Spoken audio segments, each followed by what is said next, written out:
All video content on the Cultivation Audiobooks channel is summarized in the description. Please read carefully to choose a novel that suits you. Don't forget to like, follow, and share the channel. Thank you. Chapter 601 Your food has been delivered. That'll be $50 in total. Luke shook his head helplessly and entered the house through the open window. He signaled to the two SWAT members who were dragging the middle-aged man along. Jim was one of the two SWAT members. He found it a little odd, but still pulled the middle-aged man upright. Luke put the burgers and the receipt into the middle-aged man's cuffed hands. Your burgers have been delivered. That'll be $50 in total. No tip necessary. He then took a few notes from the guy's desk, which amounted to $50 exactly. The middle-aged man, Jim, the SWAT members, Harrison, who was outside.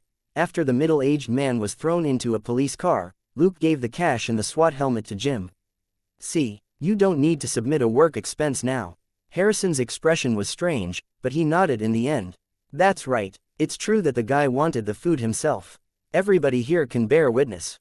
Jim hesitated, but in the end put the cash in his pocket and said to Luke, "Thanks." Luke chuckled. "Don't worry, I won't steal your job again. I don't work for SWAT." Harrison rolled his eyes. "You dare say that? Don't you know many times you've stolen our work?" After this bizarre case was over, Luke said goodbye to Captain Harrison and left in his second-hand Ford. Watching the Ford drive off, Jim couldn't help but sigh. He really is such a steady character. My legs were shaking when I thought I had to deliver the food, but for him, it was too easy. He subconsciously touched his pocket, which contained the $50 he had just gotten back. He had even forgotten about it. Harrison glanced at him but didn't say anything. The man had killed more tough criminals than his entire SWAT squad had. How could he not be a steady character? The sun was setting by the time Luke got home. After he opened the door, someone jumped on his back.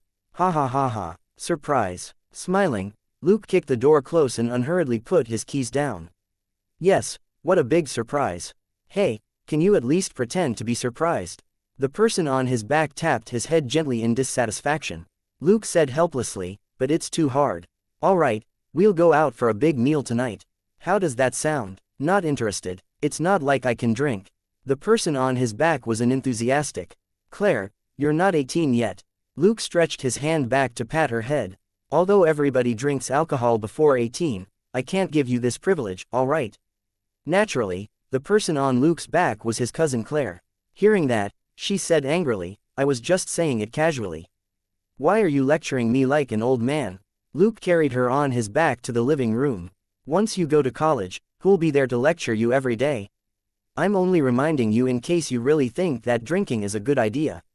"Claire, fine, you like reasoning the best. Even Robert can't beat you in speaking." Luke chuckled and asked Selena, "What did you do with her in the afternoon?" Selena was eating popcorn on the couch with Dollar. Hearing the question, she shrugged. "Claire said that she wanted to wait for you, so we came straight back without going anywhere." Luke, "Then should I make a feast for the both of you tonight?" Selena immediately answered, "Okay." Claire, however, was stunned. "You're cooking?" She looked at Selena suspiciously, and thought it was strange that Selena wasn't cooking. Selena snorted, "I can only make pig swill. If you want to eat it, I can cook for you, but for the record, I won't eat it." Claire, "What?" Luke shook his head with a smile. "Then I'll go prepare dinner. Whether or not Claire eats what you make, I don't care." Saying that, he patted Claire's head again. "Get off now, I have to make dinner." Claire finally jumped off reluctantly. "I want to watch you cook." Luke, "Be my guest, but don't cause any trouble." Claire, "No problem." But just several minutes later, Selena heard Claire's exclamations from the kitchen. "That's impossible. This has to be a trick. How can my brother suddenly turn into a chef? Why did you never cook at home? Can Selena really only make pig swill?" Selena rolled her eyes. She kept reading the case files while she ate snacks and gave some to Dollar. Luke wasn't angry or impatient in the face of Claire's endless questions, and answered all of them. They had always been like this back at home. This little monkey hadn't played with him like this in a long time. 40 minutes later, Claire finally followed him out of the kitchen. "Can it really be eaten? Will I get food poisoning?" Pondering for a moment, Luke replied, "Then how about you watch me and Selena eat first?" Claire shook her head firmly.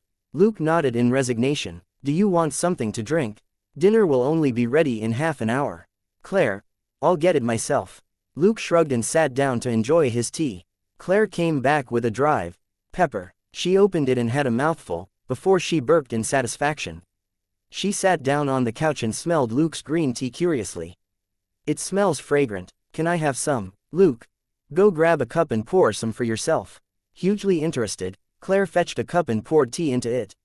She blew on it until it was cooler, and then drank it down in one gulp. Then, she jumped to her feet, spat out the tea, and hopped around the room. Ah, it's so bitter. Why is it so bitter? Is it medicine? Selena burst out laughing. Neither she nor Luke had said anything just now, precisely to have some fun with Claire. Tea could taste unimaginably bitter right after drinking a sweet soda. At Claire's age, her favorite was sweet foods, and she could do without bitterness. Luke poured a cup of tea for himself unhurriedly, and Selena said, "Pour me a cup, please." Luke smiled and poured some tea into her cup as well. Then, the two of them smiled broadly as they had the tea and looked at Claire.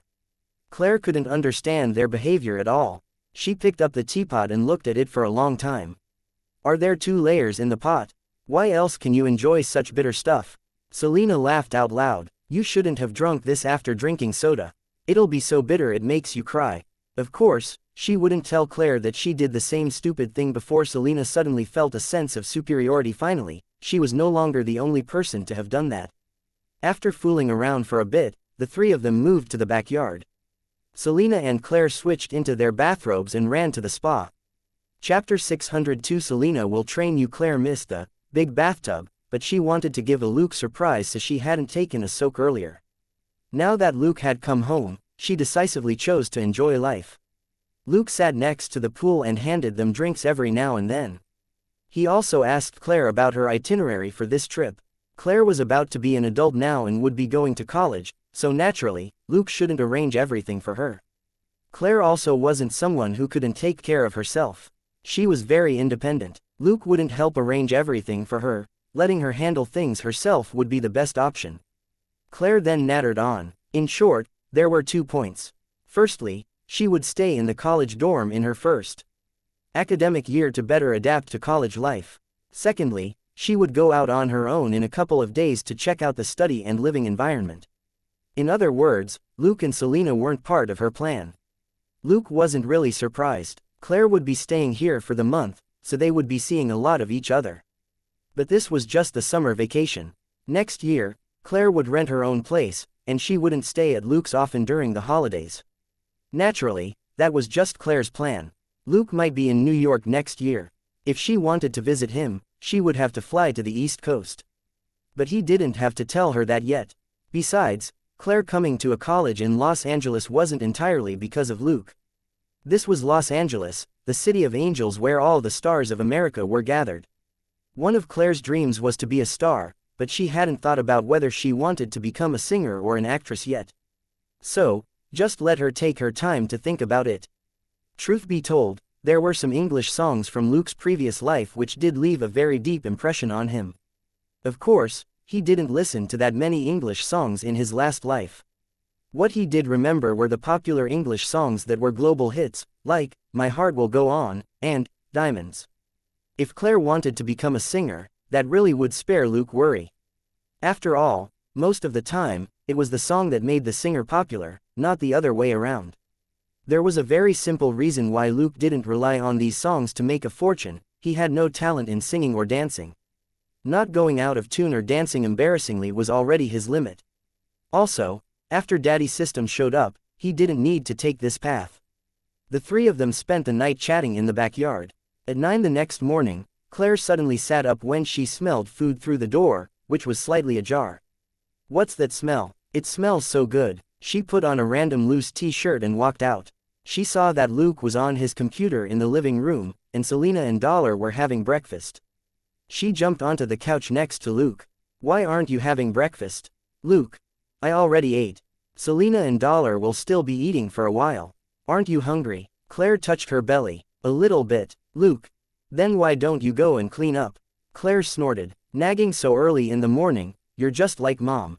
Luke wasn't bothered. If I don't say anything, you'll probably just laze around on the couch for 10 minutes.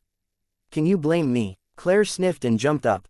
I'm on vacation. Of course I'll be lazy. After Claire came out of the shower, she was shocked to see that Selena and Dollar were still eating. "How much have you eaten?" Selena blinked and replied tentatively, "It's because I exercise a lot." Saying that, she lifted the lid on a steamer. "Have a taste of this. This is Luke's best dish, steamed buns." Steamed buns. Claire sat down and picked one up with a fork. It's delicious." 2 people and 1 dog ate for another 10 minutes and finished all the buns. Luke finally said, "Now that you're full, come here. I'm going to give you a lesson on safety." Claire pulled a long face. "But I'm on vacation. You still want to give me a lesson?" "Luke, it's very simple. You remember Catherine's rules on safety, right?" Claire nodded and went over to look at the screen of Luke's laptop. "It's actually the same thing, except that I need to update it for you with information about Los Angeles." Luke clicked on a map as he spoke, and a bunch of red spots popped up. These are locations where people have been severely injured or murdered in Los Angeles in the last 12 months. He clicked again. These are the sites of robberies that took place in the last 12 months. Far more yellow spots appeared all over the map. You only need to remember the areas where most of these cases happen on this map. Don't hang around those places at night, and don't walk through remote alleys in those areas during the day. Simple, right? He patted her head with a smile. "Claire, that's all. That isn't too hard. Why do you look so serious?" Luke sighed. "I work in the major crimes division. Those are the cases I'm responsible for. Many people became victims just because they were careless or went out at night and took a remote shortcut one time. This isn't Shackelford. Single women easily become targets in certain areas at night." Claire nodded and said again, "I'm a fast runner. I also know self-defense skills for women." Luke rolled his eyes. "They all have guns, and most of them operate in small groups. You think you can run in the face of several guns? Or do you think you're good enough to seize the guns with your bare hands?" Claire choked. She wasn't that good. She could only nod. "Fine, I got it." Luke finally got up. "Selena will tell you what other things a girl should pay attention to." "I'm leaving for class." "Claire, for class, you're teaching now?" Luke pondered for a moment and shook his head. "I'm not sure yet." Puzzled, Claire watched Luke leave the room, before she looked at Selena. "What class is Luke going to? Isn't he a detective of the Major Crimes Division?" "Selena, police training." Claire scratched her head. "He's going to train the new police officers. He's the one getting training. Did you forget? He never went to police school." "Just keep it to yourself and don't tell anybody," said Selena. Claire laughed out loud. "Fine, I almost forgot that Robert got him into the Shackelford Police Department." Selena got up as well. "Let's go to the gym. I'll give you some basic training for women." Claire grew curious. "What is it?" Selena glanced at her. "The real self-defense skills for women." A moment later, Claire's exclamations rang out from the gym. Seriously, isn't that too ruthless? Hitting that, and so hard, OMG, grip it until it breaks. That's not necessary, is it? Chapter 603 I forgot. Luke returned home in the afternoon and thought it was strange when he found the living room empty. Had Claire already gone out today? But soon, he heard noises from the gym. He went over and looked through the open door, and didn't know whether to laugh or cry. Wasn't she here on vacation? Why was she training now? Inside the room, Selena was teaching Claire a certain joint lock. After a quick glance, Luke realized that it was one of the forbidden moves that he had taught Selena, the type that was guaranteed to cripple the opponent. He thought for a moment before he asked, "Why are you teaching her this?" Hearing Luke's voice, Selena turned her head. "You said that this is a life-saving skill. You don't want her to learn it." Luke hummed in acknowledgement. "Then you should be clear about the situations it can be used in. It'll be a hassle if she permanently cripples some thief for life." Claire's eyes glowed. "It's that great." Luke heaved a sigh. "It's not as easy as you think to run into someone that you can use the skill on. Don't even think about trawling a dangerous area at night for an opponent." Claire nodded regretfully. "Fine, that's indeed unrealistic. Robert and Catherine had taught her since she was young not to take meaningless risks with her life. Of course, for some people, extreme sports weren't considered meaningless, so nobody stopped Claire from skateboarding and roller skating. Claire was slightly distracted now that Luke was back. "Luke, can you and Selena fight for me to see? The type of real, close-range fight that Selena talks about." Luke shook his head. "I'm afraid not." He didn't want Selena to be haunted by bad luck, nor did he want to have to pull her into playing blackjack with him. Claire was disappointed. "No, Luke smiled. Selena has strike training. See if you can reach her level first.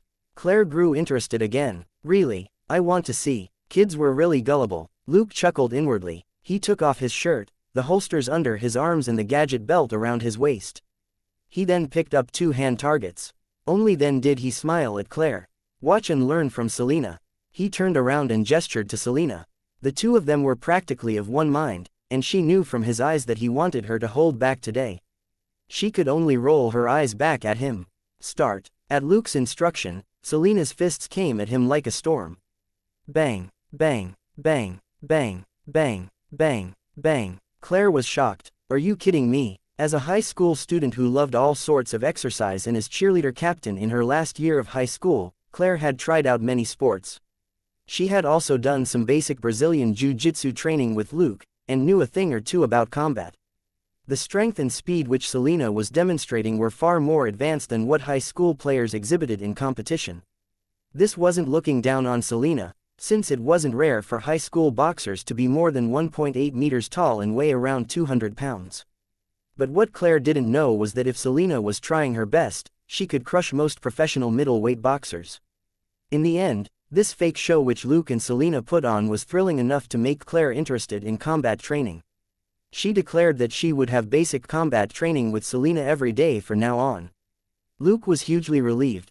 This way, there was no need to worry that this little monkey would never run out of energy. The next few days were peaceful.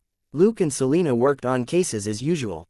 Occasionally, Luke went for the police training, but he always left quickly after he showed up and checked in. None of the students in his class had any complaints. That was because during this period, they had their first class on the basics of firearms. Peterson had called Luke in again, not to teach the class but to subdue certain arrogant rookies. Ever since he found out that Luke was an official detective, Peterson's attitude toward him had done a 180-degree turn. Those who had the capability should be treated thus. Today, Luke will demonstrate the basics of dismantling and assembling a gun, said Peterson solemnly. Luke gave him a questioning look. For real? Won't that be too ruthless? Peterson replied with a sure gaze. Just wow them and make them shut up. Helpless, Luke could only step forward and dismantle and reassemble the provided Glock at the speed of a veteran police officer. Satisfied, Peterson stepped forward. Okay, if you can reach his level, you pass this class. That's all for now, take a break. Everybody secretly cursed Peterson in their hearts. Nobody was angry at Luke. After all, he was only doing as Peterson instructed. Peterson didn't really care how the rookies cursed him. He was already used to it. Luke cared even less. After that incident, even fewer people had any objections to Luke leaving early. This sort of man who shattered the confidence of others shouldn't be here at all. He was a nightmare for the other students, like when your parents compared you with other kids. After what Peterson did, none of the students in Luke's batch tried to worm their way into making friends with Luke. Only 3 girls in his class came to him for his number. Luke could only politely turn them down, and instead gave them the number for his office. Landline. After all, he was barely in the office. When Luke went to the training, Selena took the opportunity to help Claire familiarize herself with the dangerous areas in Los Angeles. As her Luke and Selena very quickly went back to their regular routine, since Claire didn't want to disrupt their work. Do what you need to do yourself. This was something Robert and Catherine had drilled into her. Luke was even less inclined to hold her hand, and simply gave Claire an unremarkable necklace that had a tracker in it as a final safety measure. That afternoon, Luke returned home, only to find that the house was dark. Nobody was in the living room, and Selena and Claire were murmuring together in the kitchen. He said, "I'm back." At his words, the kitchen door suddenly opened, and Selena and Claire pushed out a cart with a 3-layered cake on it. On the cake were 2 lit, 1, and 9 candles. "Happy birthday to you, happy birthday to you," Selena and Claire sang with big smiles behind the cart. Dazed, Luke patted his forehead. "It's my birthday, I completely forgot." He hadn't been interested in birthdays at all in his previous life, not in his own or other people's. He had improved a little now thanks to the influence of the people around him, but not by very much. He never thought much about birthdays after he left Shackelford, and in the end had forgotten his own birthday. On the other side, Selena and Claire laughed so hard that they couldn't continue singing. Chapter 604 Reinforcements, Flying, and What Are You Looking At? Claire and Selena rarely saw Luke look so gobsmacked. After laughing for a while, Claire put both hands to her face. Make a wish, young man. Maybe your dream will come true next year. Luke nodded with a smile, put his hands together and made a wish in his heart. What did you wish for? Asked Claire with her usual curiosity. Luke laughed and tapped her head. You ask that every time. Claire lamented, and you never tell me. Luke smiled but sighed in his heart. My wish each time is that everybody stays safe and happy. But in this world, that was an extravagant wish. Thus, he made this same wish every birthday, and hoped that it would be a little useful. After the simple birthday ritual, Selena turned on the lights. Okay, it's time to cut the cake.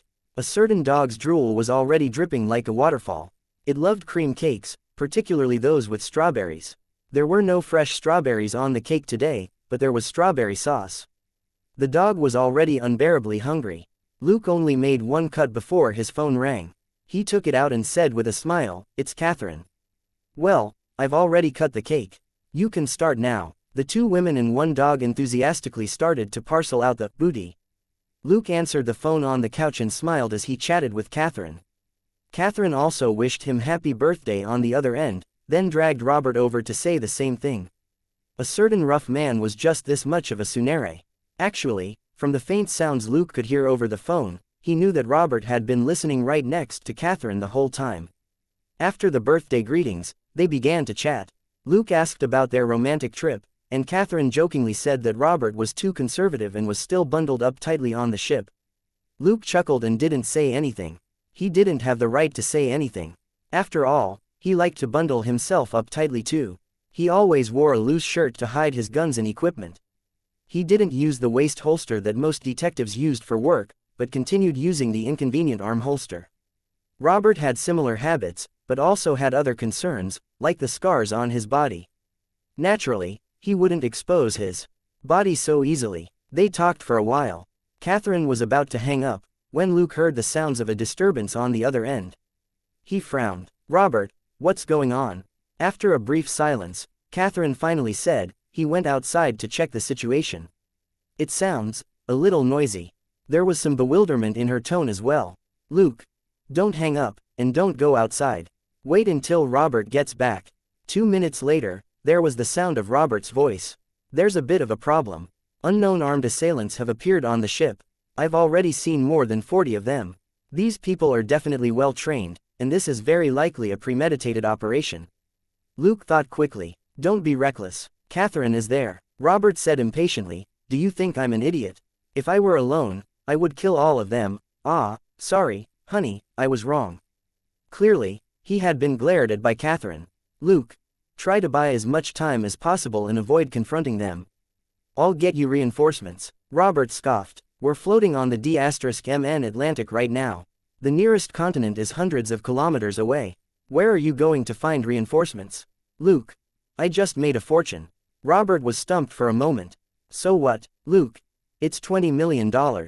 What do you think I can do?" Robert choked. What could $20 million do? It was enough to hire dozens of retired elites like Robert for an urgent assignment. You could do whatever you wanted when you had money. After a brief silence, he said, "Fine. In that case, I won't look for other help." He could also find reinforcements if he asked, but he would rather not owe some people favors. Although Luke and him bickered every time they talked, they were, in the end, family. He had no power to stop Luke from trying to help him and Catherine, nor did he have to. "Luke, all right, remember, for Catherine's sake, don't be reckless," Robert said furiously. Scram. Wasn't this just telling him to act like a coward? Fine, that was indeed what he was planning to do. Luke was right. With Catherine here, Robert didn't dare take any risks. He even rejoiced inwardly that when he and Catherine had discussed their travel plans, they decided to send Joseph to his grandpa instead of taking him with them. Otherwise, he and Catherine would be far more on edge at that moment. Luke hung up and smiled at the two women who were looking at him suspiciously. "There's a little situation that I need to take care of," Claire asked nervously. "Did something happen to Mom and Dad?" Luke patted her head. "What are you thinking? Even I get scared when Robert goes on a rampage. Don't underestimate him." However, Claire didn't seem very reassured. Luke didn't waste any time. "Don't worry, your brother is rich enough to hire people to ensure their safety. He gave Selena a meaningful look as he spoke, then gestured to the dog behind her. When he drove the car out of the garage, the dog was in the passenger seat. Do whatever you can to find me a plane that can fly to New York ASAP. Luke called Jenny when he started up the car. At the same time, get me a small plane in New York for a parachute jump. I need it to get to latitude 43.09 degrees north and longitude 296.31 degrees east, ASAP. Jenny was only silent for a moment. After reconfirming the coordinates, she said, I'll get back to you in 5 minutes. She then hung up. Putting the phone away, Luke looked at Gold Nugget sitting obediently on the side and sighed. You'll be coming with me later. Are you scared of skydiving? Gold Nugget looked at him scornfully and barked. Luke got what it wanted to say. Fine, if you do well this time, you'll get a bonus after we come back. Gold Nugget's eyes lit up and it began to whine. Luke, nothing less than $10,000, and no upper limit. How does that sound? Pleased, Gold Nugget nodded. After that, Luke's phone rang. He picked up, and Jenny gave him the location of a private airfield. She then said, the private jet will land at a private airfield in New York in 4 or 5 hours. I'll contact someone about a plane for a parachute jump, and you can confirm if it's suitable before you reach New York. I'll have it waiting for you at the private airfield in New York so that you can take off at any time. Luke, thanks. After a brief silence, Jenny said, be careful. Luke put the phone away and glanced at the dog. What are you looking at? Chapter 605. It'll cost more to get there earlier, and I don't accept checks. The dog curled its lip and turned its head to look at the view outside the car. Luke finally called Selena and told her the basic situation. Selena, no problem at all. I'll take care of things here. Be careful. Luke, Gold Nugget is with me. Selena didn't consider it a big deal. That's fine. That guy's amazing, it'll be good if it can help you. Luke just hummed in agreement and hung up. He and Selena were too close for him to thank her for something so small. He reached a private airfield in the outskirts 20 minutes later. Disguising his appearance, he simply reported Jenny's name and was led to a plane by the waiting flight attendant. Luke was in no mood to talk to the beautiful flight attendant. He simply said thanks and then said, we can take off now. I'm in a hurry. The flight attendant didn't waste time on words either. Few people who urgently needed to fly at night wouldn't be in a hurry. Luke wasn't her employer, but her employer was very powerful, so whoever could borrow this plane couldn't be ordinary. On the plane, Luke took out his laptop and checked the intelligence. He knew what Robert and Catherine's travel plan was, but hadn't studied it in detail. At that moment, he frowned when he found the ship's location. The ship, which left from New York for Europe, was right in the middle of nowhere, like Robert said. It was hundreds of kilometers to the nearest continent, and almost 10,000 kilometers from New York. Considering what Robert said about those people being prepared, Luke felt that things didn't look good. There was no point reporting this to the police. In a major case like this where 1,000 people were held as hostages on a ship, the police's first choice would be negotiation. It might be more than 10 hours later when they really sent out professional teams for a rescue operation. As for the tourists who were killed in the rescue operation, that would just be a number for the police. It didn't really matter who died, as long as they weren't important people. Luke, on the other hand, only wanted to ensure Robert and Catherine's safety. The safety of the other tourists wasn't something he could take care of. He couldn't protect over 1,000 tourists on his own. As the plane flew east, Luke checked the messages which Robert sent to him every now and then via the satellite phone. The situation was neither good nor bad. The assailants on the ship seemed to have a clear target. They didn't attack the tourists, but had them gather in groups in different locations, as if they were looking for someone. But as the tourists were herded toward several locations to be locked up, there were fewer places for Robert and Catherine to hide. There were over 200 assailants, each with their own role. They were very careful and professional. They set up a perimeter and cleared the ship floor by floor of the tourists. Robert didn't dare do anything at all. All the criminals had walkie-talkies. They were also operating in groups and checking in with each other regularly. If he killed any of them, it would be discovered in less than 10 minutes, and the other criminals would search for him. At the same time, the assailants had sealed off critical locations on the cruise ship. If Robert was on his own, these blockades would be nothing, but Catherine was with him, and he wasn't confident they could sneak back and hide in the areas already cleared by the assailants. Thankfully, the ship was quite big, and the criminals weren't in a rush. A blanket search would take some time. Luke silently calculated the time, and was still a little worried. The best outcome would be that he arrived first. That way, he would absolutely be able to ensure Catherine's safety. He didn't have to worry about Robert, who wasn't an ordinary person either. The worst outcome would be that both Robert and Catherine were discovered. Luke could only hope that Robert wouldn't act impulsively when that happened. But just 3 hours into the flight, Robert sent a piece of bad news. The police had already learned that the ship had been hijacked. Clearly, he wasn't the only one with a satellite phone on the ship. The assailants thus picked up their pace and became rougher in their methods.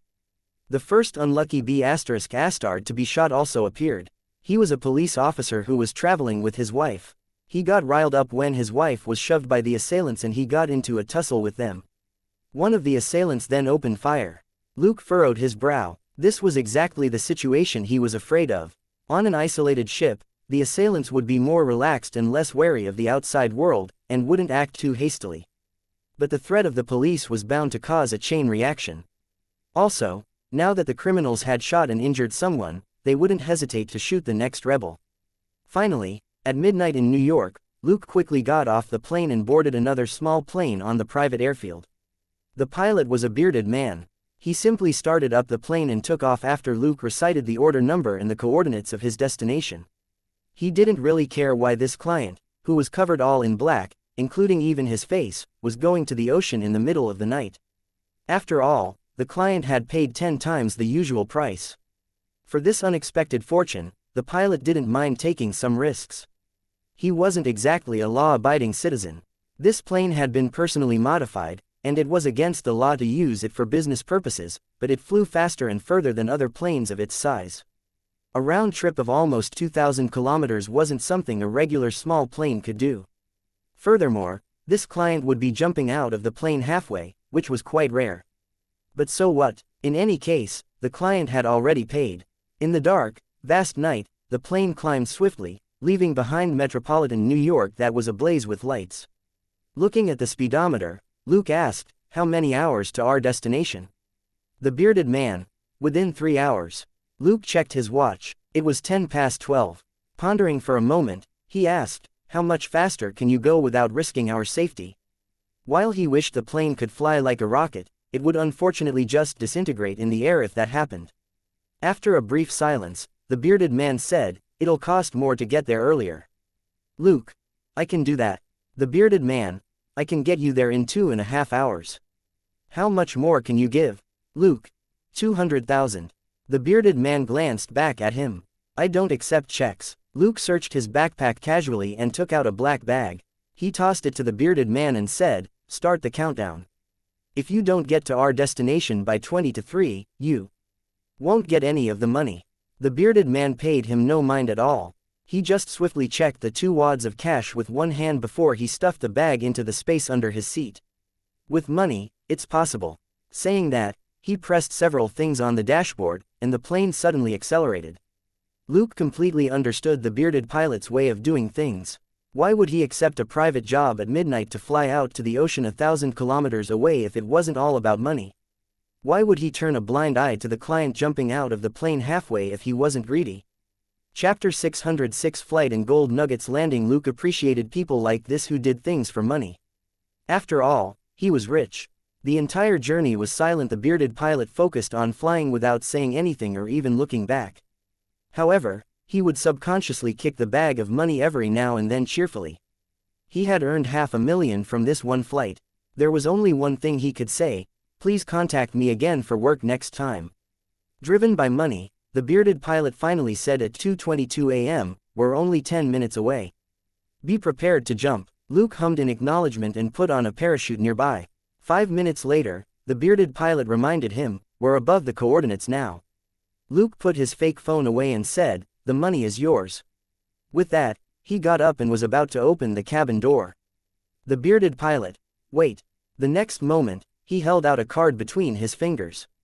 "This is my card. Call me if you need this sort of service again." Luke accepted the card. "I will, but I hate talkative people the most, understand?" The bearded man smiled without saying a word.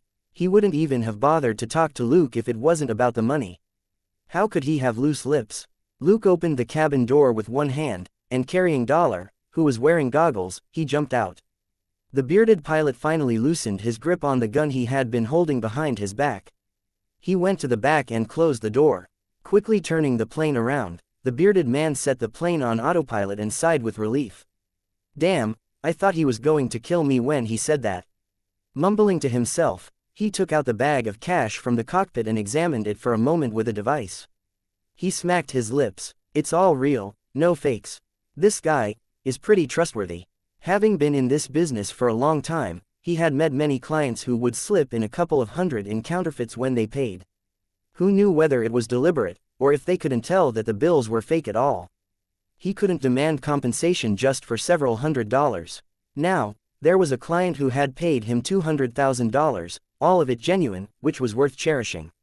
What a decent client. He sighed to himself as he stroked the cash. Several seconds after Luke jumped out of the plane, he stored the parachute in his inventory and put on a triangular item on his back. Dollar, who was secured to his chest, looked around curiously. Looking at the rapidly dropping altitude on his watch, Luke pressed a button on his right fist. In the next moment, the triangular object on his back unfolded into two black enormous wings. Luke's body abruptly halted in its fall, which then turned into a glide as he became a shadow swooping toward his objective on the ocean in the night. This was an experimental project, inspired by a certain wealthy guy. However, that wealthy guy's cape, designed to look like bat wings, was also meant to look cool. Luke's wings were only for practical purposes, and had an economical shape with no frills. Fine, it wasn't that he didn't want them to look fancy, but he didn't have Batman's money or that much time to waste on design. Besides, it wasn't exactly a cape, but more like a flying suit combined with a hang glider. Luke didn't invent this for sightseeing in the air. Naturally, the faster it was, the better. Thus, its advantage was that it was much faster than a regular wing glider. Luke could even land without a parachute. Its shortcoming was that it was very hard to operate. Only someone with extraordinary dexterity as well as physical outburst and quick reflex could smoothly steer it and land safely. Wearing the triangular wings, Luke moved fast in the night as he flew right for the only source of light on the dark ocean, the Atlantic cruise liner. As they swiftly approached the ship, Gold Nugget suddenly said, "You're not going to crash directly into it, right?" "Luke, I'm a human being, not a rocket landing pad." "Gold Nugget, do you need my help?" Luke thought quickly, then agreed. "Okay, I'll slow down when we're right above the ship. Remember, our landing can't be noisy." "Gold Nugget, no problem. I'll take care of it. Isn't this task worth at least $500? The dog thought to itself. Luke approached the top of the ship at more than 100 kph. When they were at a suitable distance, he straightened his body and performed a cobra maneuver. At the same time, he pressed another button, and the triangular wings unfolded for a second time and turned into a parachute. Gold Nugget reacted quickly. The moment Luke slowed down, it shot out two thick golden tentacles. When the tentacles reached the ship, they spread out like a spider web and covered the top of the ship, evenly dispersing Luke's impact on the surface. At the same time, what looked like a tray formed on Gold Nugget's back to support Luke's body. Luke pressed a button on his wrist, and the triangular wings quickly folded back into their original state. He landed without a sound. Putting the triangular wings into the inventory, he couldn't help but smile as he rubbed the dog's head. This dog head's ability was really useful. It was the perfect support. As if sensing the rare fondness from Luke, Gold Nugget pushed its head into his hand but didn't make a sound. It was here to make money today, and wouldn't give Luke any excuse to deduct its pay. As he smiled and rubbed the dog's head, Luke took out his fake phone and switched it to map mode. He immediately found Robert's location. He sent Robert a short message. "Are you okay?" When he read Robert's instant reply, he chuckled. There was only one sentence on the screen. "I'm going to surrender if your reinforcements still aren't coming." Luke could totally imagine how frustrated Robert was when he sent that. "They're coming." He gave a brief reply, then began to run. At the same time, he said to the dog in his arms in a low voice, "Help me land like you did just now." He had to admit that landing with Gold Nugget as a buffer was simple, convenient and quiet. Gold Nugget quickly nodded its head to show that it wasn't a problem, while secretly adding another $500 to Luke's tab. Thanks to Gold Nugget's help with landing, Luke reached the top floor not far away in just a few leaps. He gestured at Gold Nugget with both hands, and the dog nodded in reply. He sent the message, "Open the door in 10 seconds, to Robert." Then, he raised 3 fingers in front of the dog and put them down one by one. The moment all 3 fingers were down, he leapt nimbly from the top floor and fell swiftly through the air. Chapter 607 The Professional In The Professional Who Has a Wife. The moment Luke fell, Gold Nugget sent out 4 tentacles, 2 of which stuck to the ceiling and the other 2 to the ground. With the 4 tentacles exerting strength at the same time, Luke was thrown from the mouth of a passage further into the hallway. A criminal several meters away sensed something and looked around, only to see that the passage was empty and quiet, and nothing was out of place. He scratched his head. Did I not get enough sleep last night? Why do I feel like something gold just flew by? Luke, on the other hand, had been thrown 10 meters into the hallway. He landed gently and unbuckled Gold Nugget, before he pointed at a door. The dog stretched out a tentacle, opened the door on the right, and crept inside. At that moment, a door on Luke's left opened slightly. Luke said very softly, "It's me." He then pushed the door open and walked in. Robert's face flashed in the door gap. He quickly closed the door after Luke entered. Luke just said, "Let's move to the room opposite. I've already opened the door." Catherine came out of the living room, and Luke hugged her. "You packed everything?" Catherine nodded. Luke had already asked them only to take items like their IDs and bank cards, and to leave behind other things like clothes. Luke led Catherine to the door. He then raised his hand at Robert, who was on the alert. 3, 2, 1. Luke left the room first and dashed into the room across the corridor with Catherine in his arms. Robert followed closely behind him and closed the doors of both rooms. They accomplished the switch in the blink of an eye. Gold Nugget was nowhere to be seen in the room. From that moment on, it would remain invisible and only provide support when necessary. Robert finally couldn't hold back anymore. "Didn't you say you would hire reinforcements? Why did you come here yourself?" Taking Catherine to the window, Luke said very softly, "I'm precisely the strongest backup that you can't even hire with money." Robert was speechless. These words seemed very hard to refute. Not wasting time, Luke asked in a low voice, "How many floors have they searched?" "Robert, the 3rd floor from the top has been completely searched. Some of the assailants have already entered this 1st floor." "Luke, I'll escort you down to the 3rd floor." Robert glared at him. "How are we going to go down?" "Catherine's here." Luke chuckled. "Don't worry, I'll take the both of you down. Catherine, I'll hoist you down later. Don't be scared." Catherine looked at him and nodded silently. Luke would never play around with their lives. He wouldn't do anything unless he was confident. This suite had a window which opened onto a balcony. The reason Luke chose to relocate them to this room was so that they could climb down from the balcony. Securing Catherine to his front and holding Robert with his right hand, Luke threw out his grappling hook with his left hand, and the 3 of them went down swiftly. On the 3rd floor, Luke threw Robert onto the balcony and then jumped onto it with Catherine. This room was empty. After they entered the room, Luke opened the bag on his back and briefly told Robert how to use the wrist grappling hook.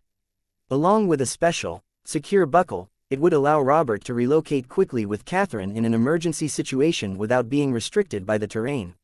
He didn't need to explain the communication system or guns to Robert, who was a professional to begin with.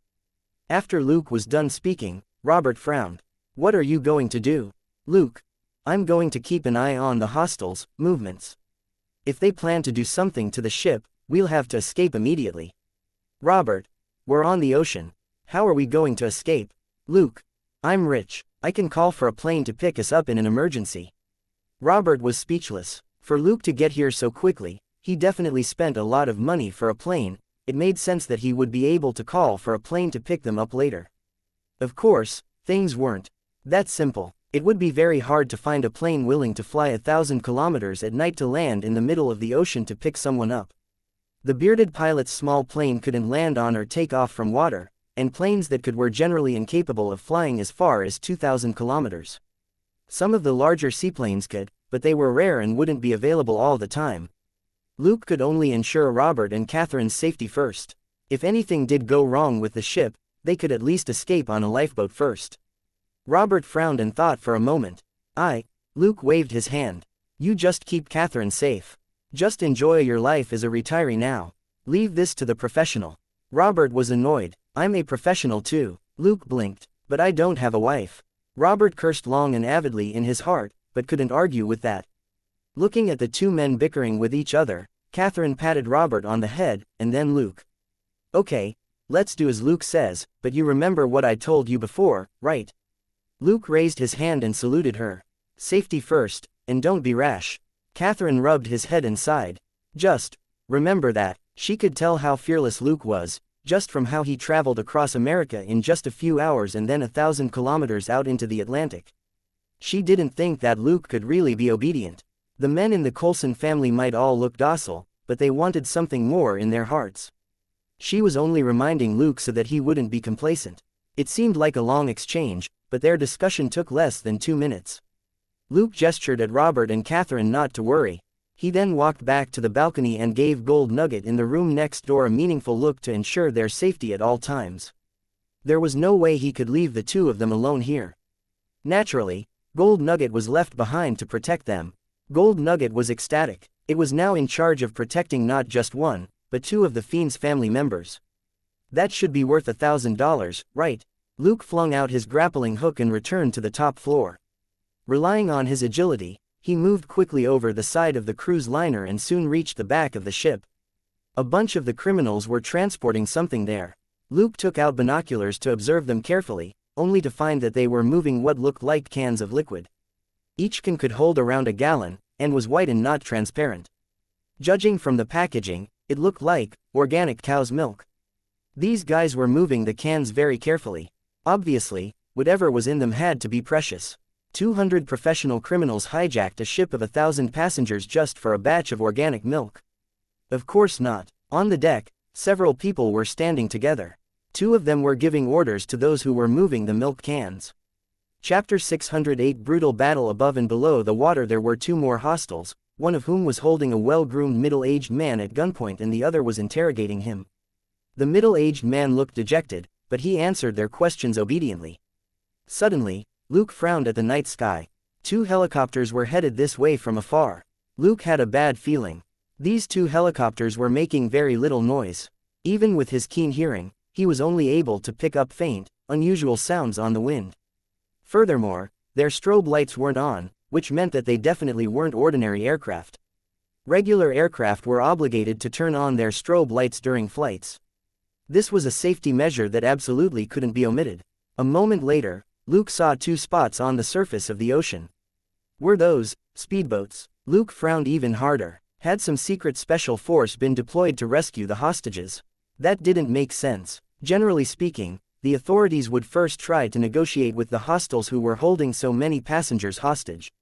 They had to at least figure out what equipment the hostiles had and what their objective was before deciding how to proceed. Otherwise, it would be big news if anything happened to the 1,000 or so tourists. The speedboats drew closer to the ship and then stopped. Luke could only see 2 hazy black spots on the ocean in the dark, while the hostiles didn't seem to have sensed anything at all, and didn't react. 10 minutes later, Luke raised his eyebrows as he looked at the 20 grappling hooks on the edge of the ship. They were taking action already. Unbelievable. Thinking for a moment, he didn't make a move. It was only a matter of time before the hostiles on board were alerted. Luke had already made up his mind. Once he confirmed something wasn't right with the situation, he would escape with Robert and Catherine. The 20 people who snuck aboard were definitely an elite special force. Their equipment and movements were very professional. The hostiles didn't lack skills, but they didn't sense anything as the special force boarded the ship and occupied a few key locations. Looking at the positions of the special force, Luke knew he had guessed right. This secret special force wasn't here to rescue people. They had taken up positions to attack the deck aft side. They weren't here to rescue the tourists at all. 20 special force soldiers were going to fight almost 200 hostiles. This was just asking for death. Luke informed Robert of the situation in a low voice and told them not to worry about the upcoming battle since he would just watch on the side. Speechless for a moment, Robert then passed on Luke's words. Catherine looked at him suspiciously. "You sure he really isn't going to take action?" Robert pondered for a few seconds. "Honey, since he says he isn't, we should believe him." The battle on the rear deck finally began. Since the hostiles reported in at a fixed time, the special force was exposed less than 5 minutes after they snuck onto the boat. The hostiles reacted pretty quickly. Once they realized that the situation wasn't right, They covered for each other as they pressed forward to the positions of their accomplices whom they had lost contact with. Realizing that their opponents weren't an untrained mob, the special force immediately attacked first. Intense gunfire rang out and the battle instantly heated up as both parties traded wild gunfire near the aft deck. The special force had the upper hand and hid themselves very well. The hostiles were no less capable, and only a handful of them were shot down. Pondering for a moment, Luke ultimately remained silent. After the tourists were gathered together, the hostiles hadn't bothered with them except to limit their range of movements. Thus, the hostiles weren't here for the tourists, but for the unknown substance in the milk cans. The special force that had come later showed no concern for the safety of the tourists either. Who the hell knew where they were from? Naturally, Luke wouldn't help them, not when Robert and Catherine were tourists. But the sound of the choppers grew louder as they drew close. Since the special force had been exposed, there was no need for the choppers to hide anymore, and they came to back up their teammates. In less than 2 minutes, 2 dark helicopters of an unknown make emerged aft side. There was an eye-catching burst of fire in the night sky as 2 6-barreled machine guns began to strafe the hostiles. The hostiles suffered a huge blow. Choppers versus foot soldiers was cheating to begin with, and machine guns versus rifles even more so. Luke, however, sneered. He had already seen 2 hostiles at one exit take out a Russian SA-18 air defense shoulder missile launcher. The next moment, a streak of fire whooshed out. One of the helicopters had just veered to the side when it was hit. Boom! The sky rained fire as a huge fireball fell from the sky into the ocean. Like a cat that had been stabbed in the butt, the other chopper veered away to instantly put some distance between itself and the ship. The hostiles who had been suppressed by the machine guns on the helicopters immediately took back the upper hand and continued to put pressure on the special force again. However, the leader of the hostiles paid no attention to the special force or the fleeing helicopters. He simply had his men continue moving the milk cans. Sitting leisurely on the edge on the top floor, Luke observed the fight. Neither the hostiles nor the special force, nor Luke, who was watching the drama from above, noticed that one of the milk cans was hit by a piece of the chopper when it blew up, and the milk can dropped into the ocean.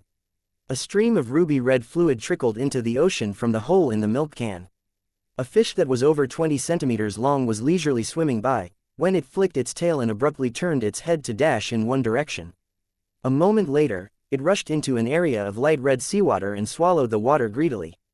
But just a few seconds later, it was swallowed along with the water by a large fish that was half a meter long. Taking over from the small fish, the big fish continued to gulp down the red water. But several seconds later, it was enveloped by a shadow. A giant manta ray hurled its flat body at the fish and knocked it unconscious. Along with the battle on the cruise liner, an even bloodier and more brutal battle was taking place under the water. Luke didn't sense anything wrong. His sharp nose wasn't keen enough yet to penetrate water and detect traces of fish in the ocean. He continued patiently acting as a spectator. Looking at the situation, the special force would only be able to hold on for a few more minutes. Without support from the choppers, and outnumbered as they were by the hostiles who weren't amateurs at all, the special force was soon completely suppressed. The hostiles didn't plan to continue fighting either. As the number of milk cans dwindled, the hostiles on the ship started to reassemble, obviously ready to evacuate. To one side behind the ship, several boats that belonged to the hostiles were waiting. Luke relaxed. The hostiles didn't have the smell of explosives on them. From the bits and pieces of conversation he had caught, they didn't plan to destroy the ship either. He just needed to wait for them to be done with their robbery, and the cruise ship would be safe. Chapter 609 Two-Party Gunfight. And cleaned up by a monster with practically none of the unknown special force left on the ship, the battle was coming to an end. Beneath the surface, the battle had entered the most heated stage. At that moment, the red zone was no longer just because of that unknown red liquid, but more than that, was filled with the remains of various fish. 2 great white sharks that had arrived not long ago were now being dismembered by 2 large and 3 small killer whales. While they usually didn't eat their opponents after killing them, these killer whales were devouring the 2 dead great white sharks like crazy, along with the fish in the sharks' bellies. Suddenly, a thick shadow surged up from the bottom of the ocean and instantly wrapped around one of the bigger killer whales. Instantly on the alert, the other killer whales turned and lunged at the shadow. The next moment, an all-encompassing shadow shot out from the depths of the ocean and instantly wrapped around all the killer whales. Blood spread out in the water.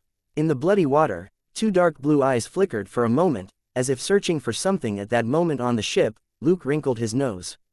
There was the thick smell of blood in the air, which didn't belong to humans, but to fish.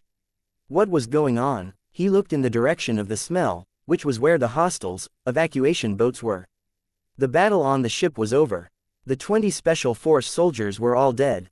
The hostiles' advantage in numbers was too clear.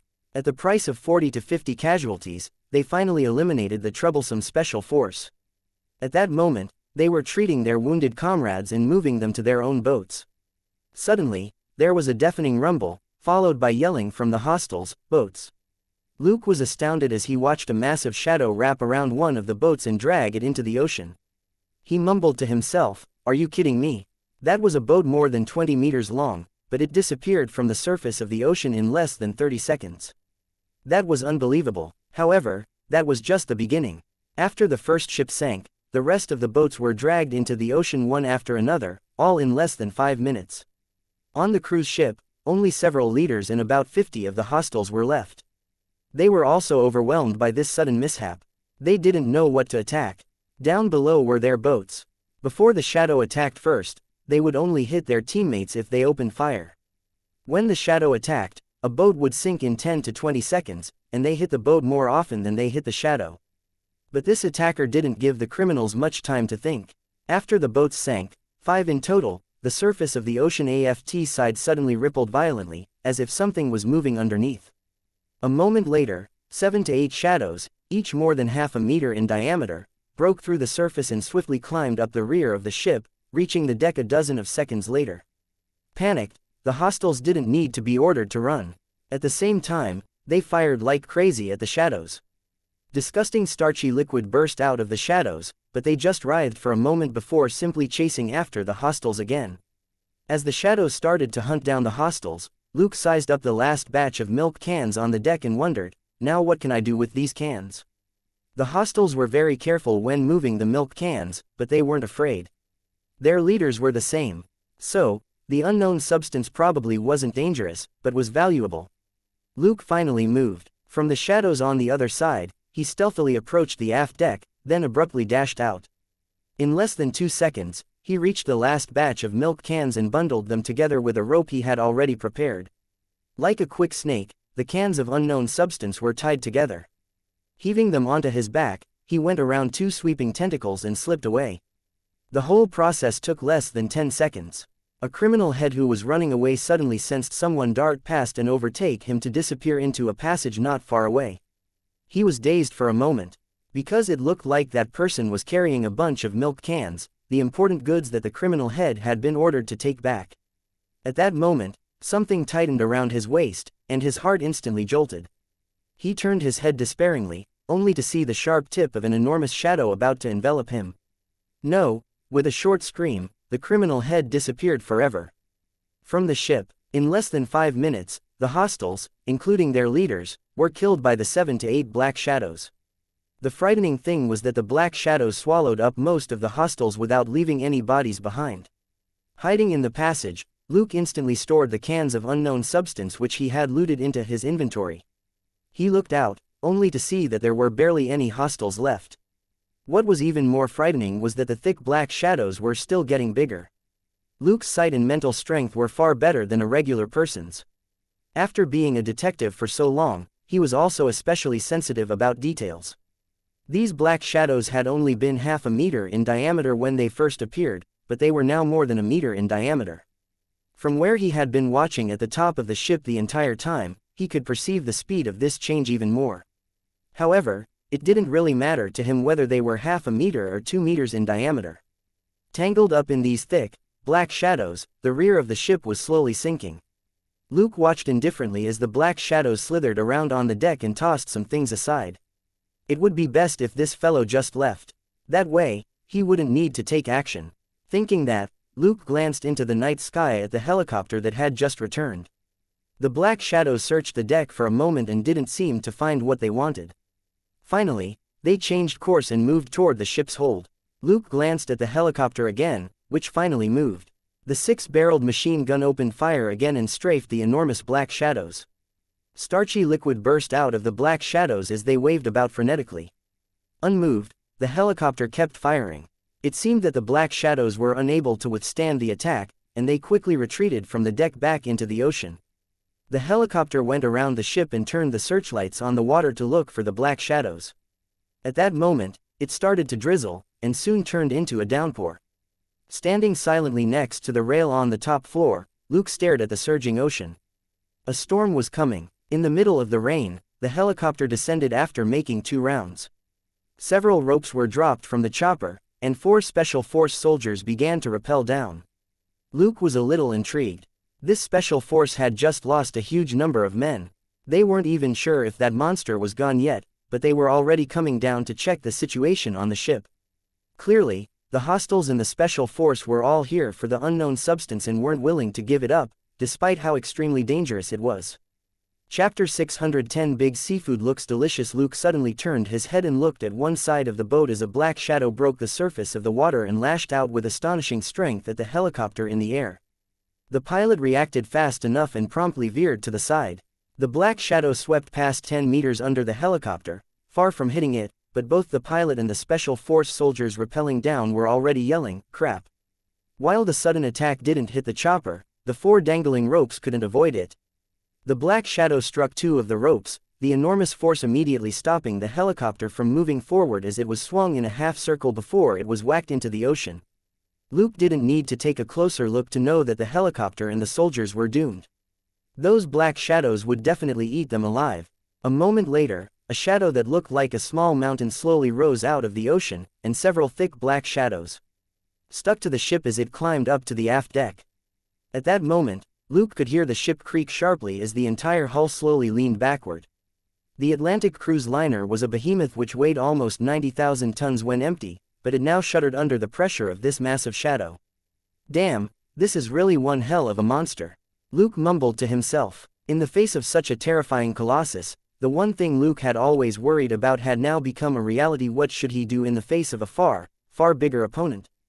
This super, big seafood, before him was gigantic and had many limbs. Luke wasn't sure if it weighed 1,000 or 2,000 tons. If he had to describe its appearance, he would choose between an octopus, a cuttlefish or a squid, yet it wasn't exactly like any of them. He contacted Gold Nugget. "You're looking at this giant octopus, right? Can you take care of it?"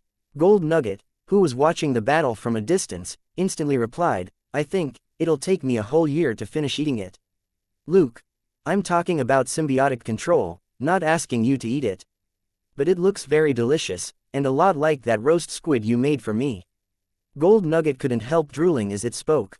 "Luke, it does look like a squid, but how can you eat it when it's still alive? So, can you control it or not?" After a brief silence, Gold Nugget replied, "I think it's very violent." "Are you sure you want me to take control of it?" Recalling the distinctive trait which Gold Nugget had confessed to Selena before, Luke thought for a moment, then vetoed the idea.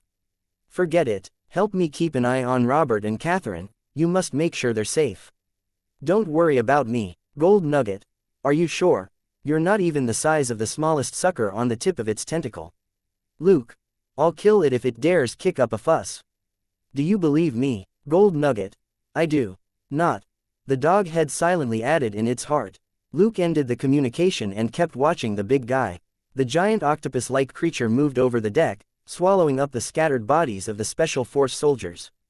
It didn't swallow the bodies with the mouth on its head, but with the mouths on the tip of its tentacles, which also had dense barbs along their edges, unlike a regular octopus. In terms of appearance, this fellow was a little similar to a certain monster that Luke had encountered back in Rumford. This mountain of an octopus looked clumsy, but it actually moved very fast and soon reached the mouth of a passage. Exerting strength with its tentacles, it easily tore the passage opening wider. Luke didn't have that kind of strength.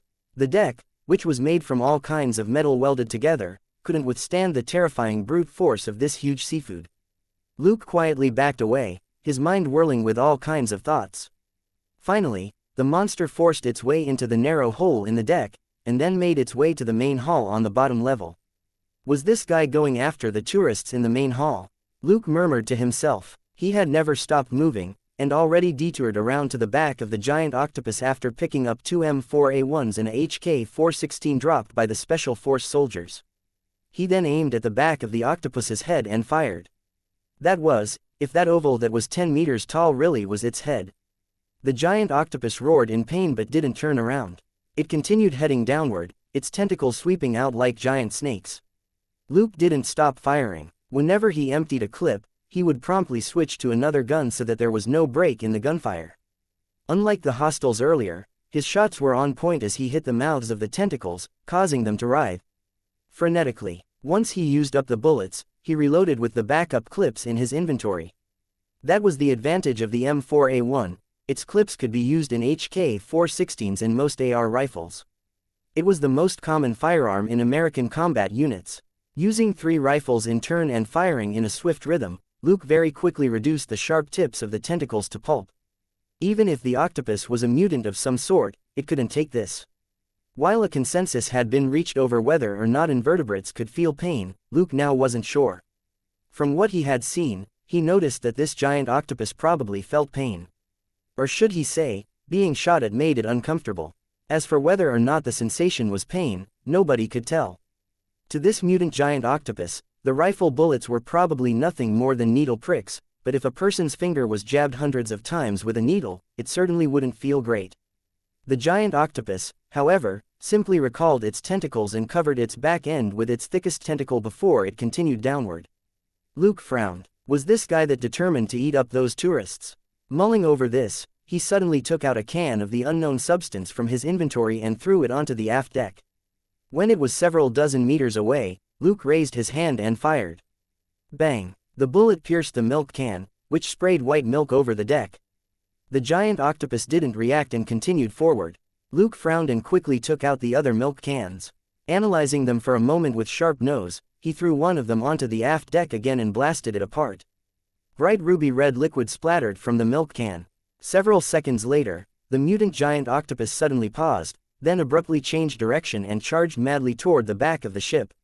Luke took a running leap to the side and watched as a soft, mountain-like body squeezed out of the hole on the deck and stretched out its tentacles to the red liquid.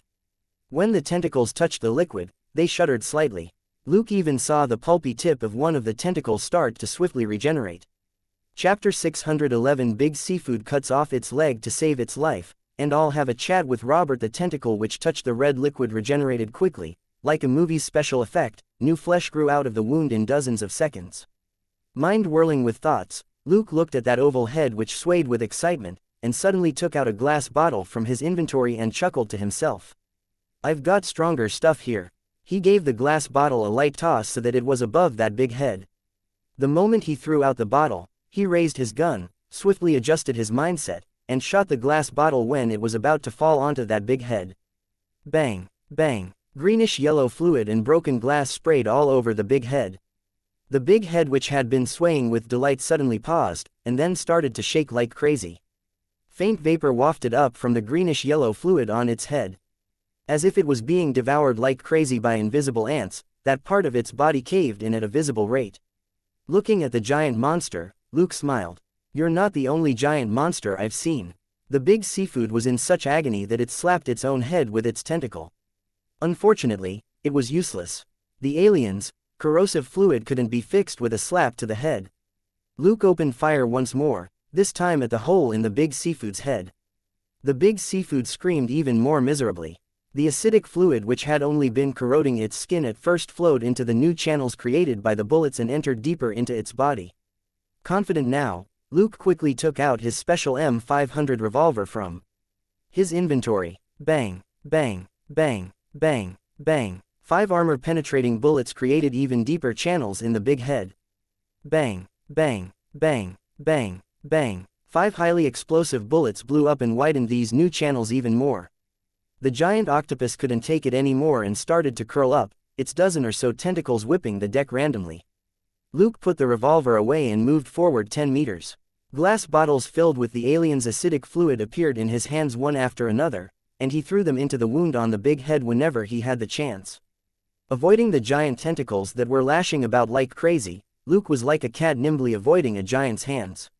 He threw 10 of the glass bottles into the giant octopus's wound before he stepped back and took out the M500 again. Bang, bang, bang, bang, bang. He shot another 5 highly explosive bullets into the wounds on the octopus's head, and they blew up with loud bangs. The big seafood suddenly stopped moving, before its entire body began to shake. Retreating to his original position, Luke could see that the dark area inside the head wound that was the result of corrosion was quickly expanding. The big seafood spasmed for a few seconds, as if suffering an electric shock, before it finally started to move again. This time, it no longer struggled, but rolled madly back and forth on the ship. The enormous ship shook with its movements, as if it was about to capsize. Luke also felt quite helpless. Exactly how thick was this big seafood's skin? Even after a minute, the alien's corrosive body fluid still couldn't kill this guy. A large body was indeed an advantage. At least, it was unimaginably difficult to kill this creature. As Luke pondered this, he fired his gun again, adding salt to the big seafood's injury. Thick skin, then I'll help the marinade sink in deeper. Over 10 seconds later, there was a deafening rumble which dumbfounded Luke, as the big seafood dropped into the ocean. After rolling back and forth, it finally rolled into the ocean and didn't come back up again. The water under the ship surged violently for one moment, before it slowly settled. Luke slapped his forehead. Was this mutant giant octopus actually smart enough to escape? Could it be that it had a bigger brain because it had a bigger head? At that moment, the system notification popped up to verify his speculation. System: stop the deep-sea kraken's attack and save all the people on the cruise liner. Completed. Total experience: 52,400. Total credit: 52,400. Contribution rate: 100%. EXP plus 52,400. Credit plus 52,400. System: as experience has reached 70,000 points, the host is now level 14. Experience: 9,280 90,000ths extra stat points, 5. What a pleasant surprise. That giant octopus really would have killed everybody on the ship. Thus, by beating it back, Luke had basically saved the lives of more than 1,000 tourists and hundreds of crew members on the ship. Judging from the total experience and credit points, it could be more than 2,500 people in total. Luke could only regret that this Atlantic Ocean liner wasn't at full capacity. This ship could accommodate 2,600 tourists in total and roughly 1,000 crew members. He could have earned even more experience and credit. Even so, a harvest of more than 50,000 experience and credit points was his biggest haul yet. On the other hand, the system notification implied that the mutant giant octopus wasn't dead yet. Maybe the alien's acid was diluted by the seawater, or maybe its skin was so thick that even 10 bottles of the acid wasn't enough. No matter how potent the alien's acid was, that was only in terms of quantity or concentration. It couldn't corrode all the way through Earth, nor would a single drop turn the entire ocean into acid. But while this kraken looked a lot different from an octopus, some of its behavior was very similar. For example, this giant tentacle in front of Luke's eyes. During the struggle just now, the giant octopus actually broke off one of its tentacles before it escaped. Was this because it couldn't think straight from the pain? Pondering for a moment, Luke glanced at the giant tentacle nearby, before he went back to look for Robert. Walking into the room, he smiled at Robert. It's over. I need to ask someone to take care of this. Let me use your phone for a bit. Robert handed him the satellite phone right away. Luke dialed a number. Hello, this is Luke Coulson. I have something here. You better step on it before someone else beats you to it. Several minutes later, he hung up, and saw the strange expression on Robert's face. What's the matter? Robert heaved a sigh. Rick Flegg, the operations supervisor for a particular division in the FBI, right? Luke was surprised. You know him. Robert nodded. Let me talk to him later. Luke. Okay, I need to watch the deck. There's something there that shouldn't be touched. Robert. Got it. Go on, then. Luke walked out of the room. He had only taken a few steps, when a voice came out of his walkie-talkie. I smell something really, really delicious. Luke was stumped for a moment. What? That big thing on the deck and the liquid on the ground seem very tasty. The voice of the dog head rang out again. Pondering for a moment, Luke asked, even tastier than lobsters and king crabs. Chapter 612 Big Harvest, and there's someone who wants to see you. Hesitating for a moment, the dog replied, it's not that kind of tasty, but more like that special energy in you and Selena. It feels different, but it's definitely delicious. Thinking for a moment, Luke said, come with me. The dog immediately cut the communication and slipped out of the neighboring room. Luke led it to the aft deck, crouched down, and whispered in its ear, as the liquid you mentioned over there. He pointed at where the unknown substance had sprayed over the deck. Gold Nugget barked lightly in agreement. The liquid should be the same thing that attracted you to the tentacle, right? Luke continued asking. This time, Gold Nugget tilted its head and thought for a moment, before it barked. Luke nodded, deep in thought. They're basically the same, but with minor differences. Gold Nugget barked again to show that he was right. Luke nodded. You can go back now. I'll come over in a bit. Gold Nugget began to whine. Luke was rather helpless. We don't know what that thing is at all. What if it gives you a stomachache? Gold Nugget wagged its tail. Luke firmly destroyed its hopes. Don't forget Selena. This might not be harmful to you, but it could be to her. Gold Nugget withered and left dejectedly. Luke rubbed the dog's head with a smile. All right, you did very well this time. I'll give you an extra bonus when we get back, all right?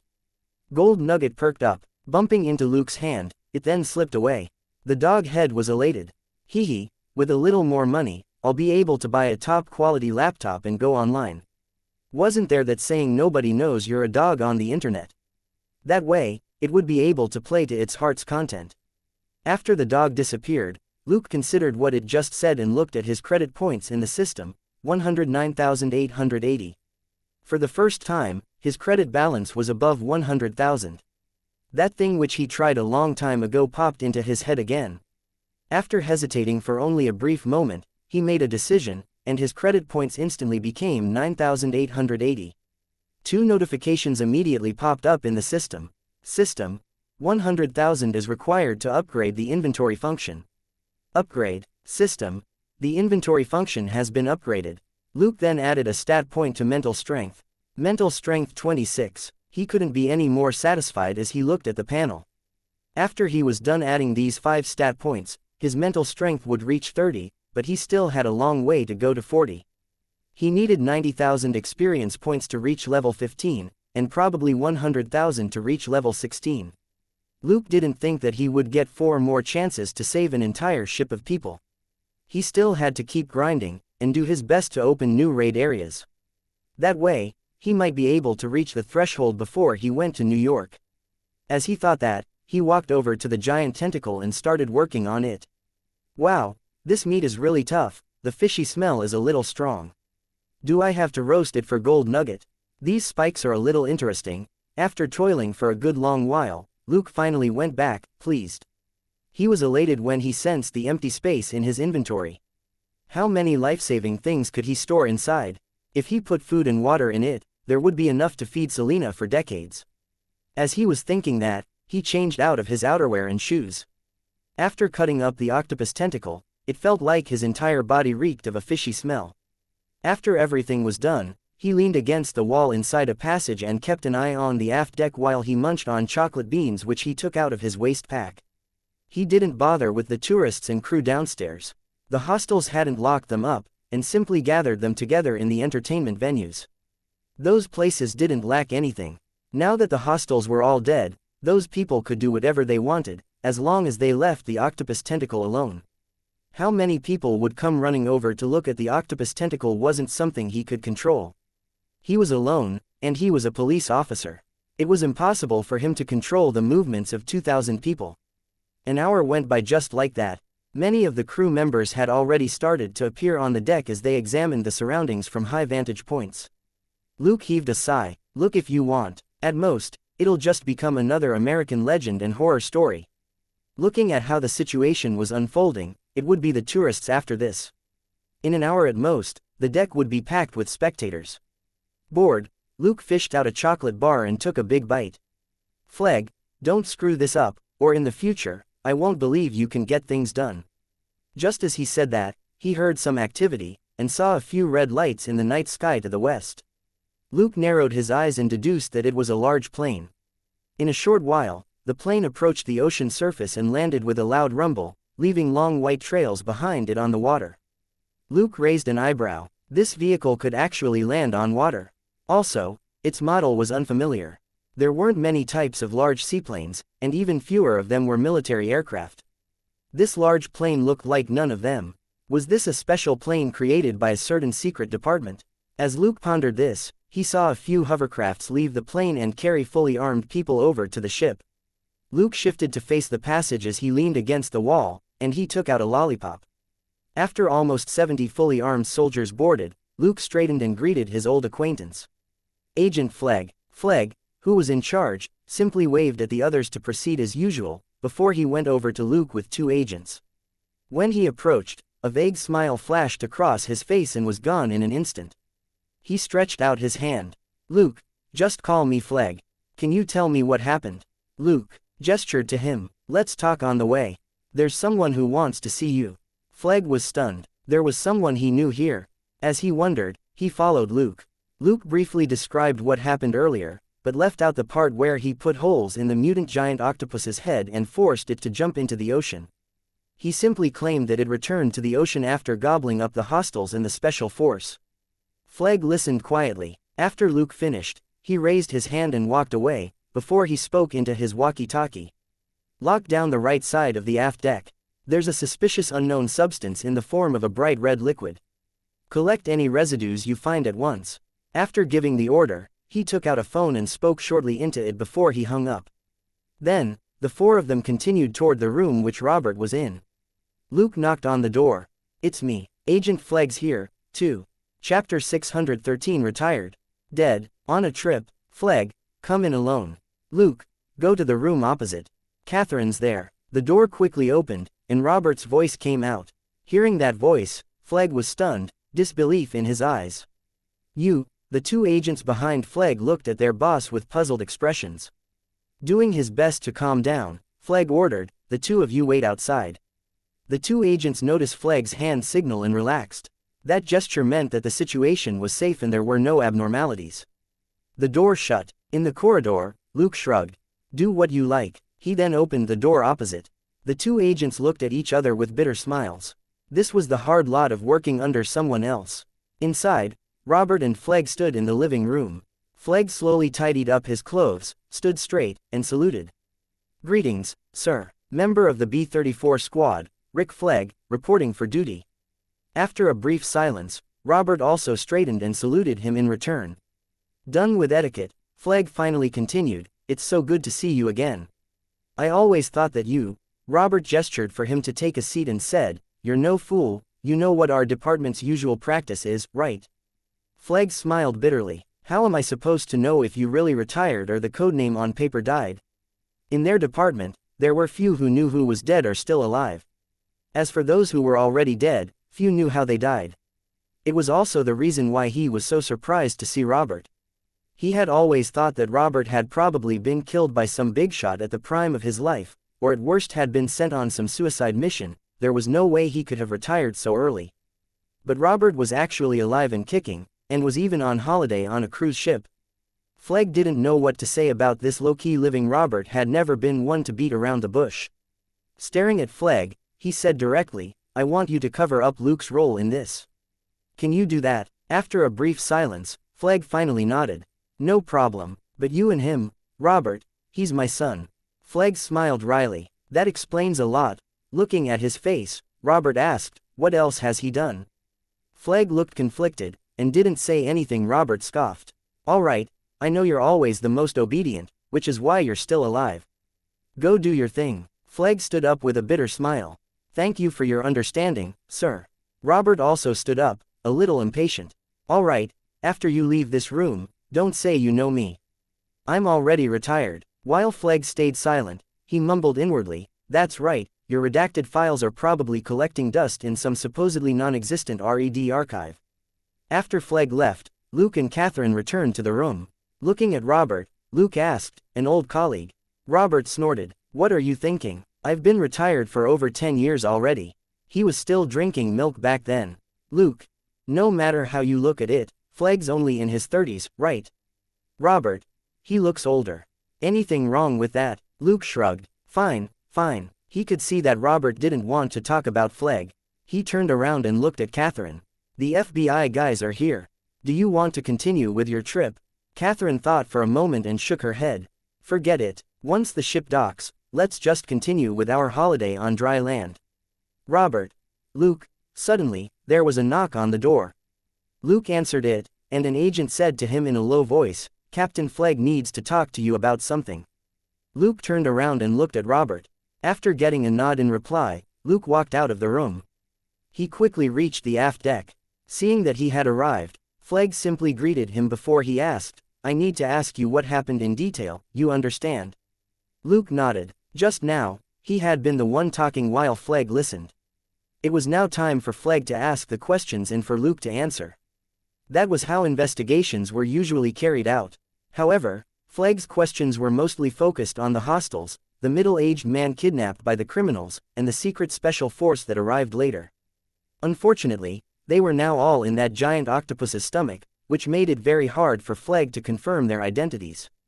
He could only speculate on their backgrounds based on Luke's descriptions. On the aft deck, Flegg's men were wearing protective suits as they cut up the giant tentacle and packed the parts into big boxes.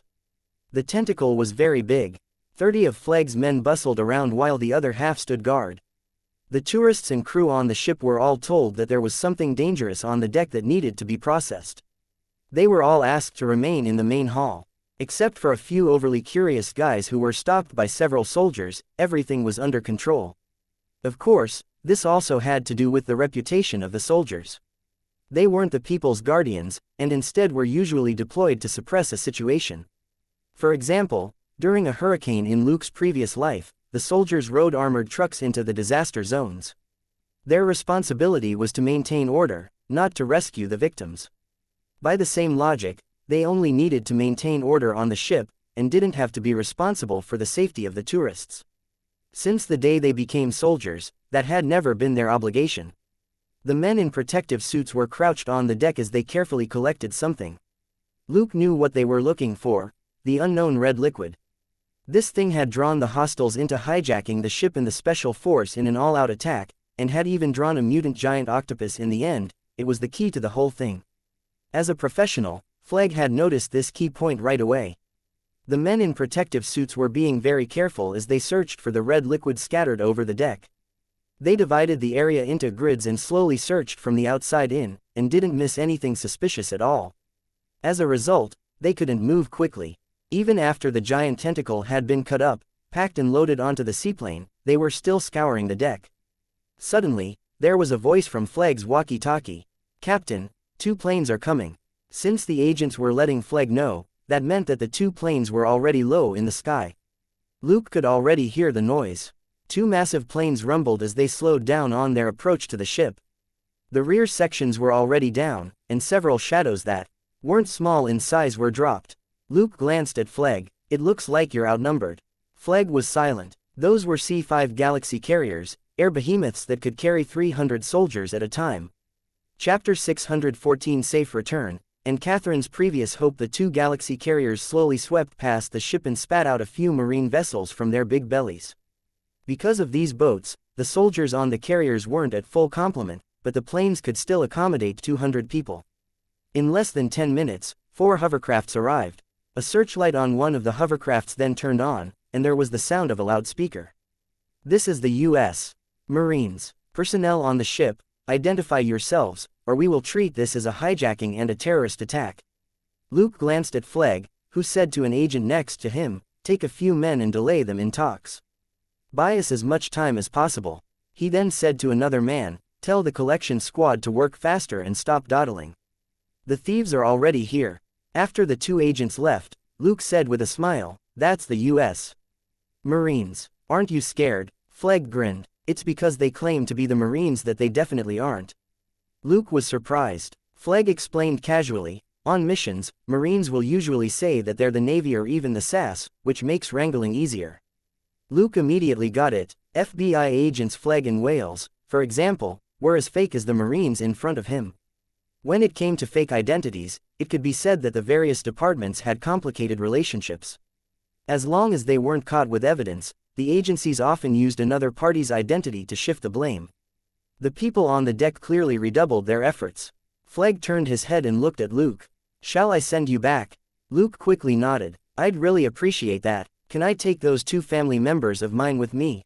"Yes," Flegg said without any hesitation.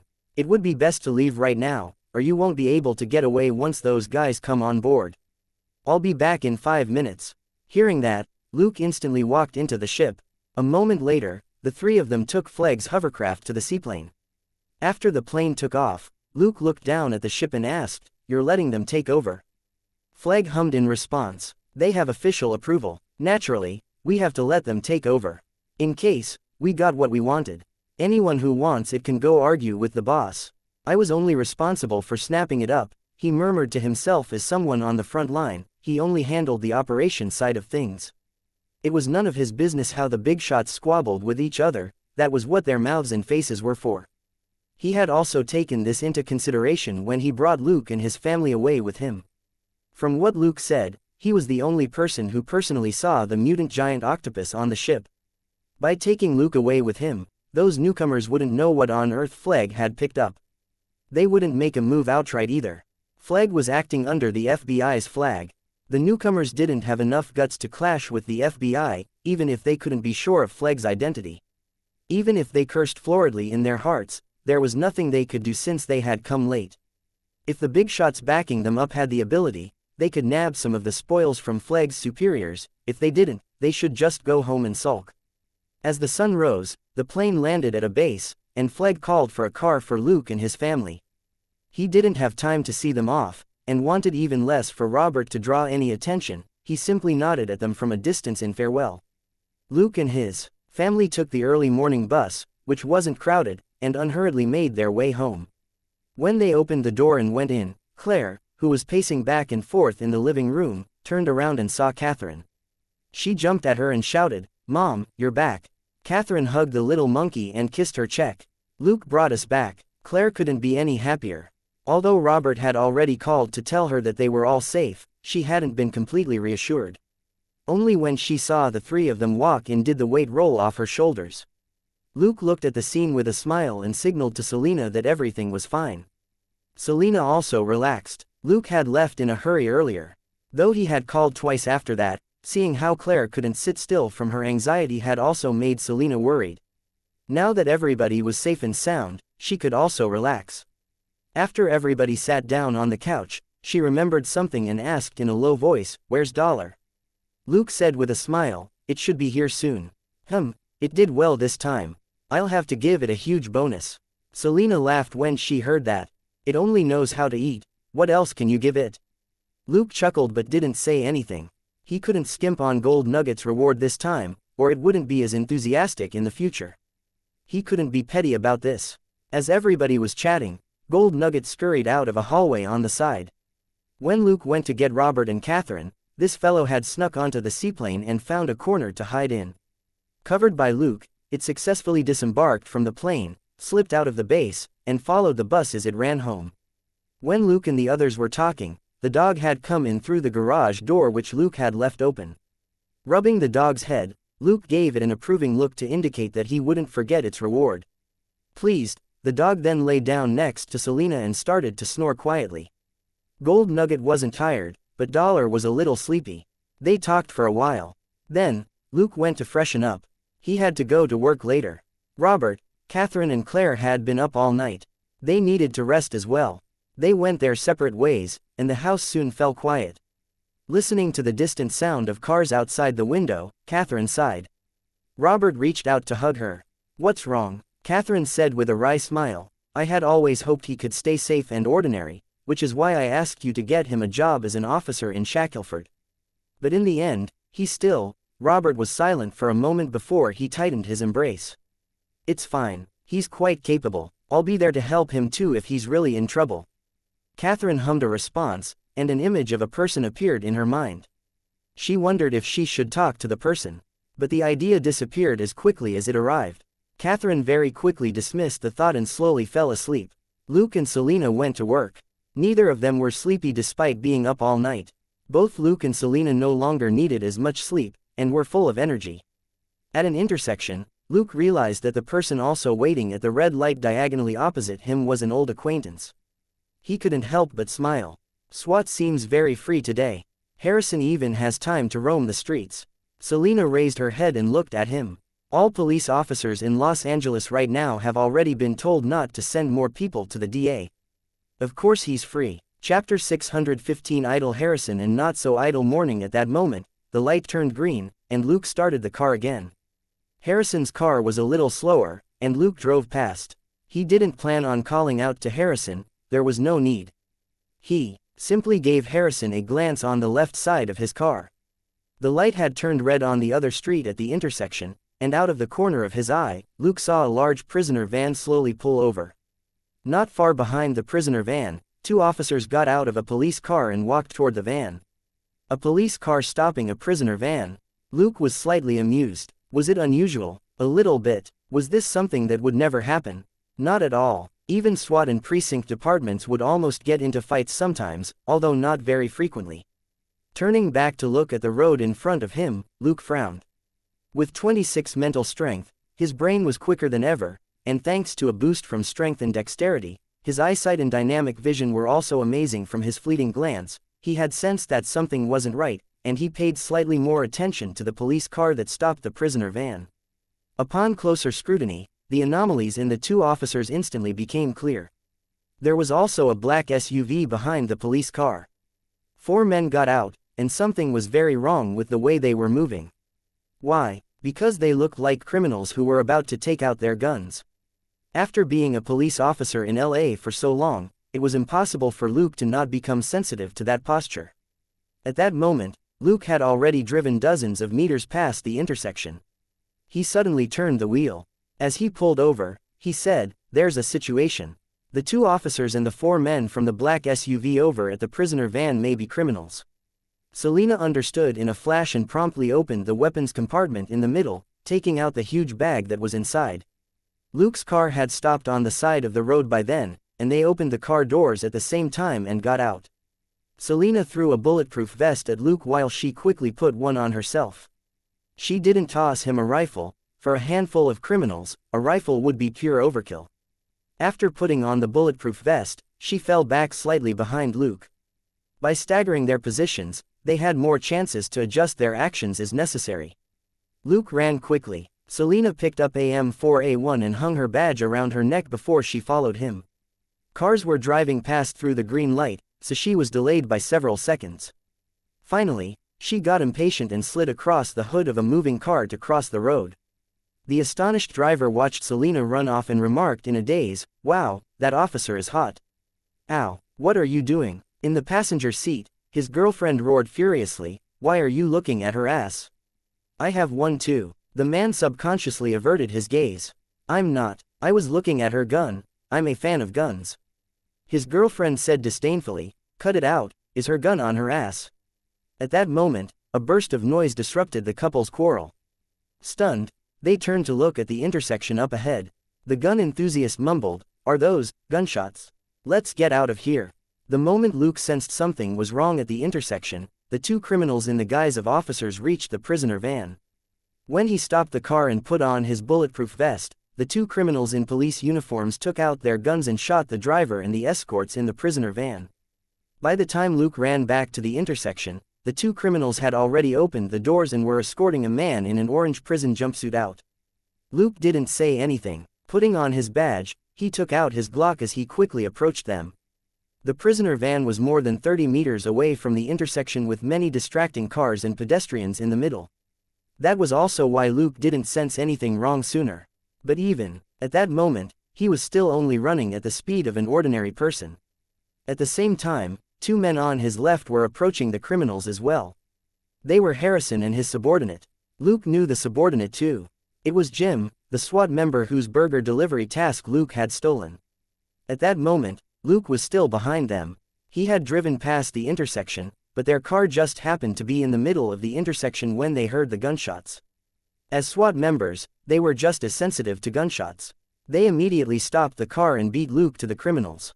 Finally, Harrison shouted, "LAPD, freeze." He and Jim fired at practically the same moment. That was SWAT's standard procedure. After all, they had already warned the enemy. If the other party still refused to drop their guns and surrender, they deserved to die. Harrison, who was already ready for action, hit one of the armed criminals almost the moment they turned around. Harrison had only just run over before he fired at the moving criminals.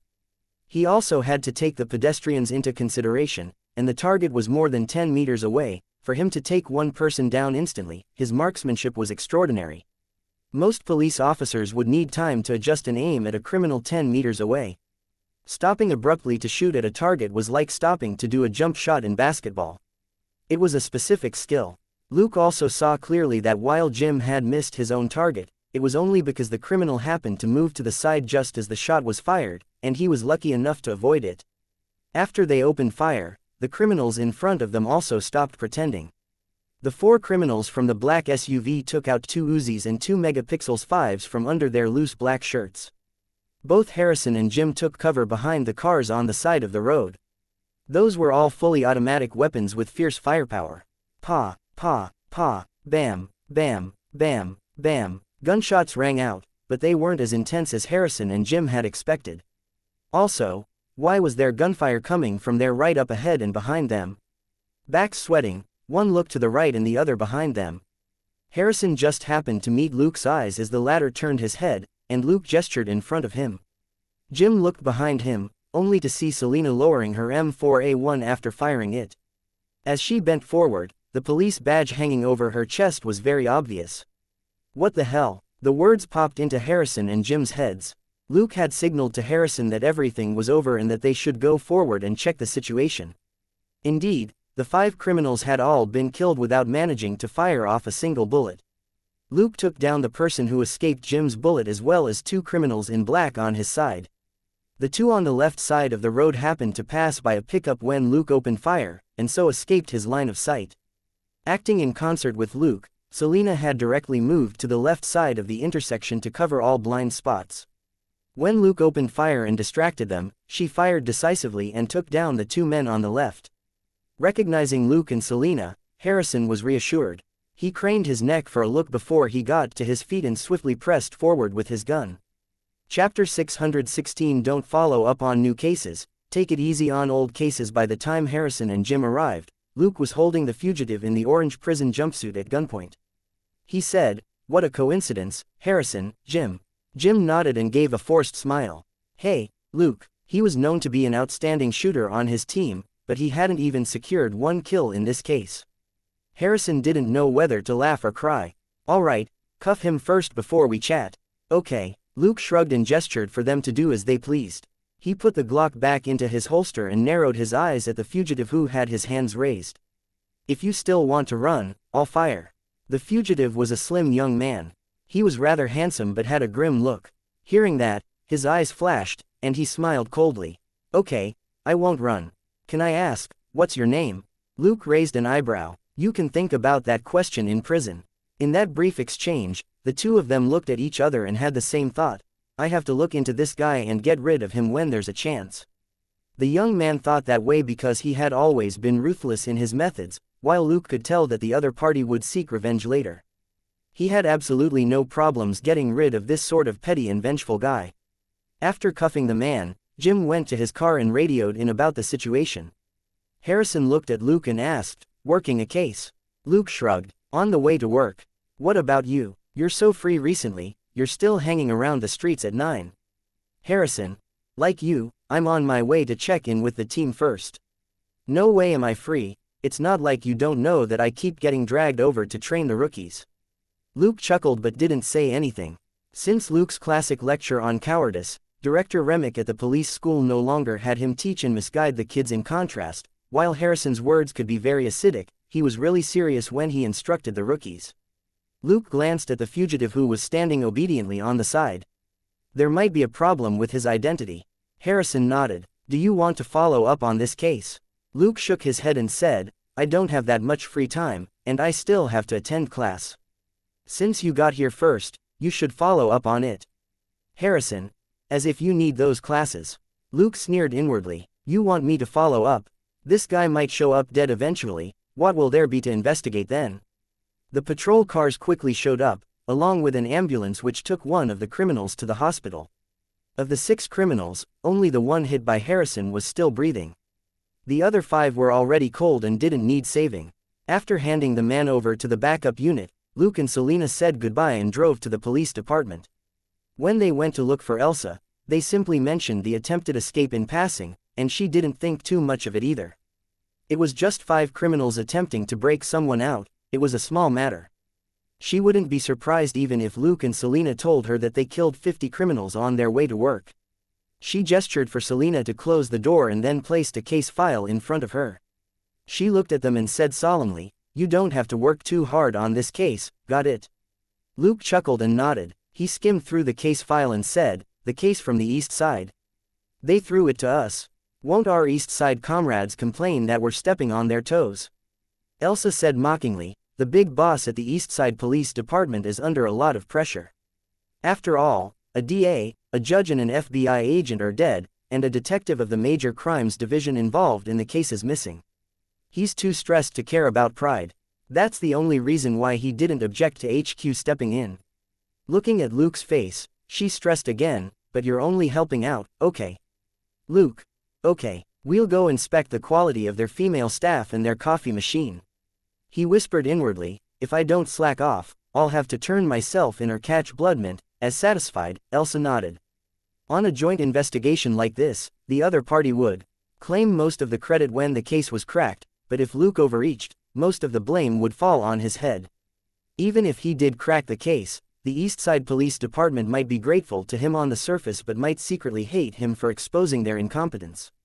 The request for help had come directly from HQ. Under heavy pressure from the DA, the judge and the FBI, HQ could only summon the elites from the various precincts to work on the case together. As the team with the highest cleanup rate, HQ had naturally requested Luke and Selena by name. Luke also didn't waste time, and tossed the file to Selena as they left. They were in a hurry, not to investigate, but to eat.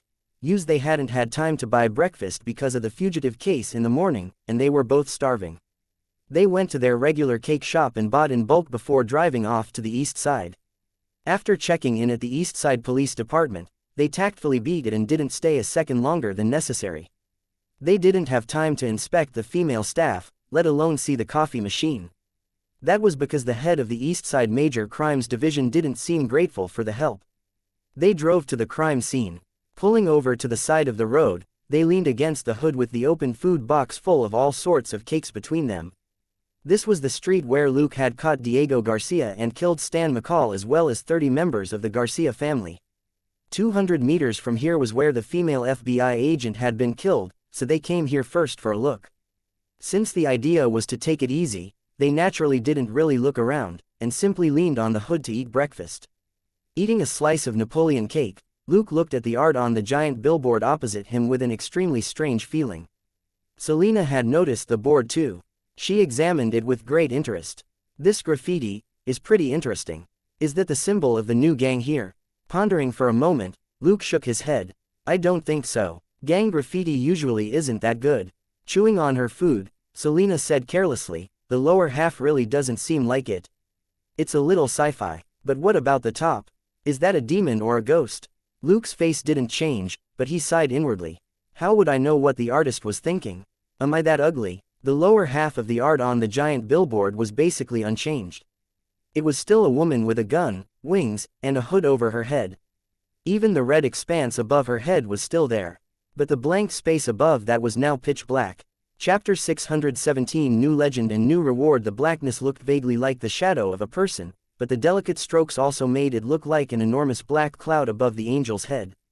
Two black shadows stretched out on each side to cover the angel down below, as if protecting her. The black shadow's features were abstract. Its eyes were two blood-red circles and its mouth was just a slight ridge from which blood dripped into the red expanse above the woman's head. "Is this painter a devil?" Luke grumbled inwardly. Was this new graffiti of him? He hadn't done more than kill dozens of evil gang members while he was completely covered up. Did he have to be depicted this way? Those who didn't know would think it was just graffiti, but didn't this mean that those who did know thought he was a monster? Not only was it pitch black and had bloody eyes, blood also dripped from its mouth. No matter how you looked at it, it was like a supervillain in a horror movie. Selena wasn't as bothered. She continued, "It's actually pretty cool. It's both goth and sci-fi." Luke mumbled, "It looks like a poster for a horror movie to me." Hearing that, Selena examined the graffiti once more and laughed out loud. "Now that you put it that way, it does seem like it." After that, they went to check the dumpster where the FBI agent's body was found 200 meters away. At the same time, they didn't go around asking questions. It couldn't be any more obvious that they were just doing a cursory sweep. As they looked around, They were watched from in and outside ramshackle shacks put together with plastic and cloth canvas.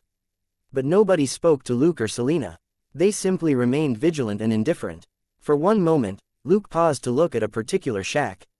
A little girl stared at them from the shack, but Luke smelled someone familiar with sharp nose, and felt helpless. Bloodmint, you actually dare come back here? You're really asking to be killed. Actually, he could guess why Bloodmint came back. This little girl had been the hostage whom Garcia used to threaten Bloodmint into showing up, except Bloodmint hadn't come and Luke had acted in her stead instead. So, the little girl was probably somehow connected to Bloodmint, which was why she came back to check on her. After that, Luke and Selena left the east side and worked their own cases. They didn't get home until almost 5 in the afternoon. When they entered the house, Robert and Claire were watching TV in the living room and Catherine was cooking in the kitchen. After they cleaned up, everybody had dinner. The three had slept for half the day, which was also why Luke and Selena hadn't come home at noon, and they were now very energetic. But the two of them would never skip out on dinner at home. As they ate, Claire told Catherine about the sights and sounds of Los Angeles that she had experienced in the last few days. Robert, however, said, LA will probably be chaotic for a while. You should be careful when you're out. Luke asked curiously, what's wrong? Robert wasn't an LA local and had just arrived today. It was weird for him to suddenly mention this. Robert glanced at him and jerked his head at the TV in the living room. It's right there. That guy on TV said that he would pay anyone who can get him out of prison $1 million. Luke hence focused on the sounds from the TV. While they were having dinner, the TV had been set to a volume that was audible but which wouldn't disturb their conversation. Luke turned his head to where the female anchor was saying solemnly, Alex Montel's family has a foothold in many countries all over the world, and is involved in all kinds of illegal activities from smuggling military arms to drug trafficking. Montel himself is worth billions. Luke watched for a moment before he said, why don't I hear of $100 million reward? Robert chuckled. It was there during the live broadcast in the afternoon, but now it's gone. Luke immediately got it. The TV station still needed to preserve its reputation, and it wasn't good to help a criminal with his advertising. But the truth was that whoever needed to know would already know. It made no difference if the TV station played it or not. Luke only thought about it for a moment before he put the issue aside. For the time being, this matter was a little interesting. He would think about it more carefully when he was alone. After dinner, everybody went to the backyard to chat. The three women soaked in the big bathtub again, and Luke and Robert chatted on the side. Robert said that he and Catherine wanted to fly to Europe the next day and continue their trip. It hadn't been easy for them to make up their minds to take a holiday. They couldn't go home just because of a minor incident. Naturally, Luke had no objections. What happened on the ship really was nothing for Robert. Catherine didn't see the hostiles or the mutant giant octopus with her own eyes either, so it didn't have a huge impact on her frame of mind. In any case, whatever unpleasantness she experienced could be driven away by the wonders of London, Paris and the Mediterranean. Catherine once dreamed of becoming a painter. She would definitely be happy if she could appreciate the masterpieces of Europe with her own eyes. Robert was fine with anything. No matter what, with Catherine by his side, his days could never be harder than when he went all over the world as a soldier. The next day, Luke and Selena went to work as usual. Robert said that it was going to get messy in Los Angeles, and Luke agreed with him, but it would be some time before that happened. At least, no criminals would take action until Alex Montel was moved. Until then, both the police and the criminals would remain quiet. Robert and Catherine didn't have Luke see them off. They went to the airport on their own and took a flight to London.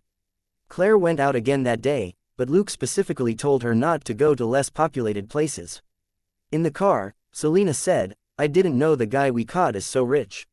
No wonder 6 armed men tried to rescue him yesterday. Luke hummed in response, but whether or not he'll be alive for much longer is another matter.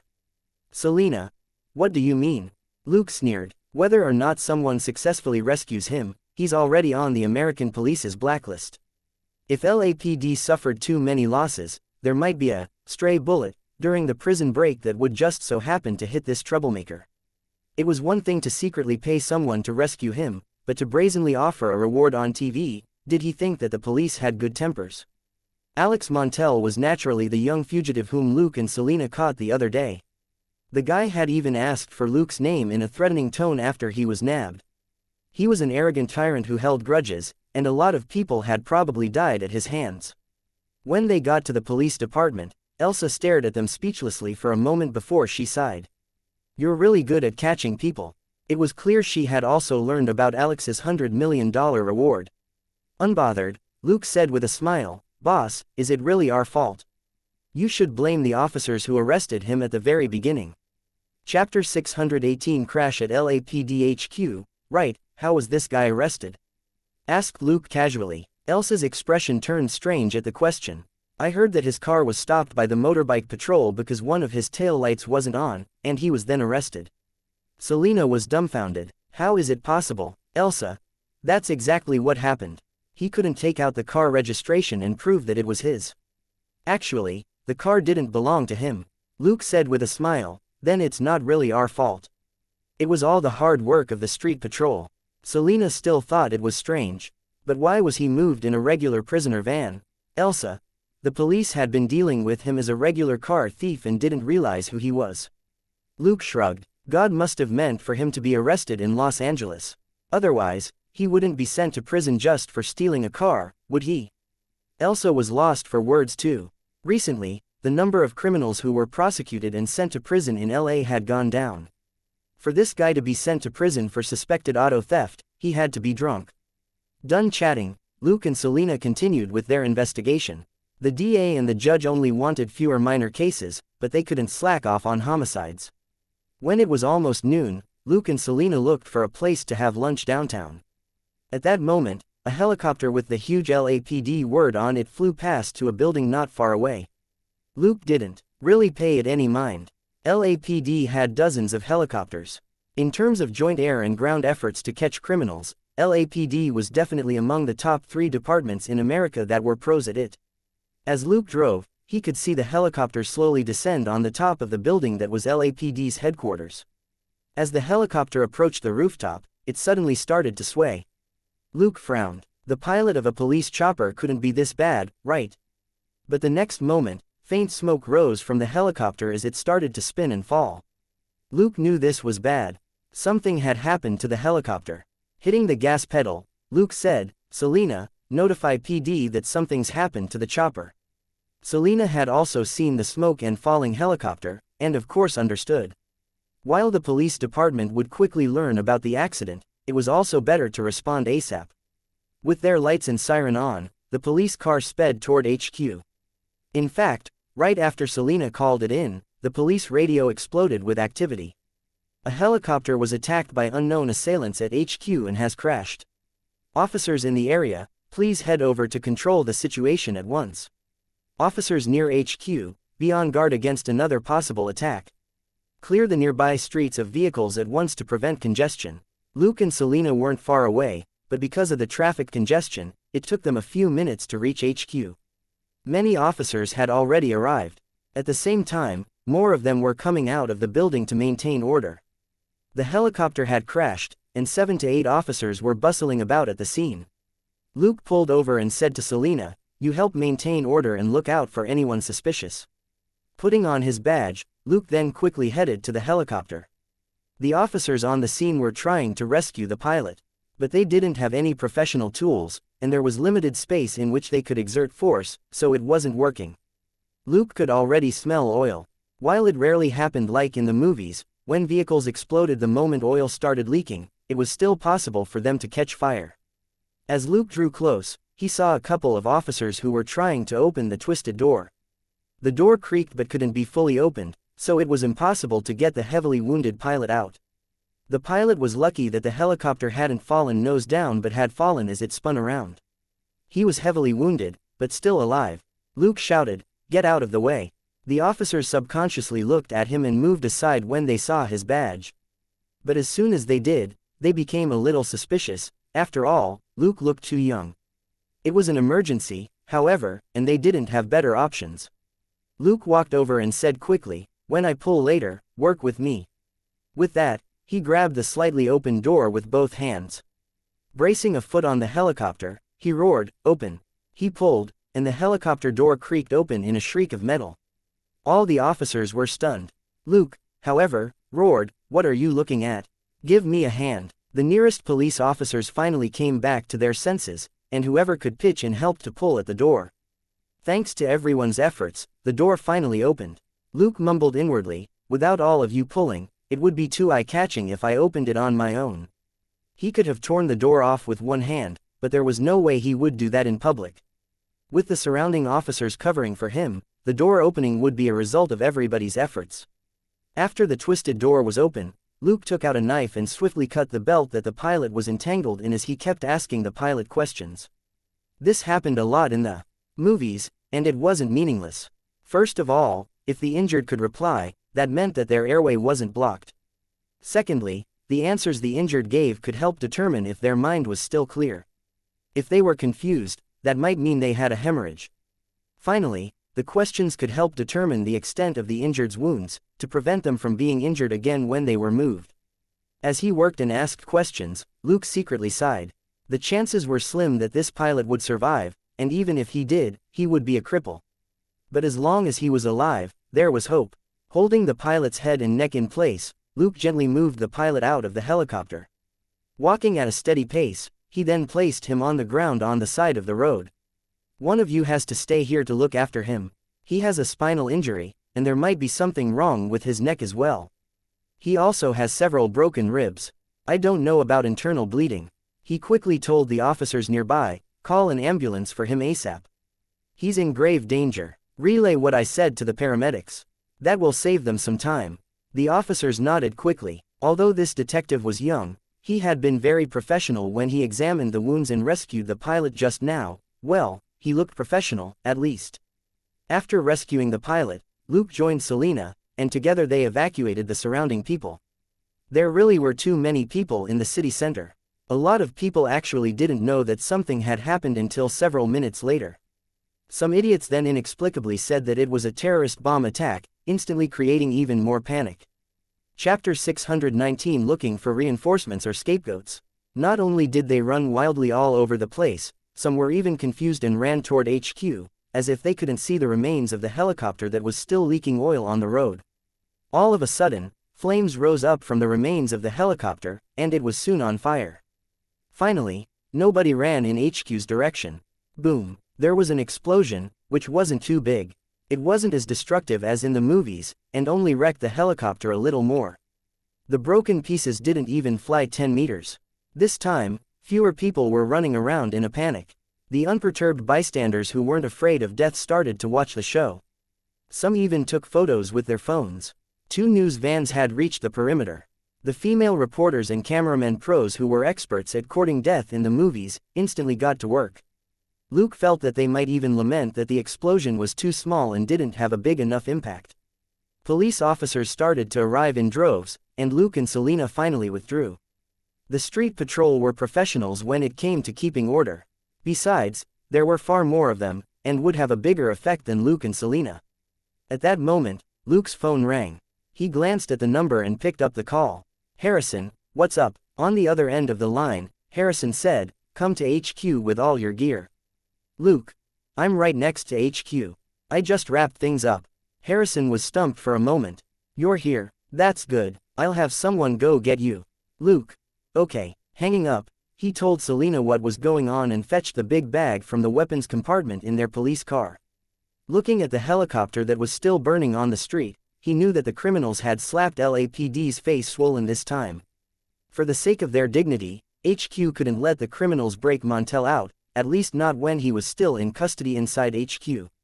After waiting for a few minutes at the entrance, an acquaintance came out and greeted Luke. "Luke, here." Luke and Selena went over to him.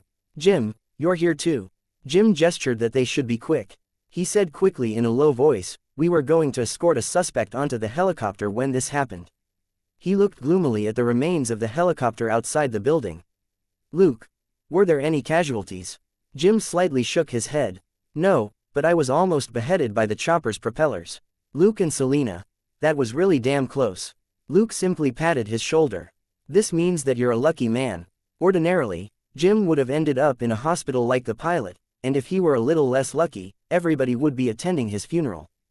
Jim accepted this consolation. Sometimes, officers on the front line had to be superstitious. They arrived at a big office with 2 SWAT members guarding the door. Jim hesitated for a moment and looked at Selena before he finally opened the door. "Boss, Luke and Selena are here." Harrison turned around and was surprised to see Selena behind Luke. But he had always been a doer, and didn't waste time on idle talk. He beckoned at them and led them to a corner. He finally said in a low voice, "Selena, for the record, this is going to be a very dangerous operation, and I only asked for Luke." Seeing Selena nod, he went on and said, "I'm not underestimating you, but you don't work for SWAT, and you're not obligated to participate in this mission." After a brief silence, Selena looked at Luke and asked, "You joining?" Luke chuckled. "Harrison hasn't explained it yet." Harrison rolled his eyes. "Stop pretending. Alex Montel, the guy we arrested yesterday, made it loud and clear that he'll give anyone who can get him out $100 million. We were going to send him packing to prison on a chopper, but it was shot down before it even landed." Luke nodded silently. A helicopter would have been the safest means of transport. As long as Alex Montel was on it, whoever wanted to rescue him couldn't possibly shoot down the helicopter if they didn't want to kill their patron. However, it seemed some of the criminals were smart and weren't going to let HQ send him off so easily. "Harrison, we can now only take the roads. The chief wants me to guarantee that nothing will go wrong, but I don't have that much confidence. You know what they can do. I can only ask for backup." Luke narrowed his eyes at him. "You sure you're not trying to con me?" Harrison smiled awkwardly and subconsciously looked away, but promptly looked back. "I guarantee that I'll take responsibility for anything that might happen." Luke stared at him for a moment, then suddenly smiled and stretched out his hand. "All right, I'm in. Do you want me to call you boss?" Harrison smiled wryly. "Don't. You can call me by my codename, Hondo." Luke gave him a strange look. "That's..." Harrison shrugged. "An old friend came up with it. You understand." Luke fell silent. It sounded similar to a certain Japanese car brand, but since it could refer to Japan's Honshu Island or an African family name, this wasn't a codename that any ordinary friend would come up with. Things related to other nations could be a sensitive issue in America. Selena finally said, "I want to take part." Harrison looked at Luke. Seeing that he didn't say anything, he couldn't help but ask, "You have no objections?" Luke chuckled. "She's my partner." Lost for words for a moment, Harrison finally nodded. "Okay then, but you must be careful. A lot of madmen out there have definitely lost their heads over this $100 million. That was also why he wanted Luke's help. Back then, Luke had waved his hand and handed $640 million worth of bearer bonds to Harrison. Given Luke's resistance to the temptation of money, Harrison trusted him more. After deciding to take part, Luke explained his plan to Harrison simply. Harrison accepted it after only a moment of consideration. Luke's plan was simple. He and Selena weren't SWAT members and didn't know them well, so teamwork would be a problem. Thus, it would be best if he and Selena cruised along outside the team to help out as needed. If it was anyone else saying this, Harrison would have spat in their faces and rejected the plan. But Luke's proposal was based on his combat ability, which was far above that of regular detectives. He was risking himself by taking part at this critical juncture as backup, and was also the only detective whom Harrison had requested. Harrison couldn't demand too much of him.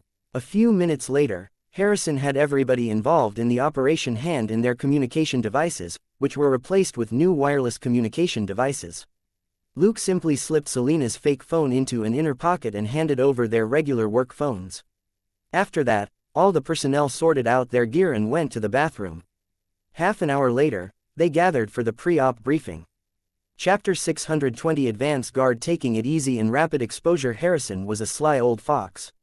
With how often he had taken the fall before, he should have been fired dozens of times already, but his position as a captain had never been shaken. It wasn't because he was backed by someone powerful, but because many of the missions that were given to his squad were highly dangerous. For example, in the gunfight against Bullseye, 10 members in his squad died, but that wasn't because of any lapse in Harrison's command. The big shots in LAPD were no fools. If they let go of a subordinate like Harrison who was capable, willing to get things done, and wasn't afraid to take responsibility, then who else in SWAT would work on the tricky cases? If they let go of a captain over each case, then half of SWAT's teams would have been replaced in a year. Without these experienced old guys who weren't afraid to get things done, the new inexperienced SWAT rookies wouldn't be able to maintain law and order in Los Angeles, which would be a serious problem. Thus, Even at almost 40 years old, Harrison was still a captain. He would be suspended a few times every year, but would be out and about again once the incident blew over. This fall guy was the higher-ups, most trusted squad commander. Whenever there was an emergency, they would turn to him. Suspension, that was nothing more than a performance for the outside world. He had once even been suspended for 2 months, but that didn't affect his pay or bonus as he went to HQ every day to command his team remotely. As an experienced SWAT captain, organizing an escort mission couldn't be any easier. Besides Luke and Selena who would be providing peripheral support, Harrison also made arrangements for the other squads who would be helping out. He didn't blindly expand the escort team either. Harrison didn't want the convoy to suffer because of those guys who were crazy about money. $100 million was enough to make criminals fight a small war. As he listened to Harrison's arrangements, Luke checked his guns and looked for the inventory manager at HQ for a batch of bullets. This operation was directly handed down by the big shots at HQ, and all departments had to provide assistance. Thus, even though the inventory manager was astonished at the request for 500 bullets and multiple clips, he still handed them over. In any case, Luke and Selena's signatures were on the receipt. Perhaps they were collecting the bullets for their teammates too. The inventory manager could only assume that was the case. After organizing the mission, Harrison came over and asked in a low voice, "Do you see any holes?" Luke shook his head. "Harrison, you're a professional when it comes to these sorts of operations. You should believe in yourself." Harrison was relieved. He had been afraid that Luke would suddenly point out a big hole, which would have been embarrassing. However, as Luke continued to check his guns and load them, he continued, "Even if something does go wrong, we just need to get rid of the criminals in our way." Saying that, he snapped the chamber of his revolver back into place and raised his head with a smile. "You know that I'm best at that." Harrison forced a smile. "You're absolutely right, but there was nothing wrong with what Luke said. If they killed all the criminals in their way, they would naturally be able to complete this escort mission." He glanced at the Smith & Wesson M500 in Luke's hand. "You use this too, Luke?" "Of course, in case I run into any criminal wearing a bulletproof vest." Harrison was lost for words. "Do you think you're hunting elephants?" Soon, the team was all set and moved out. Harrison already had a backup plan for ground escort in the first place. He just needed to make some minor adjustments to complete the deployment. Luke and Selena got into their car and drove into HQ's underground parking lot. Luke signaled to Selena and switched all the windows to dark mode. She sat in the backseat and patted Gold Nugget on the back gently. A ball of golden slime touched her hand and swiftly disappeared. When that was done, Selena climbed back into the passenger seat. Luke started up the car unhurriedly and went out to patrol the surrounding streets. He activated the comms a short while later. "This is Falcon. There are multiple lookouts around HQ, I've already spotted more than 10. Harrison. Copy that. Everybody, stay sharp. Everybody turn serious. A ground convoy wouldn't be as easy as sending a prisoner off via chopper. Until they delivered Alex to the prison, the entire convoy would be in danger." The team of police vehicles drove out of the underground parking lot. 4 motorbikes led the way, followed by 3 cars, 2 black SUVs in the middle, and another 3 cars in the rear. The convoy moved quickly down the street toward Los Angeles County Prison in the east. Luke drove ahead of the team. Falcon reporting. Anomalies in the apartment building on the right 200 meters in the front. 2 tramps pushing carts are on the lookout at the intersection. There are 2 container trucks on both sides of the street which might be the source of an ambush. He didn't speak fast, but he exposed the criminals' position at a rapid rate on the comms. These criminals were all heavily armed, and had to be eliminated quickly. The convoy instantly slowed down. A moment later, the police force in the area converged to pin down the drivers of the 2 trucks. Surrounded by the police's guns, the dozen criminals inside the trucks surrendered. Their ambush was a bust and they were surrounded. They couldn't even put up any resistance. The trucks weren't bulletproof. If any of them resisted, the police around them wouldn't hesitate to riddle them with holes. The 2 criminals who were pretending to be tramps were stopped as well. Several officers got out of their cars and took cover behind the open car doors as they pointed their guns at the criminals without saying anything. The 2 criminals obediently got on their knees. Their Uzis were confiscated without firing a single shot. Harrison rejoiced that he had shamelessly pulled Luke into the team, or quite a few officers might have already been lost in this round. The officers on the right side of the street had already reported that they had discovered 2 criminals, who dropped an RPG and 2 rocket missiles as they ran from being pursued. These weren't anything like guns. 1 shot would be enough to wipe out a police car along with a few officers. After the first engagement between the police and criminals, the police crushed the criminals without sustaining any casualties as they directly arrested more than 20 criminals. The tally was 1-0. Luke drove unhurriedly and heard Harrison's instruction: "The first wave has been suppressed. Proceed, but don't drop your guard." Everybody knew what that meant. The ones to come out first were always the small fry who were the least patient and capable. $100 million reward wouldn't attract just this rough bunch. The professional criminals hadn't made their appearance yet.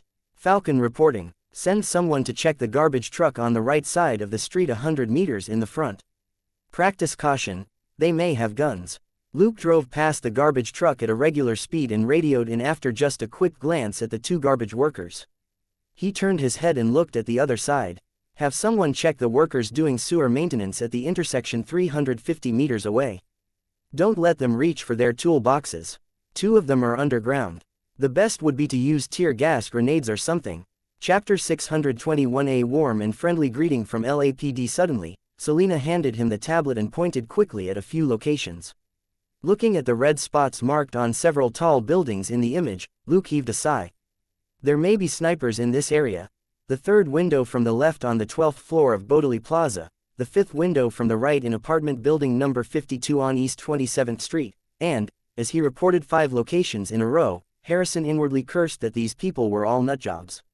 As long as these 5 snipers weren't terrible, they could throw the convoy into chaos. Snipers were truly a great threat to a convoy which only had rifles and pistols. They were scarier than the earlier RPG. The convoy slowed down again. The police force, which had just cleaned up one batch of criminals, swarmed toward the garbage truck and the sewer workers. A criminal ambush on the road wasn't a big problem. They either ran off or surrendered when they didn't see the convoy. However, the 5 snipers were either in an apartment or plaza building, which was a much more complicated environment. Going up would take a lot of time. The convoy could only take a detour. As Luke patrolled the new route, he considered when he should next make a move. Why didn't he just kill that Alex? First of all, there wasn't really a good opportunity to do so. Secondly, Alex was currently an important prisoner. Killing him would be slapping the police department in the face. Lastly, because of the $100 million reward, Alex had become a means of drawing out a huge number of criminals. Luke could justly take down these criminals during this mission.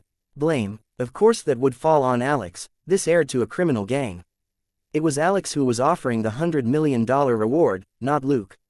By getting rid of the criminals, Luke was upholding law and order in LA as well as LAPD's dignity. He should get a whole bunch of medals. As he was driving, Luke suddenly frowned. "This is Falcon. The number 206 patrol car 200 meters in front of the convoy belongs to Westside, but I don't recognize the 2 officers in it. Have their front desk check number 206 ASAP. Be warned, there are 2 more individuals in the backseat who may be armed." Harrison mumbled inwardly, "What the hell is with this eyesight and memory? You can even spot that." Luke wasn't responsible for just one area. He was the advance guard who never stopped patrolling the surroundings, which meant that he couldn't waste time on any one location and could only do a sweep. Even so, he had noticed that something wasn't right about the police officers in one of the patrol cars. Harrison sent men to deal with the criminals who were pretending to be police officers and had the convoy speed up again. They had been out for less than 15 minutes, but had already arrested more than 40 criminals. Harrison was under a lot of pressure. Thankfully, the criminals' losing streak continued in the second round, and the police still had 0 casualties. The tally was 2-0. Without even firing a shot, Luke continued to spoil the criminals' plans. The convoy continued to advance toward the east side. Luke raised his vigilance. The bulk of the third round of attacks would definitely happen here.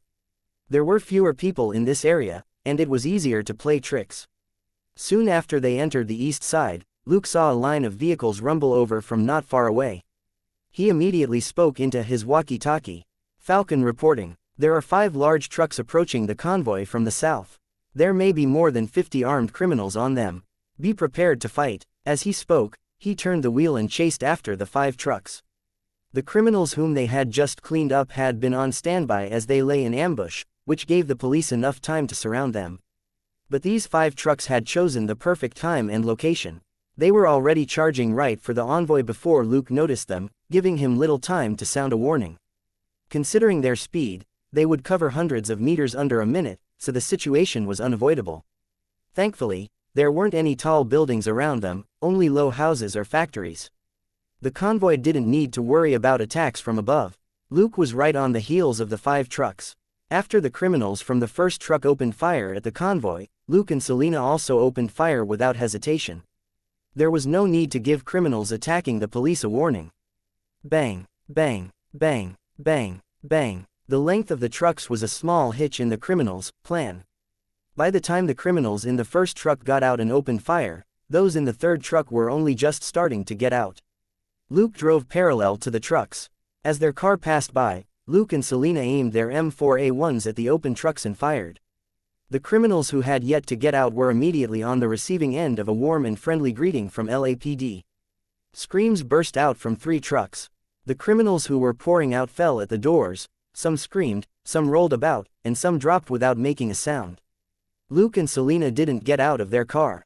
Their car was bulletproof. It was faster and safer for them to shoot from the car. Keep an eye on the trucks at the back. I'll deal with the criminals up front. With that, Luke turned his gun so that it was aimed at the very front of the trucks. Over 30 criminals had engaged the police. It was quite a heated battle. Luke wasn't hasty. He reloaded his gun and shot twice at every criminal he saw. If they were killed, they were unlucky. If they weren't, they were lucky. After he emptied a clip, more than 10 criminals in the fight collapsed as they were routed. It wasn't like they were a real force. They were just a group that had been set up for the time being to make a fortune. They didn't have any courage at all. They could bully the escort convoy when they had the advantage in numbers. But now that more than 60% of them were down, it was impossible for them to continue fighting. The criminals scattered. Those who were lucky ran into Luke's blind spot and survived the disaster. Those who were unlucky ran right in Luke's direction and were shot down. These were all experience and credit points that had delivered themselves to his door. He certainly couldn't let them go to waste. All right, Falcon has taken care of the criminals in the 3 trucks in the rear, but there may be survivors. The cleanup crew should be careful, Luke said into the walkie-talkie before he turned the car and drove to the front from the side to continue with reconnaissance. At HQ, Harrison listened to the report. Of the 5 trucks, only the 2 in front engaged us. The criminals in the 3 trucks in the rear were attacked by Falcon when they were getting out and basically didn't take part in the battle at all. He did some calculations. Almost 30 men had gotten out of the first 2 trucks, so there must have been 30 to 50 people in the last 3 trucks as the main force. In the end, Luke and Selena had taken care of all of them. Harrison suddenly remembered that Luke had done something similar in Nakatomi Plaza. A bunch of criminals had been taken down when they were still in the back of the truck. Even Luke wasn't sure how many people he had killed. Chapter 622 Gunfight. How about a dance? But this was just a passing thought, and Harrison instructed the convoy to proceed. This was a very big operation today. After this battle, the convoy was halfway through their journey. The rest of the route was mostly flat, open area with few things that could act as cover. In places like these, the criminals would have to move on a large scale if they wanted to win. Without 200 to 300 people, there was no way they could stop the convoy. But it would be very obvious if that many people were deployed. LAPD's chopper was currently following them high in the sky. It was a bright, sunny afternoon, and the helicopter didn't have to go lower to be able to see a long distance away. The helicopter was at a pretty high altitude, and didn't dare stay in the same location for too long. It didn't want to be the second LAPD chopper to crash on the same day. Luke didn't notice anything out of the ordinary. The convoy pressed forward as it left the residential district and entered the more remote industrial area. If they were to run into a large criminal operation, this would be the best chance for it. Otherwise, once the convoy left the city, it would be a barren stretch of land with nowhere to hide, and the chopper would be able to spot anything unusual. Suddenly, there was an explosion. Luke frowned. Looking in the direction of the convoy, he drove over. Someone had already reported the situation over the comms. The car carrying the prisoner has flipped on its side from an explosion, but we have not detected any attackers. I repeat, we have not detected any attackers. Neither had Luke. He hadn't sensed any attackers, or even smelled any explosives. However, the SUV carrying Alex had indeed flipped on its side from an explosion. Was it some kind of homemade bomb? Or an extraordinary ability? He scouted the area but didn't discover anything. There was nobody around. Even when the prisoner was transferred to another SUV, nobody showed up. Everybody moved on, and the SUV which had blown up could only be left behind. Suddenly, Luke's expression changed as he heard the sound of cars all around him. FCK. Cursing in his heart, he turned the wheel and backed the car into a dilapidated building next to the street. The next moment, cars came pouring out from everywhere with loud rumbles. They were all speeding over from up ahead, like the trucks earlier. The chopper was already hurriedly warning them, "This is Vulture. At least 50 cars are approaching from the east." Luke silently hid in the shabby building as he watched the cars rush past him from the east to the west. It wasn't that he was scared, but that there was no need to engage them. There were so many of them that blowing up a few cars wouldn't make a difference. Instead of letting them hem him in, he preferred to attack them from behind. After observing the passing cars for a moment, however, Luke had a strange expression on his face as he said into the walkie-talkie, "This is Falcon. Hondo, these people, they don't seem to be armed, or look like criminals. You better make sure who they are before opening fire." Harrison was also stumped when he heard that. "They're not armed, Luke. The 7 or so cars I saw were all carrying kids in their 20s. I don't see any weapons. They look like they're joyriding." Harrison immediately checked with the lookout in the helicopter. As the lookout examined them carefully, and was also surprised a moment later. "No weapons," Vulture repeats, "we don't see any weapons." At this moment, the two parties finally engaged.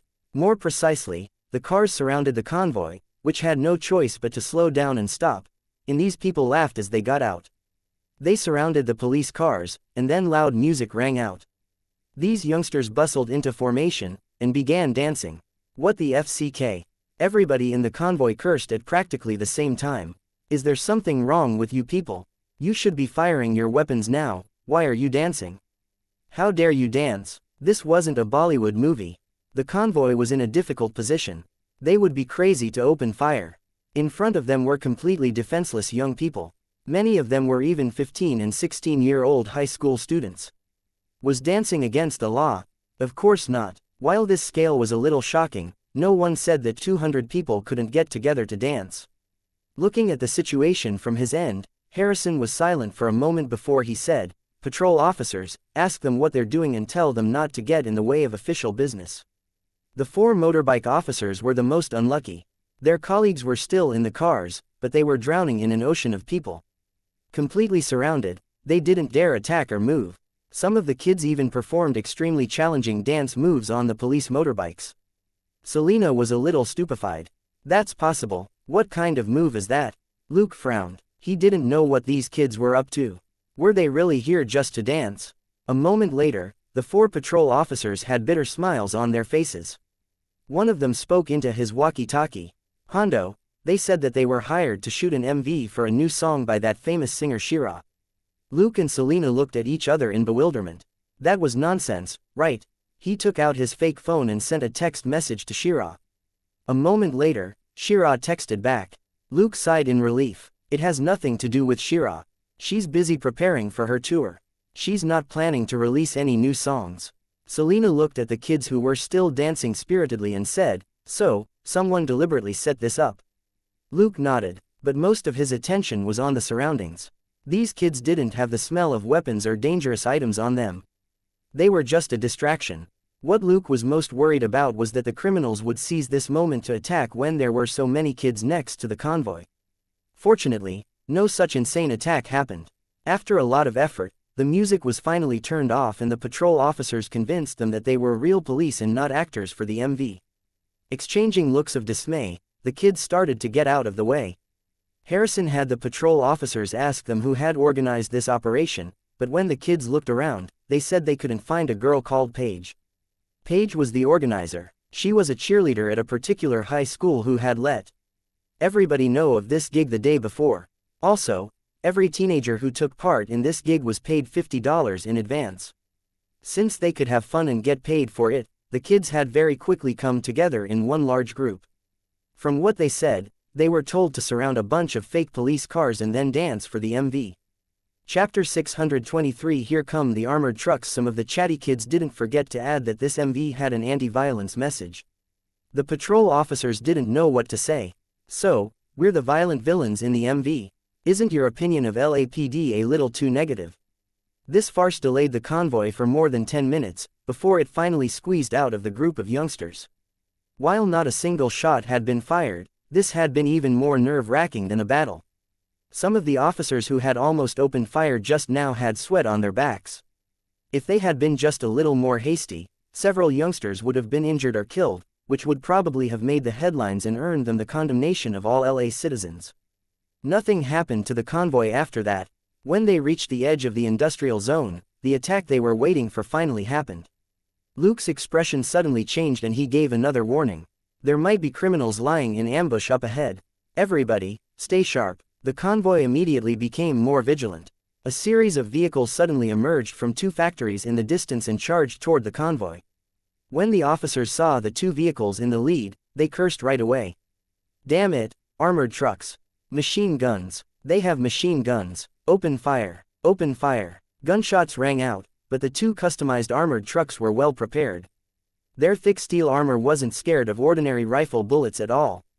They simply rumbled forward. The moment the two armored trucks appeared, Luke and Selena quickly shot at the rear tires from behind. Several cars were following the two armored trucks, but there was a distance between them. Luke and Selena took advantage of the opening and fired a storm of bullets. Seeing the rear tires explode, Luke relaxed. Thankfully, these criminals hadn't used special tires for the armored trucks, or bullets might not have been able to blow them up.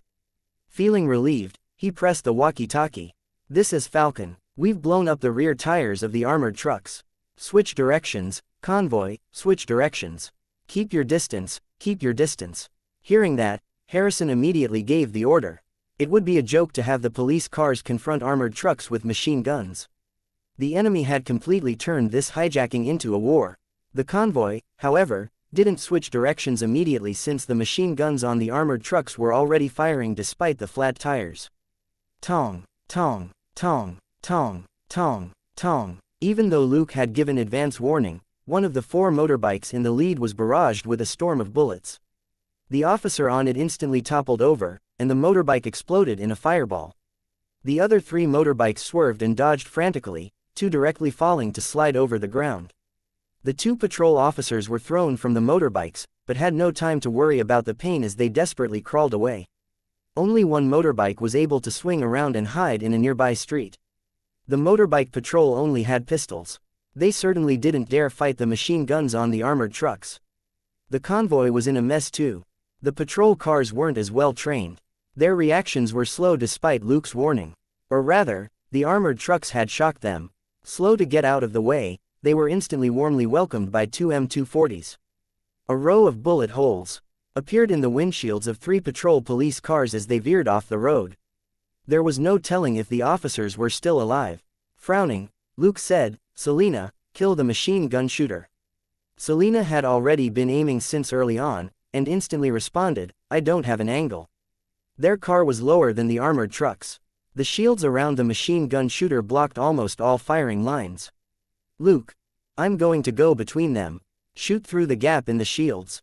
Selena, "Copy." The car sped up and approached the two armored trucks. 3. Luke began to count down. The car shuddered as Luke pushed aside a regular car that was in his way with a bam. After colliding with the criminals, cars behind the armored truck with a series of noises, the police car abruptly slowed down. 2. Luke continued counting down, his hands steady on the wheel. 1. Finished colliding with the other cars, their police car finally slipped between the two armored trucks smoothly and steadily. The gaps in the shields on the sides of the two machine gun shooters were exposed. Bang, bang, bang, bang, bang, bang, bang, bang. Luke fired 3 bullets. One of them hit the shield, and 2 hit the shooter on the left, who fell into the truck. Selena fired a string of bullets over the shield and into the gap to hit the shooter on the right in the head. "Target down," she said quickly. Luke was relieved. The two armored trucks with machine guns were the trickiest to deal with. They could cause a large number of casualties in a very short space of time. There were more small fry in the cars behind the trucks, but they weren't big problems. Thinking that, Luke didn't aim with intent, but simply fired a barrage with the M4A1 back at what he remembered of the positions of the criminals' cars.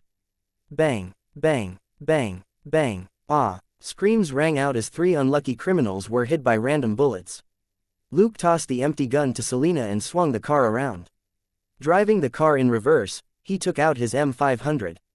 Bam, bam, bam, bam. Even though both parties were moving, it was only a distance of 10 meters, and Luke accurately shot the front wheels of the 2 armored trucks. Bang! The last bullet hit the machine gun position on one of the armored trucks at very close range. A criminal had just come out to take control of the machine gun, but he was shot in the chest. He hit the shield and then fell back into the truck. Luke put the M500 away and said into the comms, "Take note, some of the criminals have bulletproof vests on." It had just been a flash, but he had noticed that the machine gun shooter who was hit in the chest by the bullets didn't look right. As long as there were plates in the bulletproof vest, taking bullets to the chest would only give you some bruises, and wouldn't even fracture any bones. Therefore, while it was legal to own guns in most American states, bulletproof vests were strictly regulated. At HQ, Harrison cursed, but wasn't too surprised. Since these criminals had gotten themselves armored trucks, it wasn't strange that they would have bulletproof vests. It was a good thing that Luke and Selena had blown up the tires of the armored trucks. The biggest threat to the convoy was gone. Harrison ordered the convoy to switch directions and go around the armored trucks. Luke and Selena, however, were asked to stay behind to tend to the injured police officers and hold the criminals back. This was an order that Harrison dared to give only to Luke. He also gave Luke full permission to act however he saw fit, and Luke could retreat whenever he wanted to. Luke and Selena were going to confront dozens of criminals on their own. He had no right to stop them from retreating. Luke quickly backed the car into an alley on one side. He simply said, "I'll get off and approach from the side. You distract them with the car." Chapter 624. Here comes the helicopter. After he opened the door and got out, Selena immediately moved to the driver's seat. Taking note of Luke's movements, she waited for the best timing before she floored the gas pedal and charged out. Propping the M4A1 on the open car window, she didn't aim at all but simply held down the trigger as the car charged onto the street and into an alley opposite. The criminals had just picked up their accomplices from the armored trucks. They were about to turn around and chase after the convoy, when the unexpected shooting happened. Looking at the Chevrolet that flashed past, the criminals' teeth ached with hate. It was precisely this plain Chevrolet that blew up the tires of the armored trucks and wounded quite a number of their comrades. The convoy had already disappeared, yet this car was still haunting them like a ghost. But the criminals had a commander as well.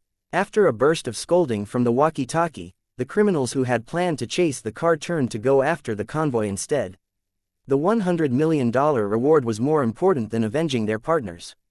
The deaths of several allies wasn't a big deal. That just means there's fewer people to spli the money with. The leader of the criminals murmured to himself.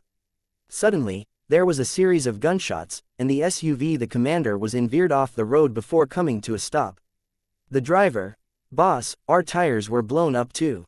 The commander, "Arg, find that goddamn cop. I'm going to kill him." 3 of the dozen cars immediately stopped. At the commander's orders, the criminals headed to where the gunshots had come from. Bang, bang, bang, bang, bang. After a series of gunshots, the air suddenly quieted down. A moment later, the criminals reported via the walkie-talkie, "Boss, our tires were blown up too." The commander seethed with fury.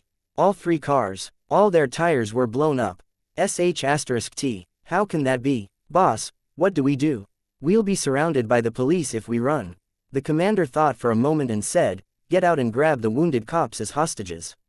Their cars should still work." Altogether, 11 criminals got out of the 3 cars as well as the commander's car.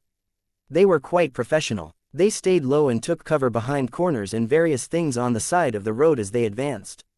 They weren't stupid. That cop in the Chevrolet was too good at shooting. They weren't the machine gun shooters and didn't have any protective shields, and even with bulletproof vests on, a few shots to the chest would still leave them gasping for air. When that happened, they wouldn't be able to run even if they wanted to. Just as they approached the position Luke had fired from earlier, there was the rumble of an engine, and a familiar Chevrolet emerged from the corner of the street behind them with a gun propped on the open window. Bang, bang, bang, bang, bang. The Chevrolet flew past them as a series of bullets hit their cover. The 11 criminals all took cover. If they didn't have any cover, they could only lie on the ground. Even so, 2 unlucky bastards were still hit. They clutched their butts and yelled in pain. At that moment, Luke appeared from the side and sprinted so that he was to one side behind them. Bang, bang, bang, bang, bang. 5 criminals were all shot in the head and killed. These guys were all wearing bulletproof vests. Luke wasn't interested in wasting time on them. A chill crept into the hearts of the remaining 3 criminals. They stuck their guns out in an approximate direction and fired wildly. Selina's car just happened to stop in front of Luke. Looking at his hand signal, she threw the car into reverse and backed up at a steady pace. Using the car as cover, Luke kept pace with the front of the car. Bam, bam, bam, bam, bam, bam, bam, bam. Luke killed all the criminals except for the commander with 1 shot. He still had to go back up the convoy, and couldn't leave too many survivors here. He couldn't be bothered to show any mercy to people who confronted police cars with heavy machine guns. Luke finally walked over and his gun shifted slightly. Bam, bam. The commander in the bulletproof vest screamed when he was shot in the knees. As the leader, he could be kept alive, but that didn't mean his limbs had to be intact. Luke finally stepped forward and kicked the criminals, weapons to the side. He then waved at the 3 motorbike riders not far away. He's all yours. If he tries anything, kill him. The department won't say anything. Have HQ send backup and take care of the scene. After cuffing the criminals, Commander, he got into the driver's seat of his car. Selina had already moved to the passenger seat. The Chevrolet suddenly sped up and chased after the convoy. Luke had only driven several hundred meters, when he sensed something and turned his head. Selina, take a look at the sky. I think I hear choppers. Right as he said that, 2 helicopters flew over their heads in the direction of the convoy. A moment later, gunshots rang out, and the comms exploded with activity. HQ, we're under attack from hostile choppers. Officer down in car 433. Officer down in car 275. We need backup. We need air support. Luke frowned and bent his head slightly to look out the windshield at the sky. 2 Bell helicopters were hovering in the sky, and 4 criminals were doing a mad sweep with M249 machine guns. This is Vulture, this is Vulture. We're too far away right now to provide support. The officers on the helicopter also felt helpless. They were flying high enough so that they wouldn't be easily shot down from the ground, but that also meant that they were far from the criminals, helicopters down below. Until they descended to a suitable altitude, the convoy had to withstand the attack from the choppers on their own. Luke, you drive and let the convoy know that I'll take care of the choppers. Selina cooperated smoothly with him. The moment he put down the seat and moved backward, she had already taken over the wheel, and she stepped on the gas pedal again. Now that her physique had improved significantly, she could complete these difficult movements effortlessly. At the same time, she raised the back of the seat again and opened the sunroof for Luke. Luke stuck his head out of the sunroof. Take the street on the left. Selina turned the car into a small side street before coming out on a street on the left. At that moment, the car was on the left behind the criminals, helicopters. The moment the car reached the street on the left, Luke opened fire with his M4A1. He aimed through his scope at the machine gun shooters 100 meters high in the sky. Bang, bang, bang, bang. One of the shooters suddenly fell back into the cabin of the helicopter. Bang, bang, bang, bang. The second shooter folded over and dangled out of the cabin door. The criminals' firepower was instantly reduced. Luke, the other side. Selina turned the car and drove to the right of the second helicopter. Bang, bang, bang, bang. A series of bullet holes appeared in the glass in front of the startled pilot, and the helicopter slanted away. Chapter 625 Get Off Work. If only. Luke waited for a moment for the helicopter to fly dozens of meters ahead of him. Bang, bang, bang, bang, bang, bang. He emptied his clip as he aimed precisely. The helicopter had barely flown away from the convoy when blood splattered in the cockpit as the pilot was shot dead. It was clear that this pilot wasn't wearing a bulletproof vest. The helicopter spun and crashed somewhere in the distance. Luke didn't spare it a glance. He quickly reloaded his M4A1. Bang, bang, bang, bang, bang, bang. The criminals' last helicopter was still hesitating when it was hit by a series of bullets. It instantly fled in fear, trailing smoke. This is Falcon. The criminals, helicopters have been taken care of. Luke pressed the walkie-talkie and spoke into it. The convoy finally caught a break. Just now, they were suppressed by the 4 M249s in the sky and chased by a dozen vehicles. They could only do their very best to dodge, and it was very hard to fight back. Harrison wiped the sweat from his forehead. These criminals were really outrageous, using armored trucks, helicopters and machine guns. They seemed determined to annihilate the convoy.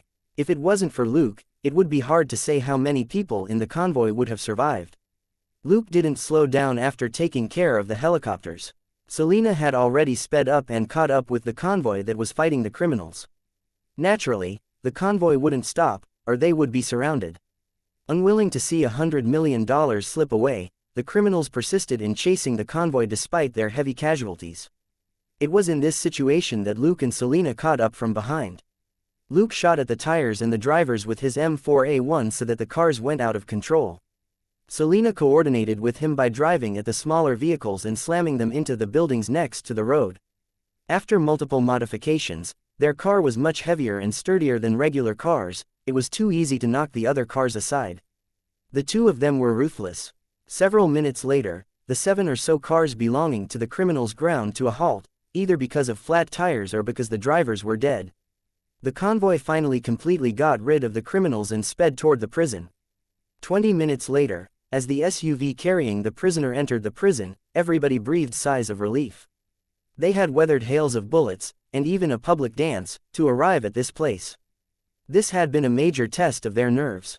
Now that the prisoner had entered the prison, the officers in the convoy had completed their mission. It wasn't just the wardens, but there were also agents from the FBI, CIA and DIA at the prison. Alex's family was involved in trafficking drugs and military firearms.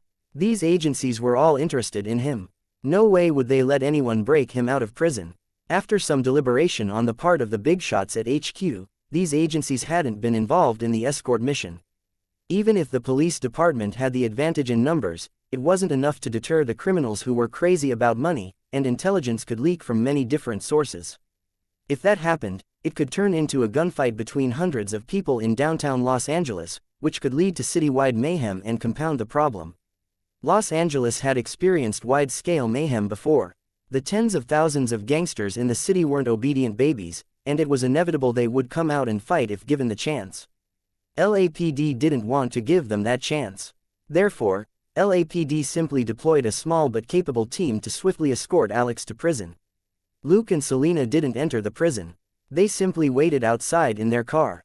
Soon, the convoy started to turn around after delivering the prisoner, and Harrison told Luke to go back to HQ with them. Luke thought he had to write a report on his engagement with the criminals on the east side, and he didn't think much of it as he agreed. Back at HQ, when he saw Harrison wave at him, Luke told Selena to go wash her hands and have something to eat first. He walked into Harrison's office. Looking at Harrison's still gloomy expression, he comforted him. "It's over now. 2 of our colleagues died, but that was hard to avoid. Don't be too sad." During the escort, a motorbike officer was killed at the scene, and one of the officers in the police cars was also killed instantly by the machine gun. Thus, none of the survivors were too happy even though they completed the mission. Harrison simply shook his head. With an odd expression on his dark face, he signaled for Luke to come closer. Luke leaned in close, and the guy whispered something to him. He was instantly dumbfounded and couldn't cursing, "What the FCK," in his heart. But he soon collected himself and said in a low voice, "So you're saying," Harrison was a little embarrassed. "Can you and Selena take care of it?" Luke rolled his eyes. "Do you even need to ask? I'll call Selena over before she thinks we're getting off work." Harrison smiled bitterly and didn't say anything. Get off work, if only. Selena came in with the food box shortly after, followed by Dollar. Luke and Selena both freshened up in the bathroom in the SWAT's large office. Sitting in a quiet corner, they had some pastries and conversed in low voices. Thanks to Luke, Selena heard top-secret information. She was astonished at first, then was enlightened, before she became resigned. "All right, then, if it's overtime, we have no choice. Hopefully this will be easier." Luke kept silent. That was hard to say. They quickly finished eating, then bought some drinks from the vending machine before waiting in the office. The other officers gradually clocked off one after another, but Harrison's squad didn't leave, and neither did Luke and Selena. They waited until 8 o'clock that night.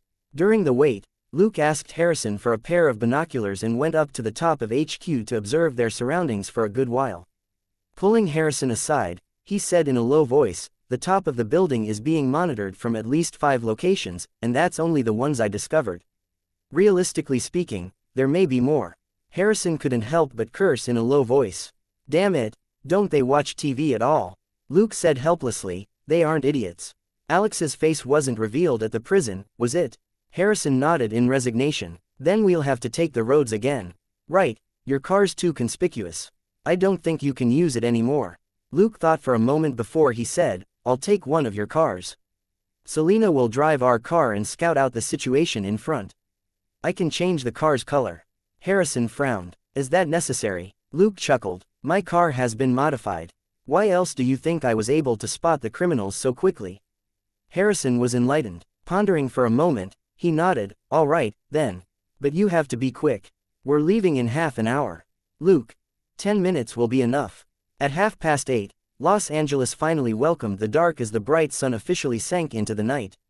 Chapter 626 Attack, Explosion, Roar. Selena had set off 10 minutes earlier. In the car, which was now gray, she checked HQ's surroundings to make sure that the criminals weren't skulking around on a large scale. At that moment, 3 unmarked cars which didn't even have demountable sirens drove out of HQ's underground parking lot. The cars weren't clumped together. A black Toyota was 50 meters up ahead, and a gray Honda was 20 meters behind. In the gray and blue Hyundai SUV in the middle, Luke and a SWAT member sat in the backseat. Luke had met this SWAT member named Sanchez before, when they took care of the middle-aged fatty who had planned to binge-eat himself to death on Shake Shack burgers.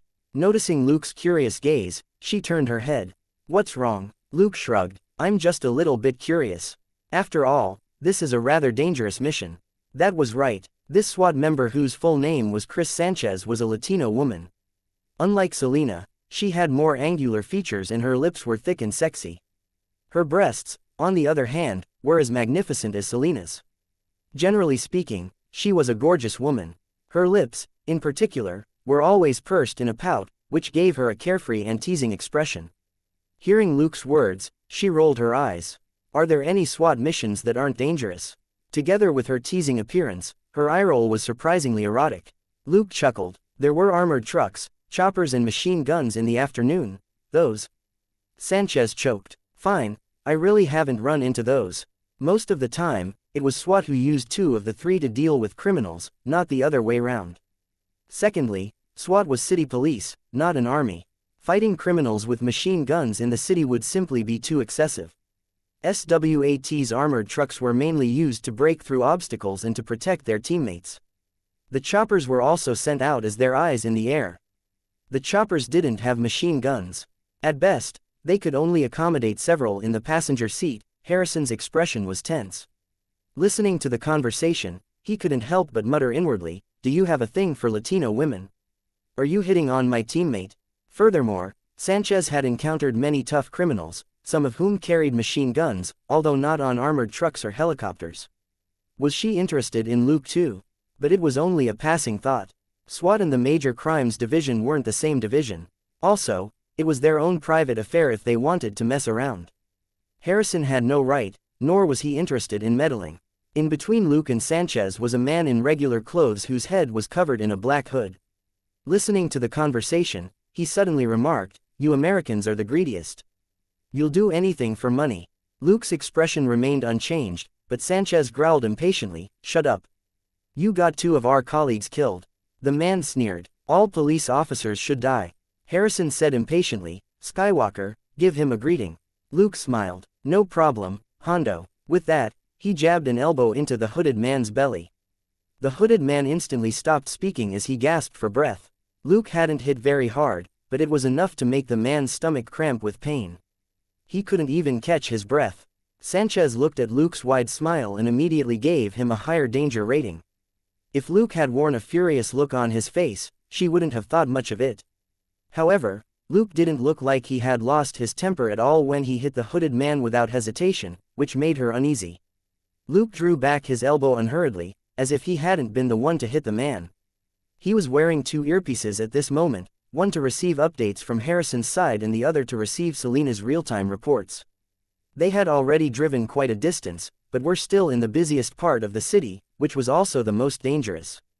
In this sort of environment, ambitious people could attack them from both sides of the street and from the top. This sort of attack would be very hard to fend off. The three cars reached an intersection. The first car passed the intersection, and the light turned red.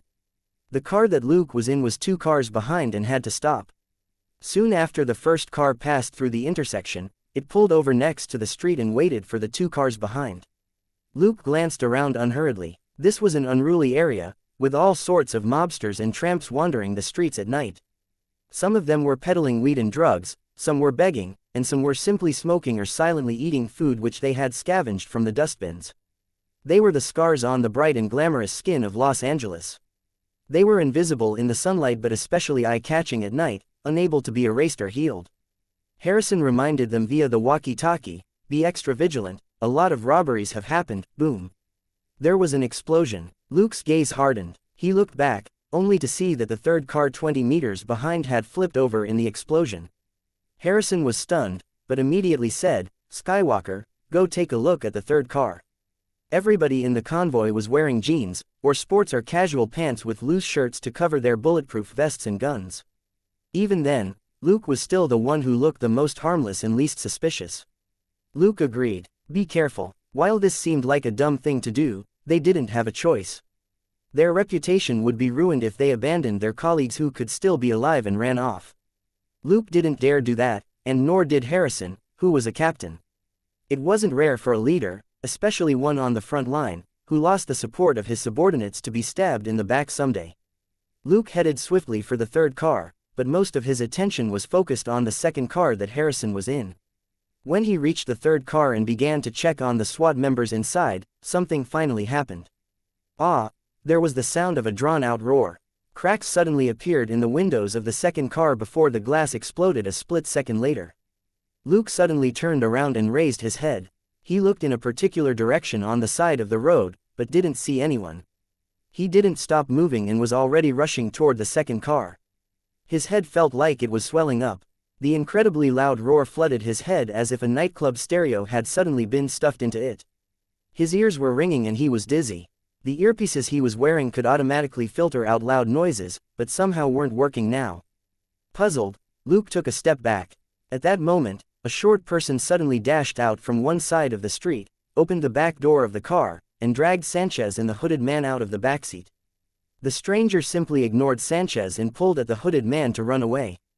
The roar abruptly stopped as soon as the stranger took action. Chapter 627 Lion's Roar and Shock Wave Explosion. The people on the street who were covering their ears felt uncomfortable and shook their heads as they looked around for the source of the sound. Luke was about to take out the M4A1 that was hidden under his armpit. The roar surged again, and Luke's head swelled with discomfort. Sensing the information he got via his sharp nose, Luke almost laughed. "You're enjoying this, huh?" Ignoring the irritating roar, he sped up and jumped at the shorty who was attempting to rescue the prisoner as he stretched out one hand to grab the stranger. As he expected, when he reached the shorty, the roar suddenly stopped. Supporting the hooded man with their left hand, the stranger blocked Luke with the other. A cold smile on his face, Luke grabbed the person's hand and was about to twist their arm behind their back, when, boom. The glove on the hand that Luke was holding exploded without warning, and he was flung back more than 10 meters. When he was still in the air, the roar rang out again to envelop Luke more fiercely than before. Even with his physique, he still felt dizzy. Luke was both pissed and amused. "You sure know how to use your ability creatively." The moment he landed, he exerted strength in his legs and sprinted back. He raised his fists and punched the hooded man as well as the shorty, pulling him along in their stomachs at the same time. Only then did he raise his gun to shoot at a particular window next to the road. The roar promptly wobbled and was cut off. Luke didn't stop. He took a running leap onto the wall. Grabbing the ridges on the wall of the apartment building, he heaved himself up and climbed upward. He was as nimble as a monkey. Borrowing the strength of elementary parkour and quick reflex, he made use of the ridges and cracks in the wall and reached the third floor in less than 10 seconds. He then jumped through the window which he had shattered. Bang! Ouch! Luke drew back his fist and said, "If you shout again, I'll punch 20 centimeters higher next time." The shorty who was kneeling on the floor could barely respond. She was curled up and retching as she gripped her stomach. Luke's punch just now had almost made her throw up her lunch. Luke spoke into the walkie-talkie. "Hondo, how are you doing?" As he asked the question, he took out handcuffs and put them on the shorty on the floor. He then picked her up by the back of her neck and went downstairs. Over the walkie-talkie, Hondo gave a rare, "Mother F*** CKER, before he replied, "I'm fine, just feeling sick." Luke didn't know what to say either. Even he had felt lightheaded at this shorty's roar. It would be strange if a regular person like Harrison didn't feel terrible. He reached the bottom of the building with the shorty in less than 20 seconds. He reached into his pocket and took out what looked like a flashlight. Walking out of the main entrance and onto the road, he saw the other shorty with her back to him as she struggled to get up. Luke firmly stabbed the thing he was holding at her butt. It was waving right in front of his face, after Ali. Putong. The person had only gotten up halfway, when she convulsed and collapsed again. Luke snorted. "That's for the explosion just now." The SWAT members in the third car crawled out and reported no casualties. The attack they suffered earlier was very strange. Their car had only been flipped over, but they were fine. Harrison simply had them push the car back over. The mission had just started. They couldn't take a break yet. He then looked at the backseat of his car. There were now 4 people there. However, it was Luke who was sitting in the middle now. On his left were the 2 shorties he had just thrown in, and on his right was the hooded man. Seeing Harrison's gaze, Luke said, "These 2 are a little tricky. They can't be left alone here. Have Christmas Girl, Sanchez's codename, take the third car." Outside the car, Sanchez smiled bitterly. She didn't need to hear Harrison's order. "Got it, I'm going over." Saying that, she staggered over to the third car that was now the right way up. A moment later, the 3 cars moved out again. The passers-by were completely confused. What was that? It hadn't looked like a gunfight. Was it some kind of prank, or some reality show being filmed? Plenty of production teams and idiots had done this before in Los Angeles, and everybody was familiar with it. In the second car, Luke pointed his Glock at the 2 people on his left, one of whom was sitting on the other. "You didn't hurt any of my colleagues earlier and I don't want to turn your faces into tomato paste, so just sit there and don't think about trying anything." On his left, 2 faces that were almost identical glared at him. These were 2 girls who looked to be around 15 at most. They were minors, and probably twins. They both had blonde hair, except that one had a longer mushroom-like hairstyle while the other had a boy's cut. They also had blue eyes, upturned noses, thin and cute upper lips and slightly plump lower lips. Along with their oval faces, they would certainly grow into beautiful women in the future. It was also one of the reasons why Luke hadn't blown their heads up just now. Beautiful girls, particularly 2 who had yet to become adults, always deserved more mercy. The other reason was that even though their attack caused a mess, none of the police officers had really been injured. In the third car that had been blown onto its side, the SWAT members had nothing more than bruises or scratches. Although Luke had been blown back 10 meters, the explosion had been a very strange one, and seemed to only be some sort of shock wave which had sent him flying. In Harrison's car, everybody only felt dizzy and nauseated. Hence, these were a pair of twins with extraordinary abilities. And they had pretty interesting abilities. One of them could create shock waves similar to explosions, and the other could roar like a lion. The girl who created the shock waves was the one with mushroom hair. She was also the one who had opened the door to take the hooded man. The girl who roared like a lion was the one with short hair, who used her ability to provide remote reinforcement from her high vantage point on the 3rd floor. However, nobody dared to underestimate these 2 little girls. They had almost carried off the hooded man just now. If Harrison hadn't dragged Luke once more into the mission tonight, they would have already succeeded. The 2 young faces that were almost identical glared at Luke furiously, but they didn't dare try anything. Just now, Luke had taught them a good lesson. More importantly, Luke had stuffed a towel into the mouth of the girl with the lion's roar, and she had been placed on top of her sister who could create the shock waves. Not only was it hard for them to move, Luke also had his gun trained on them. They were not only audacious but also very smart, if not overly so. In the afternoon, hundreds of criminals with armored trucks, helicopters and machine guns had been deployed, but they hadn't even been able to reach the masked man. Yet, these two girls had managed it. Harrison even started to question himself. Was there a major flaw in his plan? How else could this have happened? Chapter 628. Want some candy? Tell me if you do. But the rest of the trip was quiet, and they didn't encounter anything else before they reached the county prison. It also proved that Harrison's first escort mission during the day had been necessary. The hooded man in the car just now was the real Alex Montel, the person who put up the reward of $100 million. The person whom the police convoy delivered to the prison in the afternoon was a SWAT member stand-in. Since Alex's face was covered during the escort, nobody really knew if it was him. The escort team in the afternoon weren't Harrison's direct subordinates either. His men had been standing by at HQ the entire time. Only Harrison and a big shot at HQ knew of his plan. None of the others knew anything. The big shot at HQ had made the arrangements beforehand and locked the stand-in a separate room. Nobody was allowed to visit him. Until the real Alex was delivered to the prison, the outside world had to be duped into thinking that he was already in prison so that there would be less obstacles during the real escort mission at night. As things turned out, the plan basically worked.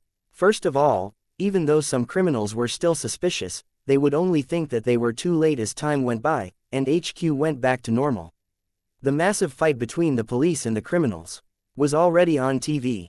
The news was broadcast again and again precisely to create this impression. After all, the criminals weren't the police. Even if they had doubts, they couldn't do a search to confirm their suspicions. Secondly, 100 unmarked cars had left HQ after work. It was impossible for the criminals to monitor all of them. Harrison had also controlled the rate at which the cars left the parking lot so that several unmarked cars left together more than 10 times, which would also be a blow to the confidence of these ambitious people. Who knew if Alex Montel was in one of those cars and had already left? Lastly, the escort route at night wasn't as straightforward as during the day, and they took a circuitous route instead. They had deliberately chosen a fast route after peak hour traffic. The whole operation took less than 40 minutes, and barely gave the criminals any time to react. Except for the two young girls next to Luke, all the other criminals had been tricked. Luke also remembered that the twins had been in the group of dancing kids in the afternoon. They had even gotten close to the police car carrying the suspect. There was no telling how they figured out that the person was a stand-in, but they didn't take action back then and decided to collect their reward at night. Only one last question remained. How had they predicted the route that the cars would take for the night escort mission? Looking at the current situation, they didn't get help from an ordinary person. This wasn't something that was easy to pull off. As everybody else got out and escorted the hooded man to the prison cell, Luke stayed in the car with the two girls. In fact, he was trying to make idle conversation, but the girls simply stared silently at him with their big blue eyes. He sighed. If you don't tell me what happened, I'll have to hand you over to the professionals, understand? Fear flashed in the twins' eyes, but they didn't say anything. Luke felt helpless. You're really not going to say anything? I may let you go if you tell me. Hesitation flashed in the twins' eyes, but they remained silent. Luke then stopped trying. Who knew if the girls were too guarded against him or if they had a special resistance to mental abilities, but his beginner-level mental communication didn't work on them at all. He tried several times, but couldn't even get their names out of them. He didn't want to torture them for answers either. The truth was that he was being serious when he said he would release them. They had exercised restraint in their abilities and behavior, and weren't prone to violence. Luke was quite sure of that. A person who was contemptuous of life and whose hands were stained with blood would feel very different from ordinary people. Luke himself relied on his public achievements to conceal his own anomaly, but he still couldn't trick veterans such as Robert and Flegg. He didn't think that the twins could trick him. But they were keeping mum, and he hesitated. Should he call Wales or Flegg? But that would be sending them into the tiger's den. Luke himself didn't want to work under Wales. That place was just one gigantic trap. There were also too many problems with Flegg's agency. Considering the things they had taken in, they must have plenty of clandestine research projects. Frowning and thinking for a moment, Luke suddenly put away his gun. Forget it. After we leave the prison, whatever you do is none of my business. Seeing his action, the two similar faces looked surprised and confused. After making the decision, Luke relaxed as well. He searched his pocket and found a chocolate lollipop. He unwrapped it and put it in his mouth. Noticing the astonished gazes on him, he didn't look at them, but searched his pocket again and stretched out his hand. "Want some candy? Tell me if you do." The girls looked from his mouth to his hand. The short-haired girl's hand had just moved, when the mushroom-haired girl stopped her. Amused, Luke put 2 lollipops in the hand of the short-haired girl who had just been pulled back by her sister. "You can have them later." There was still a towel stuffed in the short-haired girl's mouth at the moment. Staring at the night sky, Luke couldn't help but warn them, "Don't use your abilities for illegal things like this anymore. It won't be the police who will be waiting for you then." Harrison's team came back and got into the cars. Seeing that the backseat was silent, Harrison didn't think much of it and just had his teammates start the car. After the cars left the prison, Harrison finally gave a long sigh of relief. "Thank God, it's finally over now." Luke smiled but didn't say anything. Harrison looked back at the twins and asked, "What do we do with them?" Luke pondered for a moment. "Put them in the custody center at HQ. After what we went through with the criminals today, don't tell me we have to interrogate them too." Harrison pondered for a moment before he agreed.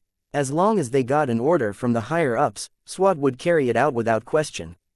But when it came to interrogation, they weren't specialists like the detectives in the Major Crimes Division. Of course, SWAT had their own, professional, means of interrogation as well. However, when Harrison saw the young faces of the 2 girls in the rearview mirror, he promptly discarded these excessively ruthless methods. In this world, men were all about looks, and Harrison was no exception. He wouldn't hesitate to kill a few armed criminals, but he couldn't use professional interrogation methods on 2 girls who hadn't reached adulthood yet. Also, the SWAT members on this night mission were unharmed and they completed the mission successfully. It was as if a burden had fallen off Harrison's shoulders, and he didn't want to bother with the girls. Luke and Harrison pretty much thought the same in this regard. They were in such good moods that the world looked beautiful at the moment. Chapter 629. A great thing, and a minor problem. What puzzled Luke was that the twins didn't run halfway even though he had explicitly said that he wouldn't do anything if they did. They just let themselves be obediently locked up in the temporary custody center. Everybody at HQ was too busy at the moment to interrogate them. Now that the real escort mission was over, the big shots at HQ naturally had to hold a press conference and tell the citizens the good news. Secondly, the losses and contributions on this operation had to be tallied up. Arrangements also had to be made for the dead and injured officers. Even though the twins were described as criminals who had attempted to rescue the prisoner, the officers on guard still focused more on their appearances. Almost 70 criminals who had attempted to rescue the prisoner were in custody. The twins would only be questioned the day after tomorrow at the earliest. On this point, HQ still had to thank Luke and Selena. The 2 of them had killed almost 70 criminals in the afternoon and heavily wounded almost 30 of them, which meant much less work for the interrogators. What HQ paid most attention to were the guys who had almost annihilated the convoy with machine guns on armored trucks and helicopters. It was a proud tradition of the American police to get back at every suspect who killed police officers, otherwise everybody wouldn't consider the police a big deal. The twins were locked up for the time being in a holding room. They had the privilege of using a separate room far away from the other suspects. This was yet more proof that the officers who worked at the custody center were just as superficial as Luke and Harrison. Luke left HQ and drove his own car out of the underground parking lot to go home. Looking at his face, Selena asked curiously, "Did something good happen to you again?" Luke chuckled and said, "Sort of. We'll take it easy tomorrow. We'll check in the morning and then go home to cook a feast. You can spend the morning catching some rays. How does that sound?" Selena nodded and said in a sure tone, "It seems something good really happened." Luke was amused and didn't say anything else. As he drove, he checked the system notifications. System, hosts experience, 14,890 90,000 credit, 15,390 system, you have defeated Stephanie Cassidy and received a list of her abilities. Stephanie Cassidy's abilities: basic vocal sound, basic musical instruments, elementary sound wave X gene. Prerequisites: 40 strength, 20 dexterity, 20 mental strength and 10,000 credit points. System, you have defeated Artemis Cassidy and received a list of her abilities. Artemis Cassidy's abilities: basic physics, basic chemistry, elementary energy outburst X gene. Unavailable. Sure enough, they were siblings. Stephanie was the short-haired girl who could roar, and Artemis was the mushroom-haired girl who could unleash a shock wave explosion. Luke wasn't too surprised that he couldn't learn Artemis's ability. He was already familiar with how the system worked. He realized that it was impossible for him to become an elemental mage, or a close combat mage, like Thor. It was better to just be satisfied with being the beefy marksman. However, Stephanie's ability was very interesting. Elementary sound wave didn't seem very impressive at first glance, but Luke was very satisfied with it. In the battle earlier, Stephanie had shown the very practical use of her lion's roar. It was essentially a multi-use, portable stun grenade that could be turned on and off at any time. When Luke pictured how the enemy would freeze at his roar before he fired his M500 at them, how could he not feel happy? There were many times when it wasn't a destructive ability that was required, but one that was just right for the situation. Luke could increase his offensive power by modifying his weapons, but he had always lacked a crowd control ability. Both stun grenades and his rope skills weren't effective on people with extraordinary abilities. As a massive crowd control skill, this lion's roar suited him very well. The next day, Luke and Selena had just checked in at the police department when they received Harrison's call. "Luke, I have a bit of a problem," said Harrison. "Luke, what is it?" "Harrison, the two girls escaped last night." "Huh, how did they?" "Wait, why is it your problem?" asked Luke. Defense at HQ had been pretty solid last night. After all, dozens of criminals who had attempted to rescue the prisoner were locked up there. The fact that the twins escaped was a little unbelievable, but how did Harrison have anything to do with it? Harrison smiled bitterly. "According to the guards, I took them away at midnight." He stressed the I. Luke was stunned. "What?" Harrison smiled bitterly. "Yes, and based on the surveillance footage, I really was the one who took them out of the custody center." Luke considered for a moment. "Was it someone disguised as you? Or were you being controlled?" Harrison smiled bitterly again. "I think it was a disguise. I was sleeping at home last night. My security system showed that I didn't go out. Also, you remember Sanchez, right?" "Luke, yes, your very hot teammate." "Harrison, she just called me. She said that she was ambushed at home in the morning yesterday and knocked unconscious. It was only this morning that she broke free of her restraints and called us." "Luke, then who the hell was the person who went on the mission with us?" "Another person in disguise." He had a thought. "I'll come over. I was with her in the car yesterday. I'll see if I can find any leads." Harrison readily accepted. That was precisely his intention. The biggest problem at the moment was that he and Sanchez were suspects. While everybody wanted to believe that they were innocent, the surveillance footage made it impossible for them to explain themselves. In the image, it really was Harrison who took the twins out of the custody center, escorted them out of the police department, and left with them in the same car. Sanchez, on the other hand, had been active in the police department for the entire day, and there was even more surveillance footage of her. Harrison was grasping at straws when he called Luke, pinning his last hope on Luke's high rate of cracking cases. In this regard, Luke was a pro. Hanging up, Luke turned the car around and told Selena what had happened. Selena knew what happened yesterday. The twins had left a deep impression on her with their abilities. Hearing that something strange like this had happened, her interest was promptly piqued. Could it be someone else with extraordinary abilities? Luke thought for a moment before he nodded. "Apart from something that defies science and common sense, I can't think of any other possibility. We were with Harrison and Sanchez for so long yesterday, but I didn't sense anything unusual. If they were pretending, they may as well quit being police officers and become stars with those acting skills. Harrison might even win an Oscar." Thinking for a moment, Selena agreed with him. "We don't know Sanchez very well, but even if Harrison really wanted to take the girls away, he wouldn't be that stupid. He's a pro who's very familiar with HQ. He definitely wouldn't leave behind ironclad proof like surveillance footage." Luke was amused. "Harrison will definitely be touched to hear you praising him like that." Chapter 630 Inches Third Wheel. Stunned for a moment, Selena then smiled as well. She certainly wasn't praising the SWAT captain when she analyzed him like he was a criminal. Especially now that he was the prime suspect, she couldn't say anything like this outside. Gold Nugget whined in the backseat. "Luke. Okay, it won't take long. Your feast isn't going anywhere." Satisfied, Gold Nugget turned its head away to look at the scenery from the backseat once more.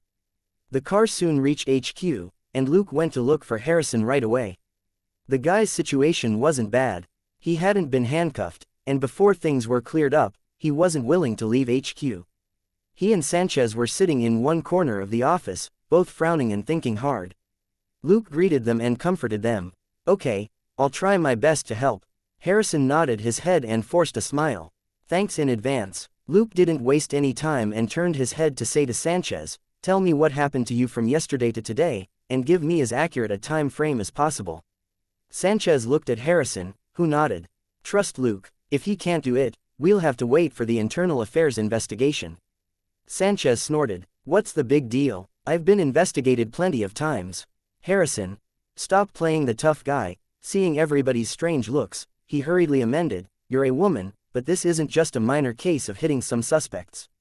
Just answer Luke's questions." Then, Luke began to ask questions, and Sanchez answered them.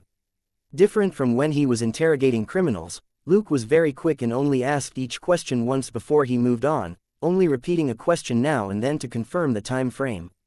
It was different from when the same questions were asked again and again when suspects were interrogated. Harrison and Sanchez both felt better, since Luke wasn't treating them like suspects. Luke was very quick, and finished asking his questions in 10 minutes. After asking for Sanchez's permission, Luke and Selena drove Sanchez to her home. He did a round of Sanchez's place unhurriedly. He didn't enter her bedroom, but paid special attention to the hot girl's makeup and toiletries. Leaning against a wall and pondering for a few minutes, he said, "Let's go back." Sanchez was puzzled, but they all went back in the car. On the way, Luke received a call from Harrison, who gave him a new piece of information. The three of them took a detour to an alley on the south side before they finally returned to HQ. After looking for Harrison, Luke got right to the point. "I'm basically sure that this has nothing to do with you, but some things are hard to explain. We'll still need the professionals to handle this." Harrison and Sanchez were both stunned. Looking at their expressions, Luke said in a low voice, "You should know that some people are naturally endowed with unusual abilities, right?" Seeing their enlightened expressions, Luke smiled and made a call. This time, he called Wales. He didn't have a good feeling about Flegg's agency, and would rather hedge his bets with Wales that the twins hadn't fallen into Hydra's hands at S.H.I.E.L.D. Wales arrived very quickly along with 7 other agents. After a routine inquiry with Harrison and Sanchez, Wales spoke to a certain bigshot at HQ and took over the case. On these sorts of matters, the FBI's 17th Division clearly had a tacit agreement with the police department. Everybody in the know was asked to sign non-disclosure agreements. Thankfully, to contain the impact, the big shots at HQ hadn't let word of Harrison and Sanchez's matter spread from the very beginning, so things were still under control. Harrison and Sanchez weren't transferred or punished, which sent a clear message to all the officers in the know. The police department often dealt with dubious officers by suspending them or handing down disciplinary action. Conversely, if this didn't happen, that meant that the officers were innocent. After Wales said that he would be taking over, Luke and Selena said goodbye and left. Although Harrison and Sanchez were no longer suspects, they had to work with the investigation. He left before they could say their thanks, and they could remember this favor. In their car, Selena asked, "Why are you sure that Sanchez is innocent?" Luke chuckled. "The Sanchez yesterday wore Coco Chanel Eau Fresh, but she didn't have that scent on her or at her place today. You saw her perfume bottles too, right?" Selena was enlightened. "I was wondering why you kept staring at her lingerie near the nightstand. It turned out you were just looking at her perfumes." Luke, "Right, I also checked her body wash and shampoo." Selena laughed at him inwardly but didn't say anything. She would never admit that she thought Luke had such strange interests, to skip over the bedroom and check out the bathroom instead. "She uses peppermint shampoo and body wash. The Sanchez who sat next to me yesterday didn't have that smell," Luke continued. Selena was startled. "You actually remembered details like these?" Luke shrugged. "She was the only other person in the backseat yesterday except for Alex. He stank from not bathing in a while, and I couldn't focus on him." Selena, "Fair enough." What Luke didn't say was that he smelled traces of the extraordinary twins in the room, along with the cocoa perfume which Sanchez had worn yesterday. But tangled up in the cocoa perfume was the unfamiliar scent of another girl. As the first ability which Luke acquired, and the one he used the most, using sharp nose came to him more naturally and smoothly than even shooting. He could analyze how a scent might have come about without even thinking. The feeling was very hard to describe. It was like how some top basketball players could charge into the zone and shoot the ball using various different postures and just by relying on their senses, without even needing to look at the ring. Actually, Luke was even more adept at sharp nose than that. It only took him a brief moment to know that the unknown girl had sprayed on the cocoa perfume. Even more strangely, she and the Sanchez from yesterday used the exact same amount of perfume in the exact same way. With both smells mingling together in one room, the differences between the two clones were even more obvious. Furthermore, Luke had already noticed the bizarre combination of Harrison plus the cocoa perfume in several locations at HQ. The car which Harrison had used to take the twins out of the police department had also been found abandoned on the side of the road in a neighborhood on the south side. They had detoured to the alley on the south side earlier precisely to examine the scene. In the car, the combinations of Harrison plus the cocoa perfume and the strange girl plus the cocoa perfume appeared again in the driver's seat. Chapter 631 The legendary knee breaker of Los Angeles. Luke already had an answer. But it had already been a while since the car was abandoned, and the scent in had already faded. Luke couldn't track down the girls and could only return to HQ. He silently made a note of the scents of the three girls and hoped he would meet that unknown girl again someday. She was one interesting person. There was only one other person who had earned this sort of attention from Luke. It was Stu, the high school student who vanished after the massacre in Woodsburg. One should always have a dream, who knows, it might come true one day. Thinking thus, Luke drove home. After they got home, Selena found Claire in the training room. Claire had been interested in boxing recently, especially in the band skills, which Selena had taught her. In this regard, Luke could only solemnly warn her not to use these skills in a regular fight. Claire could only use them when her life was in extreme danger. These skills could cause severe injuries. As long as the victim wasn't an invulnerable extraordinary person, they would be crippled. But this was a dangerous world. Luke didn't think it was right not to teach Claire how to protect herself, so he let her learn from Selena. In any case, it wasn't bad for this little monkey to spend her excess energy on picking up self-defense skills. As Luke cooked in the kitchen, Gold Nugget sat at the door and waited for food. Luke threw some food to it whenever a dish was ready. The dog head had become pickier and pickier. It absolutely refused to eat anything that was the least bit lacking. Luke forbade it from entering the kitchen, claiming that he didn't want dog hair in the food. The dog head could only endure it while it didn't drop hair. Dollar did. An hour later, Luke moved the grill to the backyard. Selena and Claire were finished with training as well. They showered and then soaked in the big bathtub. Luke chatted with them from the side. Claire said enthusiastically, "Did you know that a knee breaker appeared in LA recently? He's awesome." Luke and Selena didn't think much of it. In LA, the city of crime, all kinds of weird nicknames were floating around. Names like Bloody Hands or Human Butcher were common. In comparison, Knee Breaker didn't sound fierce enough. But as Claire babbled on about Knee Breaker, Luke's expression turned strange. When she said that Knee Breaker broke the hoodlums' legs, robbed them, stripped and tied them up, then hung them from lamp posts, Selena coughed so hard she spat out the juice that she was drinking. Claire gave her a strange look. "What's wrong?" Selena wiped her lips. "Ha ha, it's nothing." She gave Luke a quick glance as she spoke. The dog who was gnawing on a bone next to Luke's feet quietly got up and took the bone with it to hide among the flowers not far away, before sneaking looks at everybody else. After a brief silence, Luke smiled. "That's why you shouldn't wander around at night, or you may run into weirdos like that." He stressed the word, weirdos, slightly. Claire nodded. "All the people Knee Breaker beats up are gangsters. I think he's a good guy. But what if there's a pervert out there who specifically goes after women?" Saying that, she lowered her head to look at a certain body part of hers that was still growing. Luke looked at the sky, lost for words. Would a good guy hit a woman in the chest? Well, maybe if the woman was a villain. Contrary to Selena and the dog's expectations, Luke didn't bring up the topic again. Luke went out again that night. Inside the house, Selena and the dog secretly peeped through a gap in the curtains as they watched him disappear, before they communicated telepathically with each other. The dog head said carefully, "Do you think the fiend is going on a rampage?" Selena thought for a moment before she shook her head. "No, if he was angry, he would have already scolded us in the afternoon." The dog promptly felt like he had been granted amnesty. "Good, my money stash is safe then."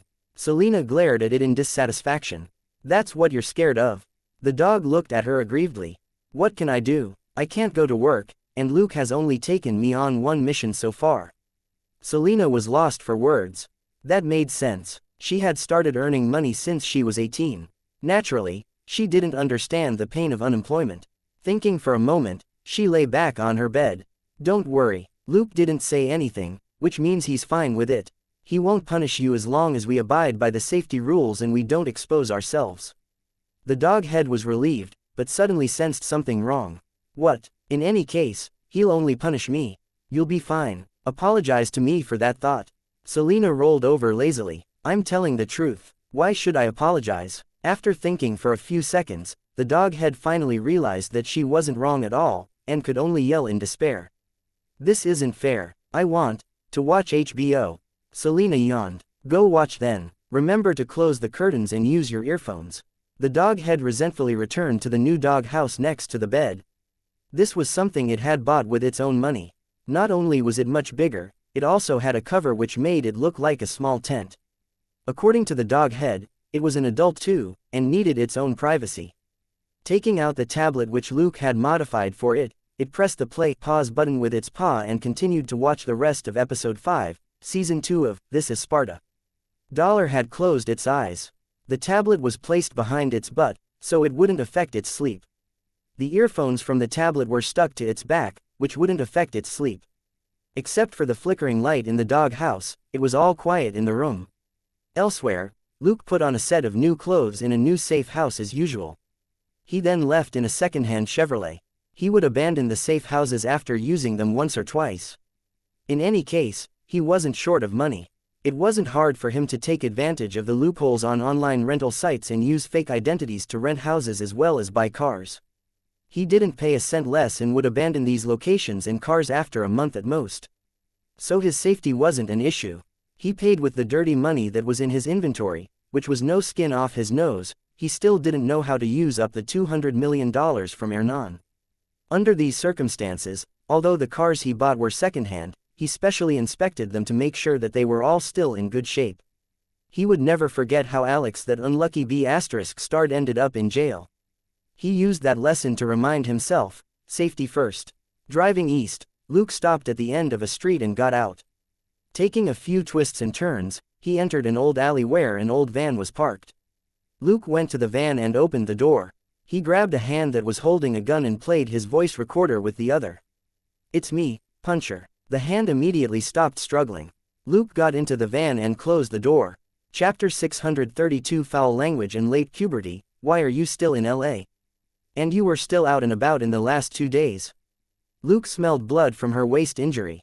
It had clearly reopened. Bloodmint put the pistol away and was silent for a moment before she said, It's been too chaotic recently. What can they do if I leave? She looked at the slums outside the window. Luke heaved a soundless sigh. Was this woman a saint in her past life? Her own life was so tragic, yet she didn't forget to protect these people whom she barely knew. He typed. You should go. You can come out of hiding after a few months at least. I'll keep an eye on things here for you. Bloodmint was silent. There was a struggle in her eyes. Luke typed again. The police's attention is now focused on Alex, who was just arrested. This is the best time to leave. Once things settle down, the police will come after you again. You'll be found sooner or later. Bloodmint finally took a deep breath. She appeared at a loss. But where can I go? Luke thought for a moment before he took out a key as well as a note which had a long string of letters and numbers printed on it, and gave them to her. Rio, Brazil. Bloodmint looked at him strangely. What's this? The key and password to a safe in a certain private bank in Rio. The cash in it will be enough for you to lay low for a while, continued the anchor's voice. I can't accept this. Bloodmint frowned and wanted to give it back.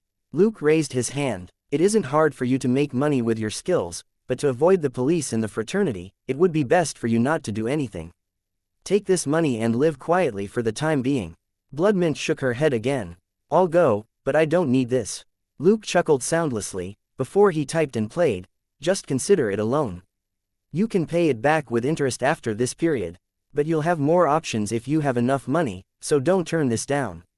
Looking at Bloodmint, who was still hesitating, he thought for a moment before he added, Rebecca spent some time in Rio as well. She left in a good mood.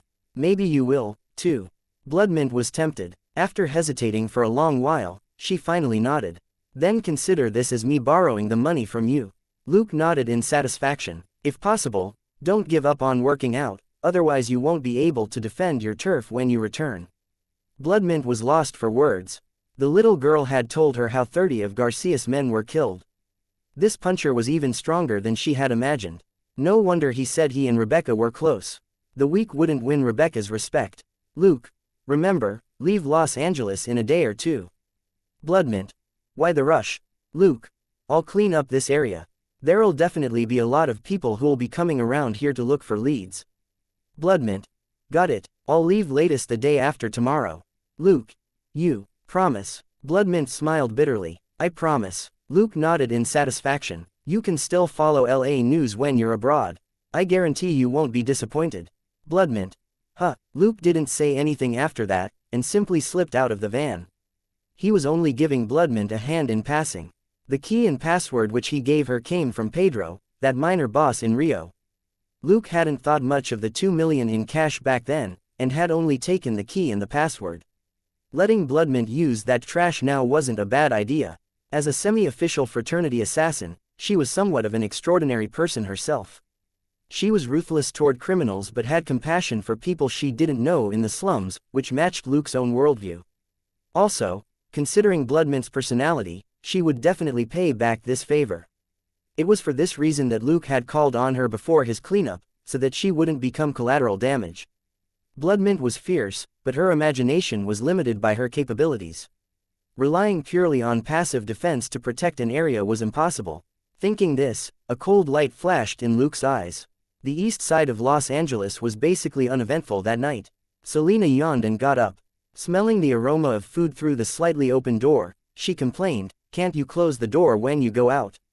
Getting out of bed and putting on a t-shirt, she glanced at Gold Nugget's luxurious dog house and was even more unhappy. I already said a million times, switch to hibernation mode if you're not using the tablet. The battery's running out but you don't charge it. Is Gold Nugget going through puberty? Why doesn't it listen to anything? That being said, she still plugged in the tablet to charge it, paused the show that was playing, and switched it to hibernation mode. However, the intense battle scene on the tablet made her want to beat the dog again. What use is there in watching this? You're not human. As she grumbled about a particular dog head, she went to wash her face and brush her teeth. It was still dark outside, but she already had enough sleep. These days, she could go to bed before midnight and get up at 5 in the morning without feeling exhausted during the day.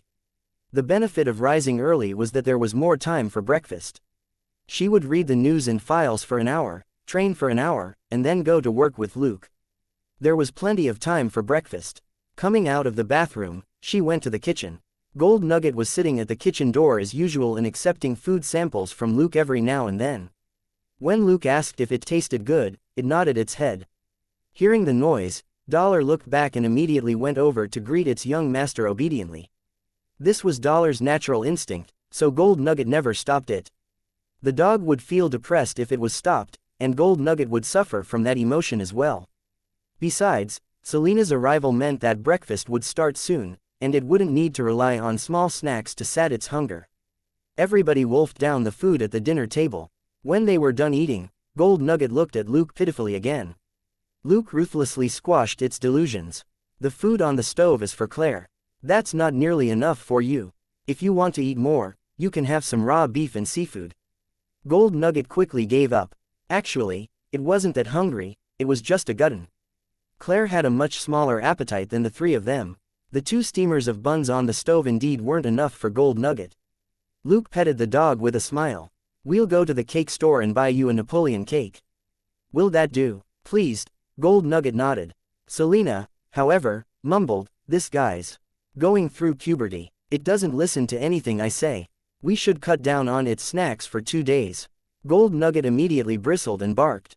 Selena was shocked. You're swearing. Gold Nugget instantly wilted and began to whine. Selena pointed at it. Look, it picked up foul language from watching HBO every day. Gold Nugget couldn't defend itself as it had really learned those obscenities from TV shows. Luke heaved a sigh. Gold Nugget, don't tell me you're really going through puberty. Chapter 633 Beginnings of an Earthquake. and police pressure. Puberty basically equated to the rebellious phase. During this phase, many kids would act out and challenge everything and anyone. In Luke's 2 lives, he had seen too many hot-blooded and disobedient kids. They gave him quite the headache. Gold Nugget shook its head quickly. It would be an idiot to acknowledge it. Wasn't that giving the fiend an excuse to take back the $20,000 it had just earned from the mission? It was bold enough to argue with Selena because it was mentally connected to Selena and knew that she loved Dollar and therefore treated it nicely. Besides, Selena was forgiving. She never really punished it even if she claimed she would. On the contrary, the fiend might smile every day, but when he got angry, he would give ID Nugget an energy rubdown. It was as painful as an electric shock for humans.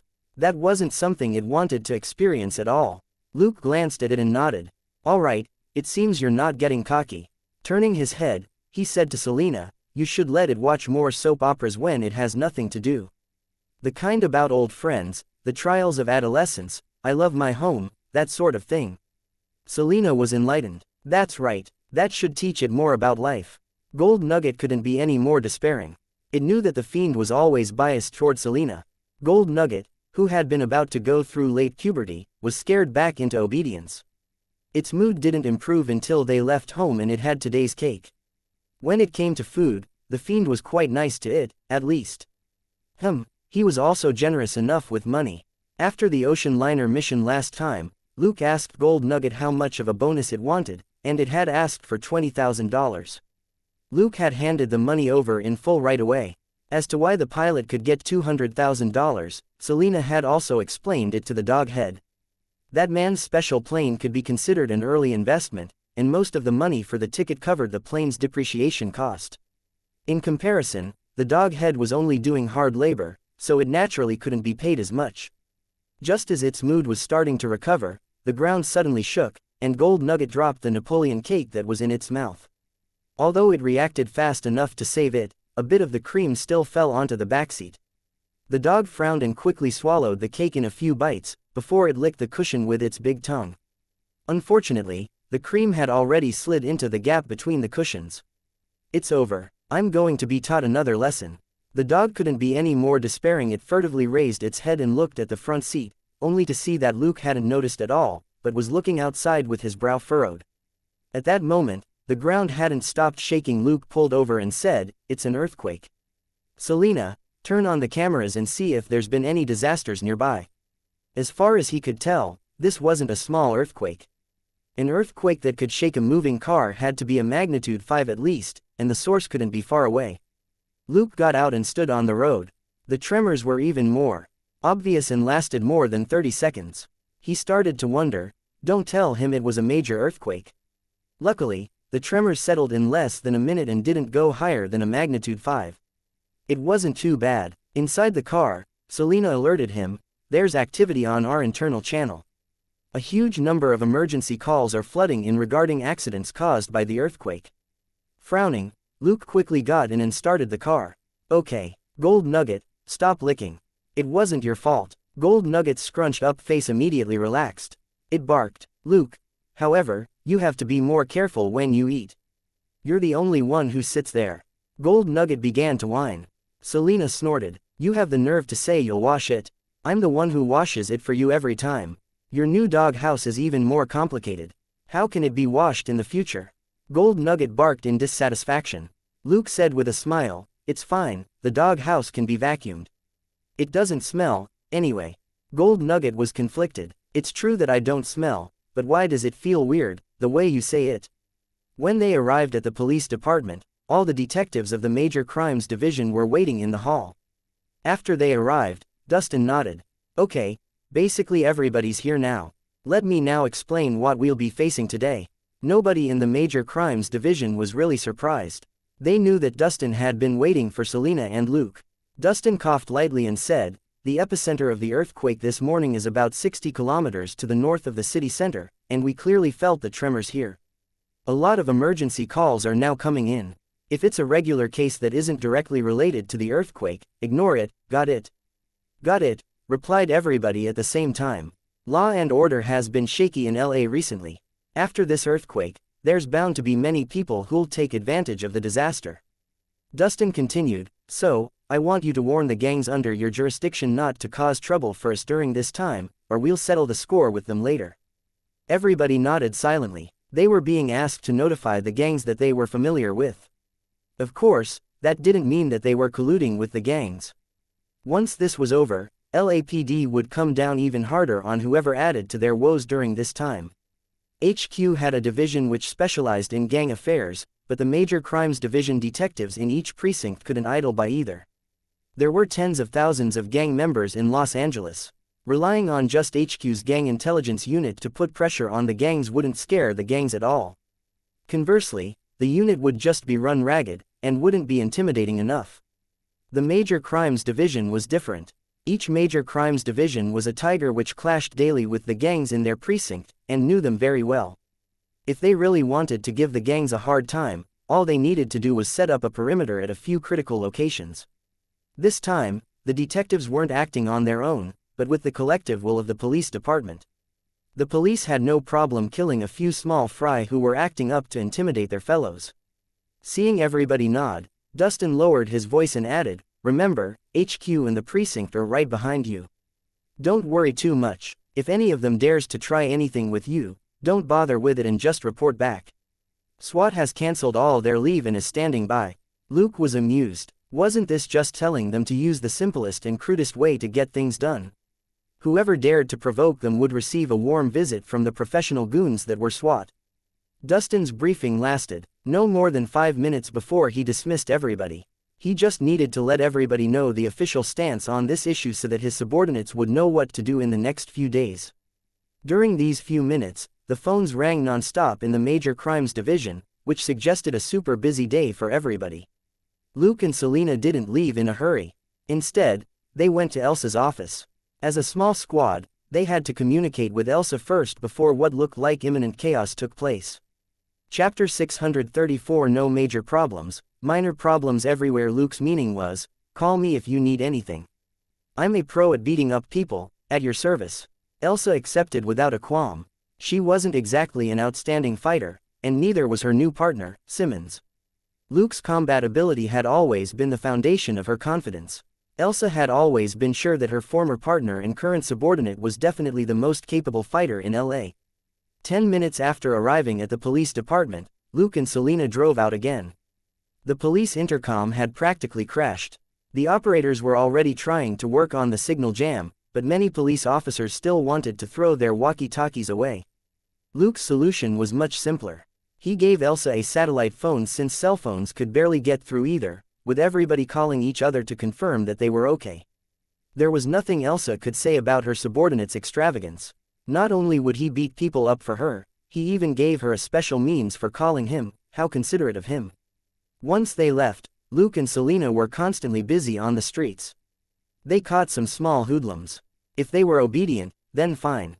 If they wanted to run, Luke and Selena roughed them up a bit and had them relay a message to their boss. The message was basically what Dustin had said.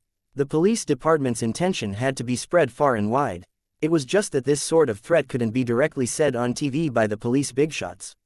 They could only speak with veiled meaning on TV. There was no way that the uncultured and brainless gangsters could understand. The most effective approach was to have the detectives of the major crimes division warn them in plain words. A distant bigshot couldn't hold a candle to the person who dealt with you directly. Everybody knew this. Furthermore, it was the distant bigshot who was now telling the person in charge to crack down on things. LAPD was definitely one of the most sensitive police departments when it came to public disorder. Learning from their mistakes in the past, their current methods weren't wrong. Luke and Selena ran around the entire morning, mainly to spread the word among the hoodlums. In passing, they also arrested 6 groups of hoodlums totaling 15 people. Some of these guys were low-level hoodlums, and some were just slackers. They didn't care what the police said. All they cared about was what they could steal and loot. Seeing how LA was a little chaotic due to the earthquake in the morning, they couldn't help taking advantage of the situation. Altogether, these people had looted a phone store, an appliance store, and 4 small supermarkets. In the end, the ones who looted the phone store only took 10 to 20 display models. Who knew if they would collapse once they found out that these phones didn't even have a battery or a motherboard? The pair who robbed the appliance store were very diligent. Holding the salesperson at gunpoint, they began to move everything from TVs and fridges to consoles onto their pickup, as if they were going to replace all their home appliances for free. In the end, Luke and Selena, who were passing by, stopped them. This pair were so busy moving the appliances that they had put their guns away. When Luke and Selena pointed their guns at them, they didn't dare yell, "Hands up," as usual. Instead, they shouted, "Steady. Hold that LCD TV steady. Don't raise your hands, or we'll shoot." After instructing the two diligent robbers to put the TV down in the back of their pickup and handcuffing them, Selena looked at the appliances they had already loaded and scratched her head. "Do we have to call the forensics department?" Luke also found it amusing. Those two guys had moved appliances weighing at least hundreds of kilograms onto the pickup.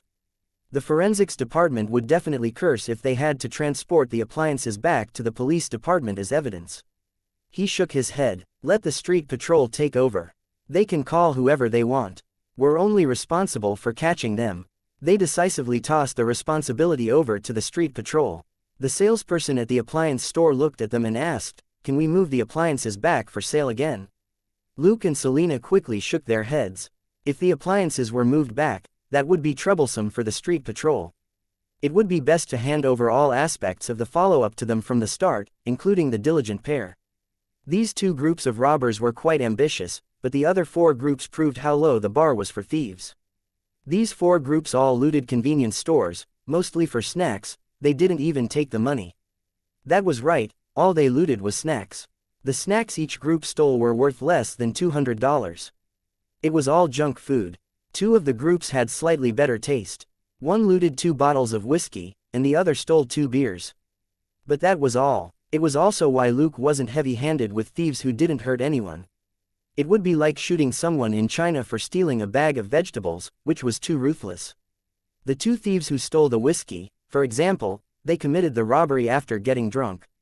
At first, the shop assistant at the convenience store called the police because someone was smashing up their store. But after Luke and Selena headed over and listened to their drunk tale, they realized that these people were there to steal the whiskey. They could only chuck the two drunkards into the patrol car and send them to the custody center to sober up. And while Luke and Selena were confronting this pair, 3 men and 1 woman were about to run off with 2 beers, only to be blocked at the door by the sales assistant. Luke and Selena didn't know whether to laugh or cry. After scaring the group with a few words, they found out that these 4 were just kids. They were all high school students who weren't even 16 yet. What could Luke say? Give them earnest advice? That wouldn't help, and he didn't have time for that. These were just 4 brats who couldn't buy any alcohol, and who wanted to take advantage of the chaos to steal some. He could only write down their addresses and warn them that he would go to their homes to arrest them if they did this again. Watching as the 4 kids, who had yet to fully recover from their fear, leave, Selena said to Luke with a smile, "You really are like an old man. The way you spoke just now reminds me of Robert. That's exactly how he scares the kids who steal alcohol in Shackelford." Luke sighed. Kids tend to be adventurous. Some people may be obedient and responsible in their 40s, but they might have been the worst brats when they were younger. Besides, didn't you drink beer in secret when you were a teenager? Selena chuckled. My parents couldn't be bothered to care. As long as I didn't drink right in front of them, they pretended not to know. Luke was lost for words. Mario and Sandra were Mexicans. 20 years earlier, they were also absolute brats who dared elope for the sake of their unborn baby. Luke and Selena spent the whole morning dealing with petty issues like these. Nothing major really happened. Luke wasn't really surprised. Generally, it was the brainless guys who popped up first whenever there was bedlam. It was when everything was utter chaos and the police department was overwhelmed that the smart professionals would find a chance to do something big. Chapter 635 Oddities of the World Now. All that mattered was whether or not LAPD could suppress the riots before they got out of hand. If they succeeded, then everything would be fine. If they didn't, then it was inevitable for Luke to make a killing in experience and credit points. But he wasn't hoping that things would go bad. He had a lot of ways to earn experience and credit. He wasn't insane enough to want to accumulate points at the cost of ordinary people encountering disaster. Luke and Selena drove to In-N-Out for a takeout of burgers. Looking at Gold Nugget's doubtful expression, Luke said helplessly, "We have to work today. We can't sit down to eat in a restaurant when everybody else is busy, can we?" As a tag-along, what could Gold Nugget say? It simply opened its own bag of 2 burgers and ate them. After finishing the 2 burgers, it raised its head and whined. Luke knew it was complaining about how lousy the burgers were. He said with a smile, "It's $5 each. How can they compare to the top burgers that cost $50 each? Just deal with it." Although they were served by the same restaurant, the $50 burgers were specially made for Tony, the great magnate. Gold Nugget whined pitifully. Luke looked at Selena. Selena's voice was muffled by the burger in her mouth. "It's only commenting on the burgers, not complaining about you. Luke." "Gold Nugget, good boy." Gold Nugget mumbled to itself, "It's not like I'll be able to eat any top-quality burgers today, no matter how much I complain. I don't want you to hold a grudge against me." Right at that moment, Luke happened to see an image on the TV in the fast food restaurant. A female anchor seemed to be asking something, and a bearded middle-aged man was answering her. Luke's eyes swept past, but he was suddenly stunned and immediately looked back. He had already learned to read lips, which was a useful ability. Just now, the middle-aged man had clearly said, "Earthquake." Staring at the TV screen for a moment, he frowned hard. Selena found that odd. What happened? Looking at the TV, which had switched to another channel, Luke had a bad feeling. There was an interview with some sort of seismologist just now. He said that this earthquake is the beginning of the plates slipping in the San Andreas Fault. Selena was stunned for a moment. The San Andreas Fault? Wait, the beginning? Does that mean there'll be even bigger earthquakes later? Luke. Yes, he said that what happened in Los Angeles is just the beginning. The subsequent earthquake that will take place in San Francisco will be even stronger. Selena was surprised. The official measurement for the earthquake this morning was a magnitude of 5.3. Won't it be a magnitude of 6 or 7 if it's stronger? Luke nodded. We need to look at the seismic intensity of an earthquake. The one in the morning was probably a 5.2, it won't be a small one if it hits a 7. What he didn't say was that if what the middle-aged man said spread, even bigger problems awaited LAPD. Of course, it was the San Francisco Police Department that would suffer the most, since a large-scale exodus would take place over there. But Luke had no time to worry for the San Francisco police. He had a minor problem. Himself. He had initially been planning to clean up the gang members on the east side of Los Angeles and harvest the lives of the desperados who had come here from around the world for the $100 million. Now that this earthquake had happened, he wouldn't earn any less experience and credit points, but he might not have time to carry out his plan. But law and order in Los Angeles was still somewhat under control today. Perhaps he could get it done at night. With that in mind, Luke still wasn't free in the afternoon. The assignments came in non-stop as there was a constant stream of lootings and shootings. As long as they drove out, it didn't take long for them to receive calls for help from nearby patrol officers. Like startled loaches coming out after the tremors, the people who lived on the bottom rungs of society crawled out of the corners and mud and searched for targets. The bizarre lootings in the morning were just the appetizer. Luke and Selena were deluged by more oddities in the afternoon. Some women broke into convenience stores and looted baby diapers and milk formula. They had children but no income. Robbery was a crime, but could these people be sent to jail? After Luke escorted them home and confirmed that they had babies at home, he could only let them go. He dealt with them exactly like how he dealt with the kids who looted beers. He wrote down their names and addresses and said that they were all on the blacklist. Then, he left. Selena simply looked at him without saying anything. Everybody had different views. Some people might believe that it was best to send them to prison, otherwise they might think they were lucky and commit a crime again. Luke, however, felt that it was enough to teach one or two of them a lesson. If a person didn't change their ways even after their names were recorded by a detective of the Major Crimes Division, the chances of pulling them back onto the right path weren't high. Luke just wanted peace of mind. He didn't want to make a few children orphans after an afternoon of work. There was also a group who stole a car, and in passing helped the house owner move house, free of charge. When the house owner got home and realized something was wrong, he called the police right away and reported the robbery. Luke and Selena, who happened to be in the area, went to stop the moving company. The 3 men from the moving company even claimed that the house owner had asked them to help with moving, but when Luke asked them for the house owner's name and number as well as their own identities, they couldn't answer him at all. As the moving company team was collectively escorted to the police car, Luke agreed with the house owner's request to have the stuff moved back to his house. These 3 guys had taken the house owner's microwave and fridge. Without these items, it was basically impossible for regular people to eat. After all, most locals ate takeout. They took it out of the fridge and heated it in the microwave. CE knew it was pretty heartless of this free-moving company to go after the house owner's food, as if they wanted him to starve to death. Incidents like these could be considered the normal ones. On a Hispanic block, a mother called the police and claimed that her son had threatened her with a gun and robbed her of her money. After they came over, they found that the son was only 10 years old and was holding a water gun as he argued with his mother. His mother didn't give him money to buy toys, so he took out the water gun and said that he would kill his stingy mother.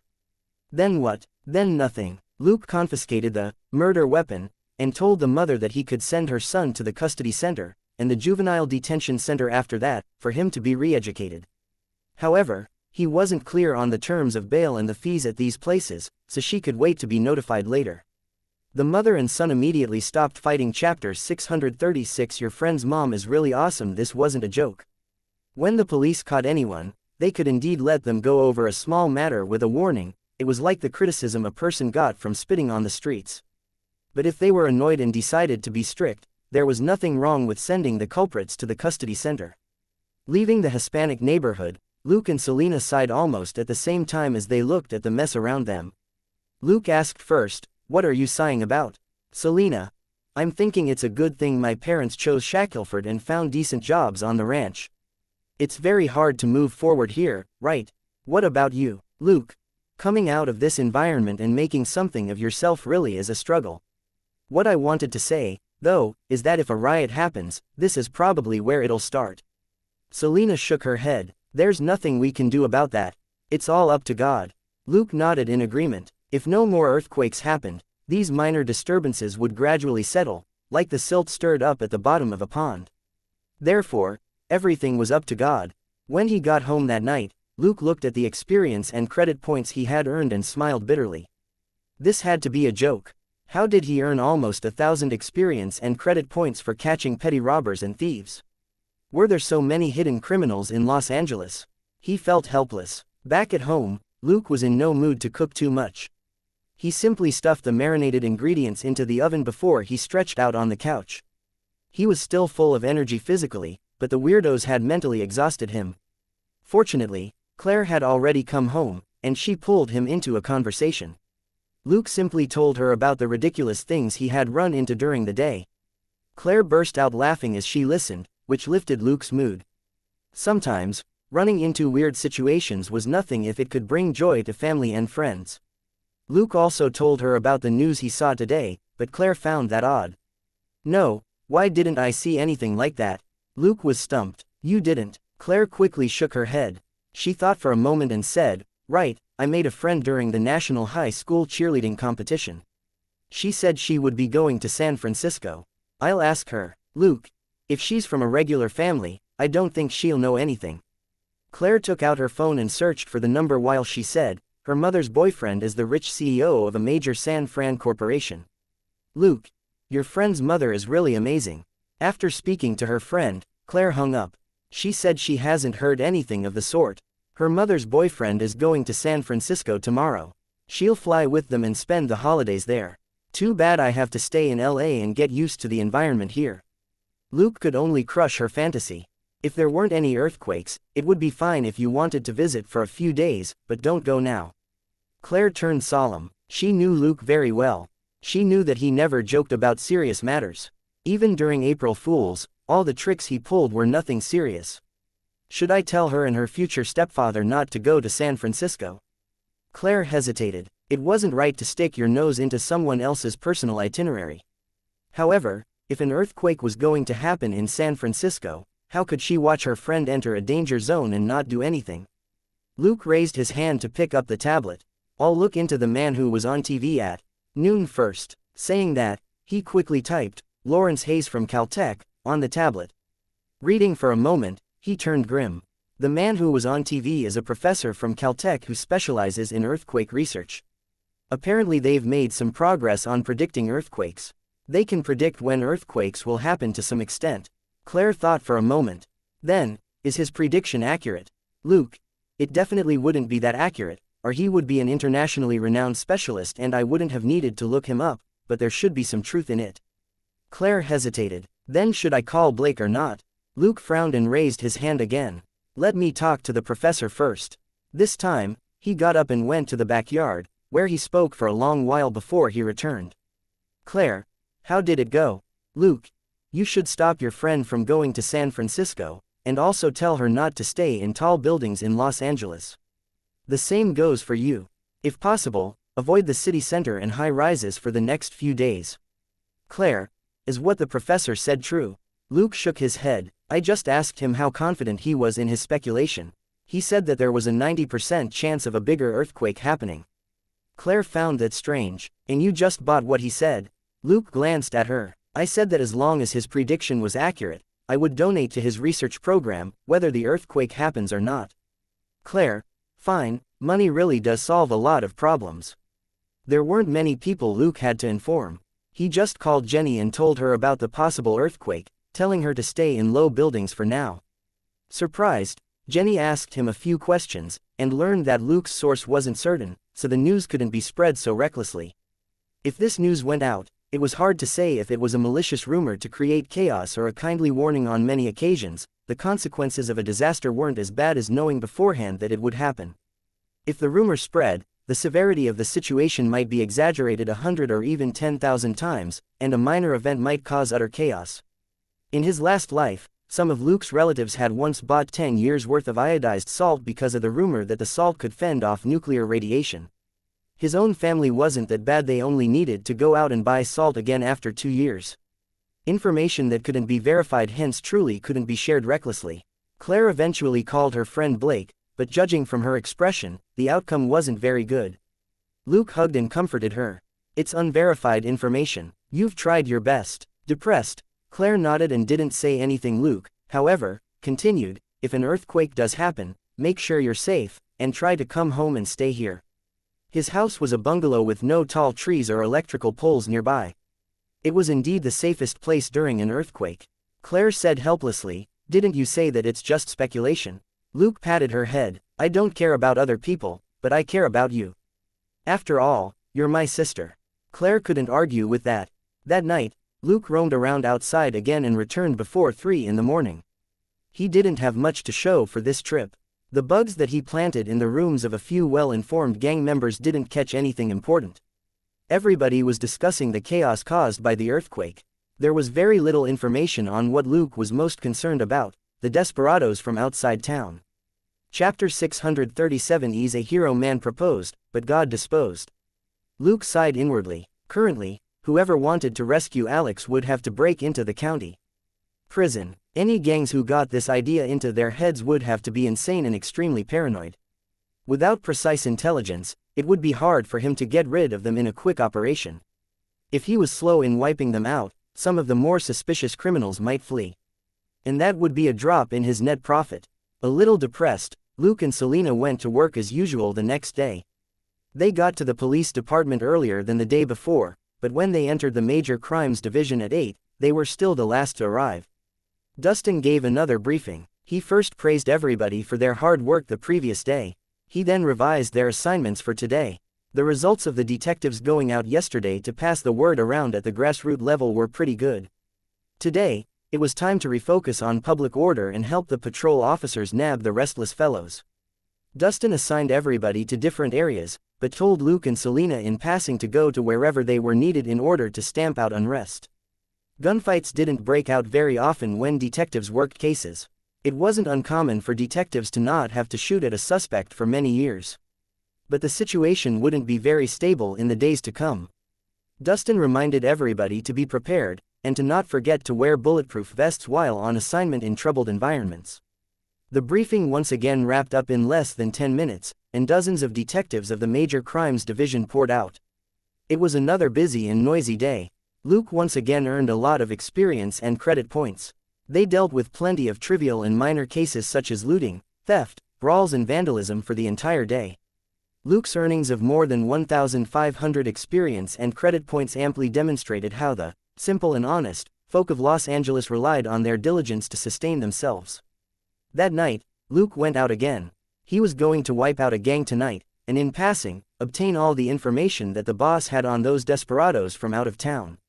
Driving a second-hand black Toyota, he avoided surveillance cameras as he drove through the alleys. In the end, as the Toyota was passing through an alley downtown, something happened. The ground started to shake, and the apartment buildings on both sides of the alley trembled. There was the sound of all sorts of junk falling and breaking, along with the sound of breaking glass. The lights in the apartment buildings came on one after another. Children wailed and adults screamed. It was as if the entire city had suddenly come to life.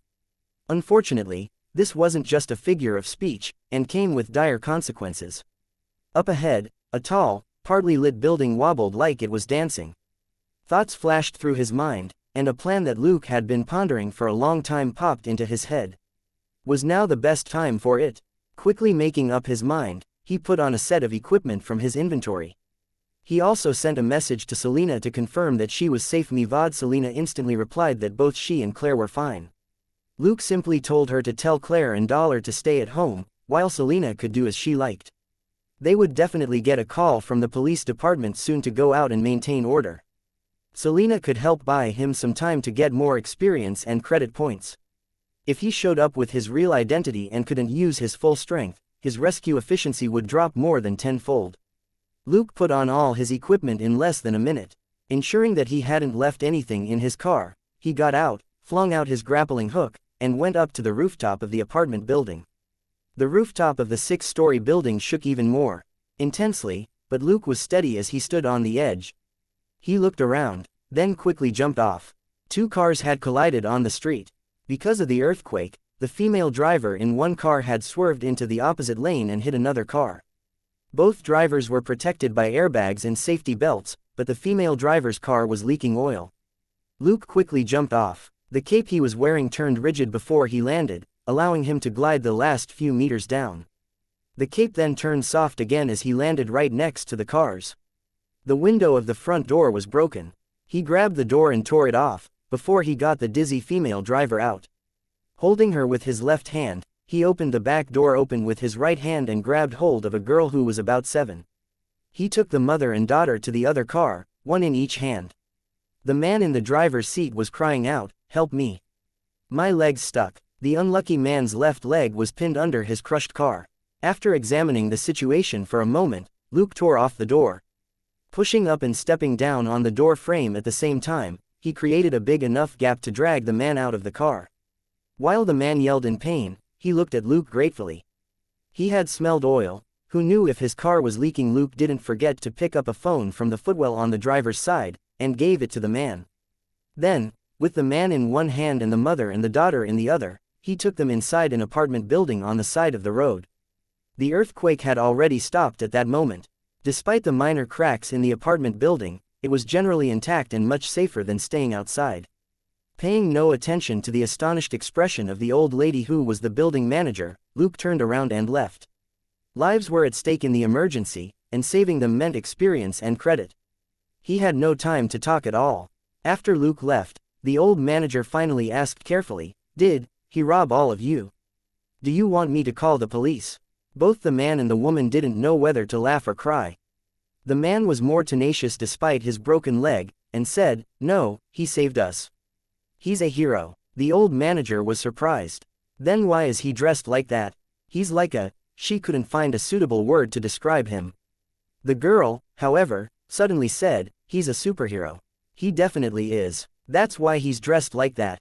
The old lady didn't argue, but couldn't help mumbling to herself, "No matter how you look at it, he looks like a supervillain, dressed all in black like that." Luke had no idea that the old manager was roasting him.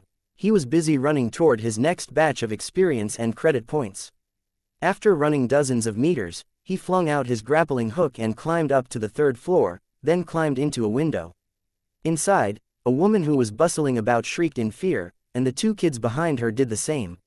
Luke simply ignored her and quickly scanned the kitchen before he turned off the gas valve in one corner. "I've closed the valve. Open the window for ventilation, then call the police." A deep and mechanical voice rang out, before Luke jumped out of the window. "Ah!" The mother and children shrieked again. This was the 3rd floor, and there was no fire escape outside. They ran to the window, only to see that Luke hadn't smashed into the street down below, but was running off dozens of meters away. The bigger of the two kids, who was a boy, asked curiously, "Mom, who was that man just now? Is he Dad?" Chapter 638. Don't refuse to do good just because it's small. The woman choked and shook her head quickly. He isn't Dad. Dad's still on a business trip. But he's a good guy, I think. But why would a good guy be dressed all in black without even revealing his face? That was a problem. Good guy Luke, who had just been mocked again, ran toward the next batch of experience and credit points. He gained 500 experience and credit points for helping the woman turn off the gas valve. Clearly, there might have been a gas leak accident with heavy casualties if he hadn't been there. So, don't refuse to do good just because it's small. Reciting this ancient Chinese saying, Luke sped up. On his way, he helped a dozen people and obtained hundreds of experience and credit points each time. Passing by a window, he suddenly drew in his grappling hook and grabbed onto a windowsill that he had been about to sweep past. Jumping through the window, he kicked two guys who were busy packing up the illegal drugs. He grabbed the bags of white crystals and flushed them down the sink. System: destroy the illegal drugs. Completed EXP plus 500. Credit plus 500. Bingo. He had earned so much for less than 10 seconds of work. It was perfect. He didn't even touch the piles of cash on the table, and left through the kitchen window as quickly as he had come. On their knees in one corner of the room, the two drug dealers retched and felt sorry for themselves. Ow, D*MN psycho, that's $200,000, ow, flushed away. If Luke were still here, he would have said, please prepare more for me next time. After this windfall, he went straight to the rooftop and flew across a few apartment buildings before he leapt off. At a street corner, a patrol car had crashed into a wall while an SUV rammed into the left side of the car. In the police car, the white officer in the driver's seat had passed out with a bloody face, and the black officer in the passenger seat was yelling desperately into his walkie-talkie. The police comms were already overloaded. Nobody responded to his call for help. The left door was being crushed by the SUV, and the right door was pressed right up against the wall. He was pinned inside the crushed car and couldn't move. There was no way to escape through the front or rear window. At that moment, a dark shadow landed from the sky next to the driver's seat. Looking at the person who was all in black and towered like a giant, the black officer's eyes bulged. What the hell? He then saw this black giant open the door of the SUV and kill the engine. After examining the unconscious driver, he turned around. To the officer's shock, this black giant simply put his hands on both cars and pushed them apart. With a screech of metal, the SUV backed away. Bam! The driver's door of the police car was swiftly pulled open. The black giant quickly examined the white officer's injuries, then said in a cold, mechanical voice, "Officers, how are you feeling?" While the black officer pointed at himself blankly. "Are you asking me?" The black giant. "I'm asking the both of you." The black officer came back to himself. "My leg's stuck." The black giant. "Is it broken? Or you just can't move?" The black officer had already checked his leg. "It's just stuck, it's not broken." As they spoke, the black giant finished examining the white officer. "I'll put him in the SUV. Drive the car and take them to the hospital. You have to hurry, this officer has a head injury and will need surgery." As he spoke, he quickly moved the white officer to the backseat of the SUV and then transferred the SUV's driver to the passenger seat. He then went to the back of the police car and gave it a push with his leg. The police car jerked forward a meter to expose the right door. The black officer got out of the car and thanked him profusely. The black giant, however, pointed at the SUV. "Stop wasting time if you don't want your partner to die. Send him to the hospital now." The black officer nodded quickly but didn't stop expressing his gratitude. In the end, the black giant raised his hand, and he shot straight up into the air, disappearing from the officer's sight. The black officer gaped in shock. "What the FCK is that?" He raised his head and faintly saw the edge of a broad black cape flash over the rooftop. But his gaze quickly shifted away as he bore the black giant's warning in mind. An earthquake had happened, and the hospital would soon be filled with people. If he didn't get his partner to the hospital quickly, there wouldn't be enough doctors or operating rooms on hand. After helping out several more groups of passers-by and residents who had run into accidents, Luke heard a notification on the police frequency in his left earpiece. A number of people are stuck in the sightseeing elevator at Vidix Plaza downtown. Officers in the area, please provide backup ASAP. Luke tilted his head. Vidix Plaza wasn't at the dancing building at the beginning. Looking up, he could faintly see a bunch of people yelling at the top of the plaza that was over 30 stories high. 10 meters from the top was a sightseeing elevator on the outside of the plaza which looked like it would fall at any moment. Luke quickly sped up and leapt from the rooftop of the 10-story building he was on. The cape on his back instantly hardened to support him as he glided through the air over building complexes to the plaza hundreds of meters away. As he was approaching Vidix Plaza, he suddenly heard the drawn-out shriek of a woman as well as a desperate cry from above. He raised his head slightly, only to see a tall and slender figure falling through the air. Not far above him, someone had stuck their head out through broken glass and was yelling, "No!" Luke switched directions in his glide and flung the grappling hook out at the same time. Moving sideways a few meters, the grappling hook was secured in place just as the slender woman reached him. Luke grabbed her with one hand as he let the rope unwind in order to offset the woman's momentum. He himself wasn't afraid of the impact, but he didn't have Superman's stabilizing field. If he directly stopped her fall, she would have broken bones all over. Using the rope of the grappling hook to offset the brunt of the impact, they had already dropped down a dozen stories. Reaching the end of the rope, Luke instantly recalled the grappling hook, and his cape unfolded and hardened. He glided down with the woman in his arms and put her down at the entrance of the building. He glanced at the sign at the entrance Stark Tower. He had saved an important employee of a certain rich guy. When he copied the man's abilities next time, his conscience would be clear. Thinking that, he didn't stop after he landed, but sped up and used the momentum from his glide to abruptly leap and soar once again toward Vidix Plaza. A whole elevator of trapped experience points was still waiting for him. Chapter 639 Falling Person. Falling elevator. Behind him, the woman who had seen her life flash before her eyes in those short 20 seconds was shaking all over and could barely hear the screams around her. It wasn't because she was a coward. Anybody would be considered brave if they didn't piss their pants after falling 100 meters. The fact that she could still stand on her own feet showed how tenacious she was. At that moment, security inside the building poured out to escort her inside. The earthquake had already stopped. Without transportation, it was more dangerous to linger outside the building. On the other end, Luke arrived at Vidix Plaza in less than 10 seconds. The sirens in the near distance indicated that the patrol cars were on their way, but there was nothing they could really do. Without professional equipment and time running out, they could only stare helplessly and anxiously at the tottering elevator. The firefighters might have a way. They were professionals and had more tools, but they wouldn't get here in time. With 2 grappling hooks in both hands, Luke threw them out in turns and moved up the wall non-stop. These grappling hooks had been specially designed with his extraordinary physique and rapid ascension in mind. In just a few seconds, he reached the top of the elevator. He shot out 2 alloy rope darts, which wound around the sightseeing elevator several times before they tangled together underneath the elevator. The ends of the 2 rope darts were bound to the metal parts of the building as an additional safety measure for the elevator. Only then did Luke speak. "Everybody in the elevator, listen up. The elevator has been secured, and you're safe for the moment. I'm going to break the glass on the inside and get you out. Please don't move around or panic." As he spoke, he moved to the side of the sightseeing elevator which faced the building. He couldn't touch the glass facing outward. Because of the tilt in the elevator, everybody inside was gathered in that direction. If he broke the glass there, someone would instantly fall.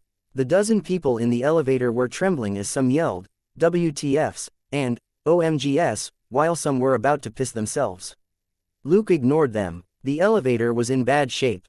The metal support above it was groaning and twisting at a visible rate. It wouldn't be able to hold out for very long. Luke took out a curved knife from his back and stabbed it into the glass wall of the elevator. The knife cut forcefully into the glass, which shattered. This was just regular tempered glass. The entire thing would shatter as long as one part was broken. It was also the reason why Luke only dared to touch the glass wall of the elevator that was facing the building. As the dozen people in the elevator cried out again, and some of them even started to flail about. "No, God, save us. Stop this lunatic." Luke was completely unperturbed. They were dozens of meters up in the air in a transparent sightseeing elevator. It was understandable that their emotions would be unstable. Luke took out another rope dart and tied it to his dagger before he suddenly threw it at the glass wall of the building, shattering it. Luke looked inside, only to see that there was nowhere to secure the rope darts. Putting the dagger away, He threw out the rope dart again to wrap around the largest and heaviest table in the room. He then attached the end of the rope dart to a buckle on his waist, before he leapt into the sightseeing elevator through the hole. The people in the elevator shrieked again. Luke, however, just said, "Crawl away once you're inside if you don't want to get crushed by someone else." With that, he grabbed the two people closest to him and threw them behind him. With miserable shrieks, they flew out of the broken hole. They passed through the hole in the elevator and the broken glass wall of the plaza and fell into the room inside the building. But they were still screaming wretchedly and for one moment forgot to stop. Luke didn't stop moving at all and grabbed another two people before throwing them behind him. With another two screams, two more people were thrown into the building. By the time it came to the fourth pair, they were no longer screaming as Luke grabbed them. The first two people to be thrown into the building had been screaming loudly, but when they saw the building's interior decor in front of them, their voices quickly dropped as if someone had turned the volume down. They mumbled disbelievingly, "Am I saved? Am I saved?" Luke, however, grew impatient. "Didn't you hear what I said? Crawl away once you're inside.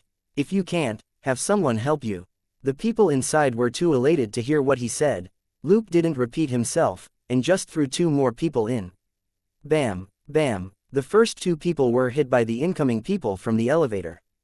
These latter two were more clear-headed, and swiftly retreated on all fours. The gutsier of the two also dragged away the two unlucky bastards who had trouble catching their breaths after being hit. Because he was in a hurry, Luke's rope darts weren't overly reliable, and he didn't dare exert too much strength, so the people he threw inside were still 3 to 4 meters from the edge. If they all crowded around the opening, they would block the way for the last few people. That would just delay him from earning credit. With the two unlucky bastards as an example, everybody else learned their lesson. They could laugh, cry or do whatever they wanted after they crawled off a few meters, as long as they didn't get in the way. While this big dude in black was gallantly saving everyone, he didn't seem to have a good temper. After throwing out 7 pairs of people, Luke finally saw 2 old acquaintances. He had seen them when he was climbing up earlier. They were famously beautiful ladies, but had been pressed to the glass by everybody else and couldn't move at all. Their charming and attractive faces were squashed into weird shapes. Luke could even see traces of their pink foundation on the glass. He almost impulsively fished out his phone to take a selfie with their scary looks. But to maintain his air of mystery, Luke didn't do this ridiculous thing in the end. He had just grabbed their arms, when the elevator's metal support couldn't take it anymore. It snapped, and the entire elevator tilted 45 degrees and began to drop. Both women shrieked. Even though he was wearing noise-filtering earphones, Luke couldn't help frowning. Was this the lion's roar too? Fortunately, their screams weren't actually as powerful as Stephanie's lion's roar, though they could still make an ordinary person's ears tingle. Chapter 640 Who's Stealing Our Job? At that moment, Luke suddenly decided to have some fun. When he grabbed the women's arms, he recalled the rope darts that were wrapped around the elevator and the one around his waist and put them back into his inventory. Without the rope darts to hold it up, the elevator tilted even quicker and plummeted in the blink of an eye. The 2 women whom Luke had grabbed shrieked even louder when they realized that the distance between them and the elevator wasn't growing wider, they were falling too. As the dark ground rushed up to meet them, the women stopped screaming. Air filled their wide-open mouths as they fell, and they were too anxious to make any more noise. Resigned to their fates, the women were already starting to pray to God before this last sprint to heaven. What they didn't notice was that Luke had gripped them firmly under their arms. Then, his broad cape unfolded and changed shape before it turned rigid. They suddenly stopped falling as their rapid descent turned into a glide. Stunned, the women turned their heads, only to see 2 enormous black wings above their heads as the 3 of them glided forward. Luke even had the strength to turn around and take them back to the entrance of the plaza. Landing with a few quick steps, he put down the 2 women who had been hanging off him. "Ladies, just now, His lips twitched under his helmet. He pushed them into the building before saying, "Goodbye." He had to slip off now. He had already seen a suspicious stain on one of the women's clothes. His sharp nose also told him that he had probably gone too far with his joke. But they're safe and sound. It's definitely better than getting killed by the fall. Whatever the case, I saved their lives. While trying to convince himself, he began to run. After taking a few steps, he heard a shaky yell behind him. "Who are you?" It was from the woman who hadn't pissed herself. Clearly, She had more guts. Luke didn't turn around. An electronic voice rang out. "I'm Batman." The woman muttered the name several times before she finally came back to her senses, and turned to her partner in concern. "Jennifer, are you all right?" The other woman was trembling as she said, Can I borrow your shawl?" Both of them couldn't help but look at her lower half. The first woman silently took off her shawl and tied it around the second woman's waist. Luke had had his bit of fun with that sky-high rescue and practical joke, and now focused on saving people. As he rescued more and more people, the police intercom started to explode with reports. "Operator, there's a guy all in black and wearing a black cape. Same here, he's saving people, he's in the Central District. He just rescued a family of 5 trapped in an apartment building. He took down a few drug dealers who engaged with police officers. He ran into an apartment building that was on fire and saved 2 little girls. My God, is he really human? He punched a hole in the wall on the 2nd floor and created an escape route for people caught in the fire. God, is he an angel that you sent us?" "Rubbish, would an angel wear all black? The color outside doesn't represent the inside. Dudes, you have no idea what I just filmed." The guy flew into the sky and caught a woman falling from Stark Tower. Then, he flew down with her. My God, that's unbelievable. I saw it too. He has bat wings on his back. Rubbish, only devils would have those sorts of wings. He isn't a devil at all. He's a hero. At HQ, the director who had rushed over to supervise the situation was dumbfounded by the report from the head of the intelligence department. "What the FCK?" The head of intelligence smiled bitterly. "It's true. Our comms are bursting with similar news." The director covered his forehead. "So you're saying that a mysterious guy in black and who has wings is rescuing citizens before we can?" The head of intelligence. "Yes." After a brief silence, the director roared, "Then what are our officers doing?" Watching him grab the limelight. "Do you have any idea how many media outlets will mock the police for not being able to compare with some guy in black?" The head of intelligence sighed. "By a rough estimate, not including civilians, he has already saved Pepper Potts, Mr. Stark's PA, some members of a Hollywood film crew, which include the famous director Scott Jones and the stars Jennifer Perry and She-Ra, and Jonathan Hans and his son, who were having dinner." The director sucked in a cold breath of air. "Are you kidding me?" The head of intelligence shook his head. "No, and that's just what we have confirmed. He moves very fast, and he can also fly. Most of the people he rescued weren't spotted by our officers." The director. "Are you saying that he might have saved even more VIPs?" The head of intelligence. "He's active in the city center, which is where the celebrities of LA or even the whole world are gathered. It won't be surprising if he saves dozens of big shots and stars tonight." The director's head started to hurt. Damn it, what statement could he make tomorrow, with this guy in black saving so many big shots and civilians? Should this angel with black wings be given a medal for his bravery? Then what about LAPD? Were all the police officers useless small fry? Luke had no idea that he had just given LAPD a serious problem. He was too busy roaming downtown. He helped anyone who was in need and racked up experience and credit points. It wasn't like he was deliberately rescuing the big shots. It was just that apart from the regular citizens in the apartment buildings, most of the people who were still out and about downtown this late were the celebs and big shots at various gatherings. The earlier earthquake had caused the buildings to sway like they were dancing, so parties held on the higher levels would definitely suffer. Unlike what the director thought, Luke was too busy to save all of them. He only helped out in an emergency, or when the situation was too tricky for the police and firefighters to resolve. In any case, he wasn't a firefighter, and wasn't afraid of complaints. He just needed to relocate the people in danger to a safe area.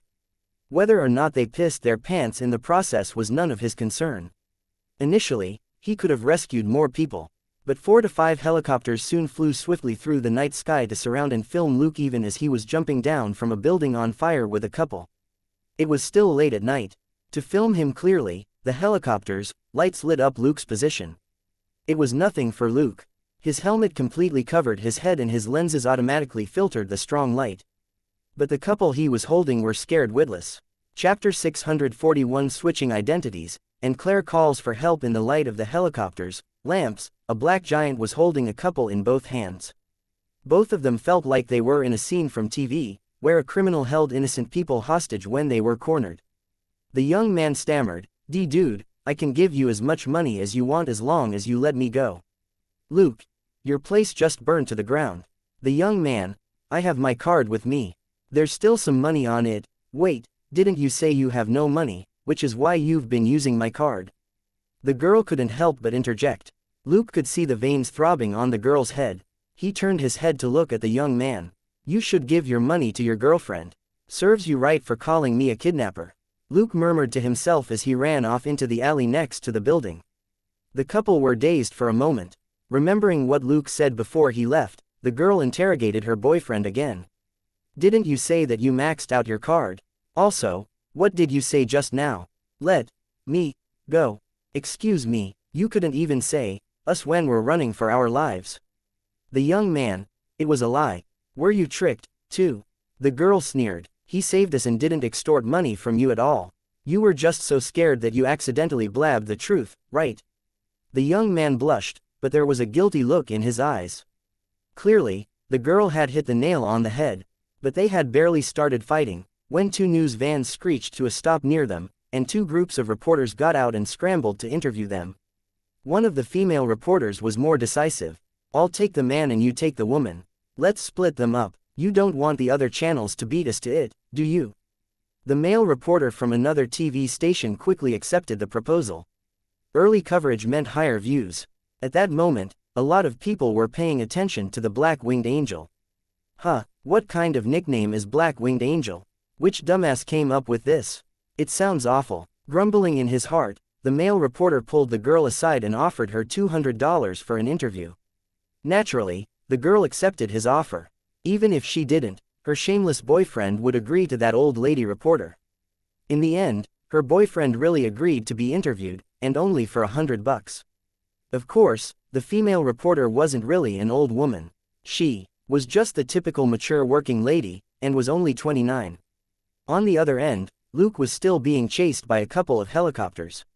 They were all professional paparazzi who had been following breaking news for decades and had excellent air and ground coordination. The news vans arrived and stopped the couple, while the helicopters wasted no time following Luke. Using the complicated terrain as cover, however, Luke soon got rid of them. After helping another 4 patrol officers take care of a bunch of cornered armed drug dealers, the helicopters showed up again. FCK, you really are super paparazzi. Do you have sharp nose, too? Cursing inwardly, Luke gave up. Batman was the biggest news that night. There was no way that the reporters would let him go. Luke hid among the buildings again. The helicopters searched back and forth in the night sky but couldn't find him at all. Several minutes later, Luke spat as he crawled out of a sewer and cursed, sh*t. You paparazzi managed to do something which hundreds of armed criminals couldn't. The scariest creatures in the world are bystanders. Ducking into a building nearby, he quickly took off his equipment, then sent a message to Selena. Where are you now, Selena? Reddick Plaza in the Central District. Luke. A notif from PD. It was noisy on Selena's end. Yes, there was a dinner party on the top floor when the earthquake struck. All the participants are stuck there. As he put on his regular clothes, Luke said offhandedly, they're stuck, not dead. Why were we called in? Selena said moodily, they're big shots, they can't run down the stairs. The landing pad on the rooftop is also blocked by the metalwork falling over. PD now wants us to bring them down. I really don't know what all that food these big shots eat is for. Luke was amused. It's to power their brains to make more money. Selena wasn't in the mood for jokes at the moment. You better hurry up. Several people have already asked about you. I said you were helping out elsewhere. Luke changed clothes, jumped out a window, and started running. I'll be there in 5 minutes. He was only a kilometer away from Reddick Plaza. 5 minutes was enough time for him to get there. Making his way through alleys and buildings that didn't have any surveillance cameras, Luke reached Reddick Plaza 3 minutes later. He put on his badge and was about to go in, when his phone rang. It was from Claire. He wasn't too nervous. Nothing could possibly have happened to Claire. When Selena came out, she had left Gold Nugget at home to protect Claire. The dog's symbiotic ability was a life-saving skill, or Luke wouldn't have taken it in at all. As he moved, Luke picked up the call. What's up, Claire? Luke, are you okay? Luke smiled. How can I not be okay? I didn't even lose a single hair. Claire was relieved at first, but then asked nervously again, where are you? Luke. At Reddick Plaza downtown. Stunned for a moment, Claire then exhaled softly. That's great. Do you remember my friend Blake? Luke. The one from the cheerleading contest, whose future stepfather is a super magnate. Claire. That's right, she's in the underground parking lot in Reddick Plaza. She said that she's stuck in a passage that has collapsed. Can you get someone to? Luke. Okay, I got it. Appearance, phone number. Claire. Let me check. She quickly rattled off a number. She's 18. She's very pretty, with black hair and grayish-blue eyes. They're big and beautiful and look like a cat's. Luke. That's all. The description was pretty vague, but it was basically enough. Claire. Well, she's at least an E-cup, and she has beautiful breasts. You'll understand when you see her, you can't miss it. You're a girl, why are you paying attention to your friends? Cup size. Luke mocked inwardly. He picked up his pace and said, Okay, I'm going into the underground parking lot. I'll tell Blake to call you later. Claire. You have to be careful. If it's too dangerous, Luke smiled. Stop worrying, I have more experience than you do. Right, call Robert and Catherine right now and tell them that we're okay. He understood what this little monkey was trying to say. In the end, Claire cared more about her brother. She had called Luke only to see if he could find someone else to rescue Blake, not go himself. Unfortunately, she didn't know that the police had their hands full tonight. Chapter 642 Rescuing Blake the pretty girl. After hanging up, Luke sent a message to Selena and went to the underground parking lot. No rescuers had arrived here yet. The entrance to the parking lot had collapsed. No cries for help could be heard from within. Worried about the big shots on the top floor, the officers on the scene hadn't had time yet to examine this area. There was no telling how Blake was doing, but since she could still call Claire, who relayed that she was only stuck, it wasn't too big a problem. Luke moved forward at a moderate pace. This place had already collapsed in many sections. Who knew what the situation was like under the building? He didn't want to be buried as well. He probably wouldn't die, but it would be time-consuming and humiliating for him to crawl his way out, covered in dirt. As he moved, he activated Sharp Nose again. Going around several collapsed sections, he finally detected the scents of a girl and a man. Standing next to a pit, he looked down below and understood the awkward situation they were in. There was a luxurious Benz at the bottom of the pit, and half of the car was buried under a few cracked cement blocks. That was why any cries for help here could barely be heard from the entrance. The people in the car couldn't crawl out from among the cement blocks, so they were stuck inside. Luke didn't hurry to take action, but observed the environment carefully. This place wasn't a danger to him, but if another cave-in happened as he was dragging the two of them out of the car, they might not be able to survive. It was actually safer for them to stay in the car for now. After examining the surroundings for a moment, Luke relaxed. The car just so happened to fall into an underground passage. However, there were only thin cracks in the cement walls, so it wouldn't collapse anytime soon. Now, all that awaited him was the hard labor. Jumping nimbly onto the top of the car, he called out softly, "Hello, anybody in?" The girl, who had already stopped calling for help, got excited. "Help, help me, I'm stuck in here." Luke raised his voice a little. "Don't panic, I'm clearing the cement blocks around you. Are you Blake?" The girl's voice paused for a moment. "How do you know that? Did Daniel send you?" Luke chuckled. "Claire called me. I'm her brother. I'm an LAPD detective. She's never mentioned me." Blake exclaimed in delight from the car. "Luke. Are you Luke?" Amused, Luke didn't stop moving and casually shifted the heavy cement blocks to the side. "It seems that you do know me. Then I don't need to introduce myself." Blake was both surprised and thrilled. "She talks about you all the time. She says that you're very awesome and that you're her idol." Luke laughed out loud. "She always tells me that I'm like a slow old man." Hearing the noise above her, Blake didn't know whether to laugh or cry. A slow old man. He was the first police officer to enter the underground parking lot after it collapsed.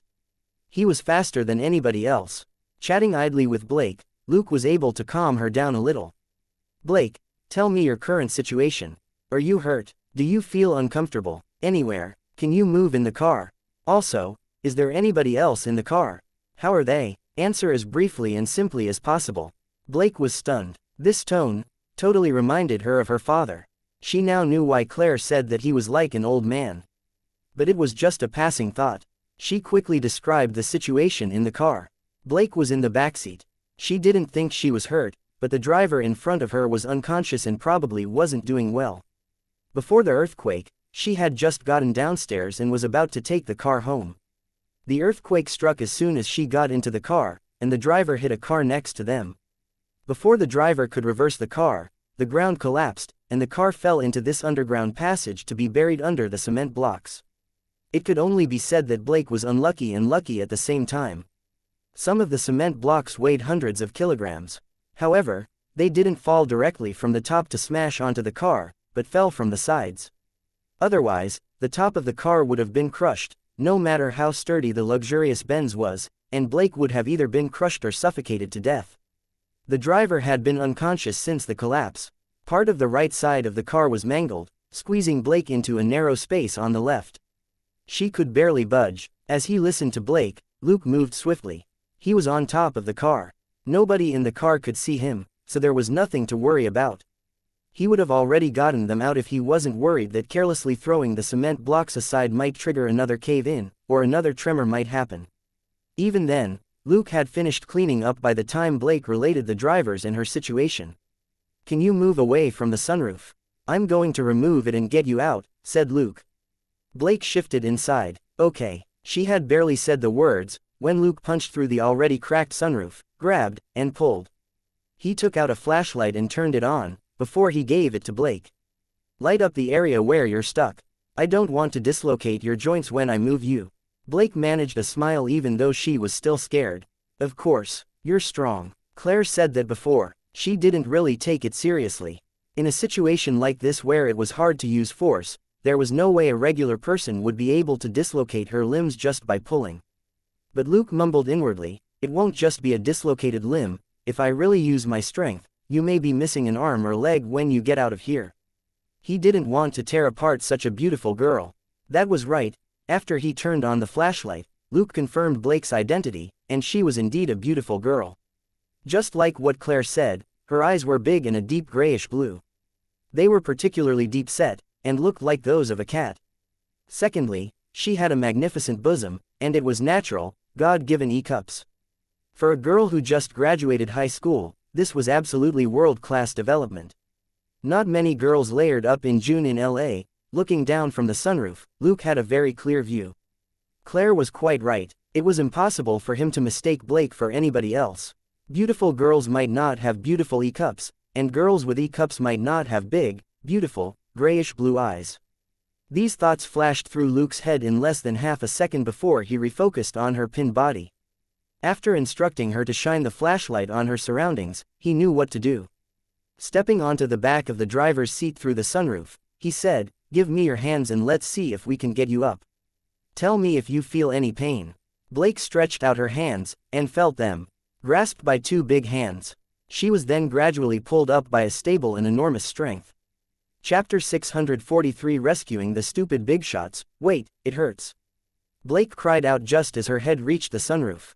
Luke stopped moving. "Where does it hurt?" Blake frowned and tried exerting strength a few times. "It's my ankle. I think it's stuck." Luke pressed down harder on the front seat to push it further aside. "Try moving now and see if you can pull your foot out." Blake furrowed her brow and bit her lip hard. "Wait, I think there's some space for me to move around now." They were in that awkward position for around 10 seconds, before Blake's expression suddenly lit up. "Okay, I'm out, Luke. Then I'm going to continue." Blake nodded. Luke was also helpless. The car just happened to be stuck inside the underground passage, and there wasn't enough space around it. The front windshield was blocked by the driver and more cement blocks. The rear windshield had partly collapsed in and was jammed as well. Neither of them was accessible. Of course, it would have been simpler if both victims were unconscious. Luke could have cut open the top of the car open with a dagger. The good thing was that Blake was about to be free. Now that her ankle was free, Luke pulled her out. However, when she was crawling out of the sunroof, both of them felt embarrassed, because she got stuck again. "Luke, I'll pull my legs back first." Blake simply nodded in embarrassment. Just now, her impressive bosom had been pressed to Luke's legs inside the car.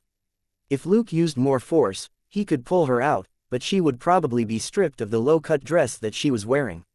A moment later, Blake stood next to Luke on the top of the car.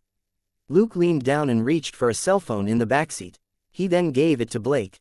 "Come on, I'll give you a ride up." He bent down slightly, and she obediently got onto his back. Holding her with one hand, Luke exerted strength with his legs in his other hand, and swiftly climbed out of the collapsed passage.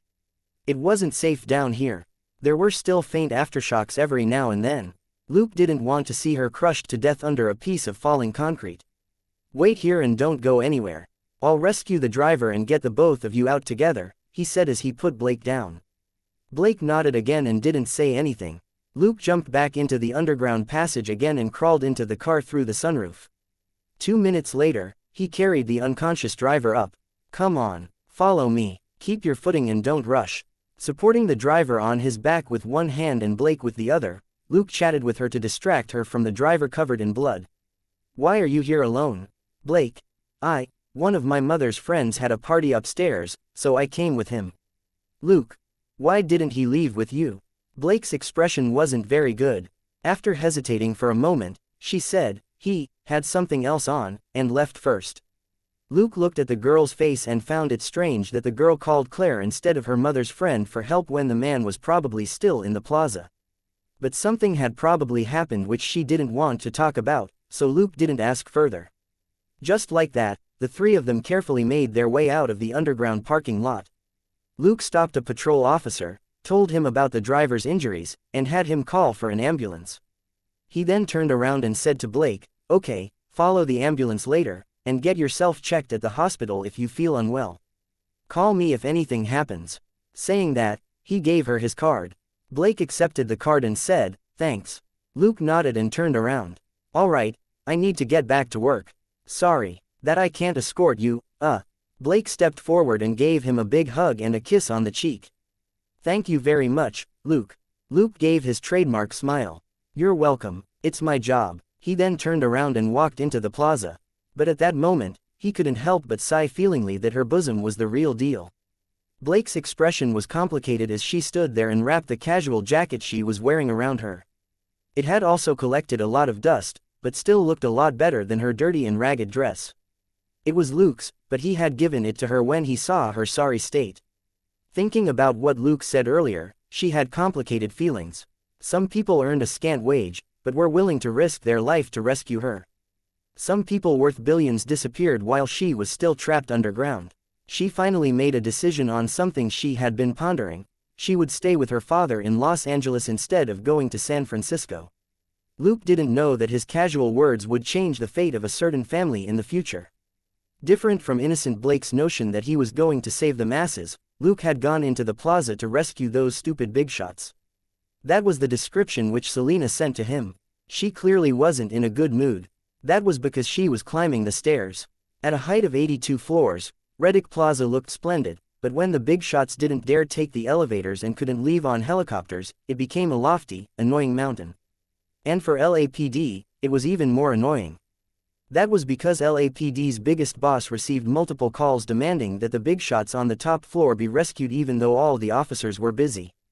As one of the few elite female detectives in the Central Zone, Selena was instantly given the order to rescue 2 female big shots. She had cursed out loud on the spot. None of the officers around her said a word, and simply looked at her in admiration. They didn't have the courage to curse the big shots as idiots, although they felt that the description really fit. Selena was resentful, but she had ample stamina, and only muttered to herself unhappily. The other 2 female officers with her could only climb the stairs with dark faces as they silently cursed the big shots and their families above them with all the obscenities they knew. Thinking about how they had to climb up 82 floors just to bring a group of women down with them again, their hearts collapsed at that moment. They were women, too. When Luke called, Selena and the unlucky officers were taking a break. Climbing up 50 floors in one breath was completely different from climbing up to the 5th floor. If the higher-ups hadn't called to urge them on every now and then, they would have taken a break on the 30th floor. As Luke ran upward at a normal speed, he was thinking that this was too much of a waste of time. He had to think of another way to send these idiots off. Thinking that, he sent a message to Selena. Selena perked up at his message and hurriedly agreed. She didn't want to spend the whole night climbing the stairs. Chapter 644 Stupid Big Shots, and sucking up tonight, a lot of people in Los Angeles needed help. But the big shots upstairs were absolutely the last people who needed the help. Luke and Selena didn't want to waste time on them at all. Luke reached Selena and the others 5 minutes later. He looked at the officers and smiled. No rush. We'll go up first for a look. If we can clear an area for helicopters to land, I'm sure those big shots are rich enough to call for helicopters to ferry them off. The officers were sitting on the stairs and sweating all over. They nodded and smiled, and one with slightly more energy said, "That'd be great." Thanks. With that, Luke and Selena continued up the stairs. Selena had already recovered, but after 2 floors, Luke put her on his back and said in a low voice, "Okay, let's go up quickly and get rid of those idiots." Carrying Selena, Luke ran all the way to the rooftop without entering the banquet hall at all. He put Selena down. The two of them examined the rooftop. Selena said with a strange expression, "Isn't it just a big metal frame? The helicopters can land the moment it's moved. Why did they want us to climb 82 floors to pick them up?" Luke pondered for a moment. "Because they're idiots." Selena snorted in disdain. "Even idiots know to find ways to survive. Can't those guys find a way out for themselves?" Luke shrugged. "They've probably been so busy making money that they forgot how to do hard labor." "Okay, I'll pull the metal rack to one side. You tell those idiots, those esteemed ladies and gentlemen that they can call for helicopters and get the hell out of here now." Selena naturally had no objections. She also switched on her walkie-talkie and said to the officers who were resting on the 50th floor, "Hey, you don't need to come here anymore. It's just a few metal frames on the rooftop. The helicopters can land once they're moved away. Why didn't those people move them?" "How would I know? Maybe they're all handicapped." "Handicapped how? Let me think. Mentally, probably." Luke had just walked over to the metal frames. He was quite amused by Selena's words. She must be pissed tonight. But he couldn't blame her. Even Luke himself wanted to beat someone up. It was just a big metal frame and some miscellaneous junk on the rooftop. The metal frame had fallen onto the landing pad, making it impossible for helicopters to land. But while the metal frame was huge, there was no way it weighed more than 10 tons. Indeed, just a few people wouldn't be able to move it, but there were almost 100 people in the banquet hall on the top floor as well as waiters and staff members. None of them had actually tried moving the obstacles away. It was easy to clear the landing pad. The metal frame didn't even need to be carried away, and could just be pushed 10 meters to one side. The landing pad was very smooth, and hadn't been damaged at all. Even if regular people weren't that strong, 20 to 30 people working together might be able to do it. If these people were a little smarter and had tools, they would have been able to get the job done in a dozen minutes. But it had almost been an hour since the earthquake happened, and the people in the banquet hall had done nothing more than to call the police and demand that the officers take them down. How disgusting. Luke didn't bother to call for help. After all, he was alone on the rooftop. He simply dragged the metal frame by its sharp end off the landing pad unhurriedly. After hauling the greatest obstacle away, he went around the landing pad and kicked aside the miscellaneous items on it. In less than 5 minutes, the landing pad had been cleaned up. It had taken him even less time than climbing the stairs. He didn't dally, but went downstairs. Los Angeles was still in chaos at the moment. With his identity as a detective and operating at the peak strength of a regular person, he could still help many people and earn a lot of experience and credit points. The moronic big shots in the banquet hall weren't worth mentioning compared with experience and credit. He had only taken a few steps, when he saw a helicopter flying over rapidly. Narrowing his eyes, Luke sighed when he saw the LAPD insignia, and could only stop for the time being since he had seen them. He had to inform these unlucky colleagues about the situation. The LAPD helicopter arrived and landed very quickly. The pilot was clearly a pro. Luke finally smiled. He waved and yelled, "Why are you here?" 4 fully armed SWAT members get out of the helicopter. Harrison was in the lead, followed by the hot lady Sanchez. Jim was with them as well. The last team member was a white man called T.J. McCabe. Luke had only seen him once, on the escort mission for the real Alex the other night. Seeing Luke, Harrison signaled for him to talk as they walked. "We happened to be in the neighborhood, so we were sent here." They ran into the building through the rooftop door, which muffled the noise from the helicopter, and Harrison's tone returned to a normal volume. "This is a cushy job, from the boss, for us to impress these big shots." Looking at Luke's strange expression, Sanchez snorted. "Boss, aren't we here to suck up to these rich guys? Don't talk like it's something to be proud of." Luke chuckled. Jim and McCabe couldn't help sniggering as well. It couldn't be helped. Harrison had always done his own thing. He just got the assignment done, and would never suck up to anyone. Harrison said helplessly, "Aren't you in the same boat?" Luke couldn't help but glance at Sanchez, and the hot lady said with that laid-back expression, "I only suck up to the men I like, She stopped abruptly. All four men were looking at her weird, even the annoyed Harrison. A moment later, the men all burst out laughing, and Sanchez slapped her forehead, vexed. She was used to being blunt normally, and had accidentally exposed her true nature. Jokes aside, Luke understood what was going on. While PD had confirmed that Harrison and Sanchez were innocent, they were still under a lot of pressure. Their boss sent them here not really to suck up to the stupid big shots, but for them to obtain merits. This way, they could use their achievements as insurance next time. While he pondered this, Luke simply explained the situation with the stupid big shots and gladly threw the burden to Harrison's team. Watching Luke slip off, Sanchez said enviously, "Hey, look at him. He can go wherever he wants. He even dumped this on us." Harrison coughed and cut off her complaints. "Say that again after 2 months, when you have the leeway to make mistakes again, okay?" Sanchez shrugged but shut up. On Luke's side, he called Selena to come out. She was surrounded by several upper-crust ladies who wanted to know when the helicopter would arrive. At that moment, she pointed at the door. "The SWAT's helicopter is here. Their captain is here as well. They'll be responsible for your evacuation." When the women looked at the door, Selena seized the moment to run away. She had gotten good at throwing the responsibility to somebody else. After all, she was around such a great teacher who led by example all the time, and she was making great progress. Chapter 645. The guest staying over. She met with Luke at the door and they went down right away. After the 30th floor, they ran into the police officers who were going upstairs. They smiled and informed them that SWAT had taken over and they could go back now. All the police officers were most grateful. As they ran downstairs, Selena didn't forget to complain about the stupid big shots on the top floor.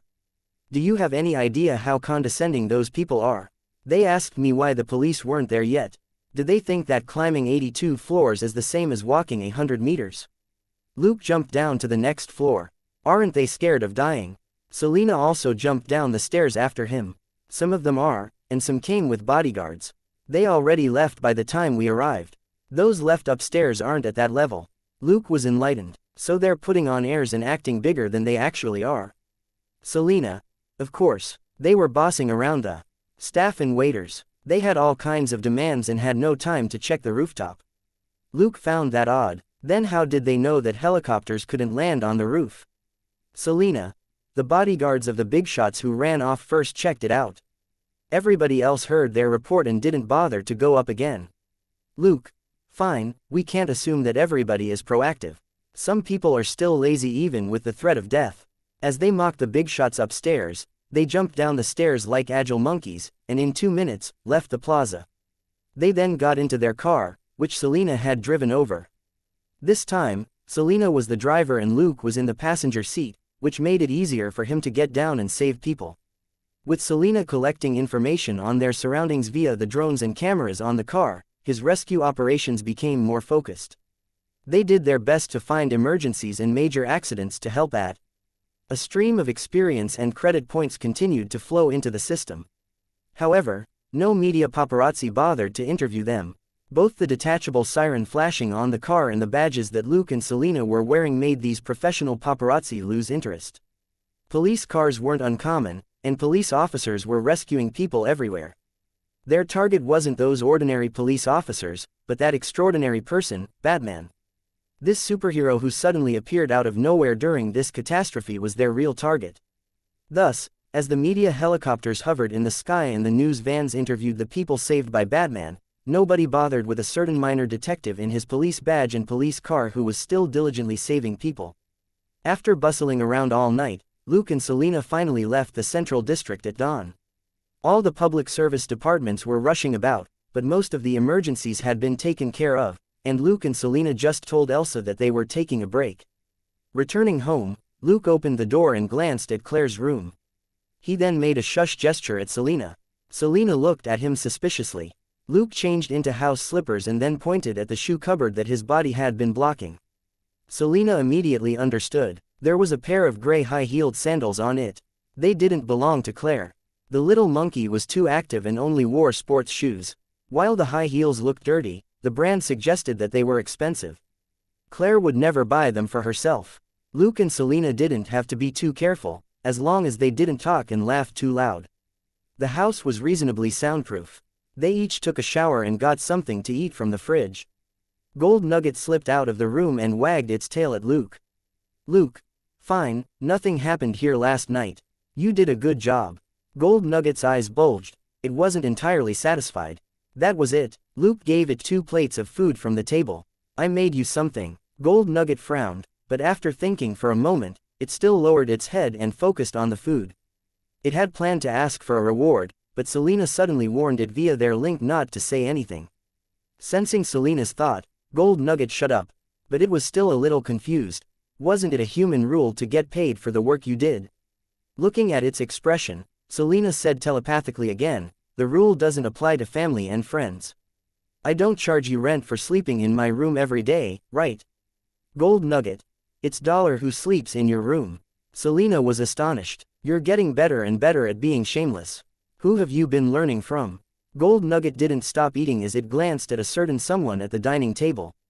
Luke, who had been reading the local news while eating, turned his head. What's wrong? He didn't notice their telepathic conversation at all, but was fully focused on the news on the tablet. Luke, you're back. Someone called out cheerfully from the other side of the living room. Luke raised his head with a smile. Of course, we were busy for the whole night, we need the break. You could have slept a little longer. Blake, good morning. On the other side of the living room appeared 2 beautiful girls in loose t-shirts and shorts. Their hair was uncombed and their clothes were rumpled. Claire ran over and circled Luke as she said to Selena, right, good morning, Selena. Selena said good morning back and continued eating, not bothered at all by Claire's offhanded greeting. Luke was her brother. Naturally, Selena couldn't compare with him. She simply waved her hand. Blake, can I call you that? Blake walked over a little quicker and smiled awkwardly, yes. Selena, hello. Selena, if you're hungry, come and have some food. It's easier to fall asleep when you're full. Blake was surprised. You sleep when you're full. How much weight would you put on? But looking at Selena's figure, she didn't say anything at all. Selena wasn't afraid of putting on weight. Coming back to herself, Claire then dragged Blake to the bathroom. A moment later, they returned to the dining table, and everybody started to chat. Luke and Selena didn't ask why Blake stayed over. They didn't think she would be happy to talk about it. They talked about the earthquake last night. The LA news was playing on the tablet nearby. Looking at Claire, who was eating cheerfully, Luke asked, did you call Robert and Catherine? Claire nodded. I called them last time and told them not to worry right after I called you. Luke didn't ask more. After breakfast, Selena immediately returned to her room to sleep. Her stamina wasn't as good as Luke's, and she needed a good rest after a busy night. Luke, on the other hand, made himself a pot of green tea and watched the news on TV in the living room as he enjoyed his tea. Chapter 646 Outdated battle suit in the Tycoon's contempt. Claire returned to her room and got some rest as well. She barely slept the previous night because she was too worried about Luke. The living room was peaceful once more. Nothing but soft sounds from Luke's tablet could be heard. Suddenly, he raised his head and smiled in the direction of the hallway. Don't want to sleep. Blake walked over and felt less anxious when she looked at his smiling face. My heart is a mess. I can't fall asleep. Luke pointed at the couch. Sit down and let's talk. Blake was still wearing the big t-shirt and shorts. She looked a lot brighter after she cleaned up. The rise of her t-shirt and her fair and beautiful legs were very attractive too. After a quick glance, Luke asked, where's your family? Blake smiled bitterly. My dad's working. My mother went to San Francisco the day before yesterday and won't be here until noon. Luke hummed a response. If it's possible, it's best if you don't go to San Francisco. Claire told you, right? Blake nodded. Yes, that's why I put it off yesterday, but in the end, forget it, let's not talk about that. I just wanted to say thank you. Luke raised his eyebrows and smiled. Didn't you already thank me last night? Looking at his smile, Blake finally smiled too. I wanted to say it again in case you forgot. Luke shrugged. Then I'll make sure to remember it now. They talked in low voices for a while. Lying down on the couch, Blake fell asleep before she knew it. Luke shook his head lightly. While Blake had talked and laughed, there had been a lingering gloom in her eyes. She wasn't as cheerful as she seemed. Covering her with a blanket, Luke gestured to Gold Nugget to play on its own and not make any noise. He then got up and went to his workshop. Depressed, the dog raised its head and mumbled to itself, "Doesn't this fiend like pretty girls the most? Why is he letting this one go? Is it because her breasts are too big?" The dog thought that this was a problem worth studying. After entering the workshop, Luke contacted Robert and Catherine first and told them that his villa was still safe and they could continue with their trip. Hanging up, he got to work. The fake Batman suit which he had used last night was a test product which he had made earlier on. It was bulletproof and could glide and change directions rapidly in the complicated city terrain. Secondly, it had a completely enclosed helmet and an independent filter and oxygen supply system that could defend against poisonous gas. Whatever he said was also converted into a mechanical voice. He finally didn't have to type on his phone anymore. The suit was also a lot bigger than Luke himself, at more than 2.1 meters tall. It was also the reason why people unconsciously mistook him for a supervillain when they first saw him. In the Batman suit, his towering shadow put immense pressure on regular people. His physique was completely covered up in the suit as well. It was impossible to discern what he really looked like from recorded footage. During last night's operation, he hadn't used any guns or heavily wounded any criminals. At most, he just broke a limb here and there. That was deliberate. Thinking about it, Batman showing up in this Marvel clone world to still uphold the principle of no killing and guns, and just saving people, was a little exciting. Thanks to the progress he made with his skills, his research on the Predators, equipment, and his funds that were starting to grow, his experimental Batman suit had already become outdated before it saw any official use. Luke was already working on a new suit in a vastly different style. If he didn't take out the Batman suit, he would never have a chance to use it. With the grand use of this outdated suit last night, he earned more than 3,000 experience and credit points in the first hour. The Batman suit finally didn't go to waste. Its debut before it was retired had been a splendid show before the world. But Luke had to work overtime on the new suit. It was also doomed to become outdated very quickly, but it was the nature of human technology to progress and become obsolete as it was used again and again. In any case, he could now afford this much. As he worked, he glanced at the LA news on the tablet next to him every now and then. All the news was on Batman. Even news on the earthquake only ranked second. Although it was a magnitude 7.1 earthquake, there hadn't been any really major catastrophes. Very few buildings had collapsed directly, and there basically hadn't been anybody in them. Hence, a mysterious hero who suddenly appeared before the world grabbed the headlines. At that moment, in a luxurious villa in Malibu, Los Angeles, Tony Stark was watching the news with a woman on the couch. Looking at the TV, Tony said, "This man in black doesn't even dare show his face. What kind of superhero is that? HMPH. If I were him." That being said, intrigue flashed in his eyes. Who was he? He was Tony Stark, a one-of-a-kind genius and the smartest scientist mankind had ever seen. He didn't even need to look carefully at the lousy black suit to have a rough idea of how it worked. With his current skills, he could create something that was 100 times better looking and more practical. The woman next to him turned her head expressionlessly. "Mr. Stark, the coward you just described saved me last night when you were having fun with the May cover girl for Moon." Illustrated. Tony Stark's expression immediately collapsed. That was what upset him the most. He had the skills and the abilities, but had never thought to make that kind of suit, much less use it to save people. Rather than go out to save them, he made donations in the aftermath which could help more people as well as reap more benefits for his company. Personally going out to save people was too brainless a thing for him to do. Which now led to this awkward situation. Even if Stark Industries donated huge sums of money, the entire world would ignore it in the next few days, and the people of Los Angeles wouldn't have admiration or respect to spare Stark Industries. Since the very beginning, most people only admired and respected Stark's money. All their reactions were over his money and not Tony Stark himself. The man on TV who didn't spend a single dime, however, had gained worldwide attention and countless loyal supporters. Even more depressingly, Miss Pepper Potts, his indispensable PA, seemed to have become a hardcore fan of Batman. That really sucked. He could only continue to act tough. "I'm just feeling sorry for his technological expertise. Look, he's still using metal links in his alloy rope. I don't see any sort of auxiliary power system on his equipment either. Also, he's actually just punching these hoodlums. This is just old-fashioned armor made with modern materials. Chapter 647. Batman's rival Stark didn't notice that the more shortcomings he pointed out, the more displeased Pepper got. As he spoke, he became more and more engrossed. He was at the top of the trade when it came to technology. This cape is the only interesting part, but gliding is still too old-fashioned for this age.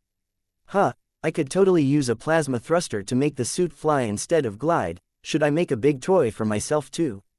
An idea suddenly popped into his head as he spoke. Along with it, designs and inspiration flooded his brain like a tide.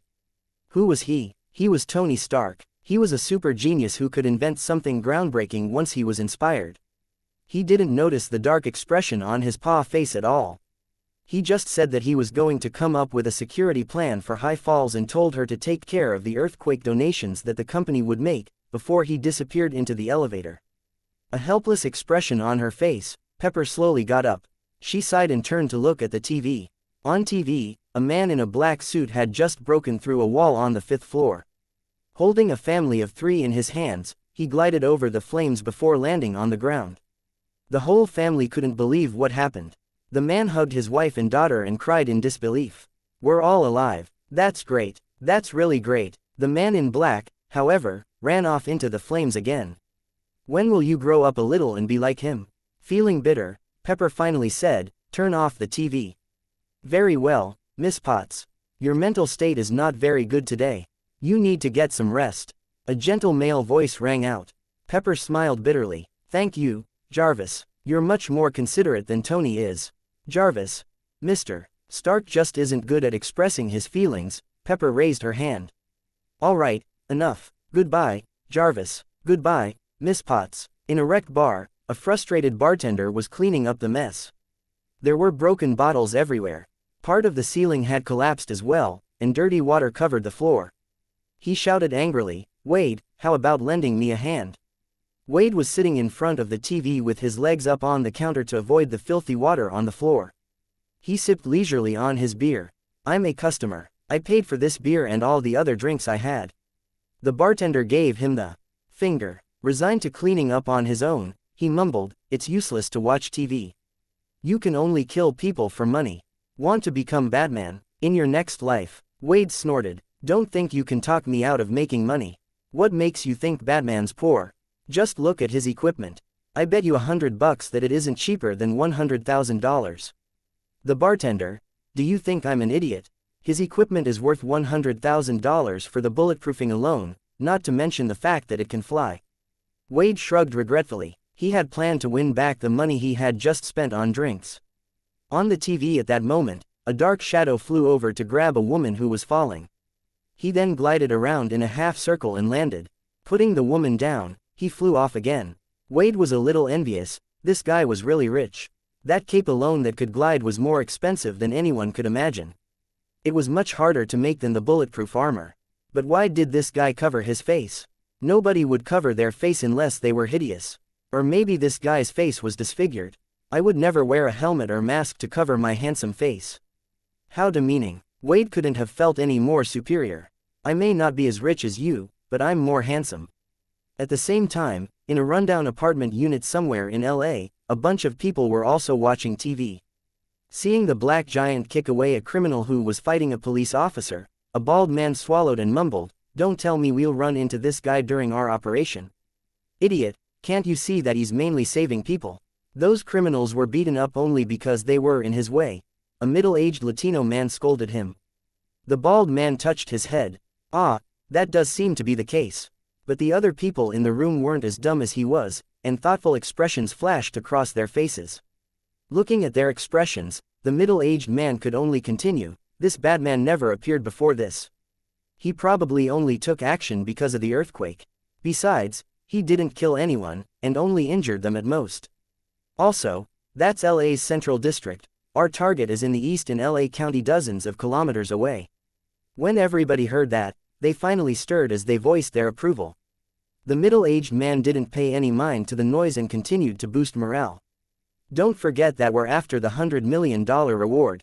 If you're afraid of death and don't want to make a fortune, you should quit now. that'll mean more money for the rest of us." Everybody was silent. It was an eternal truth that people died for money the way birds died for food. They couldn't abort the operation just because of some mysterious man in black. Speaking of which, this man indeed hadn't killed anyone, so even if they ran into him, he wasn't necessarily more dangerous than regular patrol officers. The patrol officers might shoot them dead, while they probably wouldn't die from a beating by this guy. Convincing themselves with this thought, they continued to make preparations for the prison break, unwilling to give up on $100 million. Luke didn't know that a certain tycoon had been inspired to develop an iron suit because of the lousy Batman suit, and that he had already started working on it. Neither did he know how the man had ridiculed everything about the Batman suit. Even if he did, Luke would only react with a smile. Tony wasn't wrong. Luke wouldn't argue with him. He had a large portion of Tony's skills and abilities, and was well aware of the shortcomings. But that couldn't be helped.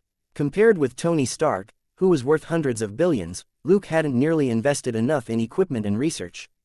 That was the first point. Secondly, Luke and Tony had different physiques.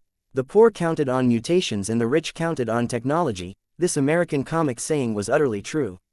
A mutation was a power obtained by the human body, and what the poor dreamed of. While Luke didn't have a mutation, his strong physique was also very economical. Tony might have to invest $100 million into developing technology to protect himself, while Luke didn't need to when it came to ensuring his own safety.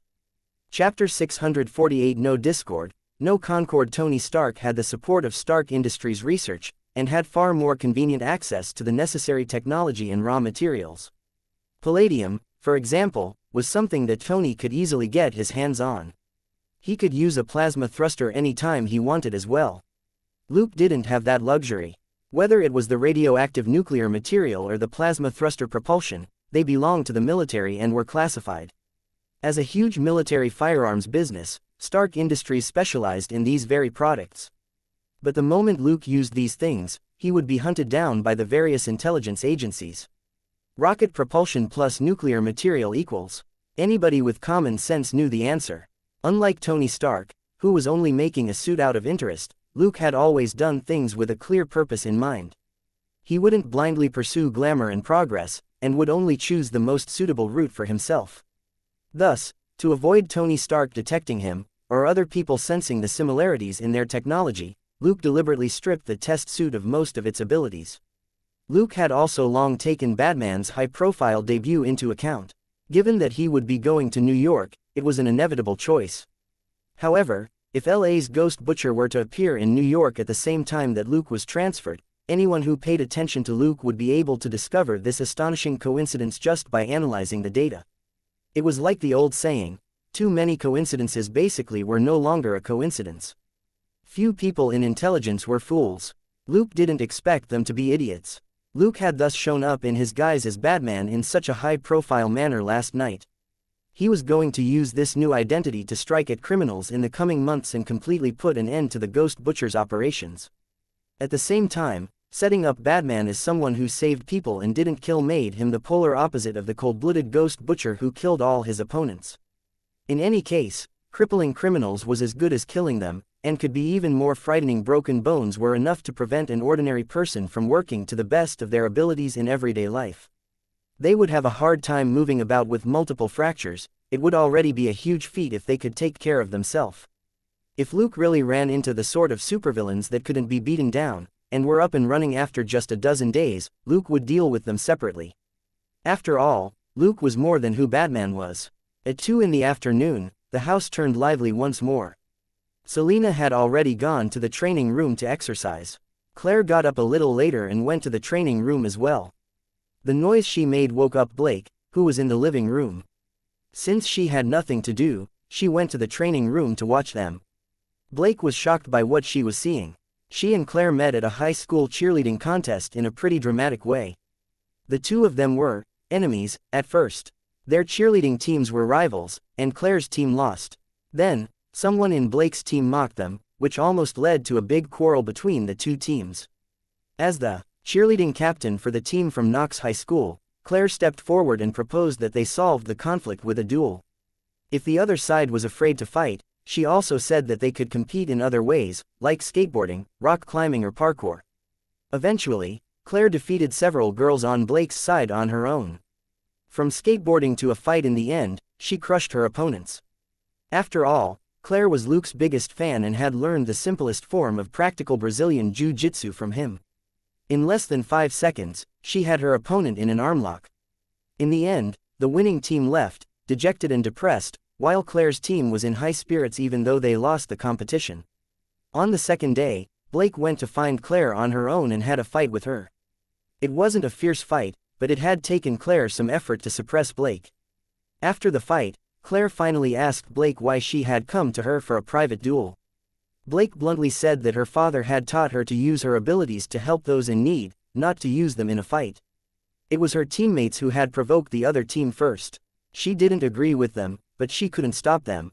After all, she was one person, and she wasn't the captain. She only went to Claire for a duel because she didn't want Claire to look down on her school. They hadn't seen each other again after that, but they kept in touch via the phone. After the fight, they found that they had a lot in common. That was why Blake had always thought that Claire was strong. But today, she watched as Selena easily tackled Claire and pressed her to the floor like a kitten, unable to move at all. The girl didn't nearly seem as tough as when she had fought Blake. Claire, however, was used to it. Selena had taught her too many lessons for her to find it humiliating anymore. While chatting with Selena, Claire learned that she had fought many fierce criminals in the last few months. It was only natural that she couldn't beat such a professional. After Blake came in, Claire directly invited her to train with them. "You should exercise more if you're in a bad mood. Sweating it out will feel good," said Claire. In just half an hour, Blake sat on the side, sweating all over. Looking at Selena and Claire who were fighting again, she could only admit that she was far weaker than Claire in terms of both strength and combat tricks. After Claire's training was over, Blake accepted the bottle of water Selena gave her and asked curiously, "Selena, is Luke as good as you?" Selena, who was wiping her sweat, laughed and turned her head. "You must be joking." Blake was stumped. "Huh." Selena wiped her mouth with a towel. "He taught me all my combat tricks. How can I possibly beat him? Nobody in the whole world can beat him," she secretly added. Blake gaped. "He taught you that?" Selena shrugged. "He was the one who taught Claire her Brazilian Jiu-Jitsu tricks back in high school." Blake looked at Claire, who nodded affirmatively. "Back before we first met, Luke taught me some basic Brazilian Jiu-Jitsu for 1 or 2 hours each month. Haha, at that time, I didn't really want to learn because I didn't like fighting." "Blake, why do I feel like such a weakling?" Looking at her face, Selena smiled. "He's a police detective. Fighting is his job. You're just a regular student.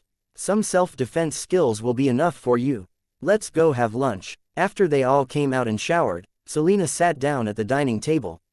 "Wait a bit, lunch is almost ready." Looking at the empty dining table, Blake felt a little doubtful.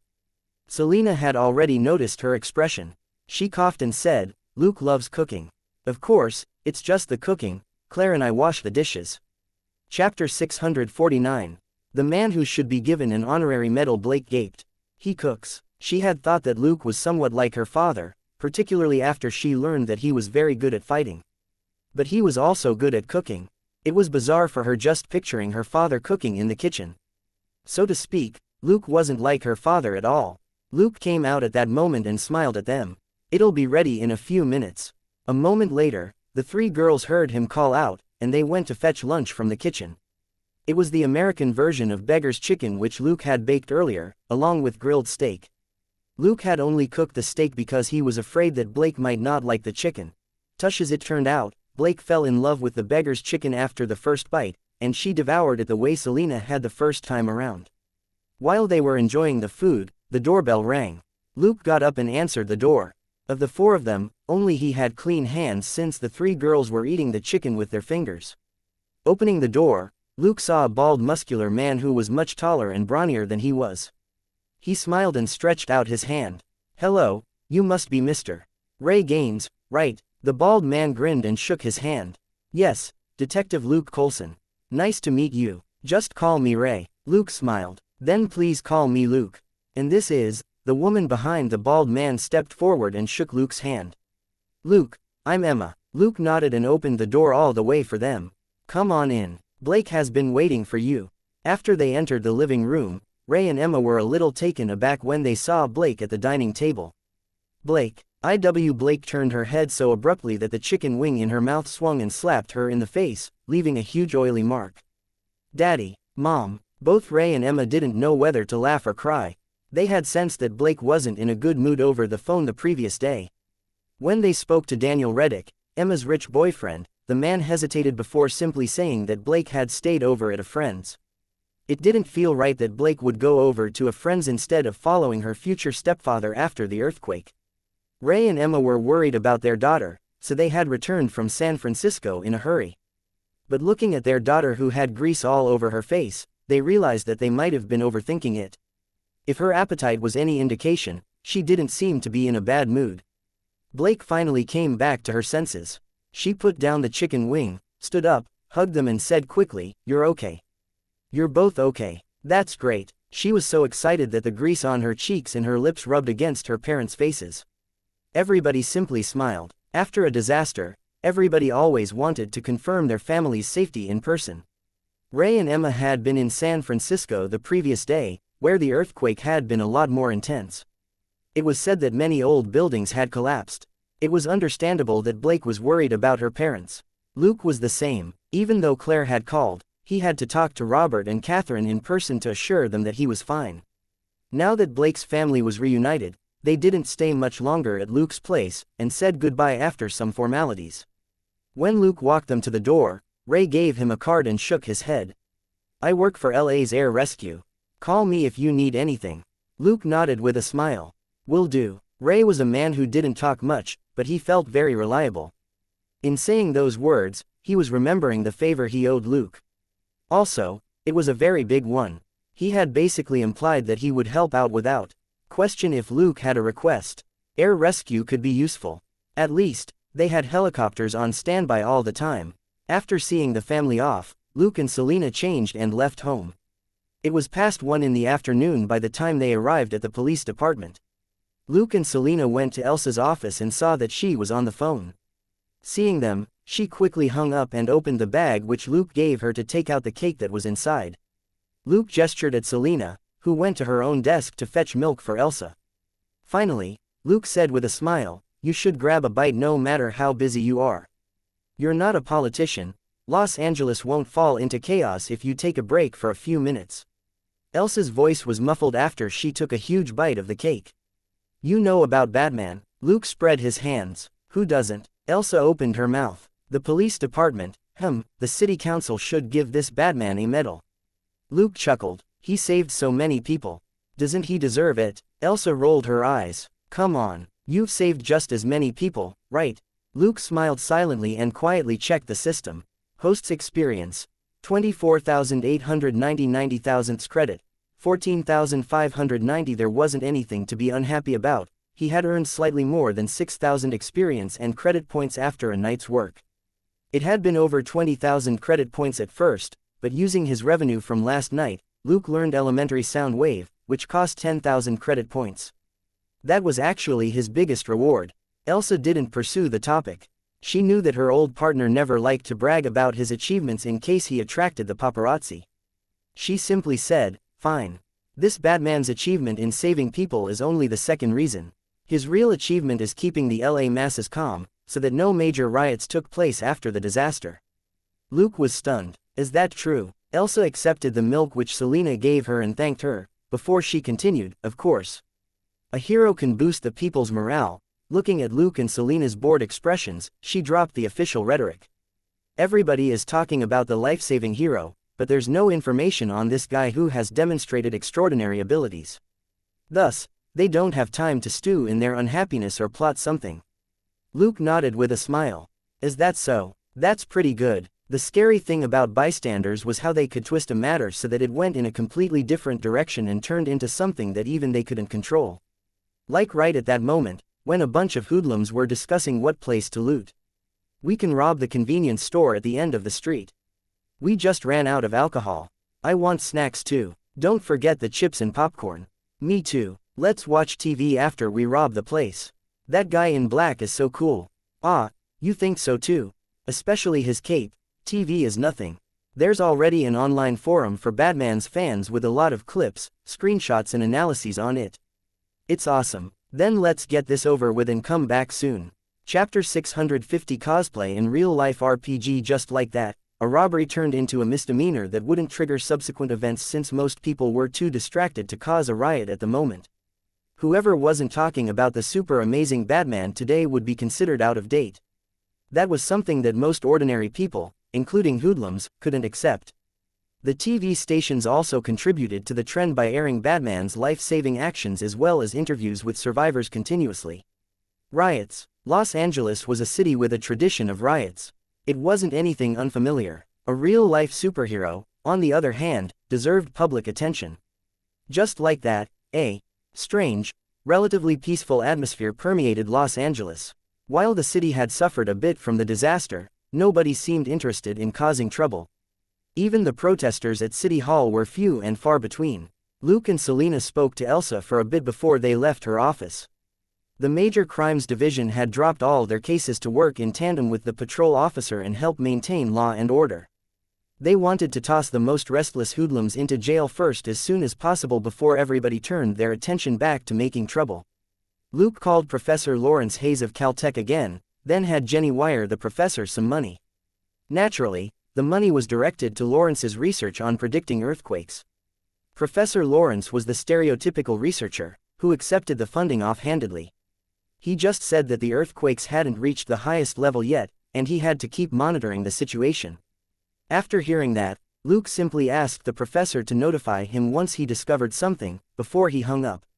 Selina's face was dark after Luke told her about it. Then how many more stupid big shots do we have to save? Luke chuckled. If it happens again, just say that your comms broke down. You're too naive. If you had played deaf and dumb back then, nobody could have dragged you into it. Selina slapped her forehead. I just wanted to save more people. How would I know that I would be saving those pigs? They spent the afternoon teaching the petty thieves, burglars and robbers in their precinct a lesson before they returned home at sunset. Claire had just returned home as well. She had taken a tour of USC in the second-hand Ford with Dollar by her side. Luke wasn't worried about her safety at all. She really was a naughty monkey who would go crazy if she sat still for too long.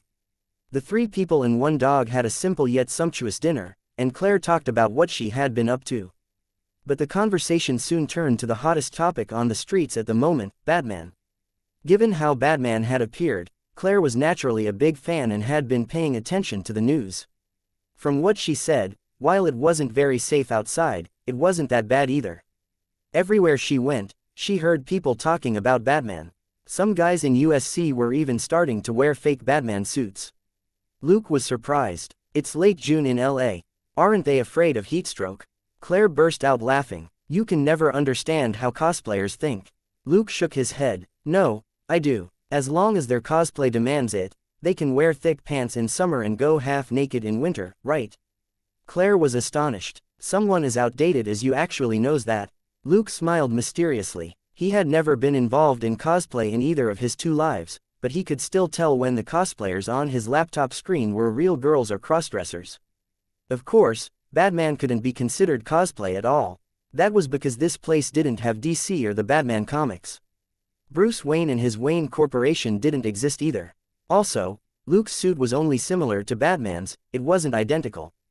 Bruce Wayne didn't have Luke's extraordinary physique, so their suits were designed with different starting points. Claire grew suspicious when she looked at his smile. Have you secretly cosplayed before? And never told me because you're afraid I'll laugh at you? Luke chuckled. I don't have time for that. If I had that sort of time, I would totally go out as Batman and play a real-life RPG. Wouldn't that be even better? He mumbled to himself. Done with chatting, everybody took a break and then trained after dinner as usual. But Blake's father, Ray, made a call and got right to the point. Luke, forgive me, but I have to ask you a question. Luke, it's fine. What is it? Ray couldn't help but lower his voice. Are you sure that there's the possibility of an even stronger earthquake happening? Pondering for a moment, Luke said, this information is from Professor Lawrence Hayes of Caltech, but it was a private consult. I can't offer any proof or make it public. After a brief silence, Ray said, but he predicted the earthquake yesterday. And he said that the earthquake belt extends to San Francisco. Luke thought for a moment before he said, "Professor Lawrence is a researcher, feel free to talk to him. I'll give you his number. You can call him and let him know I was the one who referred you." "Ray, thank you, Luke." Luke said with a smile, "You're welcome. Take care." He had a rough guess as to why Ray was asking this. He had clearly found out from his daughter Blake, and as a core member of LA's air rescue, disaster management was his greatest responsibility. The man was very diligent and had a strong heroic sense of dedication. He couldn't have become the captain of the air rescue force otherwise. It was a far more dangerous job than what regular police officers did. Ray wanted to be prepared before another earthquake happened. After hanging up, Luke trained with Claire and Selena for an hour and then worked overtime in his workshop. Late that night, Luke slipped out again. This time, Gold Nugget simply pricked its ears but didn't even bother to wake up Selena. Turn a blind eye, turn a deaf ear, that was a teaching which Selena had just imparted to it. The fiend didn't like people who were too curious. Well, Gold Nugget wasn't human, but it still wanted the fiend to be nicer to it. In a warehouse on the east side of Los Angeles, 30 criminals were rolling up their sleeves and eager to get going. They had been burning with impatience for 2 days. They had initially planned to carry out the prison break during the chaos after the earthquake, but that had been disrupted by the mysterious Batman. While Los Angeles was currently in some chaos, the police system was still functioning normally. The criminals were caught in a dilemma. In the end, they decided to take action today. A big group like theirs would be exposed sooner or later if they continued hiding in this warehouse. They would become the joke of the year among all robbers if they were caught before they took any action. Nothing but the sound of guns being assembled and equipment being sorted out could be heard. Few people were talking. "Whether we have a feast or eat sh*t will depend on our attempt tonight," a slim, middle-aged Latino man mumbled to himself. Chapter 651. What's the most important thing for family? Seeing that everybody was more or less ready, the middle-aged ringleader gave a final speech. "All right, everyone, listen up." He didn't continue until everybody had stopped to look at him. "Tonight, we have to be fast and hard. Don't get caught up with the cops. We'll break in, find the target, and evacuate. If anyone is injured and caught, keep your mouths shut. Everybody will supervise the transfer of your share to your account." "Got it," the criminals replied with discordant voices. "Got it." Then, everybody looked up. Because a cold, mechanical, "got it," had also rung out above their heads just now. Some guys with quicker reflexes pointed their guns at the source of the voice without hesitation. But they didn't see anything out of place. There wasn't any trace of a person on the empty factory's steel beams. While everybody was still in a daze, a black giant glided out of a dark corner of the warehouse and swooped at them as his cape hardened into narrow wings. The black giant kicked out with both legs in mid-flight at the stomachs of 2 criminals on the edge of the group, and there was the faint sound of cracks. The 2 criminals were sent flying and hit the criminals next to them. At the same time, 4 dark shadows on gray metal wires flew in arcs from the black giant's hands toward the furthermost criminals. Bang, bang, bang, bang, ouch, ah, oh, pooh. After a series of noises, 8 or so criminals were either kicked away or tied up by the rope darts. The cape on the black giant's back went back to normal as he slowly landed in the middle of the criminals. "First warning, everybody, lay down your weapons and drop to your knees on the ground, and I guarantee you'll be fine." A mechanical voice rang out as the triangular lenses on the black helmet flashed red, like bloody eyes which stared coldly at the criminals. A bald man dropped his pistol and asked in a shaky voice, "Be Batman?" The stranger with bloody eyes looked at the baldy. "Very good, you'll keep all your limbs when you go to prison." All the criminals exchanged alarmed looks.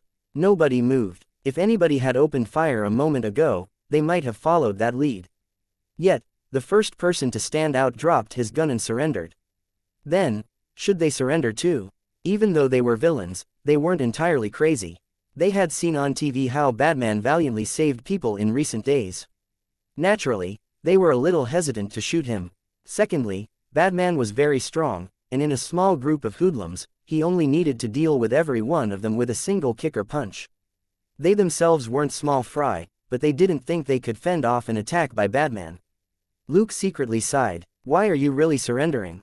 "I only said that in order to set Batman up as a knight." He could only continue. "Now, everybody drop your weapons, lie on the ground, and put your hands behind your head." The criminals still didn't move. They were too cowardly to attack first. Whoever made the first move was usually the most unlucky one. The criminals understood this principle. However, they were unwilling to just lie down obediently either. Luke. Warning. On the count of 3, I will attack you. 1, 2, bam. There was the sound of a crash as half a brick suddenly fell from the wall of the warehouse and hit some broken metal. The criminals whose nerves were already stretched taut subconsciously pulled the trigger. Bang, bang, bang, bang, bang, bang, bang, bang, bang, bang, bang, bang. Gunfire rang out, but Luke just stepped forward and picked up 2 criminals in front of him before he hurled them at the criminals nearby. As the 2 men flew out and distracted most of the others, Luke's sturdy figure charged forward swiftly and shouldered a guy who was firing an AK. The guy's AK flew out of his hands as Luke pushed him back several steps to smash into a wall.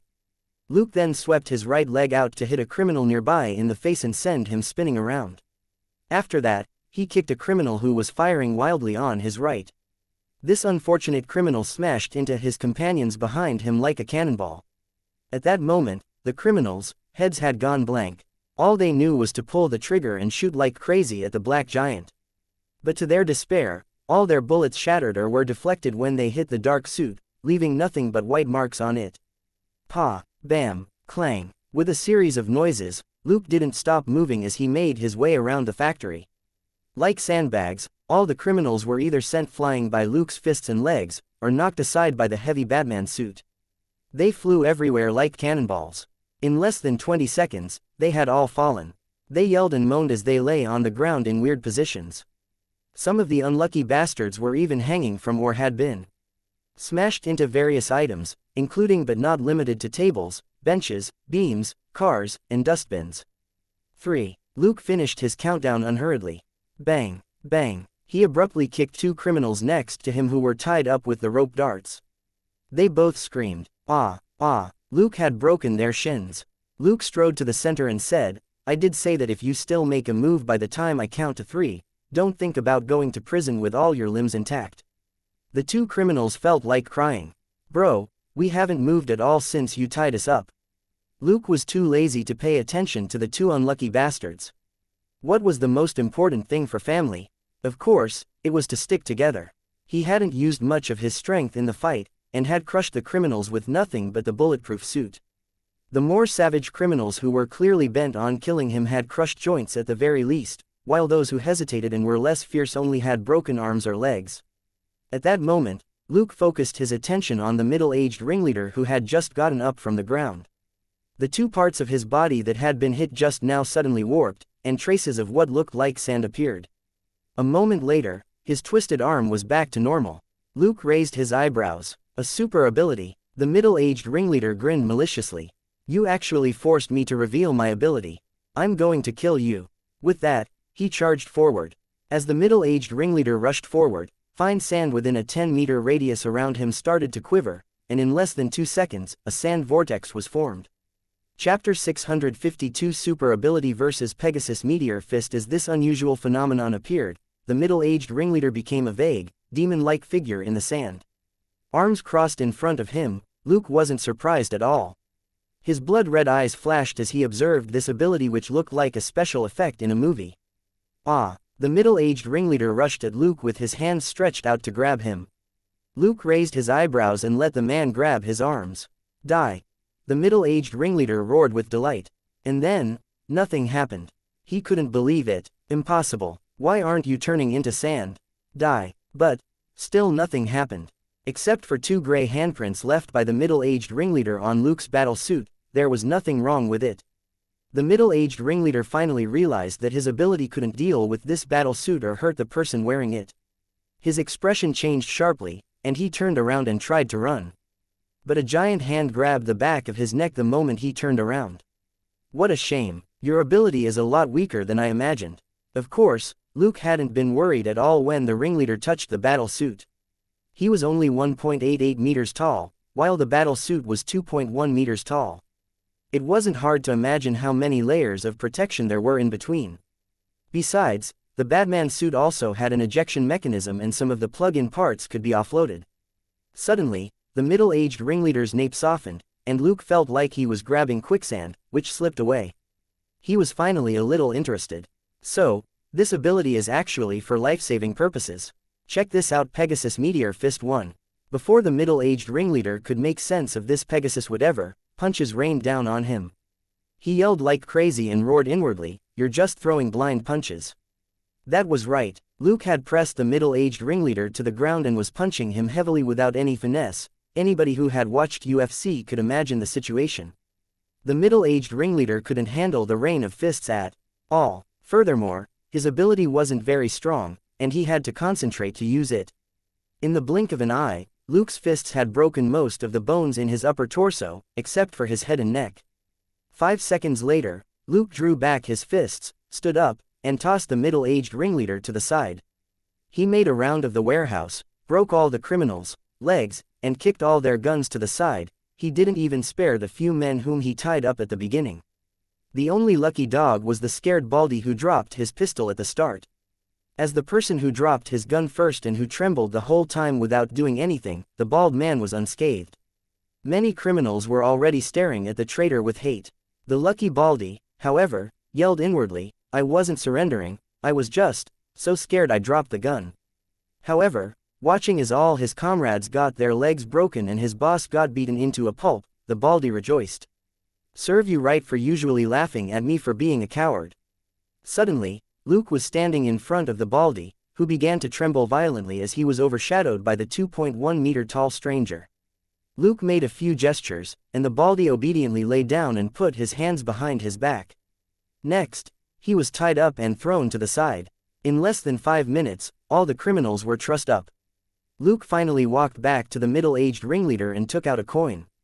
"Let's play a game, heads or tails." The middle-aged ringleader gnashed his teeth. "What do I get if I win?" "Luke, I'll give you 10 chances. As long as you can win 3 times, I'll spare your bottom half. If you don't want to play, I'll crush your D***ck, let's see if you can regrow that." The middle-aged ringleader trembled and lost the will to resist. There was no way he could fix his D***ck with his ability. Hatred and fear flashed across his face, and he gritted his teeth. Okay, he swore that he would kill this goddamn Batman. The silver coin flipped in the air, and 10 rounds of the game went by. Luke silently stood up. The middle-aged ringleader was full of despair. He had lost 7 times, which was 4 more than 3. He cried out fearfully, "No, I have money." "Don't," but a giant foot had already been raised, and it stomped down again and again, like an ordinary person trying to kill a cockroach.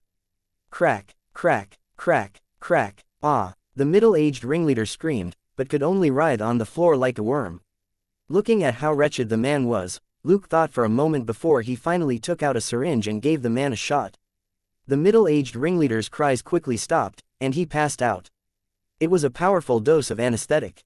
The middle-aged ringleader might be screaming miserably now, but once he started to fix his body with his ability, it was still possible for him to recover and run. The safest approach was to make him pass out. System: you have defeated Barkley Williams and received a list of his abilities. Barkley Williams's abilities: Basic Combat, Basic Firearms, Elementary Sand Transformation unavailable. Luke had won the coin toss, but found that he couldn't use the guy's ability. Naturally, he wasn't in the mood to bother with him anymore. Leaving the warehouse, Luke took a running leap and then glided away in the night sky.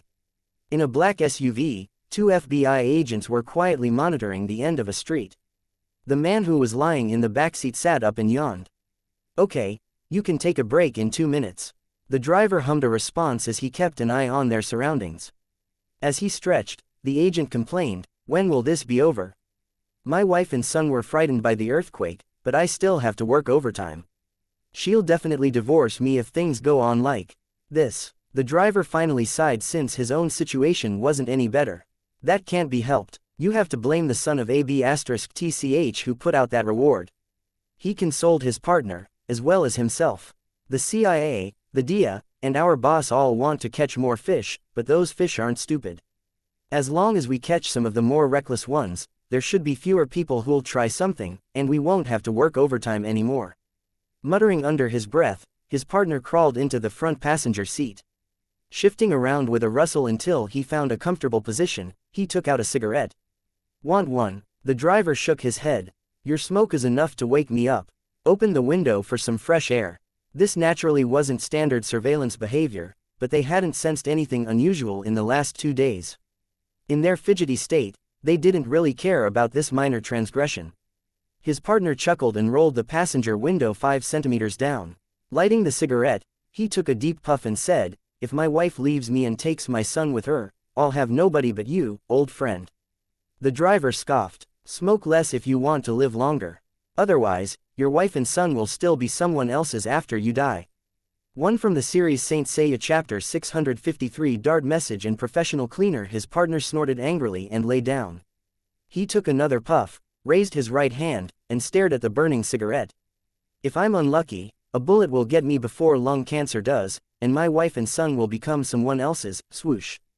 A shadow suddenly spun its way through the gap in the window, cut through the burning cigarette, and pierced the tissue box on the dashboard. Both of the FBI agents bent down at the same time as their gazes swept over their surroundings. But the subsequent attacks that they were expecting didn't happen. It was utterly quiet. Bent down, they looked at each other in bewilderment. Eventually, the driver carefully picked up the tissue box and pulled out the item that was stuck in it. It turned out to be a dart. Staring at the weirdly shaped dart for a while, their expressions then changed as they exclaimed, "Batman." Both ends of the dart that the driver was holding had significantly curved edges like wings, and the middle of the dart protruded a little, which made it look like a slightly exaggerated bat. As they yelled, the driver brought the dart closer for a more careful look. It was impossible for him to turn on a light while they were on a surveillance assignment, so he could only examine the dart in what little light there was outside. Suddenly, his face changed, and he peeled off a note that was stuck to the flat side of the dart. He quickly took out a small flashlight and used his legs to hide the light as he read the note. His partner asked in a low voice, "What is it?" The driver, "An address, 3 blocks away." His partner, "What's going on?" The driver considered for a moment before he said, "Let's report to the boss first. If there's no other choice, then the 2 of us will go." A moment later, the driver hung up helplessly. Their boss had ordered them to stand by, and a backup unit would go check the address to make sure it wasn't a trap. Bored stiff, they could only keep staring at the end of the street as the cars passed by. His partner, whose cigarette had been cut in half before he could finish it, had already rolled up the window. He nearly pissed his pants because of the dart just now. He felt that it was safer to close the window. In the end, several minutes after he closed the window, another shadow spun toward them out of the darkness and pierced the engine hood in front of their eyes. The 2 of them both swore at the shock and ducked. Down again. A moment later, they craned their necks slightly and looked at what was in the engine hood. It was a second bad dart. The driver gritted his teeth. "I just had my car repainted the other day. This damn," he held back. He actually quite admired Batman. The 2 of them looked at each other before they got out. Covering for each other, the driver peeled the note off the bad dart once more and turned on his flashlight. It was yet another address, but 5 blocks further away. They had a bad feeling and called their boss again.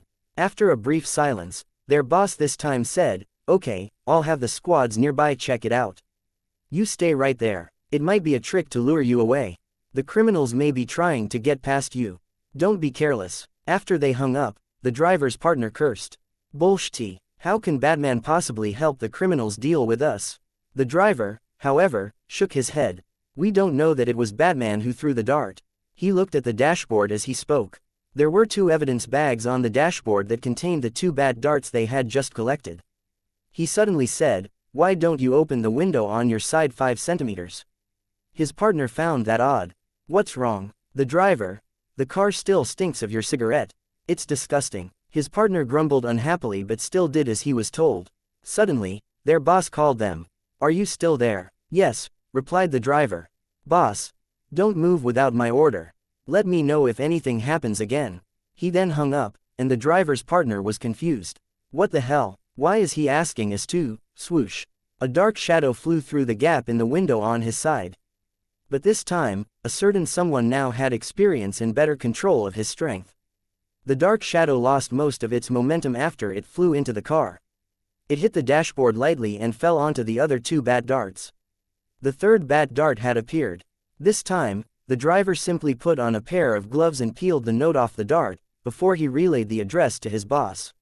He understood that he and his partner were just the messengers responsible for delivering Batman's information to their boss.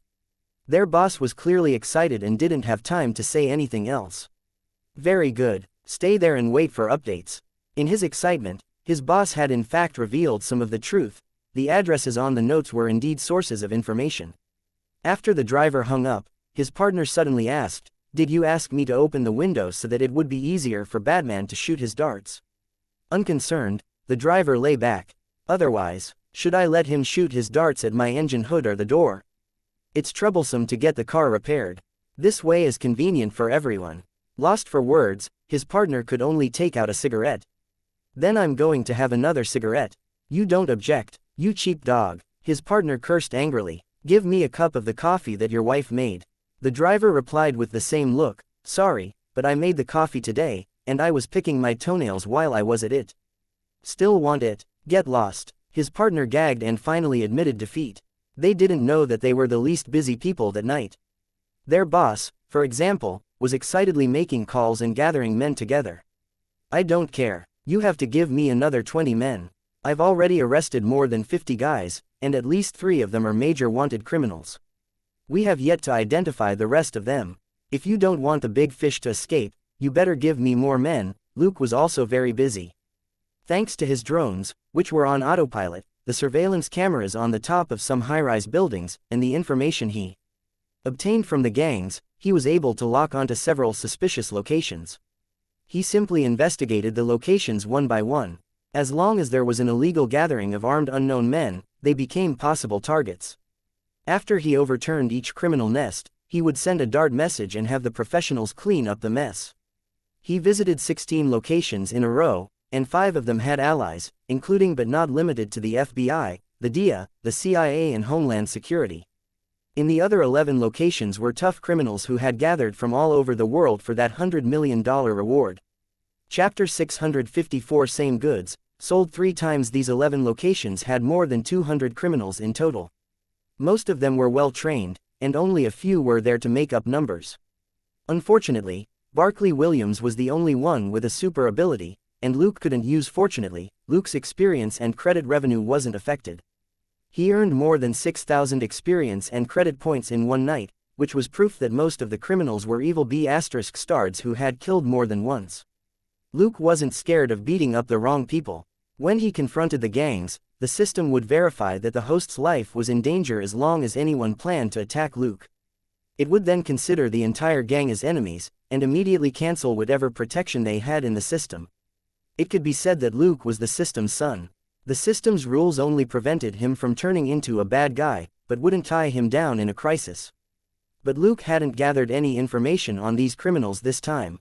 Therefore, he didn't kill any of them, and just maimed them to different degrees based on how brutal they were. Some of them had more fragile bones. A person wielding a pistol might have 5 broken bones while his partner who had an AK only had 4. These were inevitable errors as Luke passed through. If there was a cop deep undercover among the criminals, they could only complain about their bad luck. After busying himself for more than an hour and throwing out almost a dozen bad darts, Luke was finally done. The 2 FBI agents in the car were already resigned to their fate. They simply put an empty box on the engine hood. Luke took the hint and threw the bad darts into the box instead of the car. He had approached these 2 FBI agents simply because he had met them before. Almost a year earlier, during the Carlos family's assault on Shackelford, the 2 agents had come with the FBI Captain Chris Jones to back up the town's police department. The driver in the car was Mario Santos, who had shown up the earliest with Chris Jones. Since it was the same no matter who he gave the credit to, Luke naturally chose to let Chris Jones have it, since they were on friendlier terms.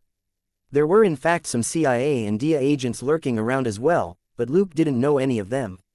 Those that he did know all belonged to Wales's or Flegg's crew. Luke didn't want Batman to behave as if he knew either of them, so he deliberately kept away from them. After all the criminals were handed over to the FBI, more than 10 black SUVs and patrol cars arrived in the district and got the situation under control. Standing on the rooftop, Luke smiled and leapt forward, gliding away into the night sky with his stiff cape. In the morning, Selena got up and found Luke whistling as he cooked in the kitchen. She asked, "Good mood today?" Luke shrugged, "Not bad." Selena scuttled over, opened a steamer, and quickly took out a roast pork bun. "Ah, roast pork is the best." Luke didn't stop her. "Take the steamers out, or Gold Nugget will come charging in here." Selina said disdainfully. It dares. It needs my approval first. Saying that, she threw a roast pork bun toward the door. Come here and help me carry out the steamers. Gold Nugget ran in happily and swallowed the bun in 2 bites. It then let Selina put a big plate of the steamers on its head. She and the dog took the steamers to the dining table while Luke put prawn dumplings into another steamer, washed his hands, and went to the dining table as well. Old News on Batman was still playing on the tablet next to them. What Luke did last night hadn't been reported yet, but while he could leisurely eat and make breakfast at home, many departments in Los Angeles were being run ragged. The busiest of all was Chris Jones's FBI squad. Chris Jones had been up all night and was exhausted, but had to face an even bigger headache. When Batman delivered the first address the previous night, he hadn't thought much of it. After the 11 criminal nests were all destroyed, Captain Jones knew that he had a huge headache ahead of him. Of course, it was just an inconvenience, and he actually reveled in it.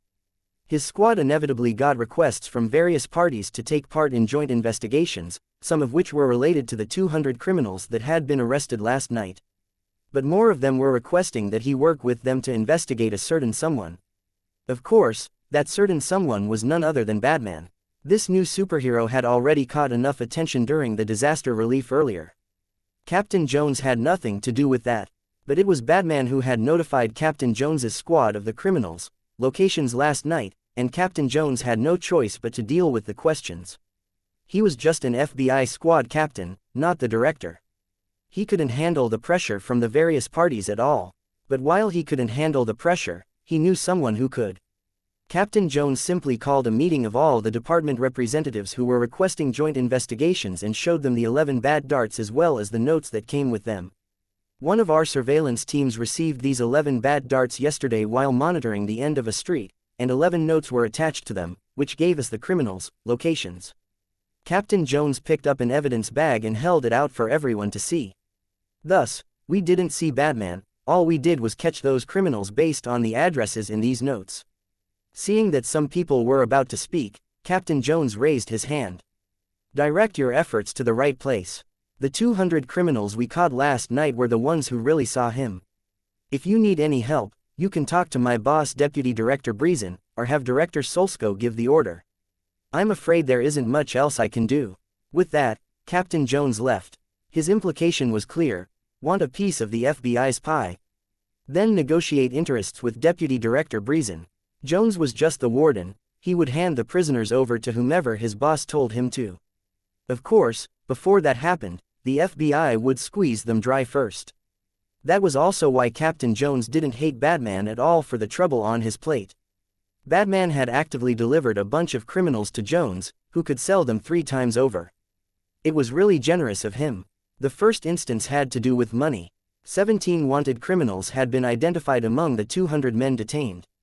The bounties on them amounted to over 2 million. This 2 million would be a legitimate gain for Jones's squad. By using the darts to give Jones the information, Batman clearly had no interest in the reward, so Jones's squad could rightfully claim it for themselves. Secondly, the criminals would be implicated in a lot more cases, and would give them more intelligence. Lastly, they were also the first batch of criminals to have personally witnessed Batman's capabilities. Chapter 655 Suspicious Big Bad, and Hit Girls. Long Sabe. The hoodlums whom Batman had beaten up the night of the earthquake didn't have any valuable information. They were all idiots who couldn't even explain why or how Batman beat them. The pros who had been beaten up, on the other hand, were much more valuable. They could perceive Batman's capability more clearly, unlike the street thugs who could only say meaningless crap like, "He sent me flying up 3 floors with a single punch," or, "He beat the sh*t out of me." Captain Jones couldn't be any more satisfied with the triple rewards. Once he reported the matter, his boss took over the work of negotiating benefits. Jones was quite happy about that too. What benefits a deputy director could demand was far more than what a small squad captain could. In return, Captain Jones would be able to obtain more benefits than if he had taken charge himself. After Captain Jones's frank speech, the meeting participants reported to their superiors. Very soon, the first criminal was taken away. It was Flegg who took him away. The criminal was Barkley Williams, the middle-aged ringleader who could turn into sand. With Flegg's resources, it was easy for him to be the first to take someone out of the FBI's hands. It was only after that the other units and departments took some of the criminals away one after another. The various units and departments soon drew out all the information they had on Batman. Multiple assessment reports on Batman were written and delivered to certain bigshots. He's stronger than an ordinary person, but not significantly so. His suit is bulletproof and didn't sustain damage from a regular rifle at close range. It's most likely made with special materials or technology. 1A, he didn't use any sort of firearm, even with the criminals, guns at hand. He's very good with rope darts, as he demonstrated during the earthquake. He's definitely a veteran practitioner. He's extremely adept at close combat, and knows multiple combat techniques. Reading the assessment reports that he had obtained from other departments, Flegg couldn't help but wonder if this man was a certain person's relative. But if it was the senior that Flegg was thinking about, he probably wouldn't have left the criminals alive, and he definitely wouldn't have deliberately avoided using firearms. He didn't have the habit of, nor was it necessary for him to conceal his identity. He never covered up how or where he killed scoundrels. He never left his name behind because he couldn't be bothered or thought it was unnecessary. He was done as long as he killed the criminals in his way. Tossing the reports aside, Flegg walked into the interrogation room next door and read the interrogation transcript. Next to him, his men continued interrogating Barkley, who was exhausted. "Agent, describe again how he subdued you." Barkley could barely keep his eyes open, but he suddenly yelled as he jerked awake from an electric shock. He said in despair, "I've told you a million times, he just charged at me, pressed me down, and beat me up." "Agent, how did he hit you? In what posture?" Eyelids drooping, Barkley mumbled, "How would I know? He hit me like I was a sandbag and broke a bunch of my bones. How am I supposed to tell how I was beaten up? I'm not a damn camera." Maintaining his cool and calm tone, the agent said, "But you mentioned that he shouted, well." He finally paused at this point and checked the transcript, before he read the words on it. "Pegasus Meteor Fist, what do you know about this combat technique?" Barkley seemed to collapse. "How the hell would I know why he shouted that? I like shouting. Guillotine, tombstone piledriver and death coil when I'm beating up other people. That's all from the WWE." The agent was about to continue with the questions, but Flegg patted his shoulder and said, "He just mentioned WWE." The teammate found that odd. So, Flegg tapped the table and asked Barkley, "Then, have you ever heard of any move called Pegasus Meteor Fist in WWE?" Barkley was full of despair. No, would WWE use such a tongue twister? It doesn't sound violent and fierce at all. Flegg hummed in response and told the agent, "Keep interrogating him and make sure he confesses everything." He then walked out. He was an observant man, and felt that there was something behind Pegasus Meteor Fist. Catchphrases were a habit that was very hard to fix, and was one way to lock onto a suspect. Perhaps it was a star sign, perhaps it was something from the past, perhaps it was a story. The chances of finding a person based on a phrase were very low, but it could never be wrong to focus more attention on Batman. Mulling over this, Flegg asked another agent who was busy in front of a computer, "Do you have any suspects?" "Based on the intelligence we currently have, there's a guy nicknamed Big Dad, who has a similar build to Batman, but he's been active in New York for a while." The agent pulled up an image on the screen. "Also, this Big Dad is much worse at doing things in secret than Batman." He continued, "On the night of the earthquake, this Big Dad and his partner, Hit Girl, burnt down a warehouse which belonged to a drug gang. They had a huge battle at the docks and were surrounded by over 100 officers before they escaped in different directions." Big Dad, Hit Girl, Flegg frowned. The names sounded like jokes and weren't as mysterious as Batman at all. He glanced at the image and shook his head. They're only slightly similar on the surface. Both of them wear black clothes and a cape, and have two sharp points on their helmet. Too many people have the same appearance. What about Big Dad's abilities? Reese, the agent, shook his head. Big Dad is reasonably good at melee fights, but he uses a firearm most of the time, and is a pretty good sniper. Hit Girl, his partner, is better with cold weapons. He pulled up another picture. Looking at the short girl who was 1.2 meters tall at best as well as the huge weapon she was holding, Flegg said after a brief silence, "Do you think this can be called a dart?" The agent smiled bitterly. "This is a double-headed long saber that has nothing to do with a dart. Even though it can be thrown out to kill people, it would be a flying saber rather than a dart." Seeing that Flegg was growing impatient, he tacitly stopped talking nonsense.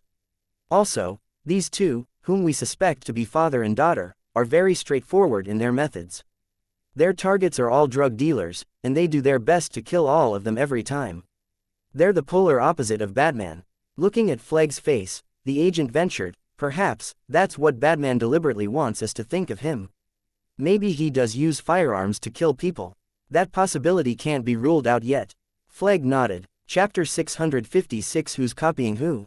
Mr. Mysterious. Considering Batman's performance with the rope darts and in close combat, as well as his familiarity with all kinds of equipment, he must have trained hard for a long time. Flegg thought for a moment, then shook his head. But there's a limit to how much energy a person has.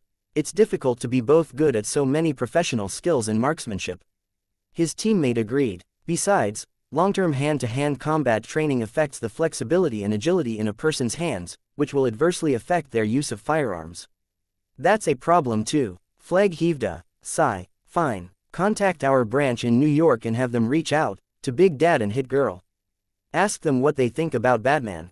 His teammate chuckled. Boss, even if there's just the slightest resemblance, you're not willing to give up on this Batman. Flegg, Batman's style is more to my liking. It wouldn't be bad if we can rope him in. He's good at fighting, at least, and has boundaries. His teammate clicked his tongue. He crippled more than 200 people in one night on his own. He's very dangerous. Flegg shrugged, but nobody died. Most of them will make a full recovery. If it was us, most of them would have died on the spot.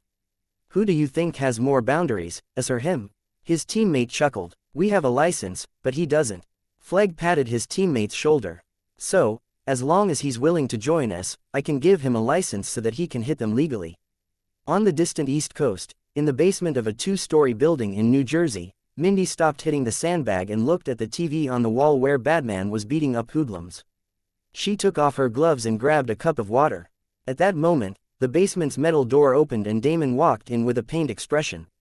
Noticing her father's expression, Mindy asked worriedly, Dad, is there a problem?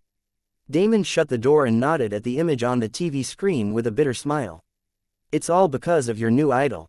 Mindy rolled her eyes. Someone asked you again if you know Batman. Looking at his daughter's face, Damon heaved a sigh. There's no need to test me. I've never heard of this guy before. None of my friends fit his description.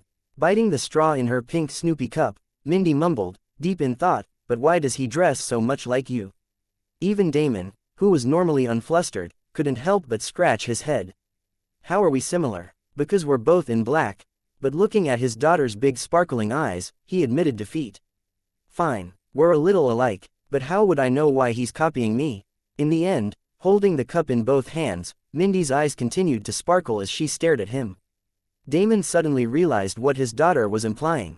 Stunned, he pointed at himself and then at Batman on TV, before he stressed, word by word, are you saying that I'm the one copying him? Mindy turned her head away. Cough, cough. Dad, I didn't say anything, you said it yourself. Damon. **T. After joking around, Mindy finally said, actually, we have an old acquaintance in Los Angeles, don't we? Damon hummed in response. Mindy rolled her eyes. Dad, why don't you send a message to V and see if he knows Batman? Damon shook his head. That's his business. V never asked us if we know the Punisher, right? But he suddenly got it and looked back at his daughter.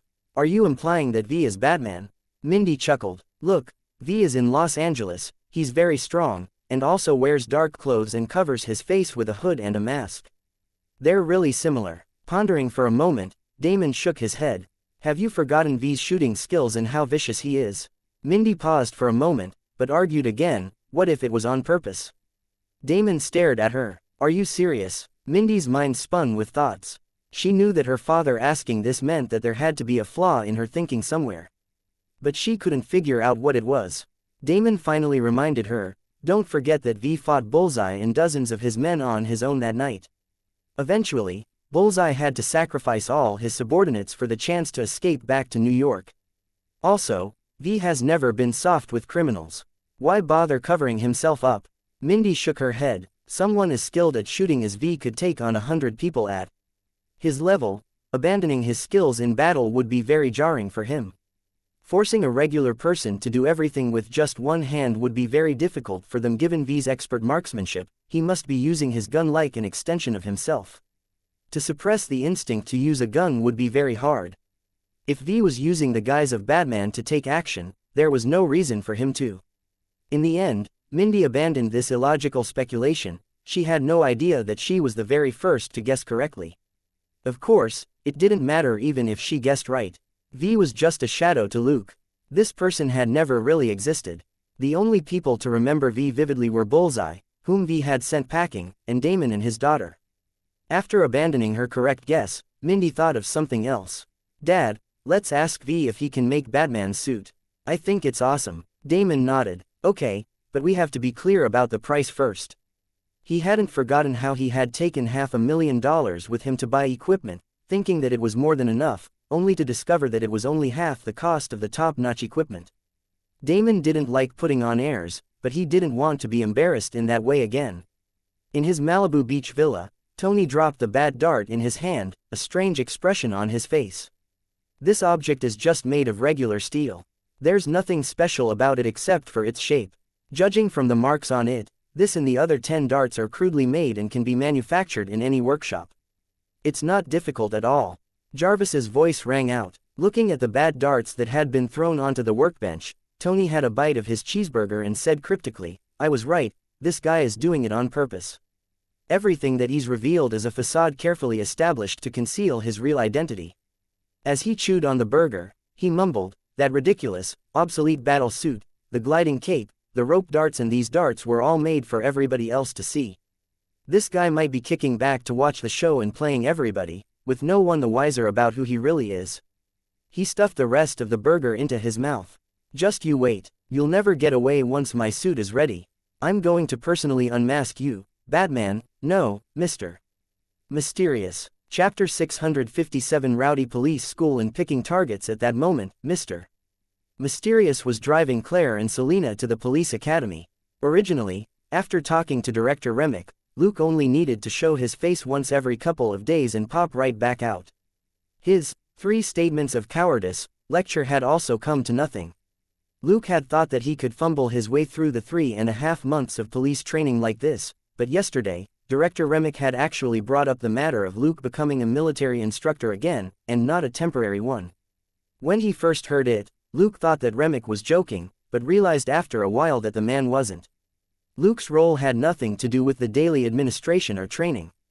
The physical training and classes on various skills and knowledge were still the responsibility of the school instructors. What Luke needed to do was pick out good seedlings from the new batch of students. Like a quality inspector for an assembly line. The police academy itself did the same screening, but Luke would be picking outstanding talents who could work on the front line. After he picked out these excellent candidates, the police academy would pay more attention to vetting and grooming them. This assignment had even been submitted to Westside's Major Crimes Division, and Dustin had personally approved it. This assignment could be understood as a talent training program that LAPD had set up in order to make up for the shortage of capable police officers. As he approached the police academy, Luke realized that the traffic jam was much worse than usual, and all sorts of cars were headed toward the police academy. Suddenly, a yellow RV drove past Luke, and he heard loud cursing.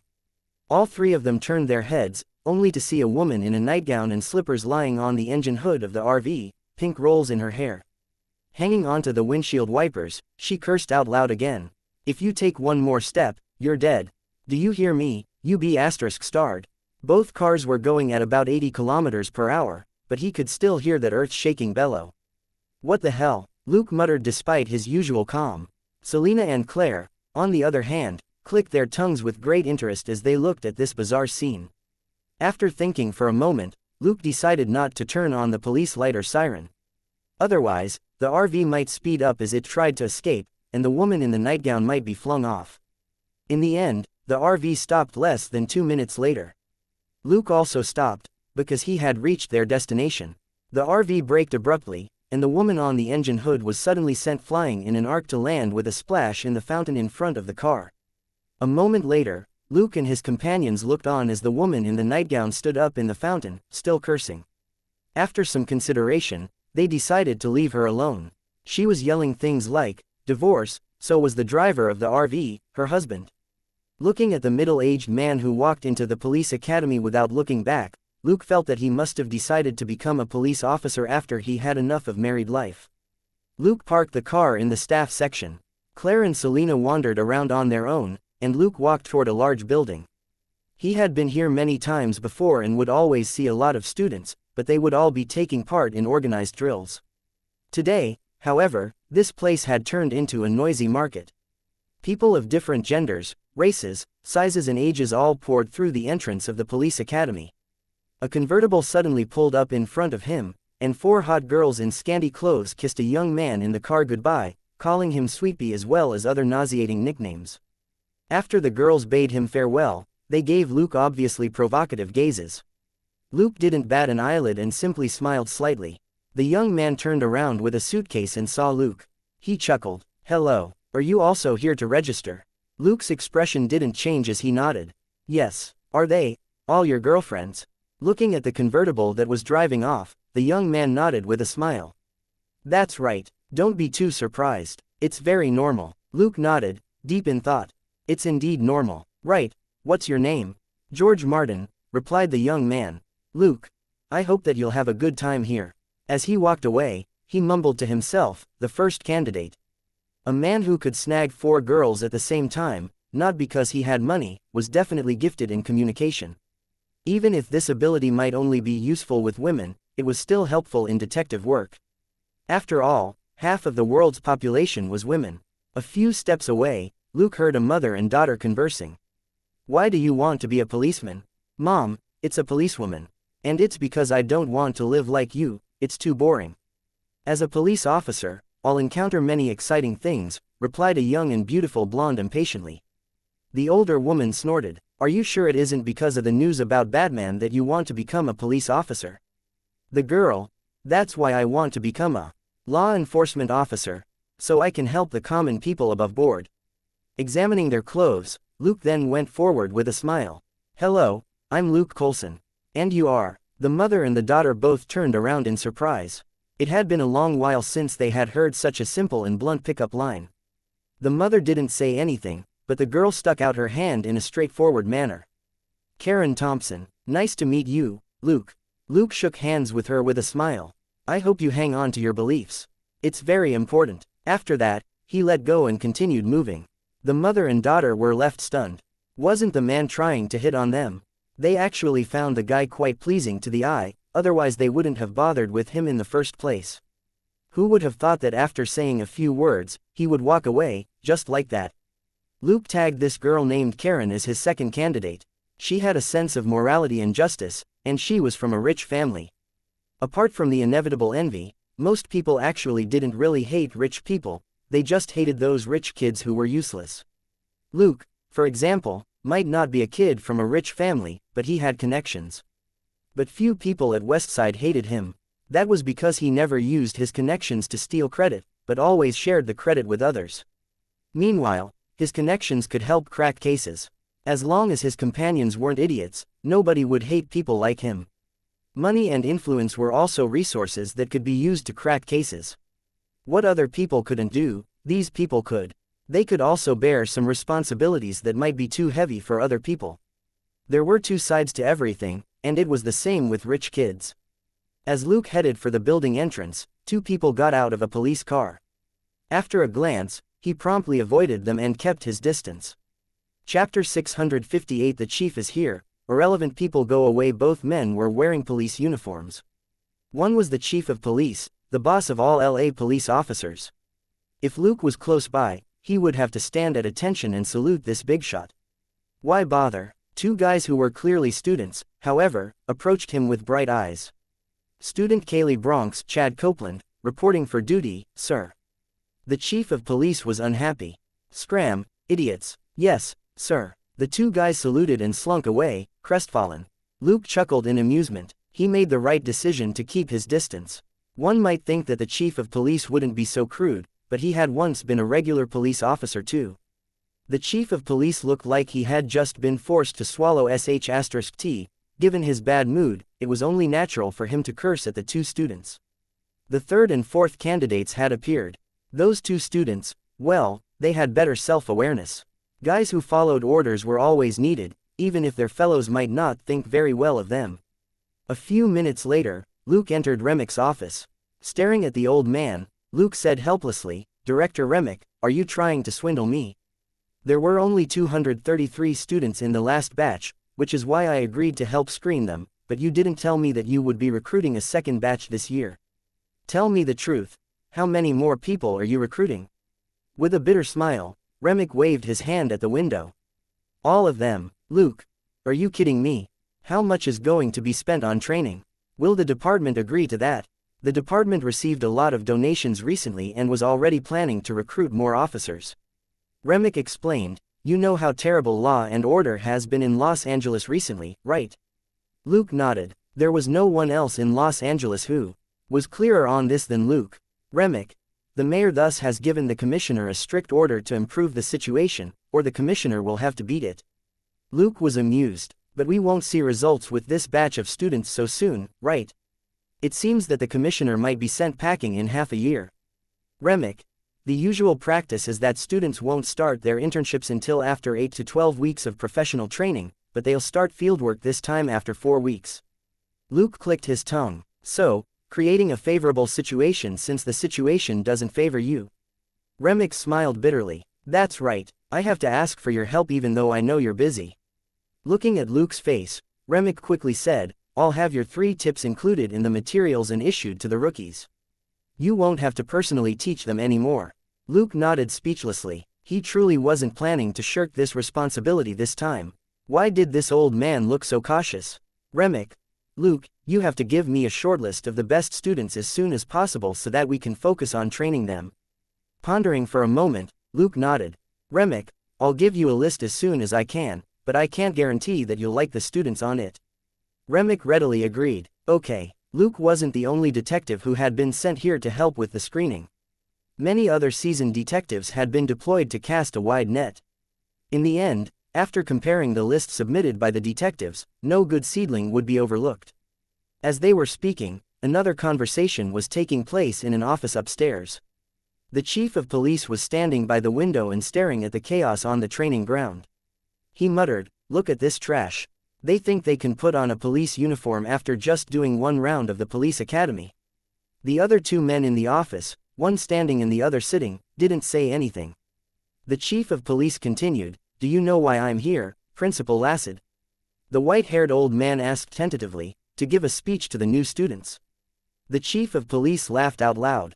"No, Lassad, look at those scum. They've turned the police academy into a dumpster that reeks of weed, drugs and body fluids. I won't give a speech to this trash." Looking at Lassad's face, the chief of police snorted. Lowering the bar and recruiting new students on a large scale was Senator Thompson's idea. She wants us to increase the size of the police force. So, we have to treat all students equally, regardless of gender or race, in order to create a more beautiful Los Angeles.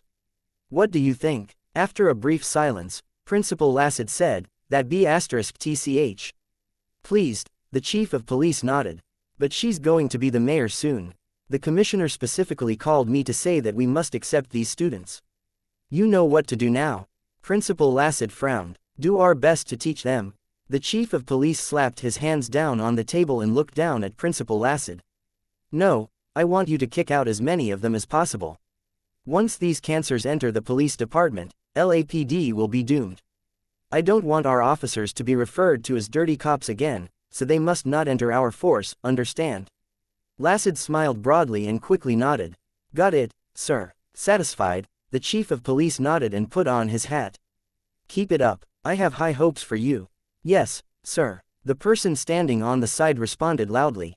The chief of police gave the man a light smile and waved at him to get out of his way. "As long as you understand, Instructor Harry." With that, the big shot opened the door and left, and Instructor Harry followed him with an obsequious smile. The fake smile on Principal Lassad's face collapsed several seconds later. He quickly got up and closed the office door. Walking over to the window, the old man looked at the crowd of new students down below. Those scum, according to the chief of police, were being organized into lines by the instructors.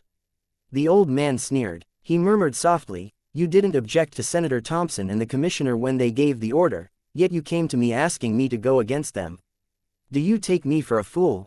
You don't have enough backbone to be commissioner, young man." At that moment, The new students downstairs were being herded onto the training ground and divided into lines like chicken. Remick picked up his uniform and hat and said, "Okay, time to give a speech to the new students. I have to be there." Luke shrugged. "Do I need to go?" Remick rolled his eyes. "The students that got your lecture are already done with their training." Luke chuckled. The man was obviously implying that he should stay as far away as possible. He took the hint and simply watched the crowd from a window. He saw a white-haired old man standing before the students with a big smile. "I'm Principal Lassad. Welcome to the Police Academy." Chapter 659. We're just helping him move. "Here, you will." Principal Lassad suddenly forgot his lines. An instructor sitting in the front soundlessly mouthed the words. Principal Lassad finally remembered. Undergo 14 weeks of training, including but not limited to learning the use of weapons, due procedure, local legislation. Luke sweated and thanked Daddy's system again. He had never officially learned any of these. He had taught himself, mostly when dealing with big-shot gang leaders and corrupt lawyers who were especially creative when it came to taking advantage of the law and loopholes. Luke liked these sorts of creative B***stards the best. After watching for a moment, Luke walked to the parking lot. After a brief opening speech, the students would be assigned to different classes and dorms. Their training wouldn't start until the next day, so Luke didn't have to waste time here. He gave Selena a call, but she was the only one waiting for him at the parking lot when he got there. He found that odd. "Where's Claire?" Selena chuckled and pointed at the training ground. "She signed up for the student training." "What?" Luke was shocked. "Isn't she here for college?" Selena shrugged. "The requirements for the students are really low. Even those who are only 17 and a half can sign up.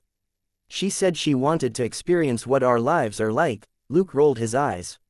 "I've never studied at the police academy before. Everything that she'll experience here has nothing to do with my life." Even if he said that, he wasn't too bothered, and simply left with Selena. There were still 2 months to go before the end of Claire's vacation. She could pass the training before the start of college. He would be popping into the police academy frequently during this period, so it was fine if the naughty monkey wanted to have some fun. She was a girl born and raised in Texas. Even though she wasn't familiar with the laws and legislation, she was no stranger to fighting or shooting. This would be something like advanced military training for her. Luke didn't really care if it would be a waste of the police academy's resources. He had gotten enough donations for LAPD to train hundreds of police officers. His sister was definitely justified in using some of that. While the police academy was busy recruiting students, Los Angeles was still a complete mess. Soon after they entered the city, they were caught in a traffic jam again. Looking at the image on the surveillance camera, Selena asked, "Time to get to work." Looking at the hoodlums who were moving stuff from a truck, Luke heaved a sigh. "Let's. Otherwise, we'll be stuck here forever." The two of them got out, and Luke grabbed 2 hoodlums by the back of their necks, one with each hand. Selena then tackled a young man who was about to pick up a TV and pressed him to the floor of the truck. "LAPD, you have the right to remain silent. Anything you say can and will be used against you in a court of law." A hoodlum who was moving a fridge inside the truck was stupefied. Luke stared at him and said, "Get out, keep your hands behind your head and stand still. Name, license number, and address."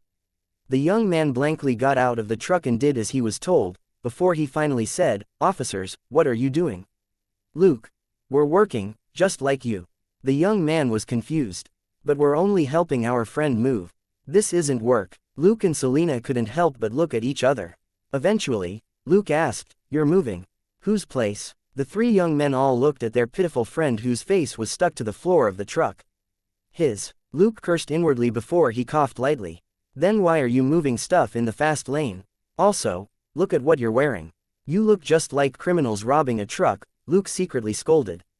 Selena finally relaxed her grip on the unlucky man's head, and he explained, almost in tears, "Officer, my new place is right up ahead. It's even more jammed there. I borrowed this truck from my friend, and I have to return it in the afternoon. So, I can only unload the furniture by the side of the road first before I move them into my place." Both Luke and Selena were lost for words. 10 minutes later, Luke and Selena got into their car silently as the 4 young men nodded at them respectfully and fawningly. "Officers, thank you for your help." Luke heaved a sigh and patted the dust off his sleeves. "All right, at least we can go home now." Selena, however, suddenly burst out laughing. "It's good enough that they didn't file a complaint. Helping them move is nothing. You're strong, anyway. Luke smiled bitterly. Looks could really be deceiving. Although these four were dressed like criminals, they really were moving to a new place, and not helping other people move, for free. Luke could only warn them that it was a violation to unload stuff on the fast lane.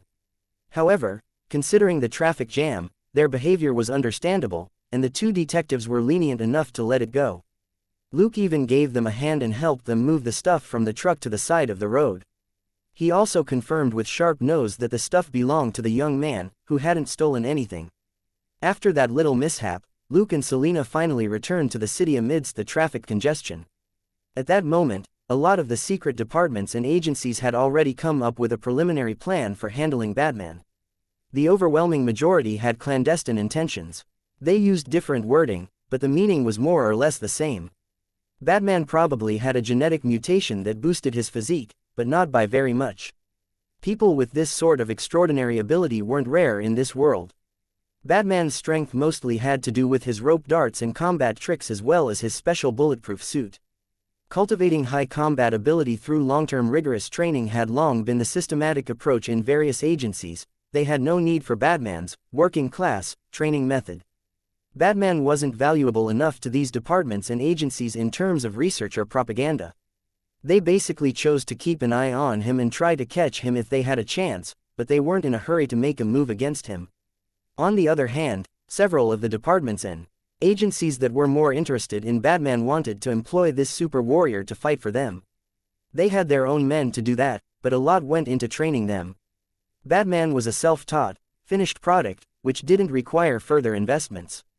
He was also an idiot who was dedicated and had a sense of justice. Certain big shots liked that more than anything else. But they weren't in a rush either, since they had yet to discover Batman's real identity for now.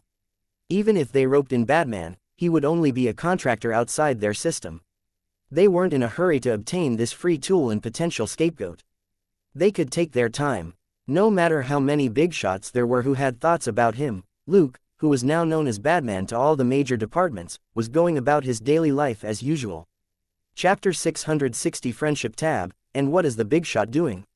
One of the advantages of Claire going to the police academy to experience the life of a student was that Luke and Selena now had more time on their hands. That day, he was watching the news while cooking when he suddenly received a message. Luke raised an eyebrow, wiped his hands, and opened it. It still looked like a meaningless jumble of characters to outsiders. Luke deciphered it after a quick glance, and couldn't help but laugh. This father and daughter pair, why are you joining in on the fun here? Wait, Damon's equipment.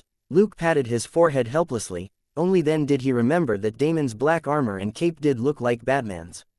Thankfully, Damon's whereabouts weren't hard to pin down. Since he was on the East Coast, he probably wouldn't be suspected of being Batman. But someone might suspect that they were connected to Batman. After pondering for a long while, Luke sent a reply. In Damon's house in New Jersey, Mindy jumped up and ran over to her laptop to open a post. She similarly didn't need a secret code to decipher the message. She sighed in disappointment. Dad, V replied. Damon, who was cleaning his gun, asked without raising his head, what did he say? He can supply armor that's 70% as bulletproof as Batman's. He hasn't studied the flying cape yet. He's not interested in making bad darts or rope, Mindy said, looking depressed. What she valued the most were the bad darts and the super cool cape. She already had battle armor from V, which was good enough. Damon's armor had also been specially made by V. He would be able to withstand 7 to 8 hits, as long as it wasn't in the same spot, and he just needed to replace the hit plates later. These bulletproof vests were enough to satisfy most of their needs. After all, nobody would stand around to be shot from head to toe. Damon paused and thought for a moment, before he nodded. Then order one for each of us. After all, it's quite troublesome to keep changing the plates. Oh, right, tell him to change my armor to gray and modify the helmet, I don't want pointy ears. Mindy burst out laughing, knowing that her father no longer wanted her to think that he was a copycat. Damon shook his head helplessly. Fine, are you done? Look, V didn't make those things. Mindy tilted her head. That doesn't mean that he can't, right? Damon again put down the parts in his hands. He said that the armor can give us 70% of the effect, hasn't studied the cape, and isn't interested in the bad darts. Rubbing his chin, he said, so, he might have better armor, but can't give it to us. He might be able to make a cape, but just hasn't worked in that direction. He can make bad darts, but thinking they're too simple. Mindy's eyes lit up, and she clenched her fists. That's right, that's exactly what he meant. How can someone as proud as V admit that he can't do it? Damon coughed. You can make your own bad dart with a rope, but are you sure you can use it as freely as Batman? Mindy frowned in vexation. I tried a rope dart before, but I don't think I have any talent for it. Damon decisively crushed her fantasy. That thing is much harder to use than a gun. If you start practicing now, you might be as good as Batman in another 10 years. Mindy lost interest. 10 years, to practice the use of a support item. Furthermore, she could always replace it with something else. It was too extravagant. Annoyed, she picked up the butterfly knife on the table and threw it at a target 10 meters away. Do I have enough daggers? Damon shook his head with a smile and continued cleaning his gun. Mindy lowered her head listlessly and sent out a new post on her laptop. She soon heaved a sigh of relief. 2 sets of armor will only cost 500,000, and it'll come with a bunch of spare parts for our current equipment. Same as always, he'll put it on our tab. Damon just hummed in acknowledgement and didn't say anything else as he focused on his task. Luke didn't think too much about Mindy's order. When he was developing his own equipment in the last few months, he had crossed out various options. Whether it was the cheap product that Damon had worn at the very beginning or the mid-range goods that he would be giving the father and daughter this time, they were all different ideas that had nothing to do with Batman. Luke wasn't going to use this leftovers approach anymore, and was going to give Damon and Mindy some benefits. He felt that the information which the father and daughter had given him, especially the intel on gangs in New York, was worth letting them run up a tab. Because of security reasons, even if Damon and Mindy didn't want to owe him money, most of the equipment they were using had yet to be paid for. When Luke wanted information that had nothing to do with their own private affairs, how could Damon refuse? After sorting out yet another friendship tab transaction, Luke ate, trained and worked overtime as usual.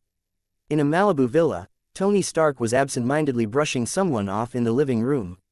The man said earnestly, "Tony, you've mobilized a lot of resources from the research department in the last few days.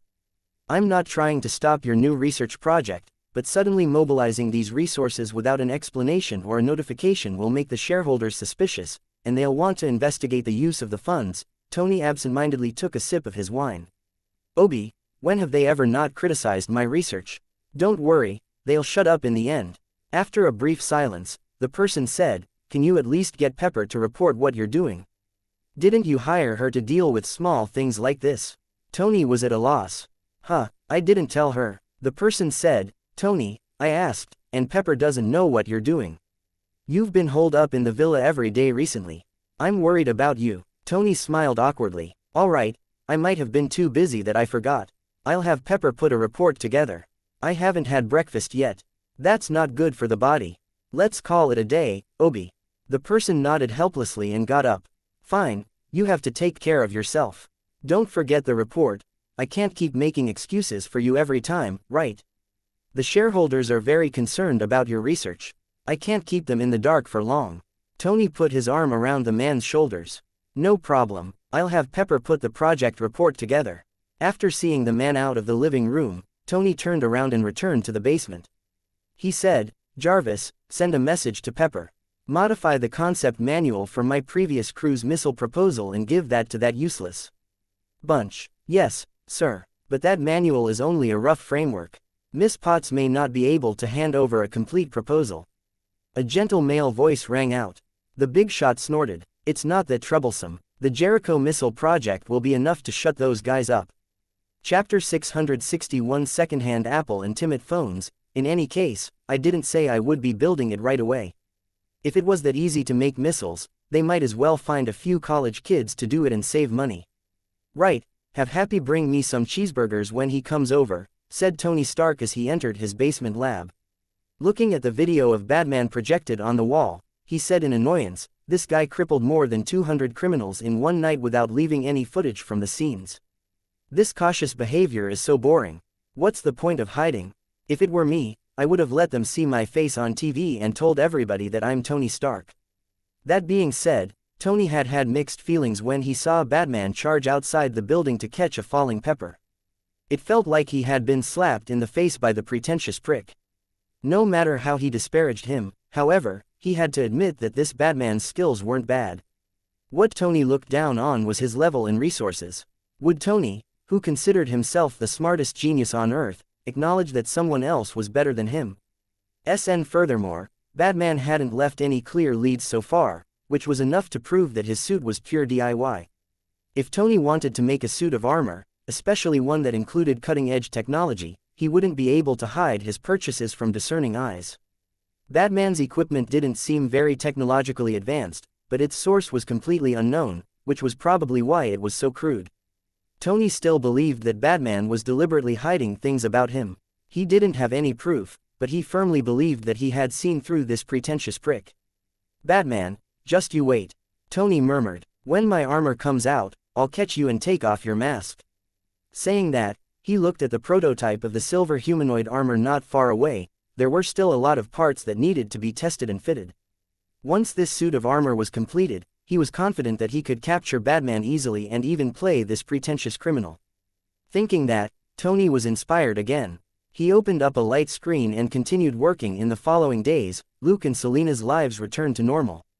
In the meantime, Luke received a call from Wayland, who invited him on another private assignment. Although Luke was tempted by the location, he still refused. The Amazon jungle wasn't a peaceful place. The main point was that it would take a long time before he came out. A conservative guess was 3 to 6 weeks.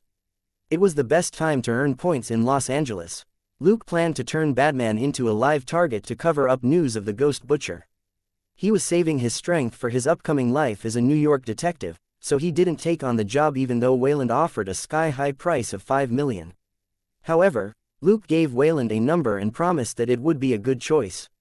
The condition was that the money couldn't be too little. It had to start at $1 million, and it would be best to pay half of it up front. At least Wayland got Luke's recommendation out of it. While his investigation revealed that a certain person had a lot of bad habits, the man had a good reputation in the industry and was a perfect example of someone who worked as much as he was paid. Luke wasn't the type to speak without thinking, and Wayland wouldn't be going personally this time. Since it was just a matter of money, Wayland called the number. A day later, a private plane flew out of Los Angeles for Brazil. Apart from that, Jenny's phone company had already started to take shape. Luke had gone over a few times to fix some bugs on the production line. More than that, what amazed Luke was that Jenny had negotiated with Wayland Corporation to facilitate the construction of the wireless network. When Luke asked her how she had done it, Jenny said with a smile, "I didn't say that you were the big boss, but I did say that we were close, and Mr." Wayland arranged a meeting very quickly. "I don't think you're interested in listening to the rest, so I won't go into detail, but Wayland is very interested in the combination of wireless technology and smartphones." She hesitated. Looking at her, Luke asked with a smile, "Is there anything else?" Pondering for a moment, Jenny said, "But Chairman Wayland wants to invest in our phone company." Luke raised an eyebrow. "How much?" Jenny chuckled. "Based on our cash investment and shares, I estimate that the phone company is worth $2 billion, and he wants 30 to 50% of the shares." Luke was taken aback. "Is our phone company that valuable?" Jenny sighed. "If we already had a wireless network, that value would be double." Wayland is a smart old man. Now that we're done with most of the preliminary work, what we're short of is a large-scale marketing campaign for the wireless network in our company. We'll be able to make money right away once Wayland Corporation gets involved. Luke nodded. He didn't know much about business, and wasn't going to delve into it. Pondering for a moment, he said, "We can let him invest, but do your best to keep his share down to 10 or 20% at most. If he isn't willing, we can take word of the construction of the wireless network to other companies." Business is business. Jenny heaved a sigh of relief. She was worried that Luke would simply give up a large amount of shares, which would be detrimental to the company's future finances and operations. She was the CEO of this cell phone company, and while Luke was in a real sense the major shareholder, he left her to it. Any attempt to weaken his position with the shares would only weaken her authority. Naturally, she had to be careful. After solving this big problem, she raised another pending issue. "So, what's the name of our phone? We can't call it a universal cube phone after our company name, right? It sounds awkward and isn't easy to remember." Luke found that odd. "Apple. Didn't we talk about this last time?" Jenny was angry. Can you be more serious? How can you call such an innovative smartphone an Apple? And there's even a bite that has been taken out of it in the logo. Are you implying that our consumers are buying a second-hand phone? Luke was lost for words. The second-hand Apple company was worth hundreds of billions of dollars in his previous life and dominated the cell phone industry. Depressed at the rejection, Luke agreed to the phone brand Jenny suggested timid. Translated into Chinese, it would probably be titanium. Luke couldn't complain. It was fine as long as Jenny liked the name, and the rotten apple could fly away with the wind. But when he thought of the bald man holding a phone in a certain ad in his previous life, Luke decided that when the titanium phone came out in the future, he would make a high-quality, no-brand fake for his own use. He wouldn't use a real titanium phone. Chapter 662 The appalling Class D15 On the other end, Jenny received a reply from Wayland that they would do their best to build a wireless network in Los Angeles, the base of luxury goods consumption, as soon as possible. Wayland Corporation was an international telecommunications company that operated a network and broadband business. Jenny had convinced Wayland not only with the phone, but also with the wireless router which Luke made. Routers had already existed for a while, but what Luke made was, of course, a wireless router closer to what was used in his previous life in 2010. Furthermore, it was cheap to make. As a result, Wayland Corporation could start earning profits from their broadband users right away with their preliminary wireless network. Want your computer to be free of internet wires? Pay up. The new generation wireless router only costs $49.80. It was impossible to give them away for free. Coupled with the smartphone, how many young people would refuse to buy it? Instead of taking your laptop around with you for an internet connection, you could easily go online on your phone. Who would be able to resist such temptation? Apart from companies and organizations, the main users of the internet were still young people. Whether it was phones or wireless networks, the first people to accept them would definitely be the young people who pursued novelty. In contrast, most middle-aged and elderly people still used phones that could only be used for emails and phone calls even over a decade later because they regarded them as tools for communication and not entertainment. When Luke had mentioned their development goals to Jenny before, he had made it clear that he was going to empty out the pockets of these young people and consumers of luxury goods. He was going to take the high-end route and copy the so-called second-hand Apple. As for how far this cell phone company could go, Luke didn't really care. There was too much advanced tech in this world. Tony had even actualized his VR tech a long time ago, but wasn't using it to make money. Luke anticipated that the phone company would make a fortune. It was good enough if it grew into a medium-sized company. In fact, selling phones wasn't the biggest money-making route.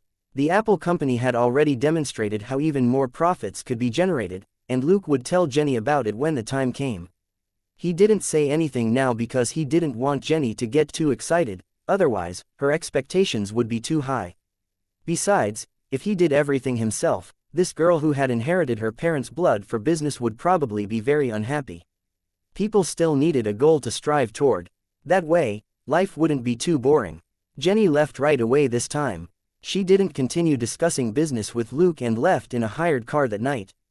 She still had to catch a plane to negotiate with the manufacturers about supplying the various components. The main reason she had dropped by in a hurry to see Luke was, they had to lock down the logo. If she didn't do her best with Luke, she would really have to choose that half-eaten second-hand Apple as their logo. After all, he was the big boss. After Jenny left, Luke went to the police academy every other day to observe the new batch of rotten students. Actually, these people weren't that bad. However, the mix of tall and short, fat and thin, and young and old, inevitably gave off a sense of dissonance. Luke didn't pay it any mind. In any case, he was in the mood to enjoy the show. The new students were divided into 30 classes according to the alphabet. For example, Class A had 2 classes, A1 and A2. There were 4 B classes, 9 C classes, and 15 D classes, with 20 to 30 people in each class.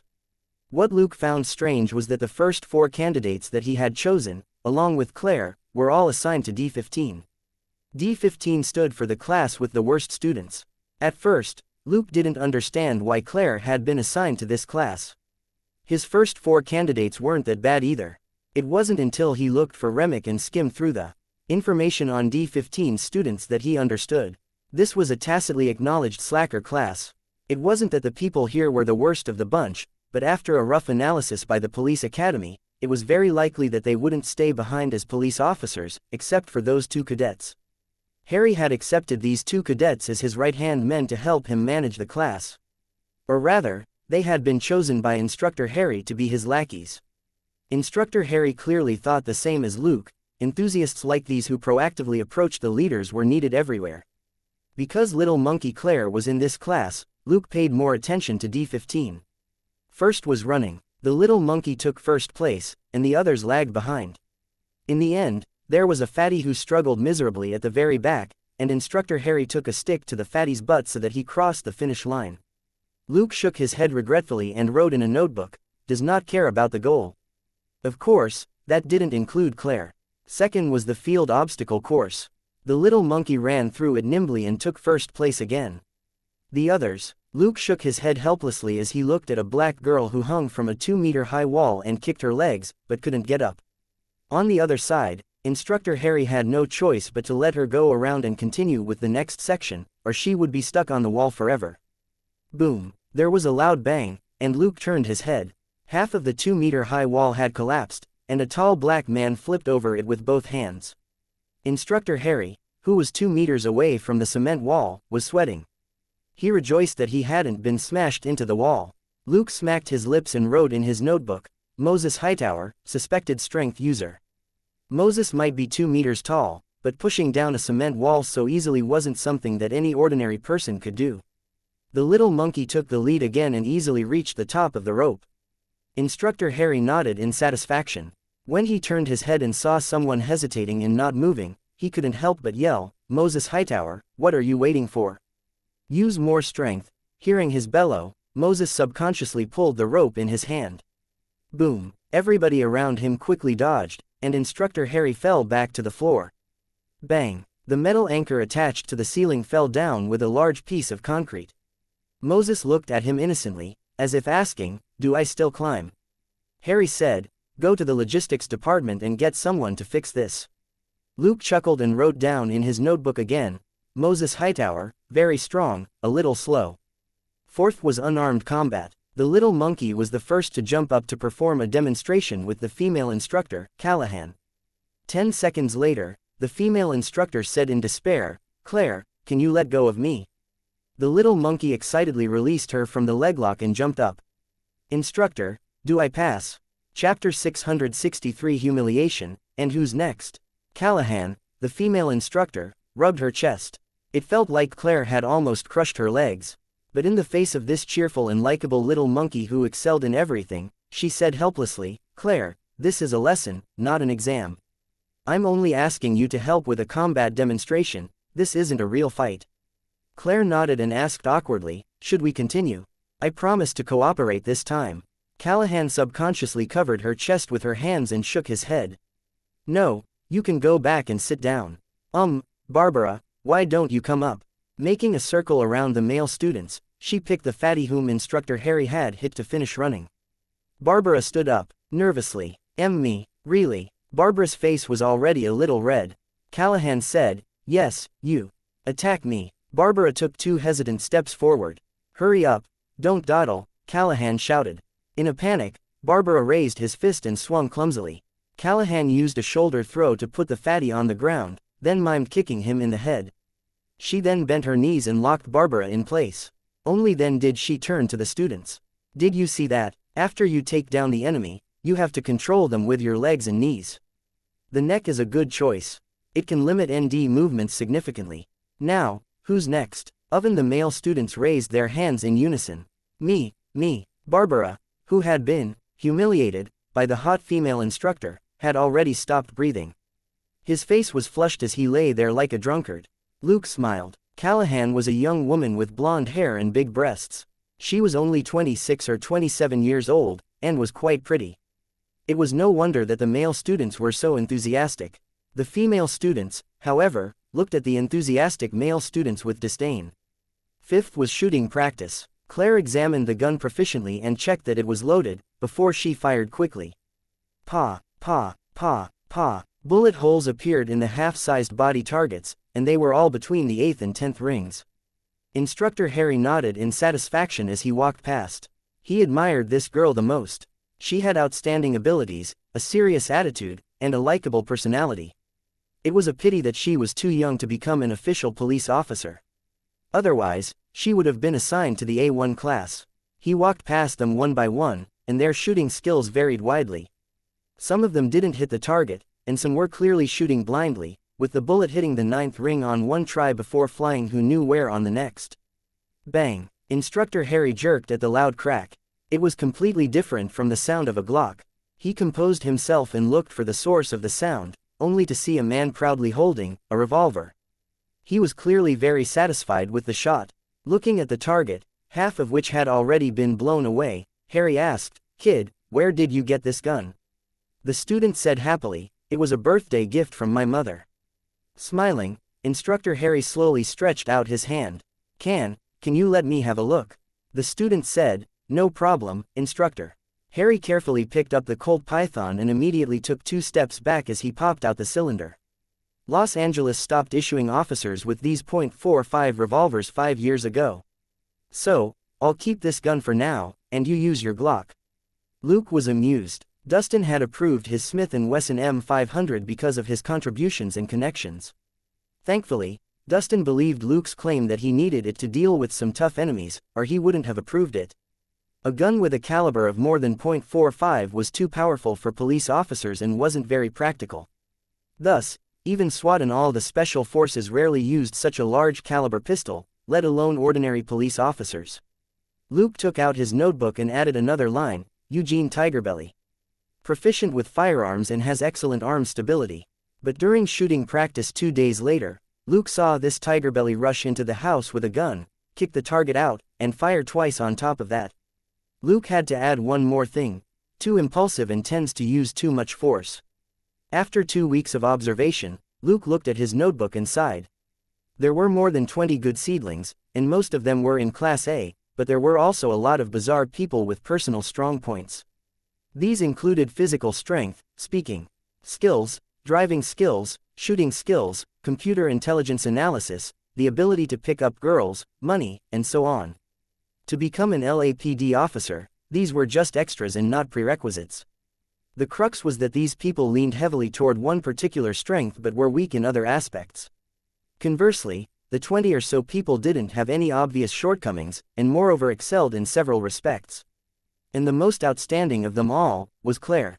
Luke wasn't surprised. Claire was smart, cheerful, and adored sports. A year ago, after the Carlos family tried to kidnap her, she developed a strong interest in combat and firearms. With a first-class instructor like Robert around, her combat ability improved significantly, and she was definitely a good candidate for a police detective.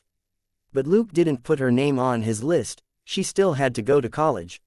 One day, the little monkey noticed Luke at the end of training. She grabbed him to whisper something in his ear before she ran off. Looking at her laughing and joking around with the girls, Luke shook his head with a smile and took out his phone. "Selena, I'm taking Claire and her classmates out for dinner. Do you want to come?" Selena immediately agreed. "Of course. Has Claire forgotten about me now that she has new classmates?" Luke smiled. "She asked me to call you." Selena snorted. "Can Dollar go too?" Luke thought for a moment and said, "It should be okay. I'll find a restaurant that allows pets." Selena quickly came over, and found him in a quiet corner of the campus. Luke found that odd. "That was fast," Selena said. "I was on the east side today to help them maintain order." Luke asked, "Is the east side still in a mess?" Selena said, "Don't talk about it. If the earthquake you mentioned happens, the east side will definitely be the very first place where trouble will break out. There are too many people without jobs gathered there." What are you doing here?" Luke raised his hand to show her the notebook he was holding. "I'm observing the students." Looking at the dark sky, Selena asked, "So dedicated?" She looked around, then pointed at a building dozens of meters down a slope in astonishment. "Is that how you're examining them?" Chapter 664. Is this how you examine the students? Luke chuckled. "I'm not here to examine the female students. I'm here to examine the male students, like the one outside the bathroom window." Selena was even more shocked. "You're just letting him watch." Luke shrugged. "He just arrived. I haven't had time to stop him yet." Selena said disdainfully, "If you stopped him, you would have no reason to hang around here yourself, right?" Luke shook his head with a smile. I called his instructor. Selena was suspicious. Really? Luke pouted. Look, his instructor is here. The two of them looked down the slope. Instructor Harry came around a corner, slowly approached a man who was leaning against the railing, and tapped him on the shoulder with a stick. The man turned around and was stunned to see Harry. Instructor Harry reached out and took the drink bottle that he was holding, giving him a dead-eyed glare. The man silently turned around and left, giving up the best viewing spot. Watching the guy walk away, Instructor Harry wiped the rim of the bottle with his sleeve and took a sip. Then, he turned around leisurely and leaned against the railing himself. Ah! A woman's sharp cry rang out from the basement room not far from the railing. Instructor Harry jerked at the shock and he turned here and there, not knowing what to do. Another series of screams rang out. There's someone outside the bathroom. An old pervert's peeping through the back window. Find the instructor. Drenched in sweat, Harry threw away the drink in his hand and forced himself to calm down as he quickly walked away. After taking a few steps, he broke into a sprint and disappeared down the path. Selena's eyes widened. He peeped into the women's bathroom. Is he also an instructor? Luke sighed. That's right, he's that toady lackey instructor I told you about. He's in charge of Claire's class. Selena was lost for words for a moment. He's even more shameless than that student. Luke shrugged. He's just a bootlicker. If he cared about dignity, he wouldn't have come here. He took out 2 lollipops from his bag and gave one to her. Gold Nugget whined, and Luke could only stuff his lollipop into its mouth and take out another one. Selena mumbled around her lollipop, aren't we leaving? Luke leaned lazily against a tree and sucked on his lollipop. Claire is still getting ready. It'll be at least another 10 minutes. We can continue to examine the students here. Selena narrowed her eyes and observed him for a moment, before her lips twitched. So, you're even more shameless than the other two, right? You're staring at the girls' dormitory. Luke chuckled and put his arm around her shoulders. He raised his hand and pointed. Look over there. That's the first candidate on my list. Selena looked at the window of a building 20 meters away. A moment later, her eyes widened in shock. Is that a man? Luke sucked unhurriedly on his lollipop. On the first day of school, this candidate number 1 was sent here by his 4 girlfriends. Those 2 female students aren't any of his 4 girlfriends. Holy sh*t. Selena couldn't help swearing. Looking at the man whose wig and bathrobe had just been taken off by 2 female students, Luke said with a smile, George Martin is best at seducing women. He claims to have mixed blood, but his accent is clearly fake. Selena could only admire him. The speed at which he hooked up with girls could absolutely help to deal with women when he worked cases. A sweet mouth was also a profound skill. Selena's interest was piqued. Her gaze shifted further to the right and exclaimed, this woman seems pretty good. Looking at her body and muscles, she must work out a lot, right? Looking at the athletic woman in white underwear and who was working out with dumbbells, Luke shook his head. Debbie Callahan is another of Claire's instructors. Selena immediately lost interest. She looked at the hallway outside the male students' bathroom on the first floor of the building next door. The male students were laughing and joking around. One of them was holding a razor, and the sound of a saw rang out.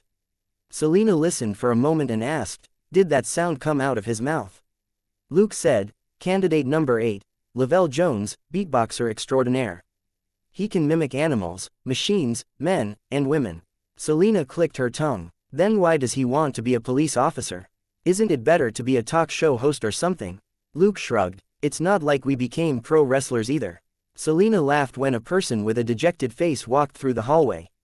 Who's this guy? This was the person whom Instructor Harry had chased away earlier. Luke said, Carrie Mahoney, number 5. He's bold, thick-skinned, and smart. He's the most suitable candidate to be a detective. Shamelessness was very important for a detective. Someone who was too thin-skinned and who was bound by the rules wouldn't make a good LA detective. A few people greeted Mahoney. He clearly had a good relationship with the male students. There was only one guy who was standing with his legs apart and laughing loudly like he was gearing up for a performance. A fatty walked past and was stopped. Barbara, come, hit me. Barbara's eyes widened. What? The man continued, that's right. Hit me hard. Barbara was surprised. Really? The man said, that's right. Come on, do it now. Barbara waved his hands. No, I can't, the man said, I told you to hit. At a loss, Barbara subconsciously raised his hand and swung. Pia. The room fell silent. Barbara smiled bashfully. How was that? Was that all right? The man slowly turned his head and said despondently, yes, very good. Relieved, Barbara went to the bathroom to wash up. Selena finally laughed out loud. My God, that's the first time I've heard someone make such a request. Ha ha ha ha, hit me, ha ha ha ha. Is his face swollen? Luke shook his head with a smile. Eugene Tigerbelly, candidate number 6. He's a military and firearms fan. He was going to show that he could take a blow to the stomach, and didn't think that he would be slapped in the face. When he saw the male students laughing in the hallway, Luke couldn't help but laugh himself. Of course, he didn't say anything about not hitting the face. At that moment, Claire called. Luke picked up the call and made a couple of sounds of acknowledgement before he said, let's go. The monkey is ready. We'll pick her and her classmates up. Luke and Selena drove to another dormitory and picked up Claire and 4 of her classmates. Claire and 2 of her classmates got into Selena's car, and Luke picked up the other 2. When the 2 girls got into the car, one of them was stunned when she saw Luke. Chapter 665 Batman's Fangirls. Luke turned his head and smiled. I look familiar, right? Hello, Miss Karen Thompson. Nice to meet you again. Also, Miss Lavin Hux. You can call me Luke. The 2 girls in the backseat looked at each other. Hello, Luke. A moment later, it was Karen who spoke. Do you know us very well? It made sense with Karen. She had spoken to Luke on the first day of school, and she was confident that her looks and character would leave an impression. But Hux was a small, timid black girl. Few men would remember her name. Luke smiled and pointed at a staff card on the dashboard. I'm a temporary staff member of the police academy. I see you a lot. He usually hid in the distance to assess them, and Karen and Hux had never noticed him during their rigorous training. After chatting for a while, they reached a restaurant. Everybody sat down and continued chatting after they ordered. Claire had always had good interpersonal skills, at least on the surface. From what Luke could see, she was closer to Karen and Hux, but the 3 of them weren't in the same dorm. The other 2 girls were Claire and Karen's roommates, who had tagged along. And their gazes burned when they looked at Luke. A generous, gentle and considerate brother who was willing to take his sister and her friends out for a meal was the dream of many girls. More importantly, this brother was very handsome, and not their own brother. After they ate and dessert was served, they started talking for real. The 2 random girls kept focusing on Luke, but Luke would bring the topic back to their life at the police academy. Claire and Hux were more artless, and would pick up the topic right away. The 2 random girls couldn't say anything. Claire was the real sister of the handsome guy, and they didn't have the right to say that she wasn't tactful. The sister of a handsome man was always a major obstacle in getting close with him. They were already mentally prepared for this. But the conversation quickly turned in a direction which they couldn't resist. Why do you want to be police officers? Luke asked with a smile, but he was looking at Karen and Hux. As members of the D-15 that he paid the most attention to, he could tell that these 2 police officers were serious. Karen, who was born into a rich family, seemed to already long have an answer. To this question, it's enough to encounter interesting people and interesting things. Luke looked at Hux with a smile. The shy girl lowered her head and said, I think being a police officer will help me open up more.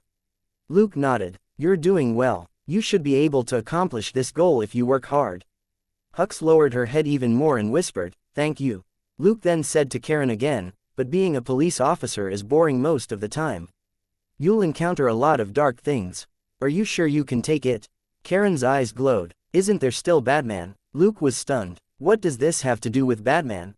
Karen looked around furtively, like a spy in a movie. Seeing that nobody was looking, she said in a low voice, do you think that all Batman did that night was save a lot of people? At that moment, even the 2 random girls' attention was caught. Didn't he save them? Luke chuckled. How did you understand that? What she probably means is that he did more than save people. Karen shook her head and lowered her voice mysteriously. No, he did save people, and it was even more than what was reported on TV. But Batman appeared again after that night. Did you know that? Surprised, Luke shook his head along with everyone else. He was truly surprised that Karen knew. A regular wealthy family shouldn't have access to news on Batman. Looking at their faces, Karen was very satisfied. Finally, she threw out the explosive news. 10 days ago, Batman appeared at night and helped the police capture hundreds of extremists all at once. Impressive, right? The 2 random girls exclaimed in surprise. Claire wanted to scream too, but she covered her mouth. Hux opened her mouth, but forgot to cry out. Karen quickly gestured with her hands. Don't scream, don't scream. That being said, she looked even more pleased. She had shared these news to shock them. Now, even the guy who had been smiling calmly was surprised. She felt that it was worth it. Surprised, Luke asked in a low voice, why isn't there any news? Karen shook her head. I don't know. It might be a secret operation. You know that we can't give the extremists an opportunity to put up a final fight. Maybe that's why this operation was kept so confidential that even few people in LAPD knew about it. Everybody was amazed and looked at the well-informed young woman in admiration. Pleased, Karen continued, so, I'm going to be a police officer. Maybe I'll meet Batman someday and we'll deal with the criminals together. Luke nodded in agreement. Selina, who was busy eating in the corner, could only cover her face with her big ice cream cup.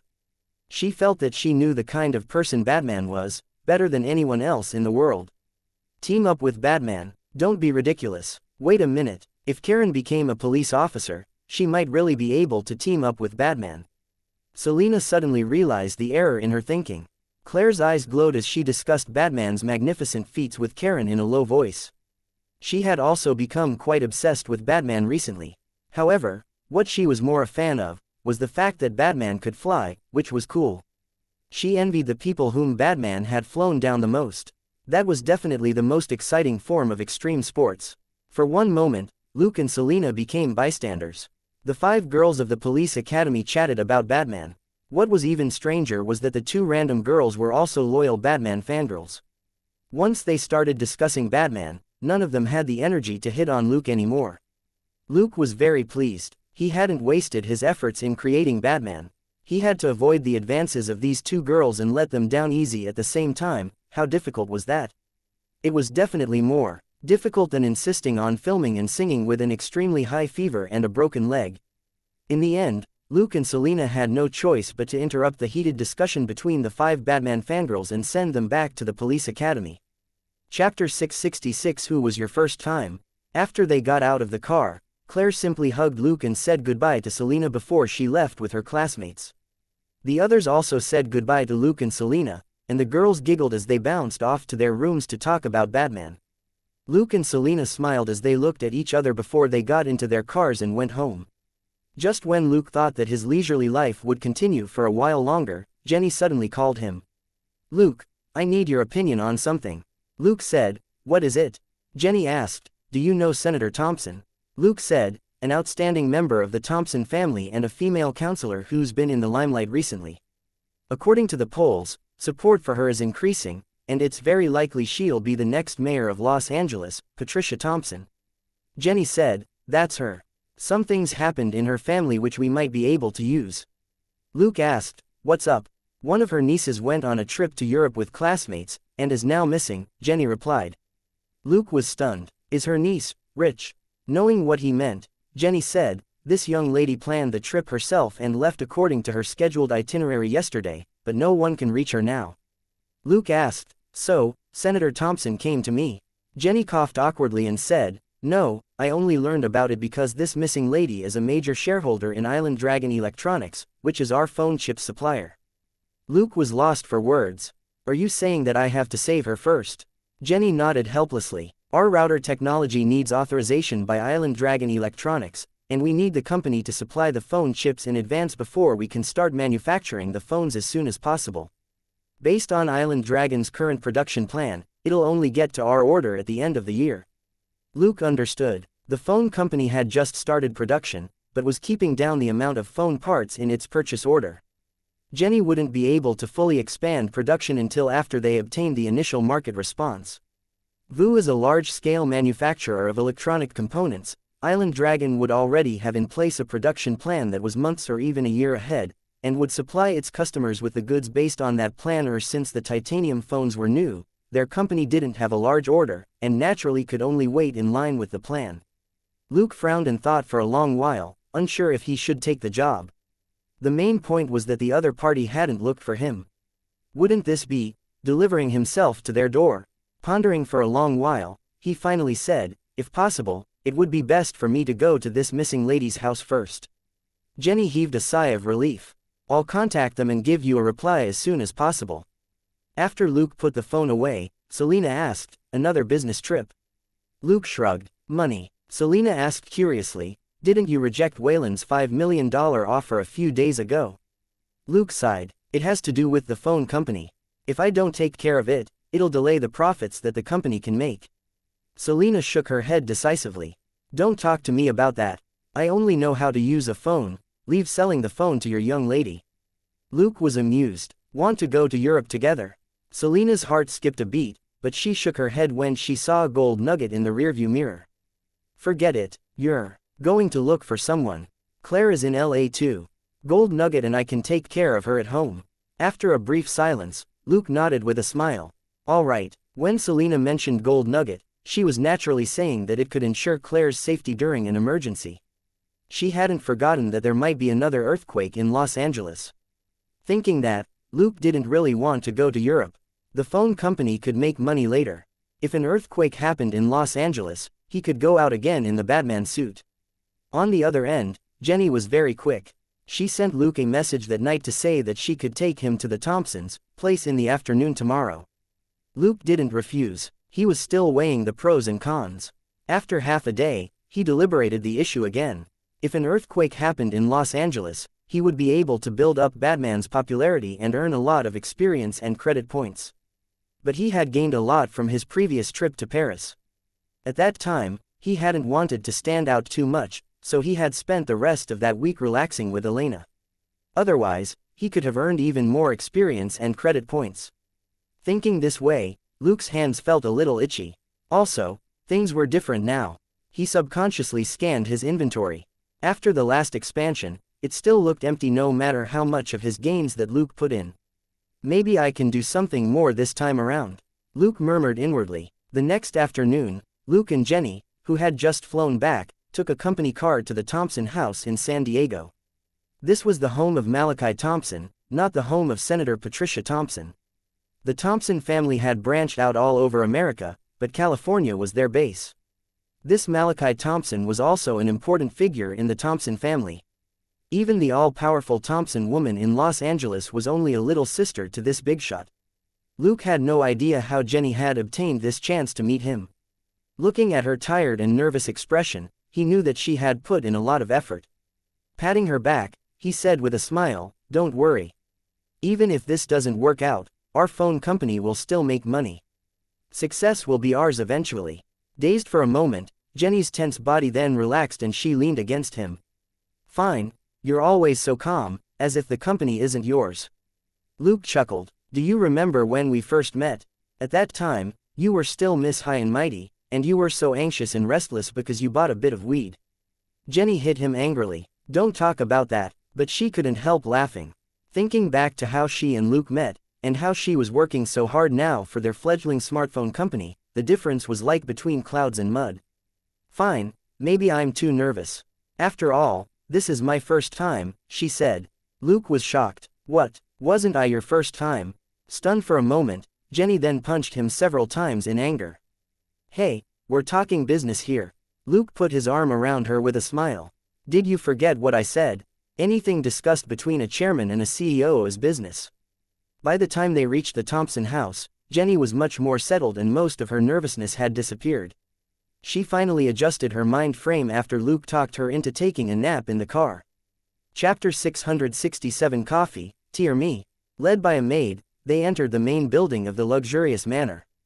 Luke was calm. He was able to maneuver around Tony Stark and his vicious tongue. No matter how formidable Thompson was, could he be worse than Tony Stark? It was hard for Luke to feel intimidated by a big shot with nothing special about him. In the end, less than half an hour later, Luke and Jenny were sent off with tea. America didn't actually have this saying. However, the younger brother of the missing Miss Thompson, Rupert, had come out with an impatient expression and only said a few words before stating that he was going to have coffee in the rear garden, leaving them high and dry. Thankfully, however, Luke had achieved his goal. Before this young master Rupert went to take his coffee, he allowed Luke and Jenny to visit his sister Beth's room, but only in the company of two maids, and they couldn't touch any personal items. Getting into the car, Jenny looked at Luke apologetically. "I'm sorry, I didn't think he would be the one to receive us." Luke waved his hand dismissively. At least he didn't spit at me, or take off his pants and shake his butt at us. Jenny burst out laughing. He's a young master, not a street thug. Luke shrugged, which is why his attitude wasn't that bad, it could have been 10 times worse. Seeing that he didn't look angry, Jenny sighed and explained, Rupert was born to Malachi's current wife. Miss Beth was born to his first wife, so, Luke hugged her. I know. Don't talk about this young master. I don't like men. Hearing that, he immediately understood why Jenny looked so disappointed. Would Jenny's half-brother also be like this with his sister when he grew up? It was hard to say. Jenny hummed in acknowledgement, but still frowned and shook her head. But Malachi still values Miss Beth very much. Why would he let a playboy like Rupert receive us? It would have been more reasonable for the butler to send us off. Luke rubbed Jenny's forehead and said, all right, if you frown for too long, you'll get wrinkles. Jenny exclaimed and immediately took out a mirror from her purse to examine her forehead. Looks like the start of one. God, I'm only 21. I don't want to age so quickly. Seeing how worried she was, Luke said, then don't think so much about other people's family matters. In any case, I'm going to go look for her. Finding her will be a good thing for us. If I can't find her, we'll just take things step by step. It's not a matter of life or death. Don't worry about it. Jenny was lost for words.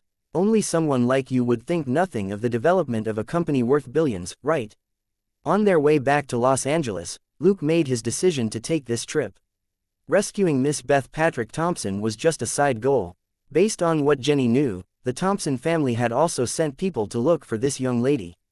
By the time Luke arrived, the young lady might already be safe and enjoying coffee as she sunbathed in a 5-star hotel. Rich and powerful. The efficiency of this combination wasn't something ordinary people could imagine. And given the current situation with the phone company, Jenny could also be considered to have reached that level. Using her connections, she easily got Luke on a private jet 2 hours later for a direct flight to Poland's capital, Warsaw. Luke had already called Elsa about leave. At the mention of Senator Thompson's name, Elsa didn't ask any more questions. She wouldn't stop Luke from expanding his connections, especially with such a powerful senator. Also, Luke only took 2 days off. 2 days later was America's National Day-long weekend, 4th of July. Since the police academy would be on holiday, he could put aside his task of inspecting the students. Elsa simply told him not to overdo it before she hung up. There was no need to explain anything to Selena, they had already discussed it yesterday. He just had to let Claire know, or she would definitely grumble about him sneaking out. It was a different matter if he was upfront about it. She wouldn't kick up a senseless fuss. On the private jet, the 2 flight attendants took turns asking Luke if he needed anything. The young and beautiful attendants both asked him, coffee or tea? Luke could only smile and say, give me a pot of tea. Green tea would be best. Of course, these 2 weren't here purely for the money. Luke had always kept a low profile. It was obvious that he wasn't poor, but he wasn't extravagant either. However, since he was able to take this private jet, he looked more and more pleasing to the eye. It was no wonder that the 2 flight attendants were so close to asking, or me. After receiving a clear rejection from Luke, the 2 attendants could only tactfully stop bothering him. To be able to take this job, they weren't dumb. Some passengers might look forward to certain services, while some who were preoccupied would be fed up with the harassment. They didn't want to lose this easy, high-paying job. Luke found a quiet place to sit down and read the files as he drank his tea. It had to be said that private jets were much better than passenger planes. Unlike his last trip to Paris, Luke was a lot stronger now, and the jet lag didn't affect him at all. He couldn't sleep even if he wanted to. During the almost 12-hour flight, he had plenty of time to gather a lot of relevant information and plan his upcoming search. It was already the afternoon when Luke arrived in Warsaw. He was setting off from Warsaw because Miss Beth Thompson and her 2 classmates had started their free and easy trip here. Miss Beth was an art student in college. She had come to Europe during the holidays with her teacher and class to draw, and she told her family that she would go out sightseeing when she was free. Supposedly, she told her bodyguards that she was going to Prague before she went missing. The arrangement made sense. In Poland, one had to go to Warsaw. In the Czech Republic, one had to go to Prague. It was like how one would visit the Forbidden City when in Beijing. Actually, Beth Thompson and her 2 classmates had left their Warsaw hotel early in the morning for some reason without letting the bodyguards know. It was only a few hours later that they discovered she was missing. They couldn't reach her phone, and the girl's car was still in the hotel parking lot. Only the empty room and the hotel receptionist's words proved that they hadn't been coerced into leaving. The surveillance cameras also verified this point. Naturally, Luke didn't have access to this information. He didn't have an identity suitable for use in Poland, nor could he use most of his methods for working cases, which was a little troublesome. Chapter 668 The investigation begins. In Money Opens Doors, for example, Luke couldn't employ the best used, 3-step classic, flash badge LAPD-CCTV. Even though he was confident in his own abilities, the mission this time really depended on luck. He first found a hiding place and completely disguised himself as a downtrodden man. He then went to a second-hand car dealer, bought a Polonez car that was in relatively good condition, and drove to a 3-star motel. After checking with the hotel receptionist for a moment, he booked room 1026 and paid for 3 days in one go. After a while, he went up to the 10th floor and swiped his room card. In actual fact, he opened the door with his fake phone, before he walked in. When he entered, he saw 2 men in white shirts looking at him in surprise. Luke asked in surprise, "Who are you?" The 2 men frowned. "How did you get in?" Luke looked at the card in astonishment. "This is my room. Why is there someone here?" The 2 men in white were stumped, and their expressions were suspicious. "This is room 1024. How did you get in?" Luke was stunned. "Isn't this room 1026? As he spoke, he turned to look at the room number on the door and smiled awkwardly. "Sorry, I'm in the wrong room." The man frowned. "Then how did you get in?" Luke looked at the room card in his hand. "The door opened when I swiped it." The 2 men in white shirts stood up. One of them walked over and stretched out his hand. "Can I see your room card?" Luke gave an "oh," and immediately gave the room card to the man. The man tried the room card, and the door opened the moment he swiped it. Frowning, he took Luke's room card to 1026 next door, and the door opened.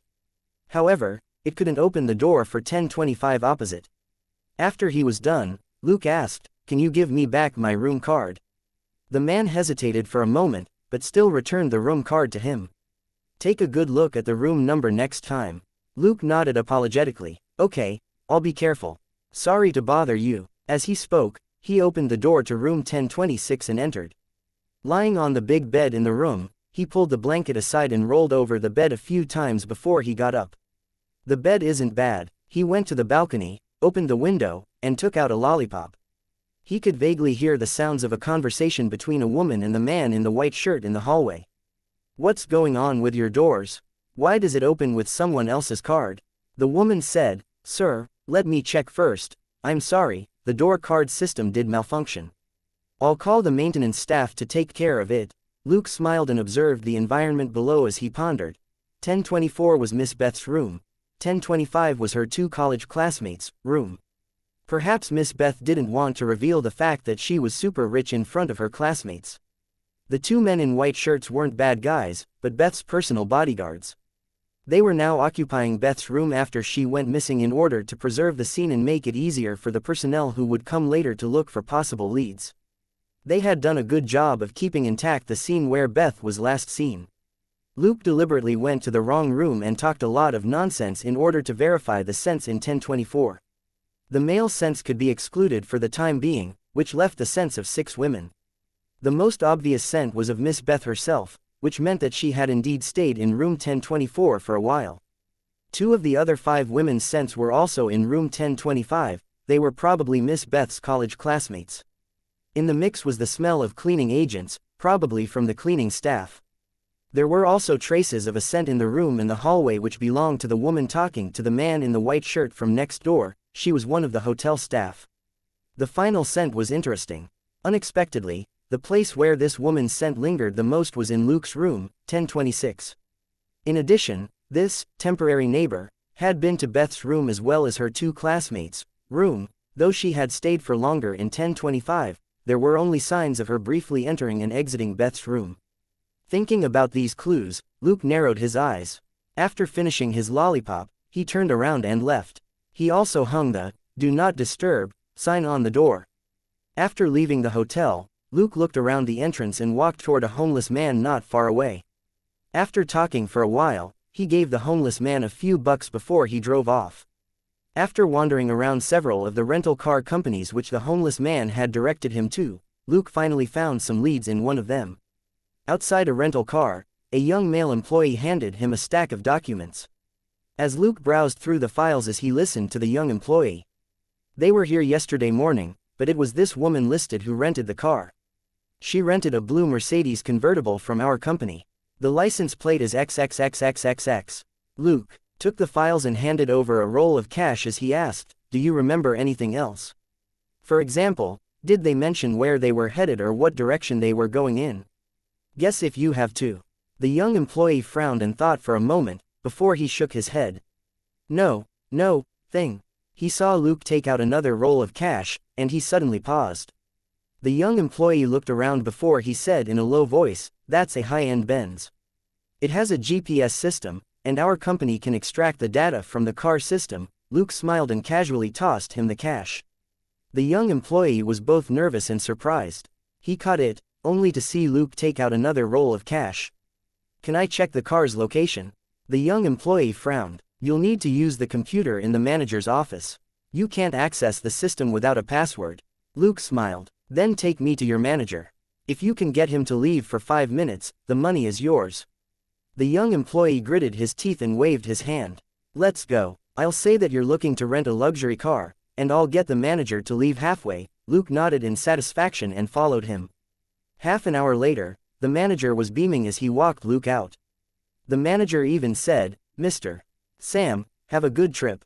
Call me if you need anything." Luke hummed in response and said, "Have this young fellow accompany me to pick up the car. He has a good attitude." Of course, the manager had no objections, and decisively handed over the responsibility with delight. When he returned to his office, he mumbled, "Do these rich youngsters have nowhere else to spend their money?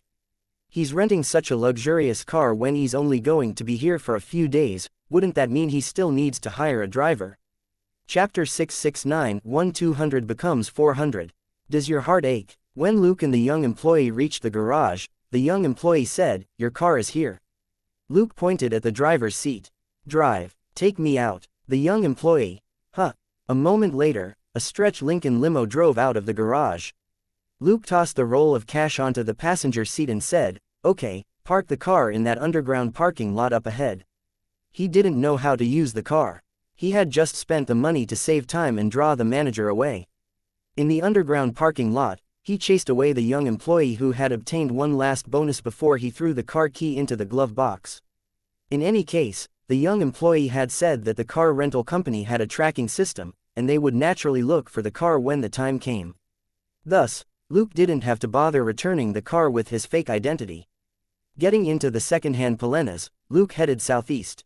Looking at the route taken by Miss Beth's Benz, Luke smiled. What a willful young lady. He felt quite relaxed on the journey. There were no concrete targets for this operation, and it was still unclear if something really had happened to Miss Beth. It was summer, and Poland in July was beautiful. It was all green along the road, and now and then there were buildings with dark orange roofs and white or beige walls. They looked like small, dreamy fairy-tale castles. Luke could only sigh that he couldn't linger. In fact, Warsaw's art culture and landscapes didn't lose out to Paris. It was also an art capital that many artists liked to visit. If he had the time, he could come back here and play for 2 days. When night fell, Luke left his second-hand Polonas in Poland and quietly crossed the border into Slovakia. He took out a second-hand Vespa motorbike from his inventory which he had bought at the same time as the Polonas and rode 100 kilometers into Slovakia. A road sign finally appeared not far away. Natural hot springs. Scenic town Noria welcomes you. He turned the motorbike onto a small road. 10 minutes later, he arrived at a small town. Like many European towns, it was small and ancient and full of culture. Luke rode the motorbike unhurriedly through the streets, analyzing the scents in the air as he slowly passed through the town. On the east side of town, he turned off the engine and stepped off the pedal. Looking at the gloomy, dark woods, the tall trees, some straight, some crooked, looked as frightening as demons and ghosts in the night. Luke didn't stop. He went straight into the woods. Dozens of meters in, a small bonfire burned in a low dale, crackling every now and then. There were 20 to 30 shacks made from metal planks next to the fire. Luke didn't stop as he walked into the dale. Rustling sounds rang out as kids crawled out of the shacks. There were boys and girls, small and big. There were about 7 or 8 of them, but the oldest only looked 10 at most, and the youngest 5 or 6. The kids stared at Luke silently. Luke finally said, "I want to ask you something. 3 American girls in their 20s showed up here yesterday." There was silence again. Luke searched his pockets and found a roll of cash. He tossed it to a boy who was about 10 years old. "Reward." The boy reacted quickly. He caught the cash, tore off the rubber band, and swiftly flipped through it. He finally raised his head. "This isn't enough." Luke chuckled and threw him another roll of cash. The boy caught it, checked it again, then nodded. "Okay, we saw those 3 women. They came here yesterday and went east in the afternoon." Raising an eyebrow, Luke took out a roll of cash from his pocket and tossed it lightly in his hand. "Height, appearance, and clothes. As long as you're right, this is yours." The boy rolled his eyes and nodded.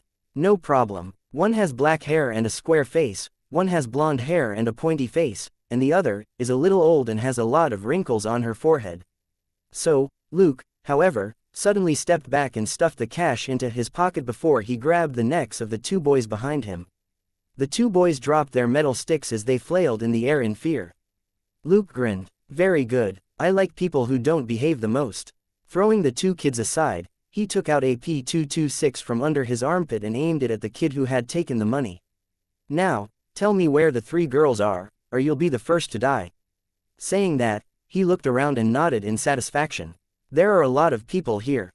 If one doesn't want to talk, I can switch to another. I'm sure there's someone here who wants to live." Saying that, he raised 3 fingers on his left hand. "I'll count to 3. If you don't answer, I'll ask someone else." "1, I'll talk," shouted the boy. "Not bad. You're already good at answering questions." Luke nodded in satisfaction. He went over and picked the boy up before walking 10 meters away. However, he kept his P226 aimed at the bonfire. 10 minutes later, Luke's interrogation was over. He reached into the kid's pocket and took out the 2 rolls of cash which he had given to him before, as well as the roll of cash that he had put away earlier. Waving the 3 rolls in front of the kid's face, Luke tossed one back to the kid. "Look, I'm a man of my word." He pointed the gun at the boy's head. "I gave you the promised reward." Although his life was in danger, the boy couldn't help but look at the remaining 2 rolls of cash.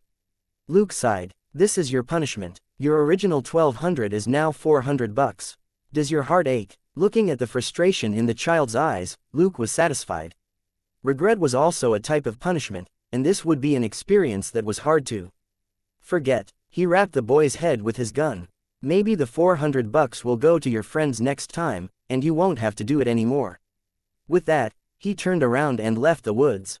Watching Luke disappear, the kids all looked at the cash in the boy's hand, and their hearts ached. There had been 3 rolls just now, and now there was only 1. That was USD. Noticing his friends' gazes, the boy yelled angrily, "Don't we do this all the time?" Also, he asked about that gang. "Why didn't you tell him yourself just now?" All the children trembled and lowered their heads silently. After saying that, the boy also grew nervous himself. Chapter 670 Old Farmer is online, and the start of the harvest. If they divulged information about those people, they would definitely die if they were tracked down. But what could the kid's leader do? If he hadn't said anything earlier, he would already be dead. Of course, the kids didn't know that Luke had never planned to kill them. His words and methods, coupled with mental communication, were a trick to make them believe him so that he could extort a confession. Luke had killed many bad guys, but none of them were children. The kids in the woods might be twisted, but nobody cared that they were sleeping in the wild at such a young age. It was clear that they didn't have good childhoods. If they didn't cheat and steal, were they supposed to be hardworking and self-reliant teenagers? It wasn't easy for children who lacked moral education and capabilities to survive. These kids didn't look like Slovakians, either. Some of them clearly had mixed blood, which was probably why nobody had taken charge of them. Another reason might be the town itself. Luke rode his bike in the direction that the kid had pointed out. He found a river that passed the city and followed it east. There was an abandoned factory on the east side of the town. It wasn't hard for him to find the place as there were armed guards on the surrounding high walls. Most of the time, to protect a secret, you had to reveal something. Luke remained seated on the motorbike as the drone in the night sky automatically filmed the factory from every angle. It was an abandoned factory, and looking through the windows, it was empty except for some construction waste. There were, however, a few luxury cars and a small helicopter parked in a hangar in the factory compound, which meant that this place wasn't as desolate as it looked. The drone circled the factory 3 times, and a simple 3D model marked with red and yellow dots was produced. Each red dot was a guard, and a yellow dot was a surveillance camera. There were around 8 guards, but this was just the night shift. There might still be a number of them who were resting. The surveillance cameras were all set up in important locations. The surveillance cameras didn't cover the entire factory, but it would be very hard to enter the factory directly. Pondering for a moment, Luke put the motorbike away and took out a half-complete set of armor from his inventory. Placing the flat, white box-like armor on his back, he adjusted the straps and commanded in a low voice, "White Wolf armor, activate." With a soft crack, plates of collapsible armor shot out of the white box on his back to quickly cover his entire body. Luke shook his head slightly. Part of the collapsible technology for this thing came from the Predator's equipment and had a so-so effect. But he could only make do with this for now. He could slowly improve it later. It wasn't like Tony built a mature Iron Man suit in a day. Luke's thoughts turned from the new armor to the factory in front of him. He had cleaned out so many criminal nests that it was now a walk in the park for him. This factory's only strong point was that the surveillance cameras here were a little better. Back in Paris, Luke had to buy second-hand parts and assemble tools on the spot. Now, however, he had all sorts of equipment which he had prepared beforehand. Also, this wasn't Paris. Slovakia had a small population to begin with, and there were even fewer people in a small town like this. There probably weren't many police officers, and it was very possible that they were in cahoots with the people in this hideout. It wouldn't be easy for the police to detect movement in this abandoned factory, and even if they did, they might not care. This was Luke's favorite environment. It was quiet and isolated, and wouldn't draw any interference from the authorities. At that moment, Luke was done adjusting his mind frame, like an old farmer about to harvest his crops, cold and highly efficient. He stayed out of range of a surveillance camera on the high wall. After fiddling with it for a while from the side, he accessed the surveillance feed with his own wiretap. Using the enemy's eyes and ears to provide him with information was the easiest and quickest choice. Rolling a hard candy around in his mouth, he quickly operated his laptop. Tony Stark was someone who could hack into SHIELD's system. Although his technology would only make rapid progress in a few years, this surveillance system wasn't SHIELD's system. Unbeknownst to anyone in the factory, Luke began to receive the surveillance footage. He frowned just a moment later. Even though he had always told himself he had to be cool-headed and efficient when he did things, and to not be too emotional, he still let out some killing intent at that moment. This wasn't what he had expected, nor was it the same as the women trafficking gang in Paris. From the surveillance footage, he was able to more or less determine the truth of the situation. Luke narrowed his eyes. Were regular drug dealers bad? They were really bad. They would do anything for money. But some of the gangs which Luke had run into were far more disgusting than regular drug dealers. For example, the auction house in Paris, Wolf Kyle's hunting club, and the Ellsworth family's luxury sports car club. That was because they treated people like animals and used them as tools for their own enjoyment. Those people weren't doing it for money, they were simply venting their twisted, beastly natures. This abandoned factory was the same. The bloody scenes in the surveillance footage could give ordinary people nightmares for the rest of their lives. Luke, however, gradually calmed down. It wasn't worth getting angry over these people who were doomed to die. However, he finally found his target, this time Miss Beth. 2 of Miss Beth's classmates were also here. Looking at how they were being treated, however, Luke felt that they were on the verge of being sent to the slaughterhouse. After thinking for a moment, Luke worked on the laptop for a while longer before he put it away, and then jumped. In the dark night, a white shadow went over the high wall. With a light swing of the longswords in Luke's hands, 2 guards on the high wall collapsed. Luke didn't slow down at all as he crouched down on the high wall and turned into a faint white shadow which charged at 2 patrol guards who were turning around. The 2 guards didn't sense him at all. The blades swiped across their necks and instantly cut through bone and their windpipes, paralyzing them but not killing them instantly. 2 guards on the high wall at the back of the factory were still smoking and chatting. That woman this time looks so old. She actually thinks I would be interested in her. Come on, it's not that we don't have the time. You'll take any sort of rotten goods. Get lost. I don't have that kind of taste. There. Conversation grounded to a sudden stop, their eyes wide open as they leaned against the railing on the high wall. Luke rolled over and went to the other side of the factory to stand in a dark corner. Several seconds later, two guards walked around a corner as they surveyed the surrounding high wall. Two dark shadows flashed past their necks, and Luke turned around and left. Chapter 671 Immortal Bodies. Weapons are useless. At the factory entrance, Luke cut the lock open with his blade and walked in. The spacious, run-down factory was covered in gravel and debris, and there were black metal doors not far away. He walked over and pressed a button next to the metal doors, which opened to reveal an elevator. A moment later, the elevator descended to the basement and the metal doors opened slowly. Luke stabbed his blade into the elevator's control panel. Amidst the crackle of electric sparks, the indicator light for an elevator malfunction lit up. After he stepped out of the elevator, Luke kicked the doors that were about to close behind him. With a bang, the elevator door on one side caved in and got stuck. Nobody would be able to leave this place tonight. At the other end of the hallway, two guards were walking over with two Dobermans on chains. The two dogs started barking before the guards saw Luke. Only then did the guards turn their heads to see the white figure who had just pulled back his leg from the elevator doors, and they immediately yelled, "Who's there?" They had already let go of the chains, however, and the two Dobermans lunged forward. Luke bent down slightly and charged at the two guards. After letting go of the dog chains, the two guards reached for the pistols in their holsters. A white shadow appeared behind the two guards and two blades slashed. The guards turned rigid before they fell with thumps. The bodies of the two Dobermans also went slack, and they hit the wall with two bangs before they dropped to the ground and stopped moving. Large amounts of blood spurted out from their necks, dyeing the ground red. Luke gently flicked the blood off the longswords in his hands so that they were spotless once more. He turned around and walked toward the hallway that the two guards had come from.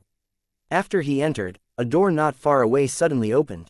A man and two women walked out, and their eyes met Luke's. The pitch-black blades in Luke's hands blurred. A moment later, he let out a soft exclamation of surprise. He slashed 3 times in a row, and unexpectedly, only the short, bald old man was hit in the head. The two women behind the old man dodged the last 2 slashes. Then, something even more unexpected happened. The bald old man, who had been stabbed in the neck, bared his fangs and lunged at Luke. Frowning slightly, Luke kicked him in the groin and sent him flying. The black swords in his hands turned into 2 shadows and forced the 2 women back. They also bared fangs, and their faces were hideous. "Who are you?" roared the bald old man whose neck had been cut halfway. He swayed as he got up from the ground. Luke was silent. He had no interest in talking nonsense with them, even if they weren't human. The black longswords in his hands turned as he slowly walked forward. "Your weapons are useless against us." The old man grinned hideously and lunged forward. The 2 women lunged at Luke. His weapons were useless. Luke smiled and stepped forward. A white shadow flashed past the man and 2 women. Appearing in front of 2 guards who were staring blankly, Luke got rid of them in 2 slashes. He examined the various buttons on the console. This was the central control room in the basement of the abandoned factory. Basically all the switches for surveillance and electrical power were here. He quickly found a button and hit it. In the underground nest, bright yellow warning lights flashed and a gentle female voice rang out. "Warning. This is an emergency, please evacuate immediately." "Warning. This is..." Luke quickly typed something on the keyboard, and the images in the control room disappeared as all the metal room doors opened. He had already taken control of the surveillance cameras and was replaying the footage. He hadn't been caught by any surveillance cameras since he entered. Part of that had to do with luck. If he had been any slower, the guards in the central control room would have noticed something was wrong. But he had always been very quick. Before the guards noticed something wasn't right and the alarm went out, he had already seized control of this place. Luke didn't stop. After working for a while longer, he exited the control interface. The 2 escape routes here had now been locked down. These monsters who killed humans were locked up with him. He raised his head and took a deep breath. What was that? That was the smell of experience and credit, which was incomparably wonderful. Luke slowly lowered his head and walked to the door. As he passed the 3 monsters who were kneeling on the ground and trying to get up, the corner of his mouth curled up. "Idiots. Did they really think that they were invincible just because they couldn't die? His study of immortality far exceeded what an ordinary person knew, since the weakness of an immortal body was, to a large extent, his weakness. Just because they couldn't die didn't mean that they had thick skins. As long as their movements could be restrained, then it was a piece of cake. Luke had always been the cautious and prudent type. For fear of being targeted, he had traps in place. Just like for these three idiots, who thought that they could charge at the enemy's weapon just because they were immortal. They could only rely on luck to survive. A black longsword turned into a shadow and flashed through the necks of the three monsters. The three of them paused. A moment later, their heads fell off as blood spurted out of their necks. Luke, however, noticed something strange about the system. There was no system notification. Were they considered animals? Standing at the door, he turned around, only to see that the eyes of the three heads were full of fear, as if they wanted to say something. The blood spurting out of the headless bodies started to slow down into a flow. System: kill Sasha, the core leader of the Bubblegum Gang, and destroy the secret stronghold. Completed. Total experience: 3,000. Total credit: 3,000. Contribution rate: 100%. EXP plus 3,000. Credit plus 3,000. Host's experience: 32,580 90,000ths credit, 22,380 system. You have killed the vampire servants Sasha, Martha and Nora, and have received a list of their abilities. Vampire servant abilities: basic combat, basic firearms, vampiric regeneration unavailable. Luke stared at the three headless bodies. He saw something that looked like black mist float out of the bodies. In the next moment, the three bodies and the heads next to them turned into bright sparks and instantly exploded into black dust. As the black dust fell, it disappeared in the air and was completely obliterated in a few seconds without leaving anything behind. Luke snorted. They really were monsters. They didn't die immediately after their heads were cut off. However, these monsters probably needed blood. Thus, after their heads were completely separated from their bodies, they couldn't survive for long. This type of immortal body wasn't hard to deal with. Luke left the room and cocked his head at the 12 people standing in the hallway. They were a mix of middle-aged and old men and women. Except for two of them, everyone else reeked of blood. Chapter 672. The woman bathing in the secret chamber. Many of them were covered in blood, and some even had blood on their lips. Luke had seen their faces and their reactions from the surveillance cameras earlier. They were the guests who had been enjoying themselves in the 12 rooms on both sides of the hallway, and who were also just a bunch of animals in human skin. The animals were looking around blankly, and they stared at Luke in shock when he appeared. The guards who were supposed to escort them out in an emergency didn't show up as per their agreement. Instead, a strange man in white appeared, which made them uneasy. The white figure darted through the crowd in the hallway and all of them lost consciousness. Luke wasn't in a hurry to kill them and just knocked them out with the back of his longswords. He stopped in front of a door at the end of the hallway. It was the only room with the door still shut. There was a simple pattern on the wall next to the door which looked like two wine glasses. Luke cut open the door lock in a flash and entered. A spacious and dark room appeared before him. A bunch of white candles burned in the four corners of the room. At the bottom of some stairs was a wide pool with a circle of lit white candles around it. Above the pool hung a naked girl who was upside down. Her eyes were covered and her mouth was gagged. She was crying and struggling despite how wretched she looked. Luke's attention wasn't on the girl. Under his dark blue-tinted lenses, his eyes were fixed on a woman. She was standing in the depths of the room. Water gushed down from above, drenching her long, dark red hair that was loose over her shoulders. She looked like she was close to 30 years old. Her eyes were deep and her eyebrows were long and slanted. Below her sharp nose, her thin and long red lips were slightly pursed as she looked at Luke with dissatisfaction. When she saw Luke, who was wearing white and holding two longswords, she was slightly surprised and unhurriedly walked out from under the water. "Who are you?" the woman asked. Luke snorted and walked forward unhurriedly. When he entered the room, he was facing the woman, with the girl hanging upside down in the middle above the pool. He went around the pool. The red-haired woman gracefully wiped herself down with a towel and put on a crimson velvet robe. There was a complicated golden motif along the edge of her robe. She stood barefoot in the deepest part of the room and watched Luke. Suddenly, the red-haired woman took a deep breath before she grinned. "What a young and energetic body. I'm sure it has delicious blood flowing in it." Luke remained silent, nor did he increase his pace. The black longsword spun steadily in his hands and gradually picked up speed as the two parties approached each other. The room was only 20 meters long, and they were only 5 meters apart. The red-haired woman stretched out her right hand and picked up a black, short scythe from a nearby shelf. "Sweetheart, I won't kill you. I'll lock you up and drink your delicious blood, then turn you into my slave so that you'll crawl under my feet forever. When that happens, you'll be licking my toes clean with your tongue."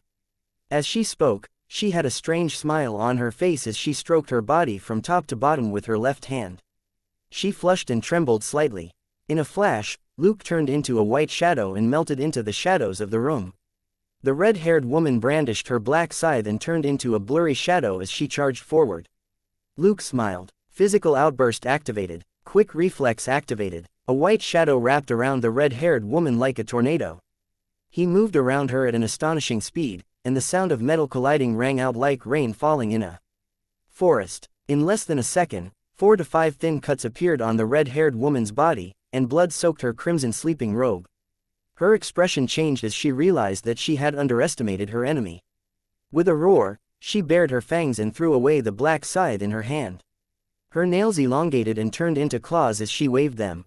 After discarding the black scythe, the red-haired woman was finally able to fend off the crazy slashes of the two longswords. Apprehension instantly welled up in her heart. The red-haired woman wasn't a warrior. Thanks to her superior bloodline, she was able to eat, drink, and enjoy herself in this world. She had no intention of fighting to the death. Thus, she flashed her claws and jumped. With her dexterity and abilities, she could move freely over the ceiling. She didn't believe that this human wielding 2 swords could do it. Trying to run, Luke thought to himself, "It's not that easy to run when you're so close to me." He flung out the black sword in his left hand at an angle above the red-haired woman's head. As long as the woman continued upward, she would hit the blade. Ding! The red-haired woman didn't hesitate at all as she swung her claws at the black sword. The immense force from the longsword caused her to fall back in the air. "Idiot," Luke sneered. Unless she had the strength to crush her opponent, or could fly, her body in midair in close combat was just courting death. Before the red-haired woman could react, she suddenly felt something tighten around her foot as a big hand grabbed her right ankle. The next moment, she was sent flying in a short arc in the air before she hit the ground. Bang! Crash! With a dull thud and the sound of bricks breaking, her body created a shallow pit in the stone floor. But this wasn't the end, it was just the beginning. On this battlefield with nobody watching, Luke didn't try to hide his strength anymore. He focused his strength in his left arm as he immediately lifted the red-haired woman and swung her in the opposite direction. Bang! Bang! Bang! Bang! Bang! Bang! Bang! Bang! Bang! The red-haired woman's body turned into a shadow that swung left and right in the air. In just a few seconds, her face and the back of her head hit the stone floor more than 10 times without giving her the chance to catch her breath. In the blink of an eye, she smashed a huge hole into the stone slabs on both sides. Looking at the red-haired woman who had gone limp, Luke tilted his head and shook his left hand. The red-haired woman seemed to be dead as her head was flung back and forth. The only thing that wasn't broken were the toes on the right foot that Luke was holding. PFF'd. A black shadow suddenly swept past. The red-haired woman who looked like she was dead suddenly moved. Unfortunately, it was too late. Chapter 673 Eat sh*t, Old Monster. As Luke shook her body with his left hand, the black sword in his right hand had already slashed her neck, and dark red blood gushed out. The red-haired woman brandished her claws wildly, but her broken arms weren't as fast as before, and she couldn't block the black sword that slashed down again.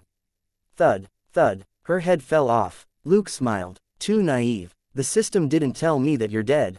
Do you really think you can fool me by pretending to be dead? Eat sh*t, old monster. With a thought, the headless body in his hand suddenly disappeared.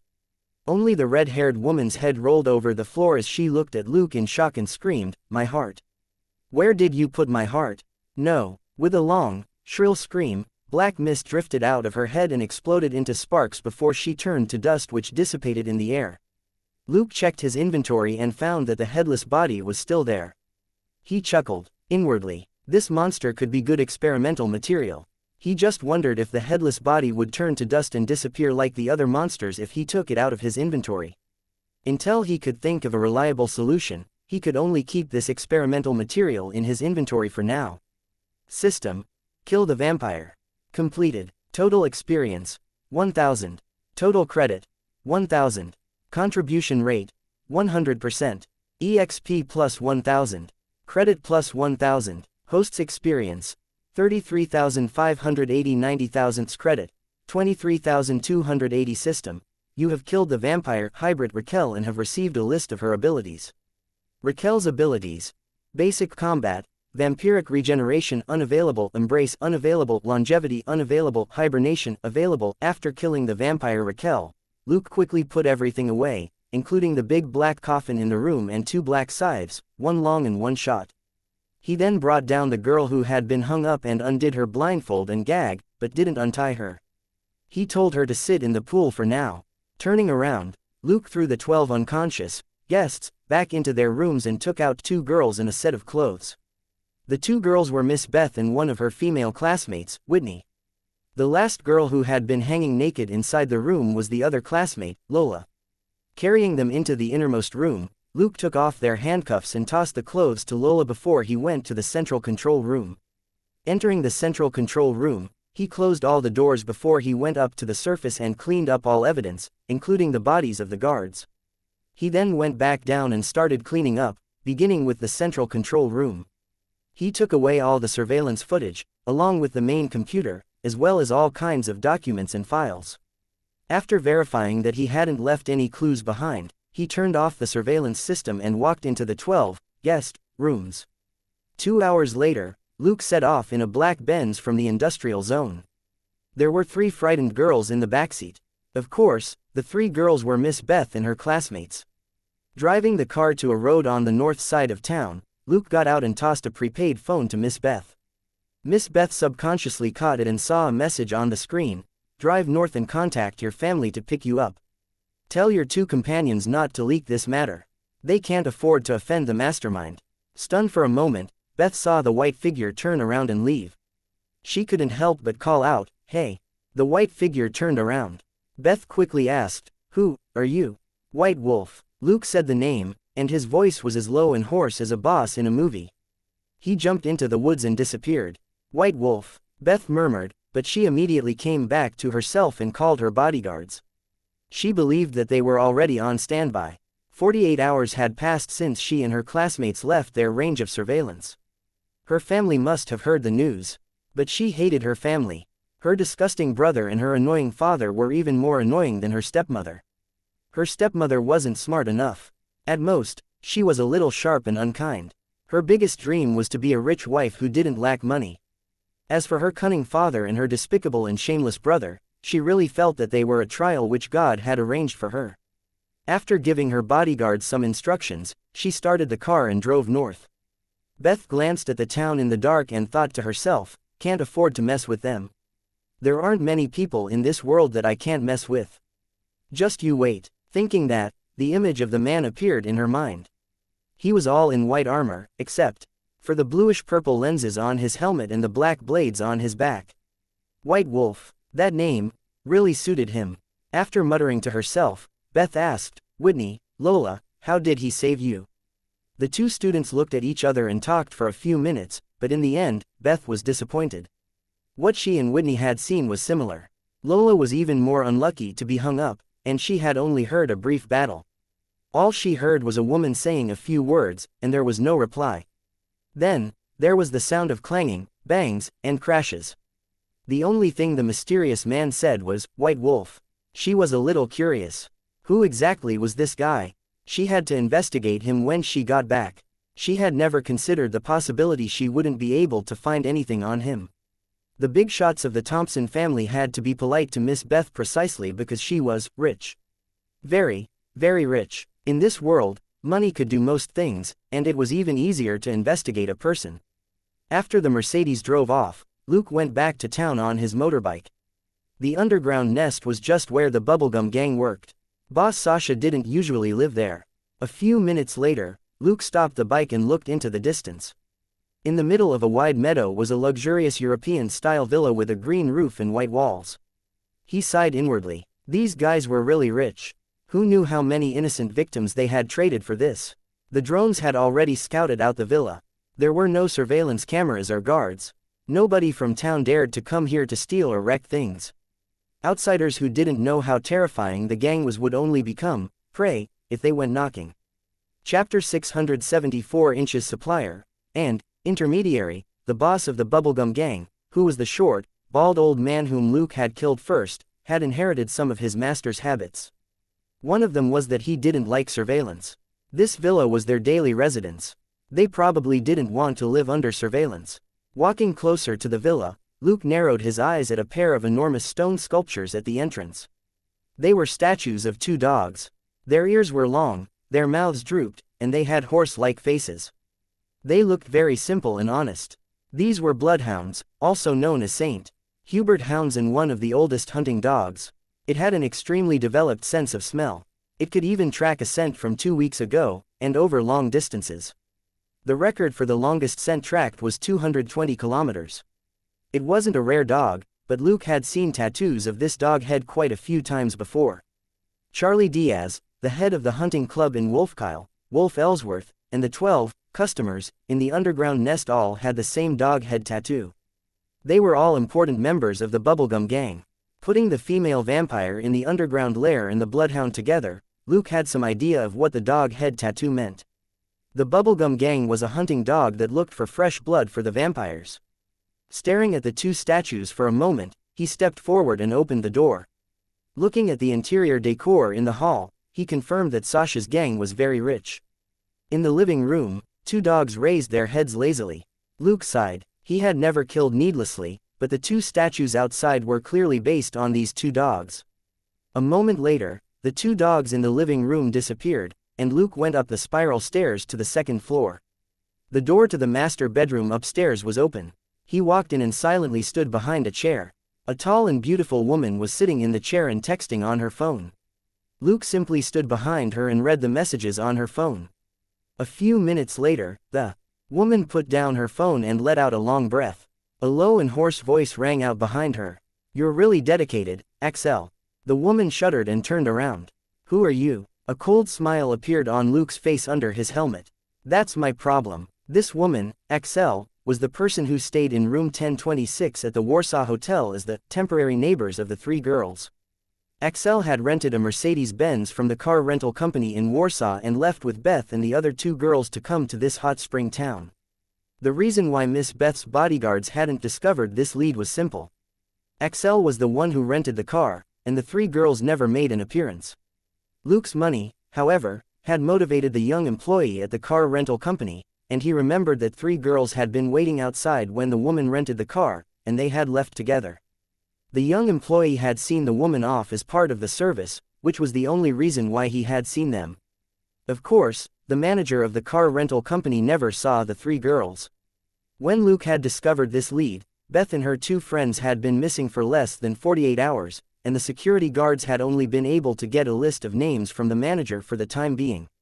Naturally, they hadn't found anything. Unlike these classy bodyguards, Luke had taken the low ground from the beginning. The homeless man whom he had found at the hotel was someone who worked close to the hotel regularly.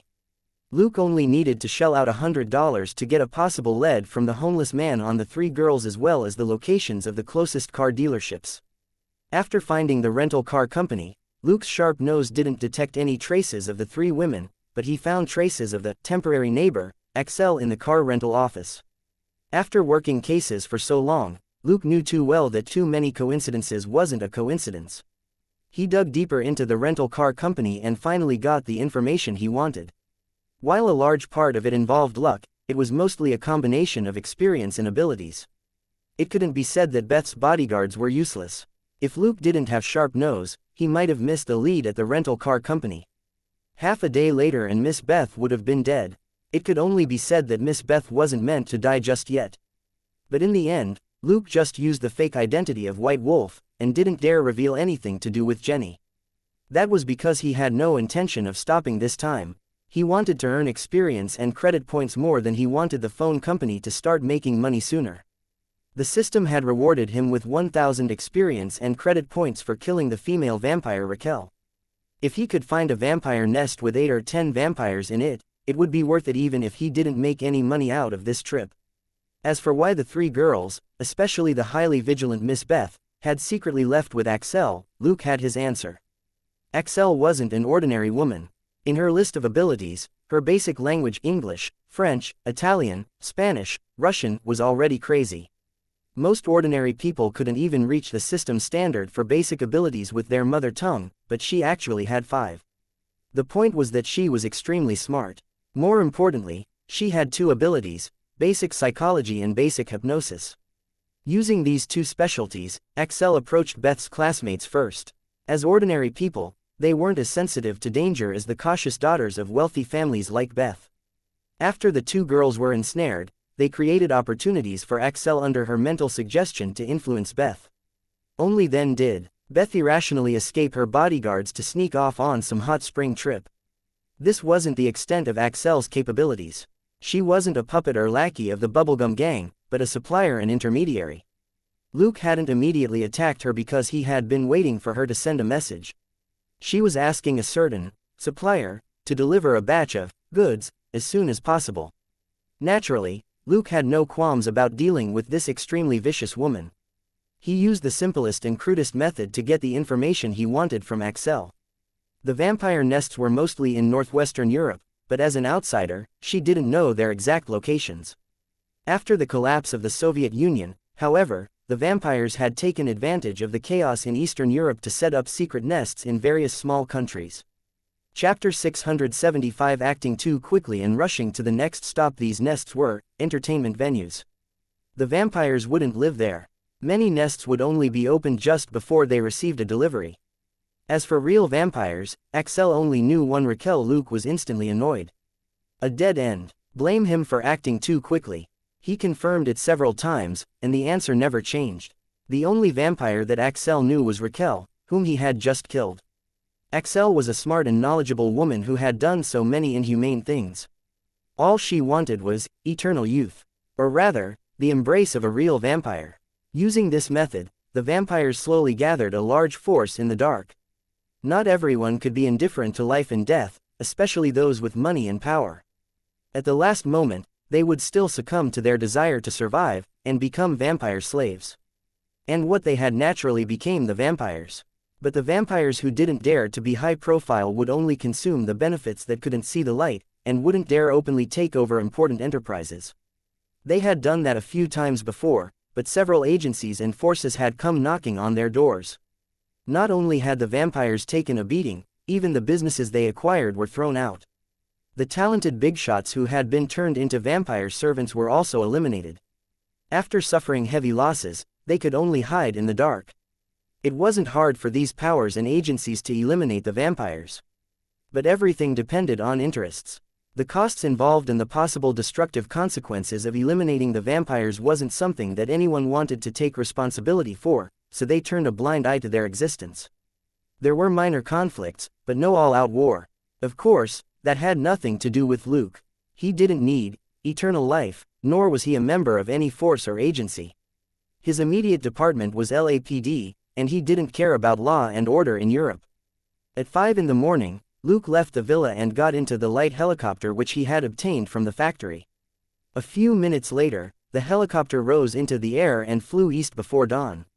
When they reached the border, the helicopter slanted away and Luke jumped out of the open door. The unmanned helicopter flew in an arc before it crashed into a river in a deep valley. Luke had already put on his triangular wings and swept through the air into Poland. As the sun slowly rose, Luke was riding yet another motorbike.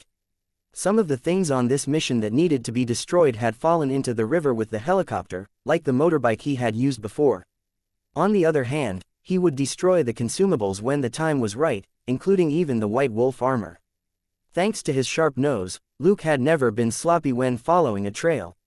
He was now just another traveler new to Poland, and was about to head to the next stop. His small motorbike wobbled as he rode it to Chopin Airport, bought a ticket, and took off. Watching as Warsaw gradually became smaller, Luke sighed. I don't have time to play here anymore. What a shame. An hour later, Luke exited Orly Airport in Paris. Switching to the appearance of a black man again, he bought a half-new Volkswagen Golf with cash before he headed west. Several hours later, the Volkswagen Golf passed through the Channel Tunnel and entered London. It was drizzling in London in the early morning. Looking at the old city in the rain, Luke felt that it was a good day to get work done. Luke drove to 174 Brock Street and observed the old 5-story building for a while before he entered the store. In line with the old building, the decor in the store was simple and elegant, but clean and tidy. The bright lights made it warm and comfortable. A saleswoman stepped forward with a faint smile. "Welcome." She then stood at a distance and didn't approach him nor plan to go forward and help him. Luke waved at her, and the saleswoman slowly walked over.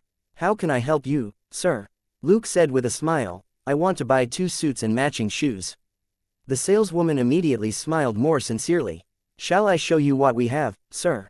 Luke nodded again, and they chatted as they walked. 20 minutes later, Luke came out of the store with a paper bag.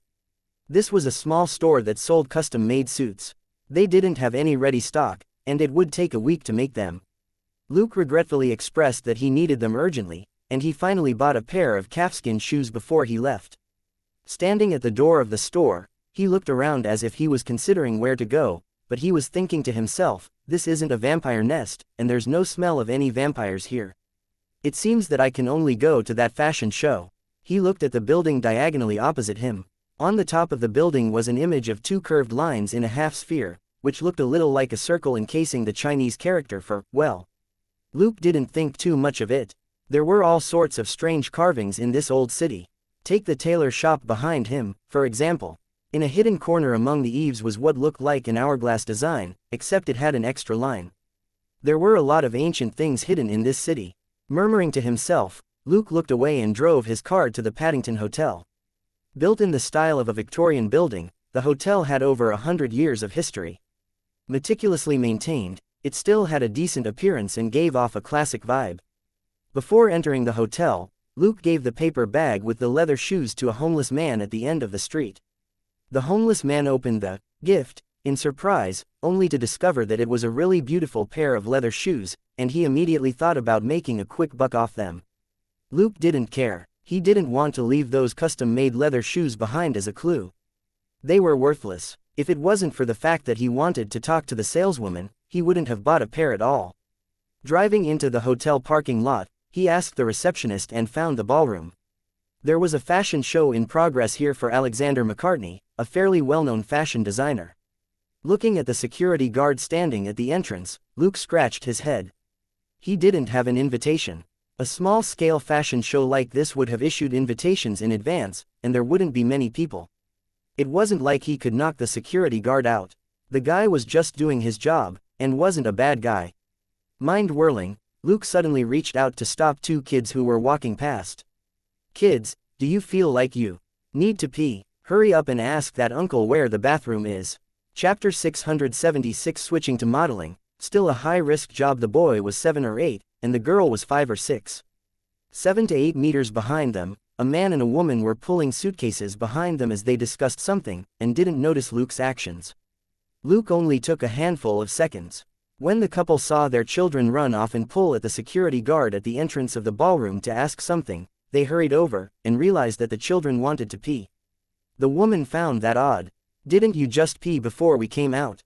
You're just playing around again." The man apologized politely to the security guard. What could the security guard say? There was nothing wrong with a kid who really needed to use the bathroom.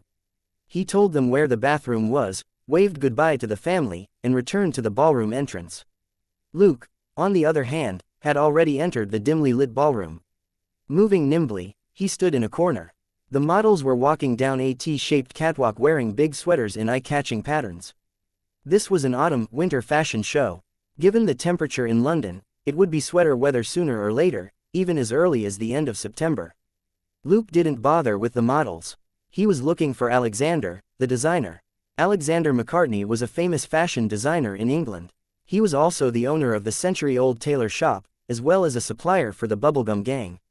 A few hours ago, the fashion designer had been discussing with Axel how many goods he would send to the Slovakian town. Luke had come here to look for Alexander, firstly, to determine the guy's appearance and scent, and secondly, he didn't have the guy's address, so finding him here was the easiest way. As he was thinking about how to deal with the designer later, he saw something familiar. He had arrived a little late. The fashion show was coming to an end, and the models and Alexander as the fashion designer came out together to thank everyone. There was nothing unusual about Alexander. He was a regular British white man in his 40s. He was a little effeminate and had makeup on, but he didn't smell like a vampire. But the three female models next to Alexander looked familiar. Frowning as he pondered for a few seconds, their legs matched with Luke's memory, and he cursed inwardly. What a coincidence. Watching as everyone clapped on and off the stage, he took out his fake phone and sent a message to a certain girl. He had thought that the woman would only see it after a while, but a reply came in less than 10 seconds. Luke sighed and didn't send any more messages. It was easier for him to get rid of the problem at the source. The more people who knew, the more dangerous it was. As for the three women who dreamed of reaching the top and becoming world-famous models, Luke could only express his regret. In this world, it was never easy to succeed. It was already a huge blessing to have a life and work hard. Thinking that, he mumbled to himself, back then, I only won against Vanessa, didn't I? Why are these three so unlucky? They're risking their lives to become models. How dedicated. After the fashion show, Luke didn't leave with the guests. Instead, he snuck backstage during the hubbub. After the fashion show, this was just an ordinary hall, and nobody paid attention to the crowd. Luke followed Alexander to the parking lot. He saw Alexander get into an Audi stretch limo with 8 models, 3 of whom were Vanessa's old partners and friends. He slapped his forehead and followed them in his second-hand Volkswagen Golf. On the narrow British streets, a stretch limo's biggest use was to show off, it was still Luke's second-hand Volkswagen Golf that was more convenient. Luke easily trailed several hundred meters behind the stretch limo as they headed northwest of London. As Alexander's car drove further and further away, Luke found it a little strange. What was going on? Both cars had left urban London and were about to reach Waterford. Had Alexander realized that he was being followed? Luke quickly rejected this possibility. It wasn't impossible to track someone, like using a drone to monitor their surroundings, but Alexander wasn't that skilled. Neither was his vampire master. Puzzled, he followed Alexander's car and drove for more than an hour to Coventry, northwest of London. The car stopped in front of a bar, and 8 women and a man got out and went in. Luke drove his car into a dark alley not far away and changed clothes. This time, it wasn't a half-finished white wolf suit, but an ordinary gray and black hooded sweater and cap. A sharp metal mask covered his face. Luke always had many ways on hand to avoid coincidences. Naturally, he wouldn't allow his route to coincide with white wolves so easily. Even though he hadn't entered Slovakia or England with his real identity, he still chose a more reliable method to use yet another disguise. After he got out of the car, he took a running leap onto the building on the side and released a drone to monitor the bar and the surrounding activity.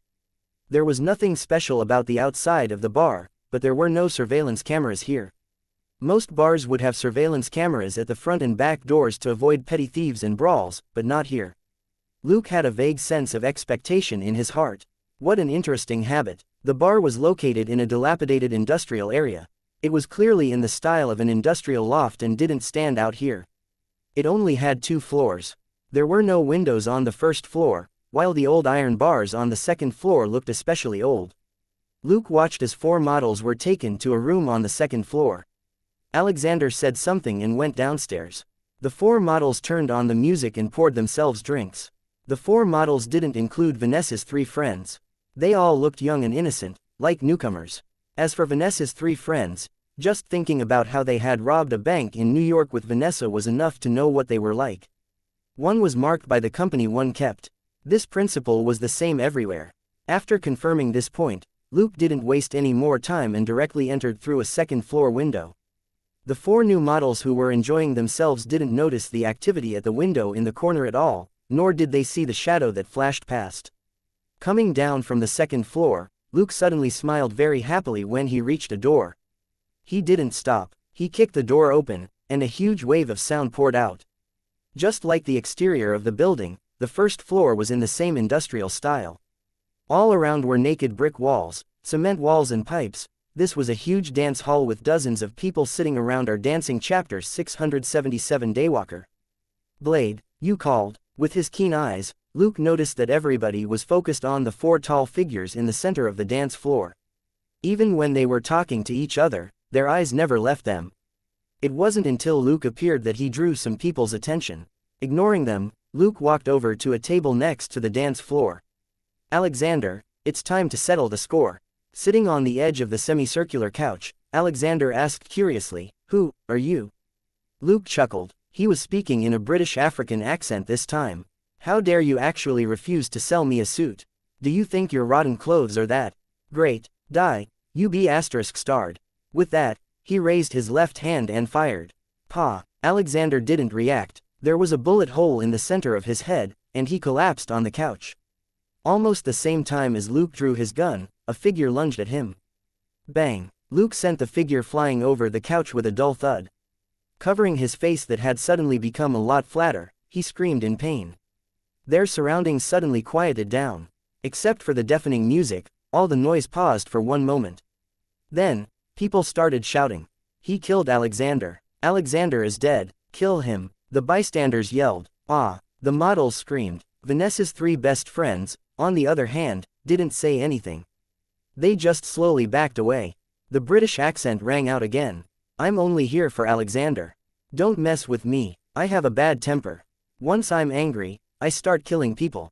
In the audience, someone suddenly said bewilderedly, "You're a daywalker." As soon as he said that, the crowd suddenly backed away. Many people were shocked and angry, but most of them were terrified, as if they had run into their natural enemy. Luke looked around and was stunned. What the hell was a daywalker? He was just shooting off his mouth. "Come at me, why are you avoiding me?" Fortunately, these people had no intention of letting him go. After retreating some distance, the people around him gradually surrounded him, like wolves looking for an opportunity to attack. Luke promptly heaved a sigh of relief. Finally, they weren't overestimating him. It seemed it was still better to be more straightforward in getting things done. With that thought, he drew a longsword from its sheath with his right hand. The silver blade glittered under the lights on the dance floor, and the crowd stirred with fear. Looking at the people around him, Luke found it strange once more. Why did they look like they were about to run away in fear? Something wasn't right. He didn't hesitate, however, and with a flash of light, he slashed at a man several meters away. The moment the blade flashed out, he put on a burst of speed and was instantly in front of the man. Poochie! The terrified man could only raise his hand before the silver light flashed past his neck. His head flew up and blood spurted out of his neck. Luke, on the other hand, had already moved away, and he swung his longsword in the opposite direction. Poochie! A woman who had bent forward slightly and spread her claws wide paused in her attack, before her head fell. Several people on the dance floor started shouting, "It's him! It's him! He's a daywalker! It's Blade!" At that moment, there was a loud bang as the bar's main doors were sent flying with a kick. A dark figure walked in and scanned the room, his grin the only white part about him. "You called." Everybody on the dance floor was stunned. Even Luke, who had just killed 2 people, stopped and looked at the person at the door with interest. Silence fell once more. Almost everyone had the same reaction. They looked at the person at the door, and then at Luke on the dance floor. Some diligent people even looked back and forth 2 or 3 times in a second. Luke and the man looked at each other. On the dance floor, the bodies and heads of the man and woman who had just had their heads cut off exploded and disappeared. Luke, on the other hand, tilted his head and observed the newcomer. "Daywalker, or Blade," the person said, "both." "Who are you?" Pondering for a moment, Luke said, "A bystander passionately against racism." The newcomer, the 4 models, everybody in the bar, kill them. "They're in cahoots," someone in the bar finally said. Luke raised an eyebrow. "Are you blind?" While he and the daywalker carried guns and a longsword, and one was wearing black while the other was wearing black and gray, they clearly had different styles. At the very least, he wasn't black. But the people in the bar didn't think much about it. Someone gave the order, and everyone moved. Many people aimed their guns at them. Luke and the man raised their guns almost at the same time.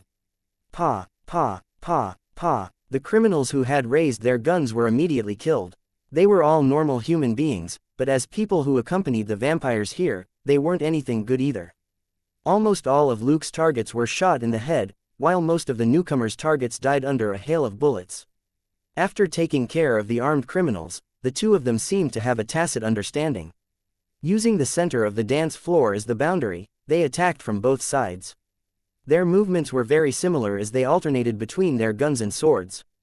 Amidst the intense music on the dance floor, the two worked in rhythm and their swords danced as they slashed at the people who lunged at them one by one. Most of the people who charged forward were killed and turned into sparks and dust which disappeared, and only a small number of bodies was left behind. In less than a minute, they were facing each other once more. This time, only the bodies of more than 20 human criminals were left on the dance floor. The person grabbed a man by the neck and looked at Luke's longsword. "Your weapon won't work." As he spoke, he stabbed his blade into the back of the man he was holding. The man screamed and exploded into sparks. "You have to use silver weapons or a garlic concentrate and ultraviolet light to kill them effectively." The newcomer drew back his empty left hand and spun the longsword in his right hand before he sheathed it on his back. Luke raised an eyebrow. "Thanks for the reminder. I'll be more careful next time." The newcomer grinned. "Next time." Luke also sheathed his sword. "They pissed me off." After a brief silence, the newcomer said, "Don't let them bite you, or I'll kill you too." With that, he waved his hand and left. His black long coat fluttered with his movements, revealing a red lining that was as dark as blood. Luke watched him leave helplessly. "Hey, you're too pretentious. Why am I always the one who has to clean up?" Chapter 678, Daywalker. "Blade, you called." With his keen eyes, Luke noticed that everybody was focused on the four tall figures in the center of the dance floor. Even when they were talking to each other, their eyes never left them. It wasn't until Luke appeared that he drew some people's attention. Ignoring them, Luke walked over to a table next to the dance floor. "Alexander, it's time to settle the score." Sitting on the edge of the semicircular couch, Alexander asked curiously, "Who are you?" Luke chuckled. He was speaking in a British African accent this time. "How dare you actually refuse to sell me a suit? Do you think your rotten clothes are that great? Die, you be asterisk starred." With that, he raised his left hand and fired. Pa! Alexander didn't react. There was a bullet hole in the center of his head, and he collapsed on the couch. Almost the same time as Luke drew his gun, a figure lunged at him. Bang! Luke sent the figure flying over the couch with a dull thud. Covering his face that had suddenly become a lot flatter, he screamed in pain. Their surroundings suddenly quieted down. Except for the deafening music, all the noise paused for one moment. Then, people started shouting. "He killed Alexander. Alexander is dead. Kill him." The bystanders yelled. "Ah!" The models screamed. Vanessa's three best friends, on the other hand, didn't say anything. They just slowly backed away. The British accent rang out again. "I'm only here for Alexander. Don't mess with me. I have a bad temper. Once I'm angry, I start killing people." In the audience, someone suddenly said bewilderedly, "You're a daywalker." As soon as he said that, the crowd suddenly backed away. Many people were shocked and angry, but most of them were terrified, as if they had run into their natural enemy. Luke looked around and was stunned. What the hell was a daywalker? He was just shooting off his mouth. "Come at me, why are you avoiding me?" Fortunately, these people had no intention of letting him go. After retreating some distance, the people around him gradually surrounded him, like wolves looking for an opportunity to attack. Luke promptly heaved a sigh of relief. Finally, they weren't overestimating him. It seemed it was still better to be more straightforward in getting things done. With that thought, he drew a longsword from its sheath with his right hand. The silver blade glittered under the lights on the dance floor, and the crowd stirred with fear. Looking at the people around him, Luke found it strange once more.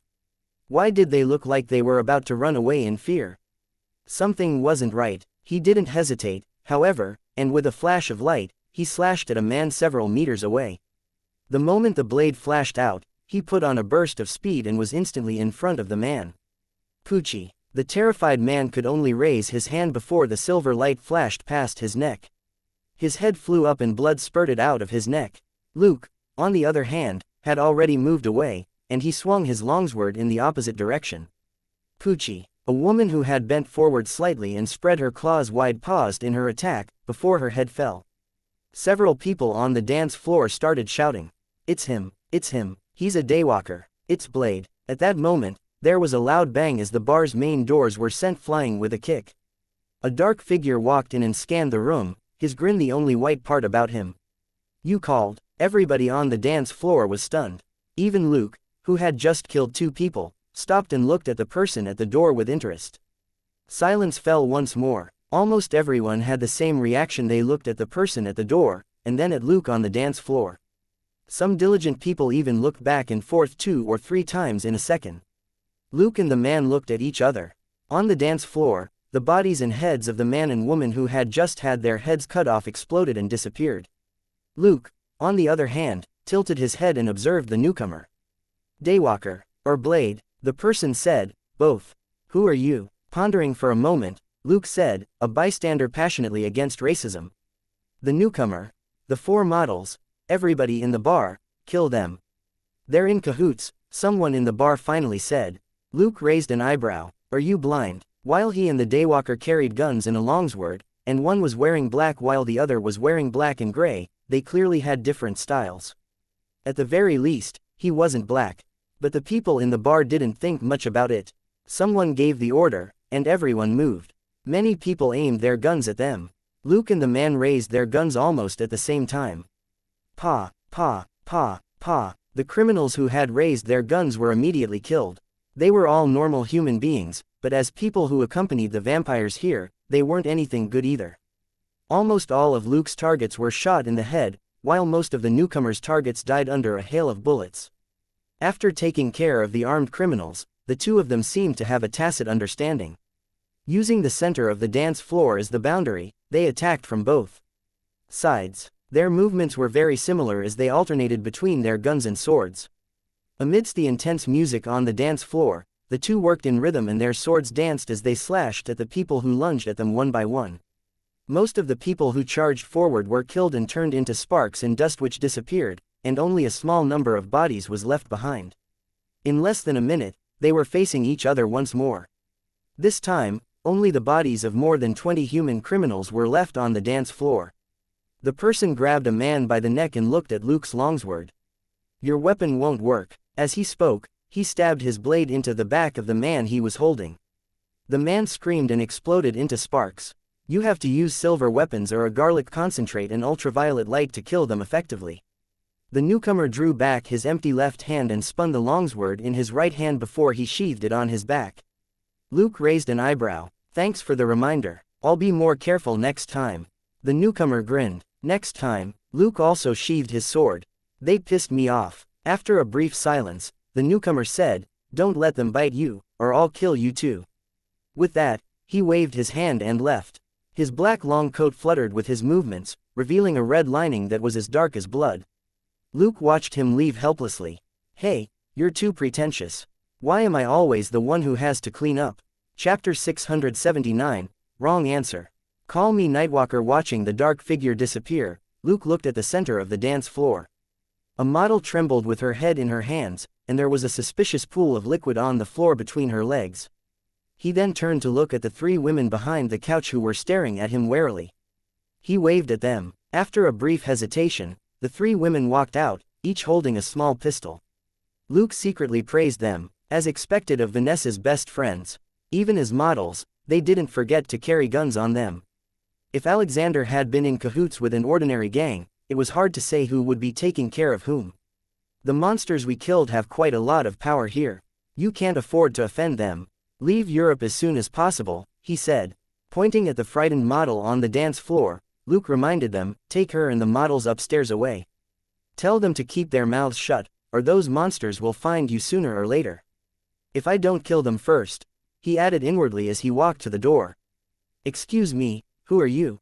A woman asked. Luke looked at her and pondered for a moment. Nightwalker. He then turned around and left.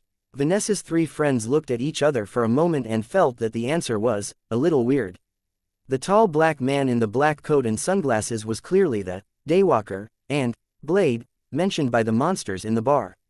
The guy in the gray and black hooded sweater and mask clearly hadn't recognized the Daywalker.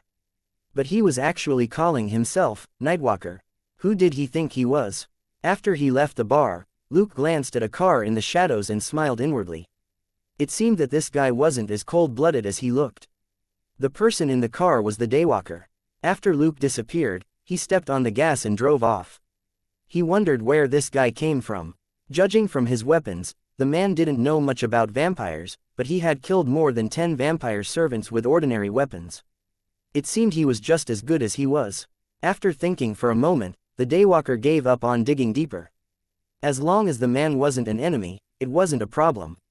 He had never been the only enemy that the vampires had. It was perfectly normal for monsters, who fed on human blood to provoke some extraordinary beings. That was one of the reasons why the vampires had never been able to grow powerful. At that moment, Luke was on the roof of a factory building. Looking at the image sent through from the drone, he shook his head with a smile.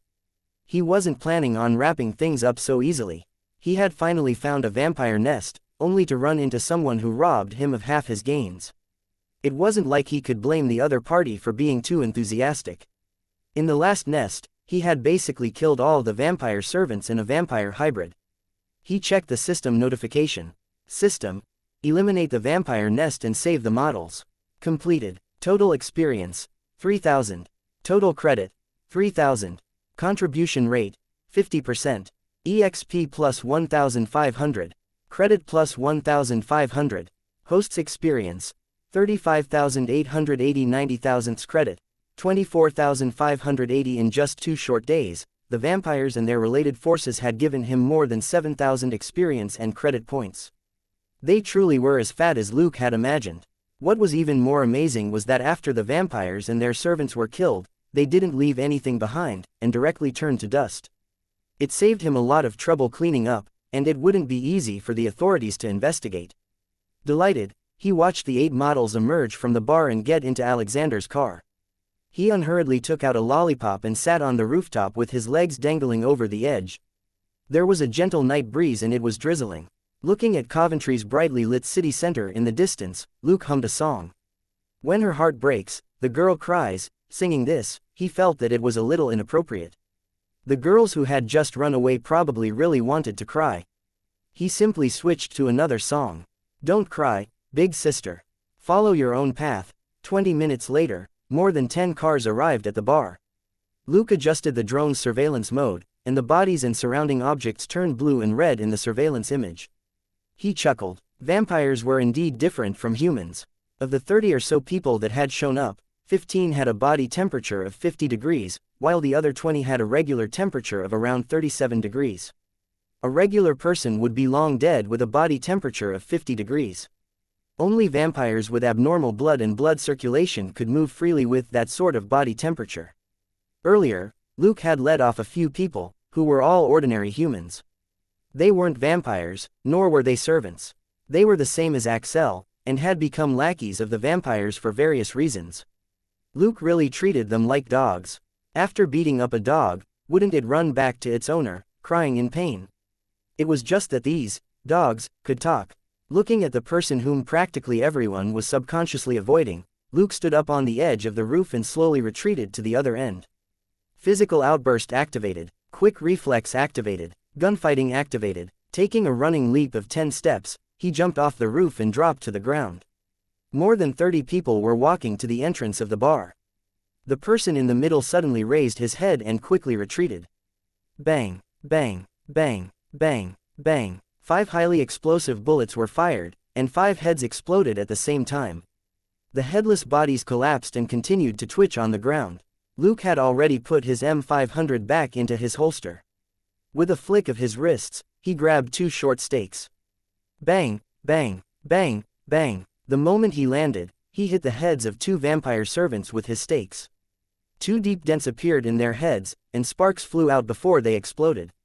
Almost at the same time, the headless bodies of the 5 vampire servants, whose heads had blown up, exploded into sparks.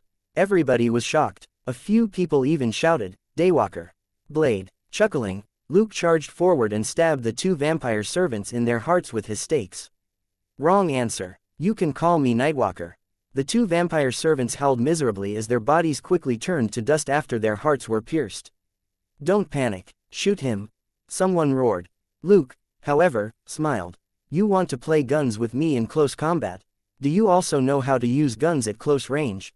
Physical outburst gave him a huge boost in strength and made his senses and reactions faster, pushing Luke's gunfighting skills to a higher level. Gunfighting had always been made up of 2 parts. The first part was how to hit the opponent, and the second part was how to predict, dodge, and intercept the opponent's shots. Thus, even if Luke didn't have a gun, he was still using the second part of his ability. Chapter 680. Very good, we won't meet again. 2 lackeys were just about to raise their guns, when they were hit in the head with the stakes. The two vampires next to them, on the other hand, were stabbed through their chins and up into their skulls. As the two vampires howled, Luke and his two stakes didn't stop at all as he swept through the crowd. Bang, bang, bang, bang, bang, bang. With a series of dull thuds, Luke quickly went around the battlefield and knocked out more than 20 lackeys. At that moment, he had the heads of two vampire servants in arm locks. He had broken their necks, but they weren't dead and were still struggling weakly. Holding their chins up with his short stakes, Luke chuckled. Hehehehe, such weak scumbags can also be food for humans. In front of him, only 4 guys who could still stand had embarrassed expressions on their faces. The 3 who were standing at the front had fear on their faces, but the person behind them roared, "Who the hell are you?" Luke chuckled and didn't answer his question. Instead, he looked at the 3 people in front of him and said, "Tell me everything you know about vampires, and I'll spare you this once. Otherwise," he stabbed his stake into the head of the vampire servant on the right, who screamed and turned to dust. This time, even the high-level vampire servant under his left arm shivered. Nobody wanted to die, especially a vampire servant. They didn't have any ailments, nor did they have the worries of most humans. Except for not being able to enjoy the sun and needing to drink blood regularly, they lived far more comfortably than ordinary people. "Kill him," ordered the man behind the 3 servants. Even the servant under Luke's arm struggled to attack him. Luke raised an eyebrow. Was this mind control? Throwing aside the unlucky B*****, Luke lunged forward. Bam, bam, bam. The 3 servants were struck in the stomach and sent flying. Luke's stake was aimed at the forehead of the last person. The man whose hands had always been behind his back suddenly stretched them out and grinned maliciously. "I don't believe you can't be killed." In his hands were 2 exquisite pistols. Luke curled his lip. Bang. He tilted his head and his body dropped slightly as a bullet brushed past his head. Bang, bang, bang, bang. The man didn't stop shooting with both pistols, and his eyes suddenly widened in fear. He realized that even though he had closed the distance between them, he still couldn't hit the gray and black figure. Every bullet missed its target by a hair's breadth. The moment the gunshots rang out, Luke was right in front of him, and a silver stake struck his wrist. Before he could block it, another stake hit his other hand. The 2 pistols flew out of his hands as his hands cracked and bent in the shape of an L. When Luke brushed past him, he pressed one silver stake under his chin and held the other to his back. "Now, tell them to stop." "Stop!" the man shouted. The 4 servants immediately stopped and stood still. Luke chuckled again like some devil king in a game. "Now, tell me everything you know about vampires." Half an hour later, Luke raised his hand and pierced the vampire's skull with his silver stake. Looking at the vampire's disbelieving expression, Luke coughed and said, "I never said that I would let you go after you told me everything, that was for the 4 of them." With a miserable howl, the only vampire, hybrid Arthur Taros, was turned to dust. Luke flung the stake up in the air and looked at the 4 servants. "Now, it's your turn." After another half an hour of interrogation, Luke nodded in satisfaction. "Very good. We won't meet again." The 2 stakes flashed twice and the 4 vampire servants felt a chill in their hearts, then stared at him in disbelief. Luke shrugged. "I said that I would let you go once, but that was before you attacked me." It was already useless. Bright sparks exploded, and the 4 servants disappeared from the world. Looking at the 20 human lackeys who were still unconscious, he heaved a sigh. "Accept your fate. If you want to be safe, you have to clean up the mess." An hour later, Luke left the bar and disappeared into the night in his car. It was already 4 in the morning, but he was in a good mood when he saw the system notification. System: eliminate the main branch of the UK vampires and kill Arthur Taros. Completed. Total experience: 3,000. Total credit: 3,000. Contribution rate: 100%. EXP plus 3,000. Credit plus 3,000. Host's experience: 38,880. 90,000 credit, 27,580 as expected. Vampires were huge gift bags of experience and credit. It was a pity he couldn't do this forever. According to the information he had obtained through the interrogations, this was the main force in the UK. Luke didn't think that this was the truth, or at least not all of it. Unfortunately, the only vampire, hybrid Arthur Taros, stuck by his words, and his servants and lackeys didn't know anything else. Apart from hearing from the servants that Arthur Taros had a sister named Danica Taros, Luke still didn't have any information on the other nests. Luke could only say that he was slightly disappointed, but when he saw his gain of 10,000 experience and credit points, it could be said that this was what he had expected. The reason why this gift bag was called a gift bag was that it was very rare. He hummed a tune as he entered Coventry's city center. He found a small apartment in the city center whose owner happened to be away, and he slept for 2 hours before he woke up in high spirits. He looked at the sky that was gradually getting lighter, the golden red light in the blue sky indicating that it would be a beautiful day.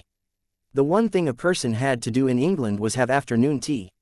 Luke made himself a cup of black tea and checked the surveillance footage from yesterday. Unfortunately, no other suspicious targets visited the bar after what happened. Maybe it was because he had been too ruthless, or maybe he should let off a few servants next time instead of lackeys. Vampire hierarchy was even simpler than that of human society. The 4 levels, purebloods, hybrids, servants and lackeys, were basically determined by the purity of their blood. Of course, the true purebloods had disappeared long ago. The so-called purebloods now were a joke. At most, the ancestral blood which they had inherited was thicker. The lackeys were completely normal human beings and the situation was complicated, they could be set aside for the time being. The biggest problem with servants was that they couldn't turn other people into vampires. The people they bit would just die, and wouldn't become new members of the vampire race. Only purebloods and hybrids could be considered real vampires, because they could create servants or even new vampires. Chapter 681, Efficient and Ruthless, and Overflowing Aggression. The purebloods looked down on hybrids, who were essentially pets to them. In fact, there was no distinctive difference in their combat abilities. After the disappearance of their forebears for hundreds of years, there were far more hybrids than purebloods nowadays, and the ones who held power in the vampire race had long since become hybrids. Most purebloods lived in a remote corner and had their own system. Both parties minded their own business. The hybrids were also the group with the most servants. However, there was a price to pay for creating servants. It wasn't a big problem to create 8 or 10 servants, but creating 30 or 50 servants used up a lot of strength, and it was very hard for most vampires to recover from that. That was also the reason why the vampires couldn't go wild. They weren't zombies in horror movies who turned people into their own kind with their bite. In terms of killing efficiency, they were far inferior to human weapons. However, the vampires had a deep history in Europe, and humans and various forces had many different thoughts about them, which was why the vampires were still alive.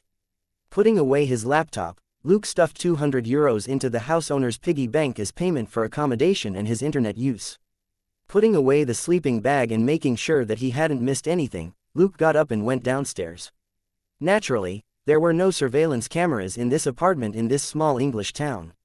Luke walked down the street with a fake face that half resembled his own. He had to buy a car, and perhaps think about going to France. Comparatively speaking, the UK was too small and too stable.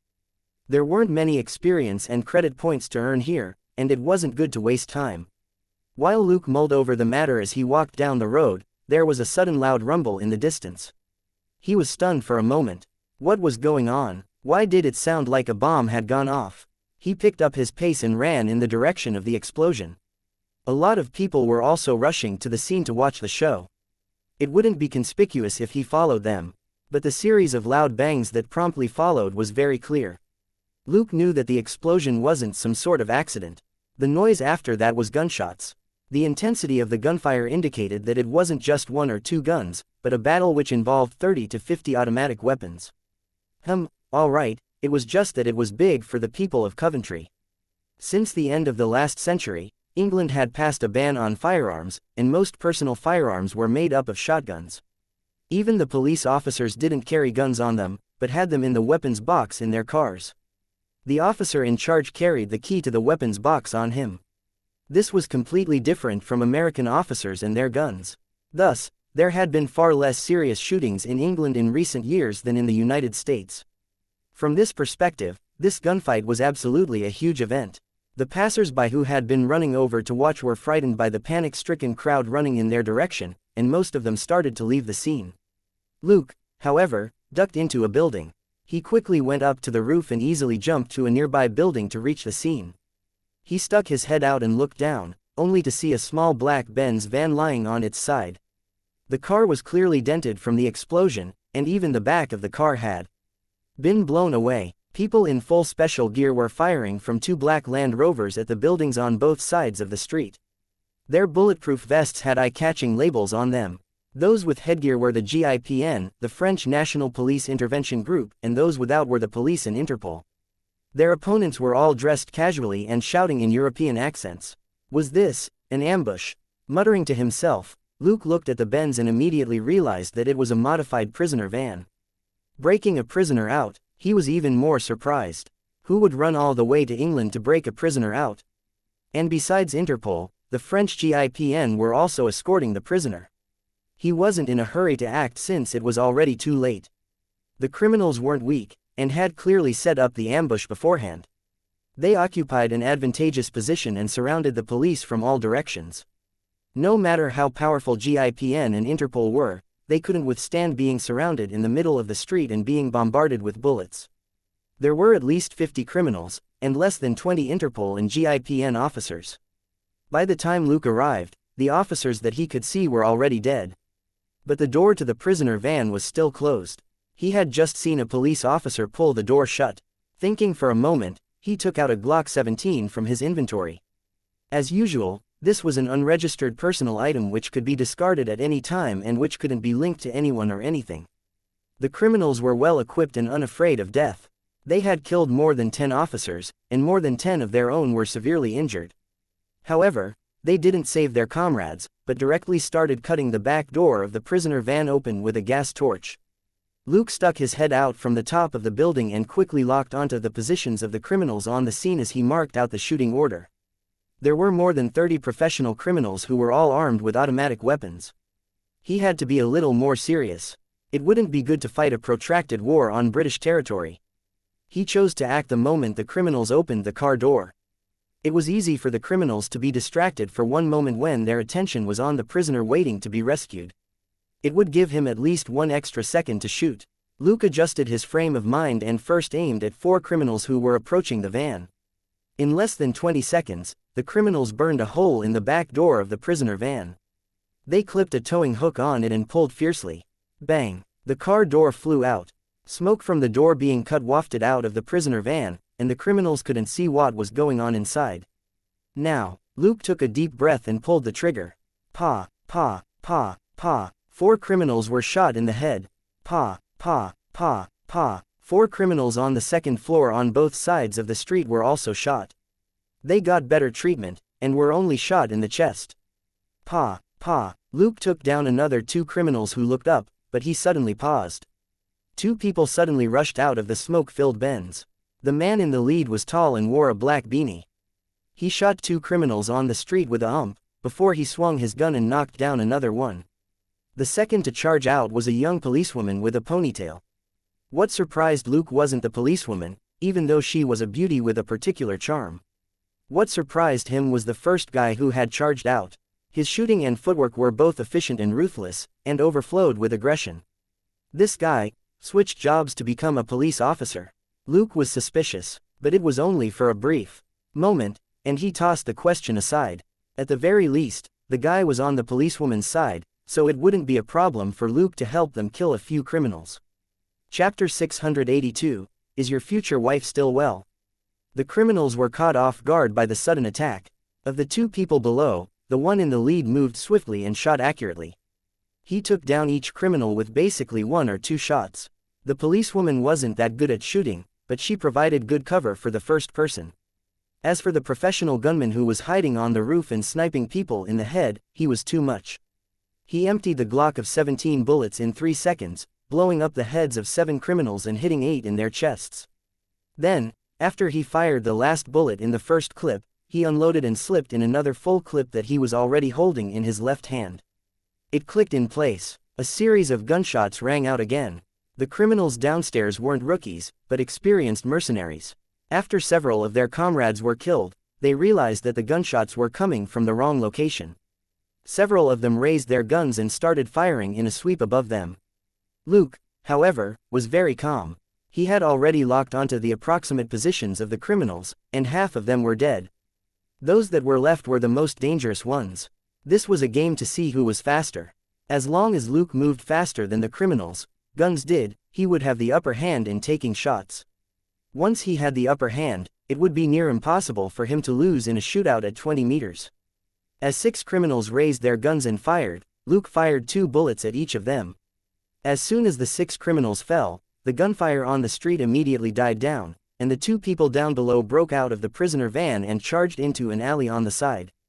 Maybe it was because of how the man in the front was so flashy as he moved, but one of the criminals whom Luke had taken down hadn't let go of the trigger, and inexplicably, a stray bullet was fired off. The man was already halfway into the alley, but he was still shot in the leg. He screamed and yelled, "Mother ******, as he rolled into the alley. Luke was lost for words on the roof. What kind of bad luck was this? Only half his leg was sticking out and he still got shot. Good thing it wasn't his knee. But this wasn't an ordinary person. Dragging his injured leg, he stood up, and then swung his arm out to knock down 2 approaching criminals. Even limping, he was as flashy as ever as he slipped away. The policewoman retreated into the alley and followed him. Luke didn't stop shooting. He emptied his clip and knocked down the 4 criminals who were trying to reach the alley. He then put his pistol away and beat it. He liked to do good deeds and not leave his name behind. He would let the police officers of England take the credit. After taking several turns in the alley and walking almost a kilometer, he stood in front of an apartment building. Easily jumping onto the wall, he grabbed onto the fire escape on the 2nd floor and climbed up to the 5th floor. Stepping past 2 windows with ledges that were less than 10 centimeters wide, Luke grabbed the edge of a 3rd window and stuck his head out. Someone inside was saying impatiently, "Ignore that damn phone call. The only way Duhovich knows our route is because there's a mole in Interpol. I need someone to treat my injuries, and you need help. Remember, it has to be an outsider." Luke listened for a moment before he knocked on the window with a smile. They immediately pointed their guns at him. They were both astonished to see a big smile and a waving hand outside the window. The policewoman was at a loss. Shooting would draw the police, and the other party hadn't attacked first. She subconsciously glanced at the person next to her. The other man raised his gun and frowned. Staring at the face for a moment, he said, "Honduras." Outside the window, Luke's smile grew even brighter. "How's your future wife?" As soon as the question left his mouth, the man's lips twitched, but he put down his gun. "Let him in. He's not Duhovich's man." The policewoman was surprised. "Are you serious? Do you know how many assassins and mercenaries Duhovich hired to kill you? Also, this guy who was hanging around sneakily outside the window looked like a killer." She muttered to herself, but under the gazes of the 2, she still opened the window hesitantly. After opening the latch, she immediately backed away from the window. Although she didn't raise her gun, she was still ready to attack. Luke opened the window and crawled in. He nodded at the vigilant policewoman. "Hello, beautiful lady, how may I address you?" The policewoman said, "Shouldn't you say something first?" Luke shrugged. "Call me Cool Bird." The policewoman, Russell. Luke then turned to look at the man on the couch. "Long time no see. You have it hard, Kincaid." At that moment, the person on the couch had already taken off his black beanie to reveal a bald head with the same withered tree and crow's tattoo. When he heard the name that Luke gave, Kincaid curled his lip and once again confirmed that he wasn't mistaken. Cool Bird was the name of the bar in Honduras where he had met his wife, Sonia. The day he met Sonia, a young man had been sitting next to him, and they had beaten up the gangsters in the bar together. Although he didn't know much about this young man, and something wasn't right with his face, Kincaid was clear about his situation.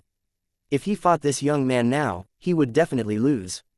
Luke grabbed a chair and a stool and gestured at Kincaid. Kincaid very consciously placed his right leg with the bullet in it on the stool. As Luke fished out something from his backpack, he clicked his tongue and said, "Why do you need to be flashy when you leave a scene? If you had been willing to crawl those last few steps with your butt in the air, you wouldn't have been shot, would you?" Kincaid suddenly realized something. "It was you just now." The moment he said that, the policewoman, Russell, who was a few meters away, immediately aimed her gun at Luke. Hearing that, she thought that Luke was the one who shot Kincaid. Luke, on the other hand, didn't even look at her. He unhurriedly put on his rubber gloves and cut up the leg of Kincaid's trousers with a smile. "Let me remind you that you shouldn't talk nonsense without proof." Kincaid understood. No wonder when he charged out of the prisoner van, someone had attacked the criminals at the same time, and with frightening marksmanship. At the time, He had been in a hurry to break out of the siege and escape. He didn't have the time to stand in the middle of the road and look up. But even as experienced as he was still amazed by the shooter on the roof. To shoot without missing wasn't as simple as the movies made it look.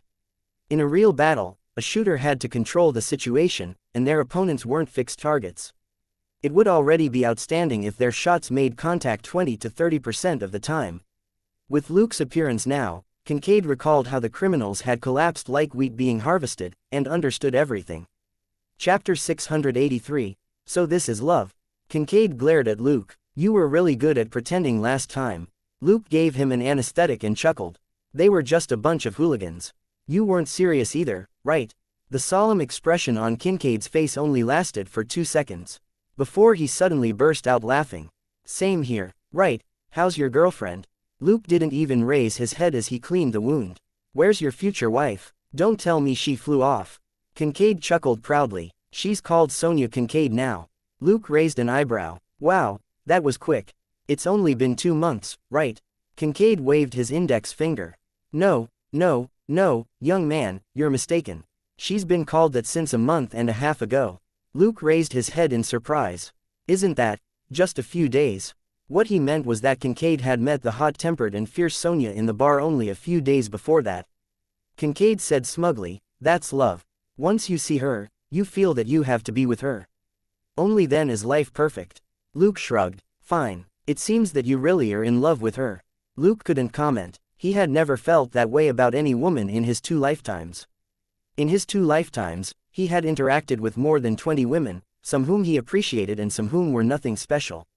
None of them made his heart jump and want to be reckless. Of course, he felt that this was a good thing. In life, everyone had varying degrees of family, love, and friendship. He was simply a person whose love ratio was very low. Watching the 2 of them talk and laugh, the policewoman grew nervous and slowly retreated into the bathroom. After she closed the door, Luke raised his head and said to Kincaid in a low voice, Don't tell me this girl is your colleague.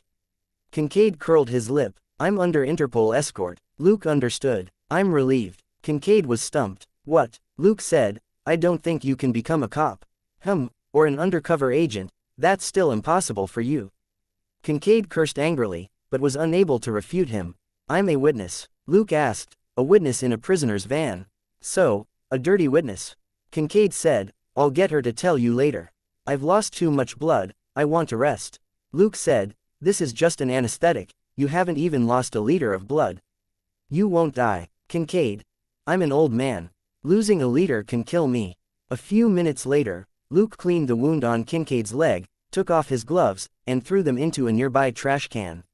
He looked at Roussel with a smile. Did you find someone to pick him up? After a brief hesitation, Roussel nodded. He's almost here. Luke didn't care who was coming. He was more concerned about something else. Can you tell me what happened? Kincaid isn't stupid enough to be ambushed. Roussel looked at him strangely for a moment before saying, You don't know what's going on. Luke shrugged. I only helped you when I heard the explosion and the gunshots. Tell me, who wants to kill him?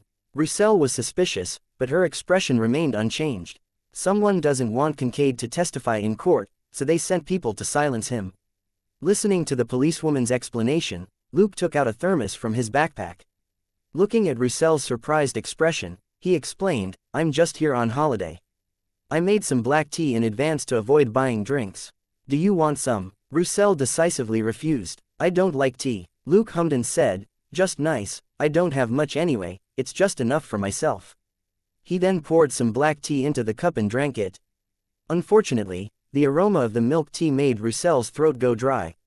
In the end, she could only go find a bottle of water. Of course she liked black tea, but she was more worried that there was something wrong with Luke's tea. They talked for almost an hour, and Luke finally finished his tea. Someone suddenly interjected, this black tea isn't bad. Give me a cup. Luke poured out the half cup that was left in the thermos and swallowed. I finished it. When? Kincaid looked at the thermos next to Luke. Luke picked it up and shook it. There's none left. Kincaid then looked at Roussel, who shook her head. There's only mineral water here. He brought the black tea himself. Kincaid was full of despair. You miser. Luke fished around in his backpack. Is instant coffee okay? It's Nestle. Kincaid. Yes. Since he was injured, He needed to replenish his energy, and of course needed food and water. Luke wasn't petty, but how could he give his black tea and cup to another man to drink, and an old one at that? He went to the kitchen and found some food in the fridge to heat up. He placed it on a big tray and asked, "Do you want some?" Looking at Roussel's conflicted expression, Luke sighed helplessly. "I'm a good guy, okay." As he spoke, he reached for his waist, and the Glock was pressed to Roussel's head. Before she could react, the Glock was back in its holster. "I'm not threatening you. I just want to make it clear that it wouldn't take me and Kincaid more than a second to kill you." Watching Luke walk past, Roussel smiled bitterly. Luke was holding a big tray, but it didn't shake at all, even when there was milk and food on it. His control over his body was unbelievable. After that shock, she finally relaxed. The two guys in the room could kill her in seconds. She was alive and well, which meant that she was insignificant. Kincaid was a super hitman charged with more than 20 murders in a dozen countries. How much weaker could someone who could talk cheerfully and calmly with Kincaid be? Kincaid took a sip of the hot coffee and sighed in satisfaction. "Ah, even instant coffee tastes good after getting shot. Do you have a phone?" Luke took out a prepaid phone from his pocket and tossed it to him. Kincaid dialed a number with a gentle expression. With his sharp ears, Luke could easily hear an angry female voice on the other end of the phone. "What did you do this time? You useless devil." He tactfully got up and moved to the window. He looked out through the gap in the curtains and waved at Roussel. When she approached him suspiciously, Luke asked, "What do you plan to do?" Frowning, Roussel was silent for a moment before she said, "Send Kincaid to The Hague in the Netherlands to testify in court." Luke chuckled, "Then count me in, Roussel." "What?" Chapter 684. Unreliable new partner, Luke said with a righteous expression, "A ruthless butcher like Duhovich must be put on trial for justice." Roussel glanced at the black baldy who was already singing a love song on the phone. She had a feeling that neither of them was normal. Unfortunately, they were now her teammates. She could only ask, "He's not your friend?" Luke grinned. "This friendship isn't deep enough for me to help him deal with Interpol."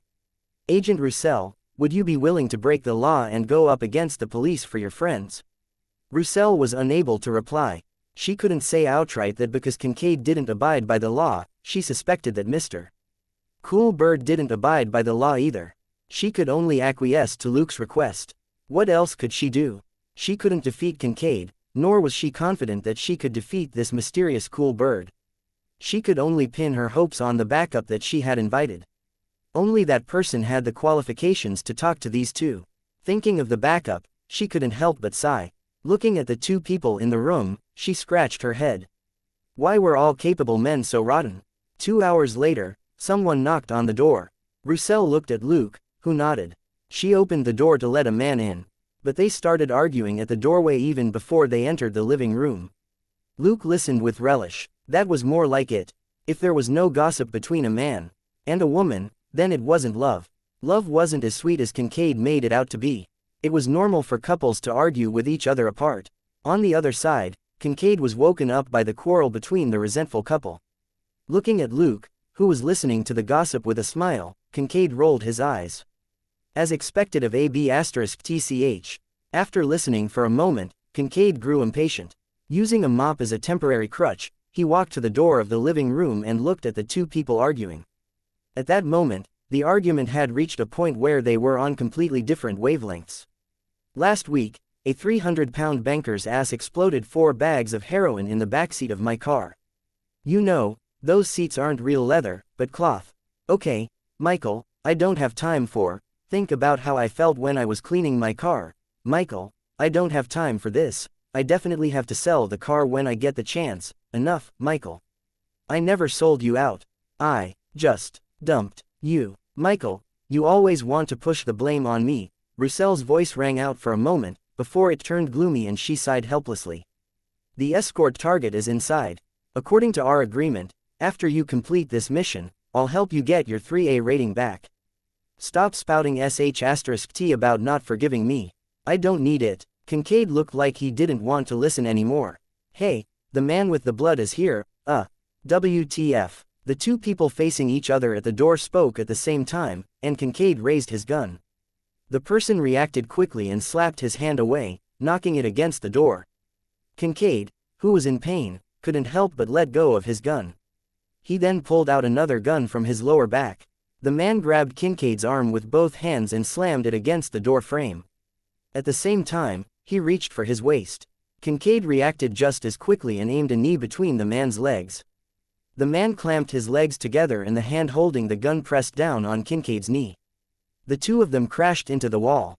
Kincaid reached under the man's armpit and pulled out a pistol. The man also pulled out a gun from his waist with his other hand, and they pointed at each other's head at the same time. The next moment, they felt a tight grip on their guns. They turned their heads and saw Luke standing next to them with a smile as he gripped their guns.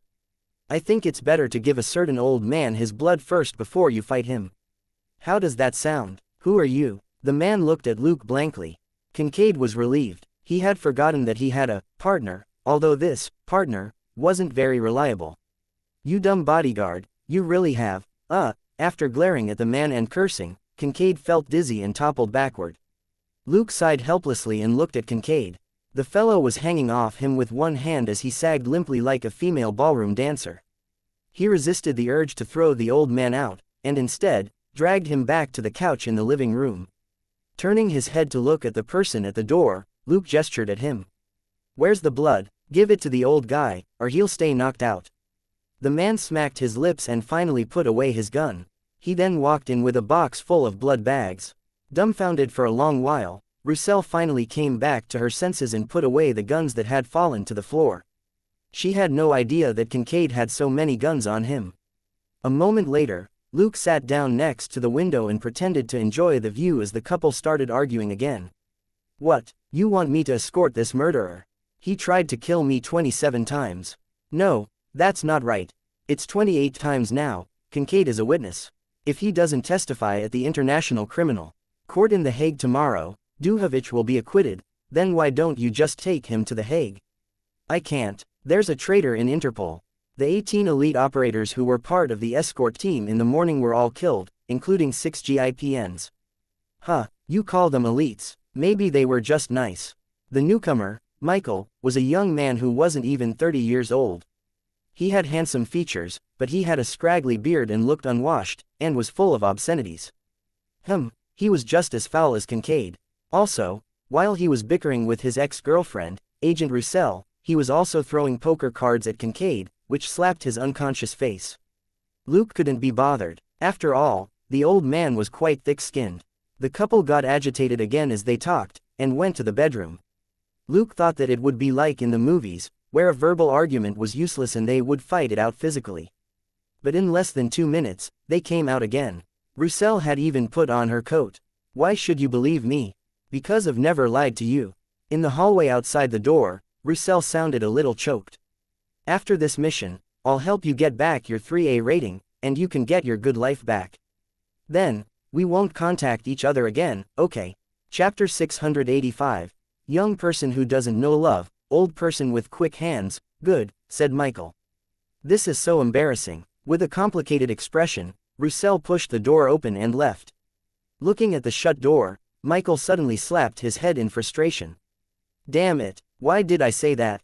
In the living room, Luke finally said, "Good. Looks like you aren't completely dumb." Michael turned his head. Luke shrugged. "You haven't had a girlfriend in a while, have you?" "Well, maybe you had some female friends when you were rich, but this girl is probably the only one who really loved you." Michael narrowed his dead fish eyes. "How old are you? Do you know what love is?" Luke chuckled. "It's because I don't have a girlfriend yet that I don't have to worry about love, young man." Michael's lips moved, but he realized that he couldn't argue with that. He could only change the topic and point at Kincaid. "Shouldn't you change your friend's clothes?" Luke crossed his arms and looked at him strangely. "Why are you here?" Michael also looked at him strangely. "To protect that damn old man." Luke spread his hands. "So, he's your mission objective, not mine. Besides, I don't know him very well. Why should I help him change? He was just an old man.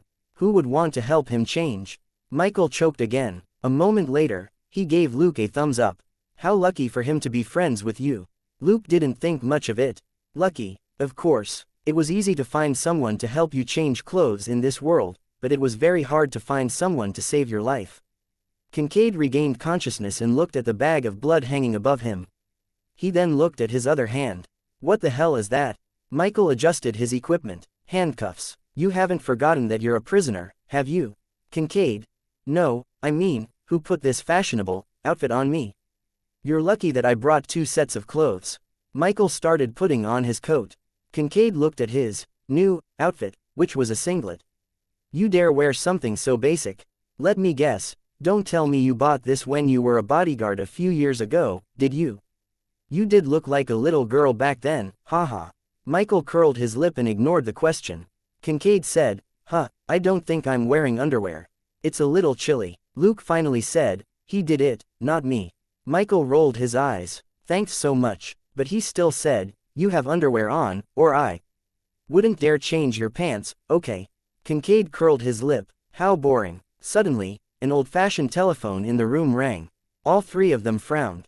Michael quickly stood up. This is an Interpol safe house. If nobody answers the phone, or if we pick up and can't verify our identities, they'll send someone to check. Luke's ears twitched. I think they're already here.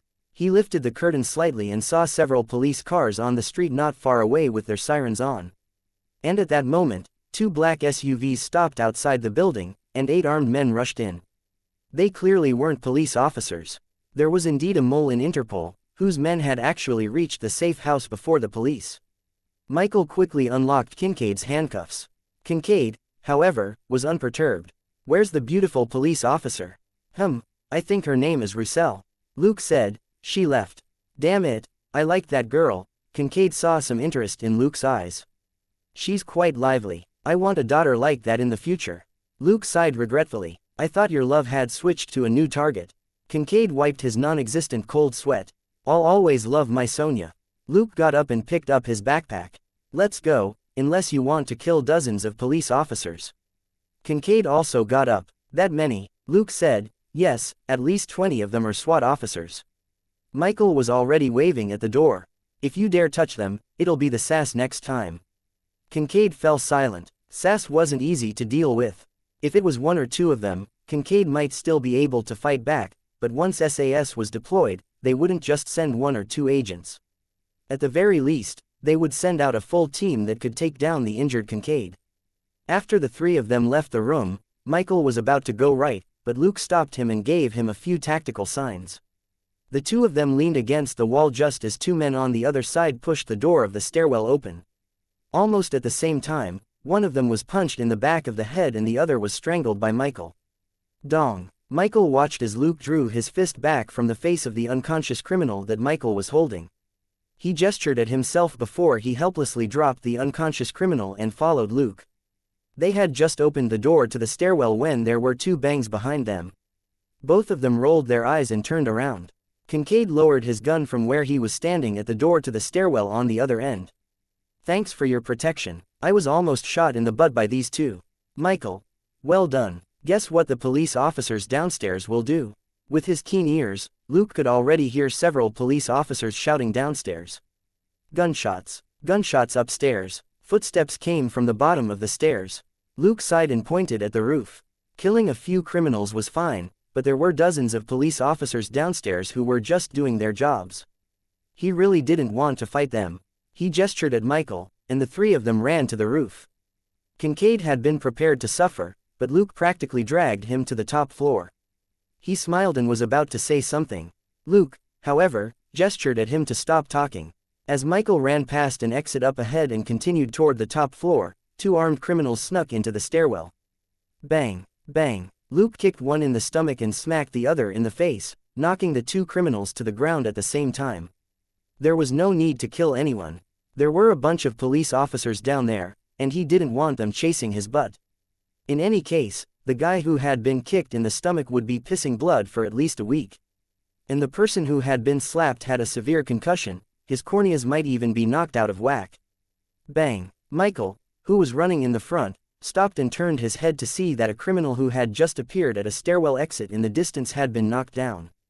Of course, this shot had been fired by old Kincaid. Luke slapped his forehead. Kincaid, there are dozens of police officers downstairs. Can't you keep a low profile? Look at how I just slap and kick them. Kincaid. I'll be more careful next time. Luke was lost for words. Why should I believe you? you flashy black baldy. Chapter 686. What crime did she commit? It was love. He raised the Glock in his hand and swung it left and right. Pa, pa. The hospital immediately lost a patient with uremia and a concussed patient. Michael's eyes widened. WTF. Luke grabbed Kincaid and continued running. He fired first. As he spoke, he dragged the black baldy to the rooftop. As soon as they reached the rooftop, they heard the sound of a rotor. All right, we won't be able to escape from the roof, said Luke. Michael followed, and the three of them looked at each other. Bang! The door to the rooftop was kicked open, and a team of fully armed SWAT officers rushed through. They searched the area for a moment, but didn't find anything. Downstairs, Luke put the black baldy that he was carrying on the ground. Are you an idiot? You could have just climbed down the scaffolding. Why did you have to take the hard way and jump? Kincaid, how was I supposed to know that you can carry me down with you? On the side, Michael dropped to the ground from the construction scaffolding. Cut the crap, let's try to find a car and run. Don't kill anyone, okay? I'm a bodyguard, not a killer, okay? If this went on, not only would he lose his 3A security rating, he would also end up in prison for the rest of his life. The three of them snuck into a car on the street. The moment Michael opened the door, Luke made a firm decision. He threw Kincaid into the backseat and sat in the passenger seat. Michael started the car, and the three of them set off again. Kincaid, however, was unhappy. Hey, what's that smell? It's like a dung pit. Wait, is this your car? Michael didn't say anything. Kincaid was vexed. Didn't you drive a Jaguar before? What's with this stupid car? If this was before, we wouldn't even steal a piece of sh*t like this. Did that banker really blow up? And what is this? Energy drink. Why do I smell piss? Luke didn't say anything. He silently took out a mask from his backpack and rolled down the window a crack. But while he remained silent, the other two people in the car weren't idle. Kincaid, this dog never stopped provoking Michael, and exposed him completely. Michael, who had been badly traumatized, also revealed a lot about Kincaid. Michael Bryce used to be a CIA officer, but later switched careers. Thanks to his experience and connections in the CIA, he obtained a 3A security rating a few years ago and earned big bucks by keeping rich people safe. In the end, he screwed up a huge job. Not only did his 3A rating drop, his life also fell apart. Kincaid had a long criminal record. His father was an alcoholic who had been in prison for a long time. Growing up in that environment, Kincaid was in and out of prison many times himself at a young age. As hitman and bodyguard, they had traded blows many times and were basically evenly matched. In terms of mentality, however, the older the ginger, the spicier it was. Look at Kincaid. He had been shot in the leg and was being chased by the police and mercenaries, yet he was still talking and laughing. What gave him an advantage over Michael was his mental fortitude. Even when he was in deep trouble, he didn't frown. Instead, he did his best to live even more assuredly, and laughed and cursed as he pleased. Unlike Michael, who looked like an aggrieved woman who hated everything. After driving for a while, Michael stopped the car in an alley behind a bar. We need a different car. They can pick up my license plate on the surveillance cameras. Less than a minute later, they switched cars. This time, Luke took the initiative to sit in the backseat. It was Kincaid who had gotten them this new car. He smashed the window of the driver's seat with his fist and completed the operation in seconds. Although Luke could easily open the door of the old Mercedes-Benz himself, he didn't want to lose credit points. It was the two of them who stole the car and drove it away. It had nothing to do with him. An old Benz was still a Benz. Furthermore, no banker had blown up the back seat. Thus, Luke chose the more comfortable backseat. One old man and one young man, one black and one white, finally started their two-man show. Luke, on the other hand, leisurely took out a lollipop and munched on it. He hadn't dared to do that in the last car, since he felt that the lollipop would smell like piss. Kincaid had also found the stash of a certain British drunk driver, a stainless steel wine bottle. Opening it and smelling it, he nodded in satisfaction and took a sip. This whiskey isn't bad, too bad there's no ice. Speaking of which, how did you end up like this? A few years ago, your socks were worth more than your entire outfit right now. Was your client killed? Michael's lips twitched. What's the point of talking about me? What about you? How did an internationally renowned assassin get caught by those rookies from Interpol? Of course, it was because of love, kid. Kincaid sighed. I had a job in Arizona when I received a call from the hospital. They said that my wife had been hit by a car and was in critical condition. The hospital said they needed a family member's signature before they could proceed with the surgery. I didn't even have time to finish the job before I took a plane back to Mexico City. He stopped talking. Michael. And Kincaid laughed. In the end, more than 20 Interpol officers pointed their guns at me when I ran into the emergency room, drenched in sweat. Luke interjected, "Where's Sonia now?" Luke didn't think that Kincaid would quietly surrender to 20 Interpol officers. This old man had a lot of tricks. Interpol was nothing to him. Sure enough, Kincaid was silent for a moment before he replied, "They locked her up in an Interpol detention center in Amsterdam." "What crime did she commit?" Luke found that odd. Kincaid was silent for a long time before he finally replied, "Falling in love with me." Luke gave him the universal hand gesture, but agreed with him. If they didn't have his wife, Kincaid would never have let Interpol catch him. Sonia probably hadn't done anything wrong. Even if she had, she should have gone to prison instead of just being locked up by Interpol. It was no wonder that Kincaid couldn't be as active anymore. It turned out that someone had grabbed his beloved woman. Trapped by love, the Black Baldy mocked himself with a smile, but he didn't look dejected. "This is just like your agent Roussel, who caused your security rating to drop. There's no difference." "Fine, you were eavesdropping," Michael grumbled. "Kincaid, you were complaining so loudly, like a kid who didn't get candy from his mother." "It was hard for me not to hear you," Michael said. "You know so much about love, why don't you write a poem? Maybe you can get it published in the newspaper." Kincaid laughed. "Haha, listen, life is a highway and it's mighty FC King Long.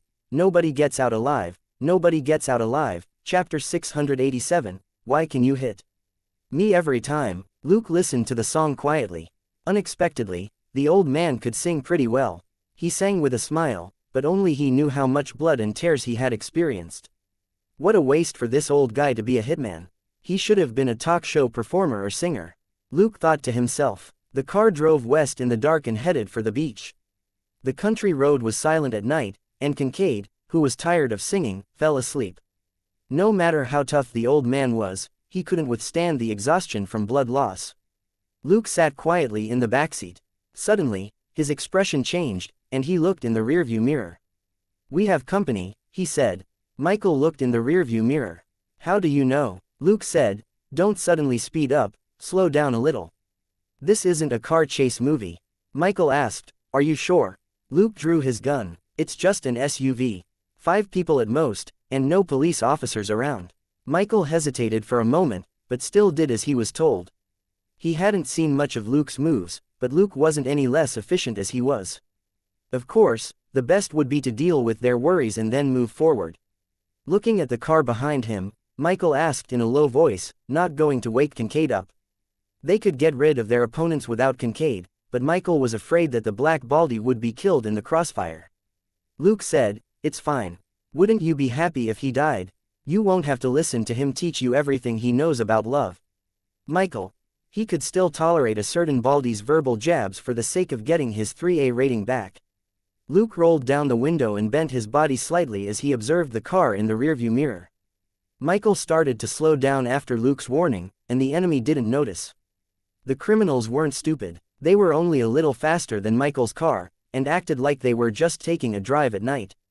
Luke could only smile without saying anything.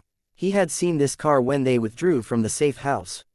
The people in it were clearly mercenaries, and just so happened to choose the same route in the middle of the night. Luke reminded in a low voice, "Start counting down. When you get to 0, stop the car." Michael instantly understood and started counting. 15, 14, Luke was lost for words. "Can't you start from 5? Even 10 is fine." Of course, he knew that Michael was counting down to when the cars would be next to each other. 8, 7, Luke already confirmed that this was the same car that had been outside the safe house. 3, 2, Luke put his foot on the back of the driver's seat and lifted himself a little.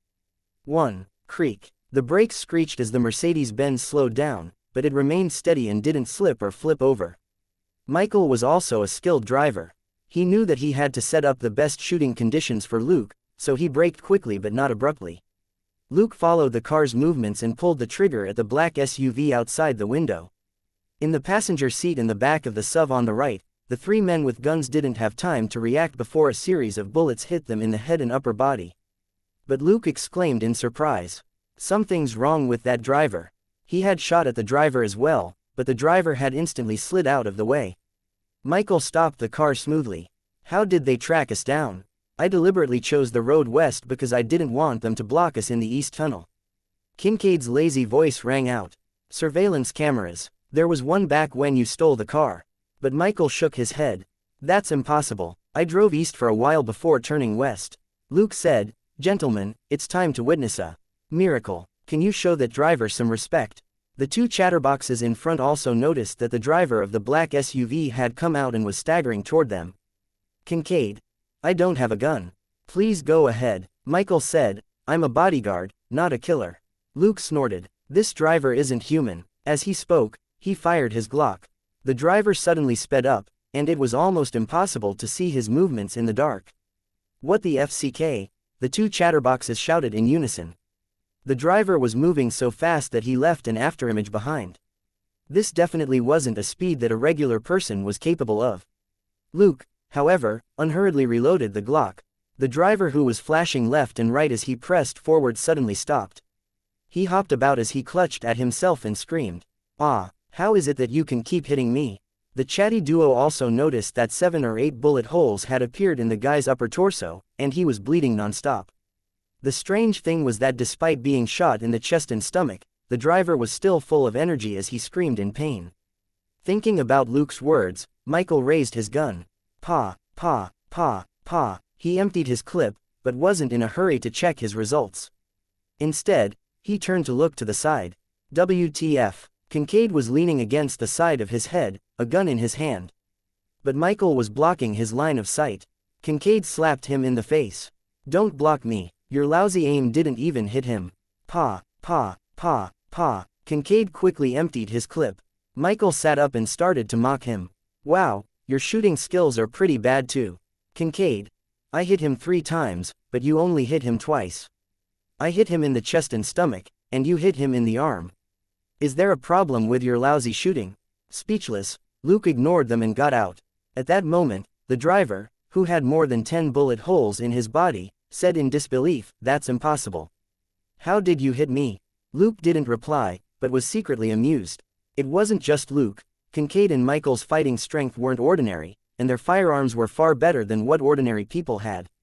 This driver wanted to dodge all the bullets with his speed. He was really underestimating them. He wasn't good enough to dodge bullets, and rather than being able to shoot, it was more normal for him to endure being shot. Luke flicked his right hand and shook out a retractable rod, before he walked toward the driver, who was riddled with bullet holes. The driver bared his teeth, roared, and lunged forward. The chatty duo also got out of the car, and Michael hurriedly said, Whoa, whoa, whoa, how about we sit down and talk it out? Chapter 688. Nobody gets out alive. Kincaid sneered. What's there to talk about with that sort of weird-ass sh*t? Zombie or vampire? Michael said, Zombie. He won't let us hit him in the head. He must be a zombie. Bang. The driver, who had just turned into a black shadow, was hit in the head and fell to the ground. The driver was at most 60% as strong as that female vampire Raquel in the secret room. He was unlucky to run into Luke. Luke stepped on the guy's back. Tell me, who sent you? Don't tell me it's Duhovich. He's not one of you. The driver struggled weakly on the ground and yelled, Your stick, is there something on it? Luke knocked him on the back of the head with the end of the rod. Do you think I don't know that you're scared of silver weapons? As he hit the driver hard, the driver's head let out some sparks, and he screamed. You dare go up against us? We'll get our revenge. Impatient, Luke picked up his Glock. Bang, bang, bang, bang. A series of holes appeared in the driver's stomach. I'm the one asking the questions now. Tell me the locations of your people, and I'll get them to avenge you, he said mockingly. Less than 5 minutes later, Luke stabbed the driver in the head. The chatty duo fell silent as they looked at the driver, who was screaming and struggling in pain. Luke shouted from the backseat, Get in, fellas. We're in a hurry here. As if waking up from a dream, they got into the car and continued on their way. Luke took out another lollipop and started munching on it as he hummed, Nobody gets out alive. After a brief silence, Kincaid asked, What the hell was that? Luke switched the lollipop from his left cheek to his right cheek. Michael was wrong. Hitting a vampire in the head might not kill them, but it'll still hurt and disfigure them, so of course he doesn't want to be hit in the head. Michael couldn't help but interject, "Are you very familiar with vampires?" Luke shook his head. "I'm not familiar with them, but I saw a guy called a daywalker hunt down and kill a bunch of them." Both Michael and Kincaid sucked in cold breaths of air. This was a monster that was still alive and kicking after being shot a dozen times, and someone could hunt down and kill a bunch of them. At that point, Luke raised his own question. "Why is Duhovich working with vampires?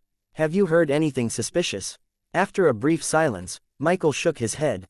Kincaid, however, said, "I once heard that Duhovich would secretly send some criminals who had gotten the death penalty to certain parts of Eastern Europe, and the people who received them were from certain private organizations." Luke hummed and didn't say anything else. It was quite possible that Duhovich had been providing the vampires with goods in a mutually beneficial exchange. It couldn't be any easier for a person in power to pillage goods. When the ruler was cruel and had no bottom line, pillaging was very easy. The chatty duo was silent for a moment, but Michael suddenly asked, "How can they catch up with us just based on surveillance footage? There are at least 3 to 4 side roads along this route. Are they watching every one of them? I'm more willing to believe that they have people waiting at the docks." Luke didn't say anything. It was impossible for him to be tracked.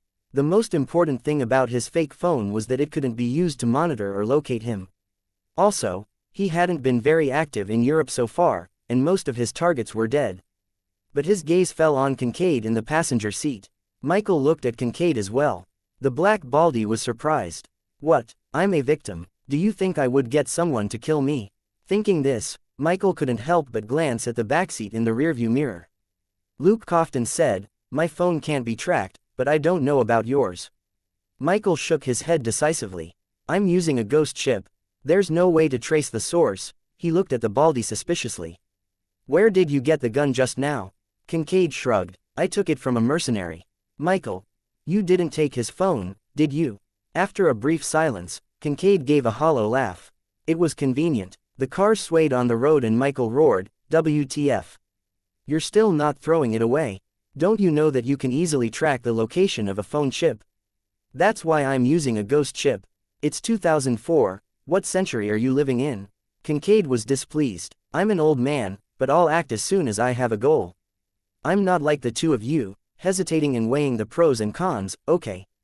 The chatty duo started arguing again. But as Kincaid argued, he threw his phone out the window, using his actions to admit that it was his mistake. Luke continued eating his lollipop as a spectator. He had known that Kincaid had a phone on him that might draw the enemy, but so what? They were all experience and credit points. It was a pity Michael had discovered the bait phone, and Luke didn't want to be labeled an idiot. Once a person was deemed an idiot, everyone would avoid them in the future, and anything bad that happened would be blamed on them.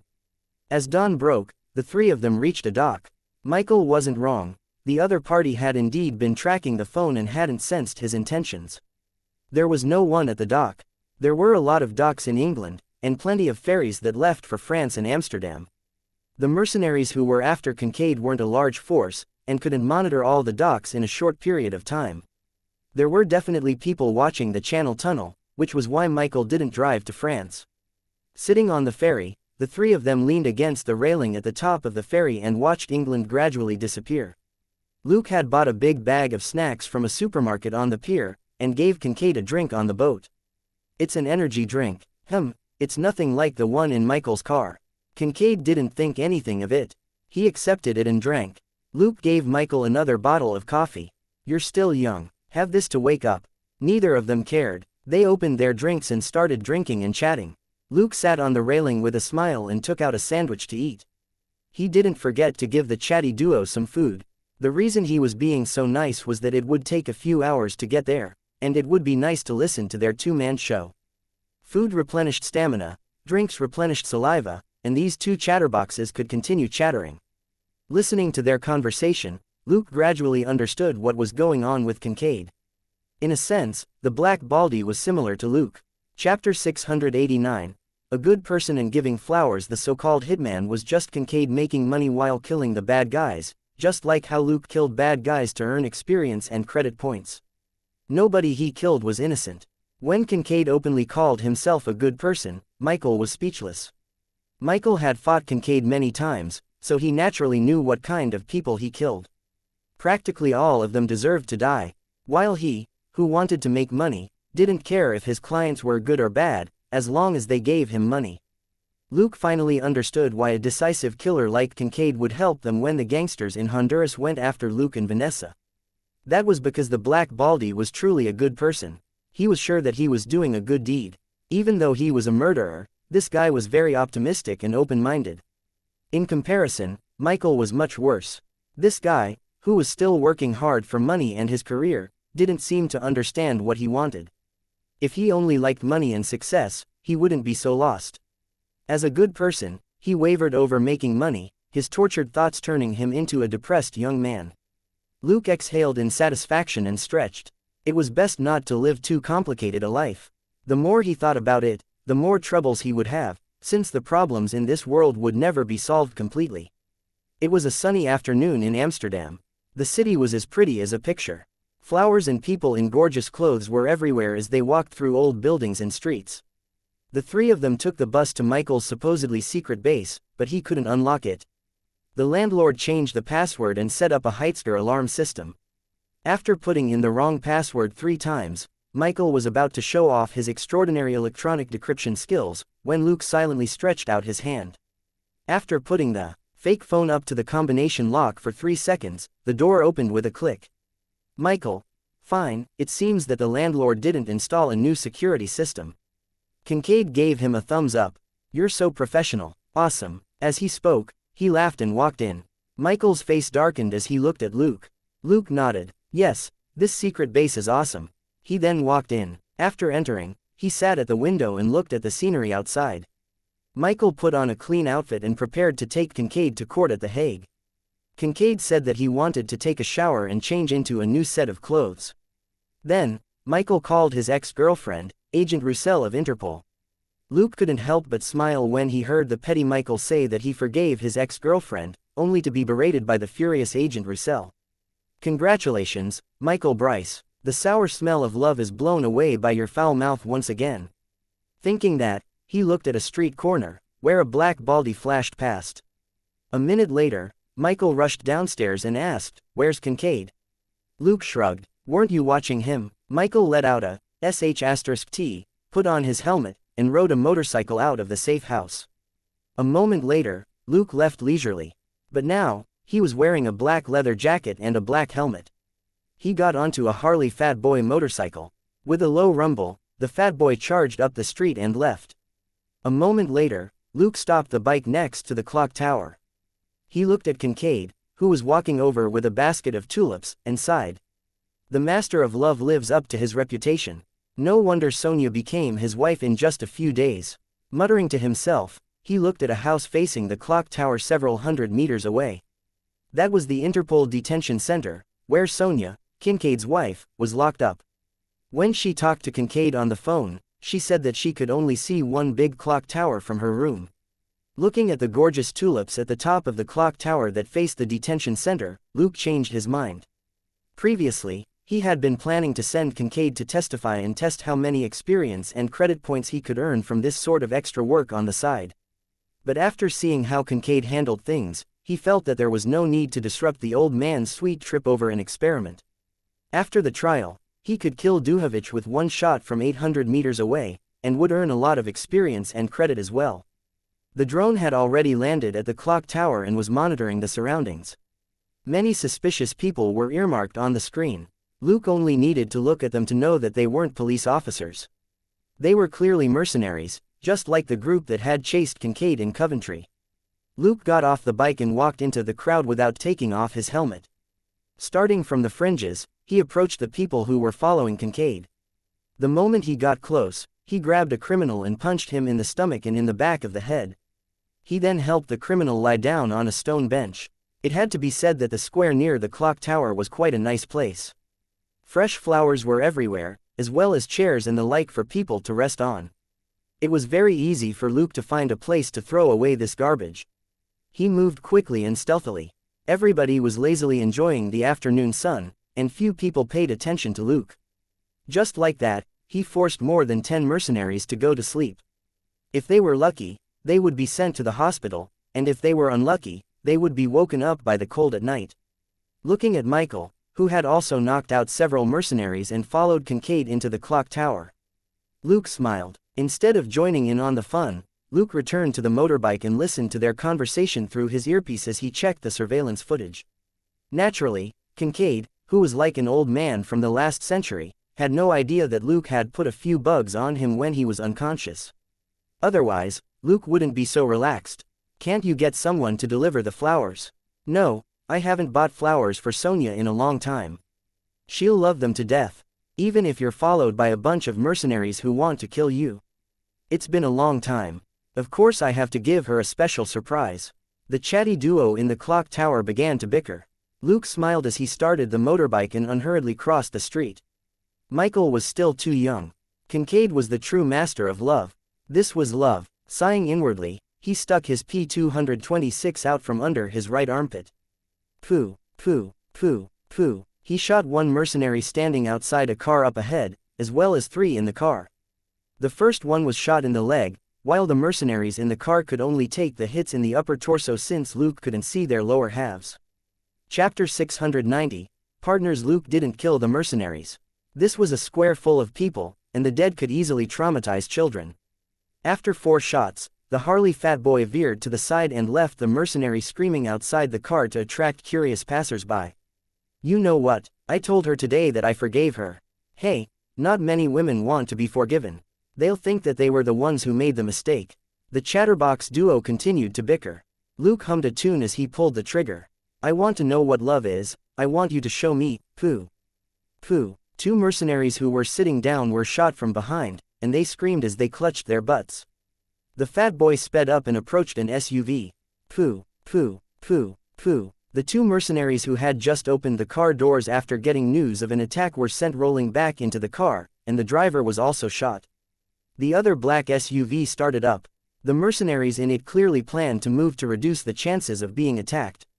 Luke blew up the rear wheel on one side of the SUV with 2 gunshots, and the car swerved and broke through the railing, falling into the river. Looking at the 3 mercenaries who were struggling to climb out of the car, Luke shot them in the shoulder. The 3 unlucky bastards screamed and took huge gulps of yellowish-green water before they struggled to the surface once again. Some helpful people were going to rescue them, but they saw the 3 people waving their guns. The enthusiastic people immediately scattered, and many of them took out their phones to call the police. Yes, I want to forget about Kurosawa. What? Wait, which Kurosawa? Takashi Kurosawa, my client. Roussel leaked his schedule and got him ambushed and assassinated. Ha. What's so funny? Ha, I was the one who killed Kurosawa. It was at the airport, right? He wasn't my target, but your Land Rover was too eye-catching. I just happened to look and recognized that arms dealer, so I shot him. What? From 300 meters away, through a window the size of AC cup. Bang. Because of that shot, I made another fortune. I thought you knew I killed him. The chatterbox duo was still bickering. Luke burst out laughing. What was the most tragic story in the world? For Michael, he had always thought that he was the victim, but in the end, he found out that he had maligned his hot girlfriend, and his money, career and girls all went up in smoke.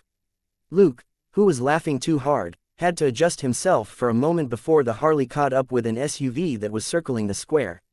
Pooh, pooh, pooh, pooh, pooh, pooh. The mercenaries in the SUV screamed as they were shot. Ouch, why did you slap me? A certain black baldy yelled. Let's split up. A certain bodyguard roared. The chatterbox duo ended their bickering. At that moment, the square was finally a little chaotic. Luke had taken down more than 20 mercenaries in one go. He hadn't killed anyone, but they had all been shot. At their screams, the people around them noticed that they were bleeding, and that some had guns on them. The enthusiastic crowd immediately notified the police, and the more cowardly ones ran off with their friends, yelling for the others to leave. Both the mercenaries and Interpol knew that Kincaid was very good to his wife and wouldn't abandon her. Thus, both parties had deployed men near the detention center, waiting for the Black Baldy to rescue his wife. Now that Luke had stepped in, the mercenaries were exposed to Interpol. The mercenaries who had been shot by a certain someone found it difficult to escape, and were all caught by Interpol. However, Michael was too angry to care about that. He left the clock tower and sat down at an outdoor bar not far away. "Give me 2 glasses of vodka. Do you know how hard I worked? I laid out everything because I didn't want to make a single mistake. In the end, I was ruined by that damn bullet and by a window as big as a C cup." Gritting his teeth, Michael's hands that were the size of C cups themselves twitched as if he wanted to crush something. The bartender subconsciously drew back and covered his chest with his hands. It wasn't uncommon for drunkards to attack a man's chest. This was the Netherlands, and Amsterdam. A man harassing a man was an offense recognized by the law. Luke was a little helpless when he looked at the surrounding mercenaries who couldn't wait any longer. How many people did Duhovich hire to silence him? There are more than 50 of them. Even though he had already taken down more than 30 mercenaries, there were still a number of them who approached after Kincaid left the clock tower. Forget it, let's go with simple and crude. In any case, Duhovich and Kincaid would bear the responsibility. Luke made the easiest decision. Bang, bang, bang. Luke had just made up his mind, when an impatient mercenary opened fire at Kincaid, who was 10 meters away. "Mercenaries like you with no technique at all are the worst." Muttering to himself, Luke fired again. This brutish mercenary was easily dealt with. But as soon as the simple and crude battle began, the square was thrown into chaos. Several mercenaries who were still closing in didn't bother to hide anymore. They took out their guns and fired at Kincaid. The sudden burst of gunfire frightened the people in the square. Some of them ran around, some hid behind cover, and some yelled for the police. Police sirens rang everywhere. Interpol and the police in Amsterdam already had a contingency plan and promptly put it into action. Unfortunately, they weren't as good as the mercenaries. 2 of their cars had barely arrived, when the mercenaries smashed the windows and caused them to crash on the roadside. Kincaid fled with 4 or 5 mercenaries hot on his tail. He was good at shooting, but he couldn't stop the enemy from opening fire 20 to 30 meters away. At this distance, it would be hard for him to use his pistol against the enemy. The old man bent down and scuttled off. He never hesitated when he had to lay low for a bit. Using all sorts of cover, he ran more than 10 meters and jumped onto a speedboat on the river. He said, "Sorry," and dragged the driver to shore. He then stepped on the gas pedal and the speedboat rushed out. Kincaid had killed countless people, but he never killed innocent people, and he certainly didn't want to start a fight in this crowded square. He might be worried about the people in the square, but the mercenaries weren't. The speedboat kicked up massive amounts of white foam on the river and sped off. Many of the rivers in Amsterdam were small canals that were more than 10 meters wide. The speedboat wasn't fast and couldn't completely avoid the gunfire from the road. When the mercenaries realized that Kincaid had slipped away, they didn't give up, and chased after him. Chapter 691. The big toy in one hand. The police officers didn't give up and followed the mercenaries. In an instant, gunshots and sirens rang out in the romantic city streets, and there was a constant series of accidents. Luke wasn't in a hurry. Kincaid wouldn't die so easily. Safety first. Riding the motorbike up to the back of the mercenaries, Luke pulled out a secret weapon from its leather holster on the back of the bike. Bang, bang. He sped past the car and shot the front with his weapon. The front of the SUV blew up and blood sprayed from the driver's seat as the car broke through the guardrail and fell into the river. Luke exclaimed, "FC King A." He pumped the weapon, and the empty shell shot out with a crack. The motorbike reached the second SUV by then. Bang, bang. The mercenary in the second SUV was also hit in the face as the front of the car blew up. The bearded mercenary in the passenger seat reacted quickly and grabbed the wheel to prevent the SUV from going out of control. Luke swung his weapon around again and raised it. The bearded mercenary's expression changed drastically. He loosened his grip and hid under the dashboard. Bang, bang. The passenger seat window shattered, and the SUV flipped over with a loud crash. Glancing at the guy in the passenger seat, Luke snorted and left. His secret weapon was a favorite personal toy that could only hold 7 bullets. It was too wasteful to use on a person, and was best for taking out cars. If there were 4 mercenaries to an SUV, it would be 7 in the first round, and in the next round, 18, wow. Luke forced himself to calm down. These mercenaries weren't bad, but individually, they weren't that strong. They weren't as good as regular troops. It was very hard for Luke to be serious. The first car took a turn, and the Harley Fat Boy swung into an alley. When it charged out, it just happened to line up with the passenger side of the third SUV. Luke raised his weapon again. The mercenary in the passenger seat was terrified and quickly ducked. Bang! The mercenary felt a slight pain where the bullet brushed his scalp, but when he saw his comrade in the driver's seat start to bleed from the chest, he couldn't help but rejoice that it wasn't him. In the end, a hand reached through the broken window, grabbed his gunbelt, and dragged him out of the car. The mercenary yelled and waved his arms wildly, trying to cast off the gunbelt. But Luke had twisted the gunbelt around his neck, and he couldn't pull it off. The mercenary's butt was dragged over the uneven bricks on the street, and his eyes were about to roll back.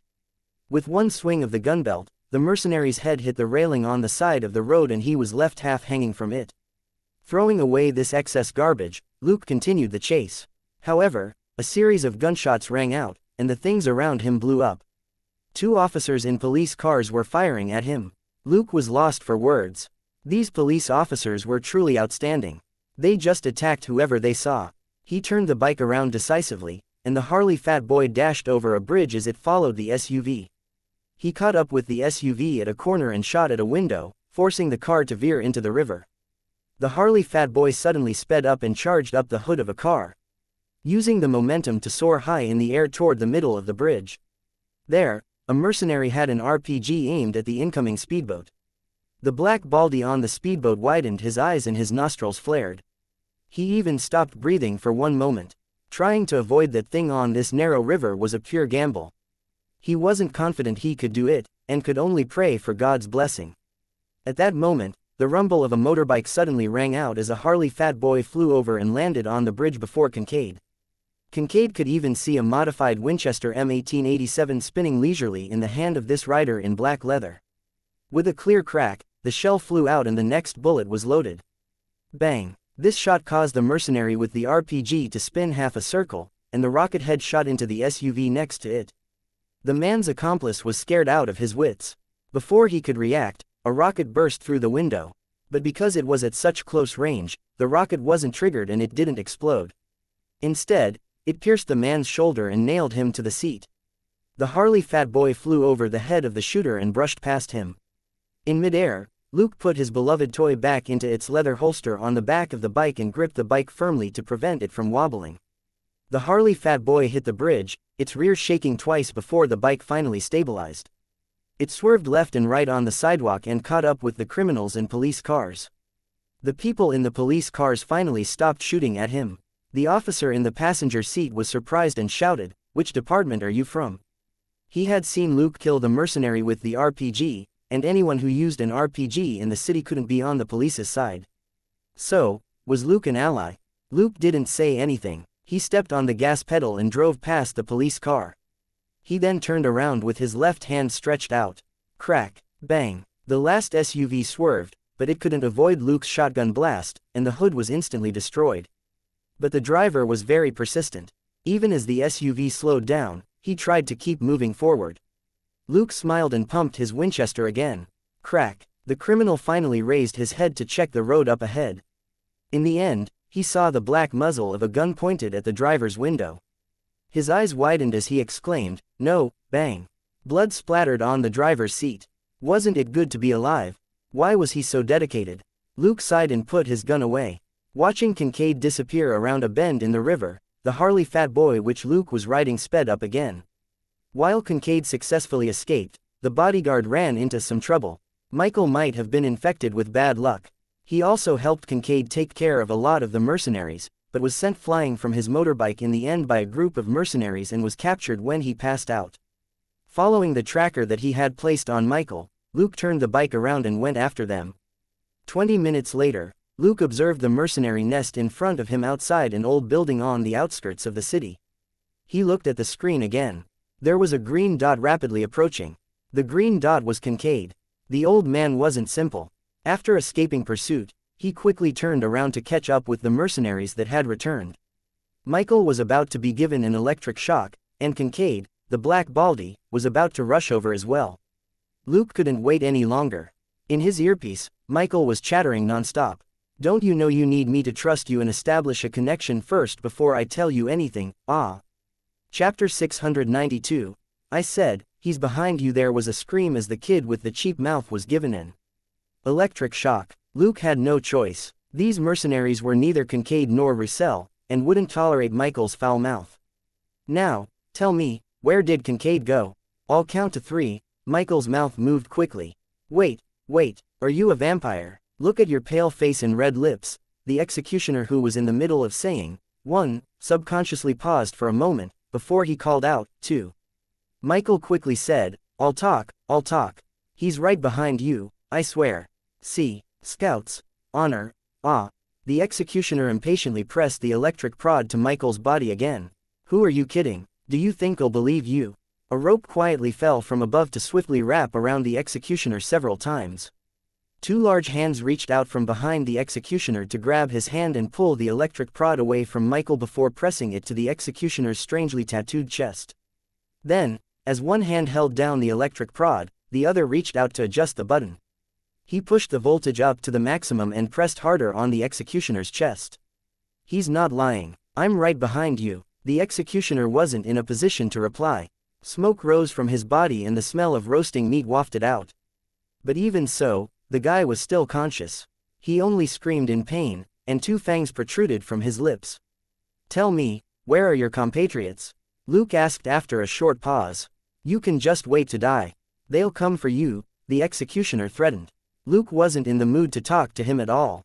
He picked up Michael, who had been tied to the electric chair, and tossed him onto a mattress on the side before tying the executioner to the chair. He stabbed the tip of the electric prod hard into the criminal's chest and turned on the current. Luke checked on Michael, but the guy had been suffering from insomnia recently, and the electric shock had successfully helped him fall asleep, so Luke didn't bother to wake him up. Luke suddenly turned his head and said, Kincaid, put down the cutter. Are you going to kill someone? If you're so energetic, get Michael out first. The black baldy, who had just reached the door and was prepared to use the cutter, was stunned. Cool bird, Luke hummed and said, are you still going to The Hague to testify? If you don't want to, leave Michael in the car outside and go. Kincaid, you're letting me go. He had previously had several chances to slip away, but Luke had been watching him, so he could only give up. Hearing Luke now, he didn't believe it. Luke said, I'll find an opportunity to shoot Duhovich. It won't matter if you're there or not. Kincaid sighed helplessly. Forget it, I owe it to Michael. Luke chuckled inwardly and didn't say anything. The black baldy's wife was still in the hands of Interpol. It would be strange if he could run. His agreement with Interpol was that they would release his wife if he testified. Unlike the naive Interpol officers, Luke knew that the only thing stopping Kincaid from making a run for it was his wife. Once Sonia escaped imprisonment, would Kincaid still serve his sentence obediently? They would have to lock the old man up in a special sort of prison, but Interpol probably didn't have a prison for unique people. Interpol might sound high and mighty, but they were in fact wrangling with other countries every day. Few countries liked them, let alone would give them territory to build a special prison. Walking back to the electric chair, Luke cut the power. Now, do you remember where your compatriots are? The executioner. I really don't know. I'm just a temporary guard here. In other words, you're useless now. Luke sneered. Hearing that, the executioner suddenly came back to his senses. No, but it was too late. Impatient, Luke simply stabbed the electric prod into the executioner's heart. Then you can die. Smoke started to rise from the executioner's body as he roared despairingly in his heart. I just want to say don't shock me, I'll tell you everything. Kincaid shouted from outside, are you done? We're leaving. Looking at the executioner, who smelled like roasted meat, Luke snorted. You're still alive. Vampires live up to their reputation. He suddenly swung his stake, and the silver-plated tip pierced the executioner's head. The vampire howled miserably, and sparks flew out of his eye sockets as he was completely annihilated. System: kill the vampire servant executioner and destroy the secret nest. Completed. Total experience: 1000. Total credit: 1000. Contribution rate: 100%. EXP plus 1000.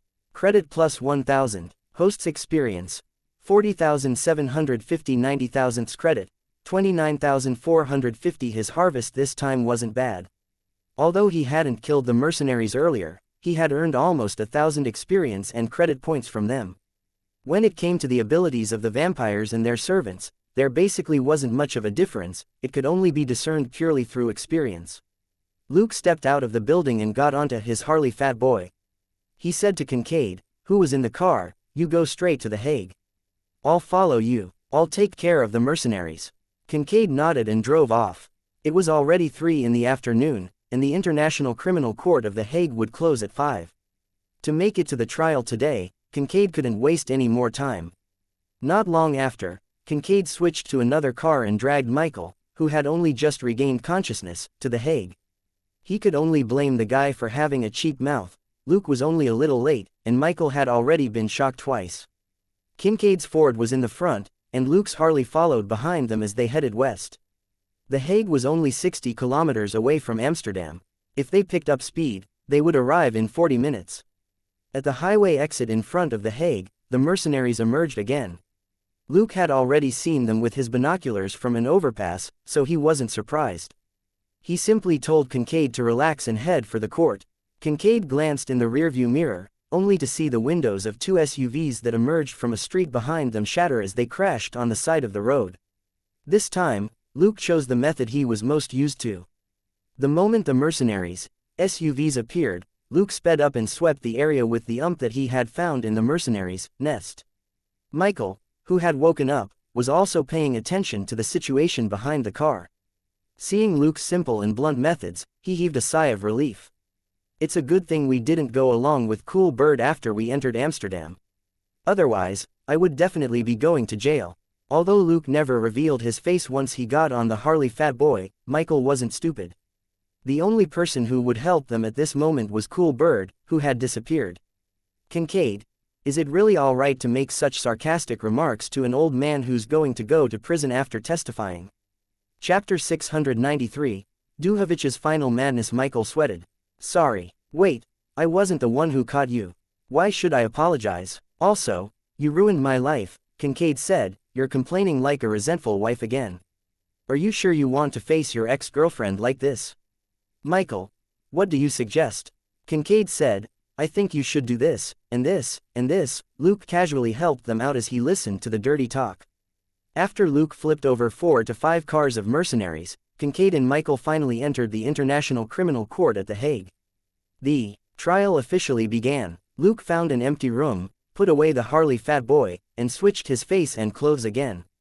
He had a tall body and strong features, and was wearing a white shirt, trousers, and leather shoes. He also had a big backpack. He had successfully transformed into a handsome black man. Walking out of the room, he stuck a lollipop in his mouth and walked leisurely to the courtroom that was several hundred meters away. Kincaid and the others had gone in, but that didn't mean it was over.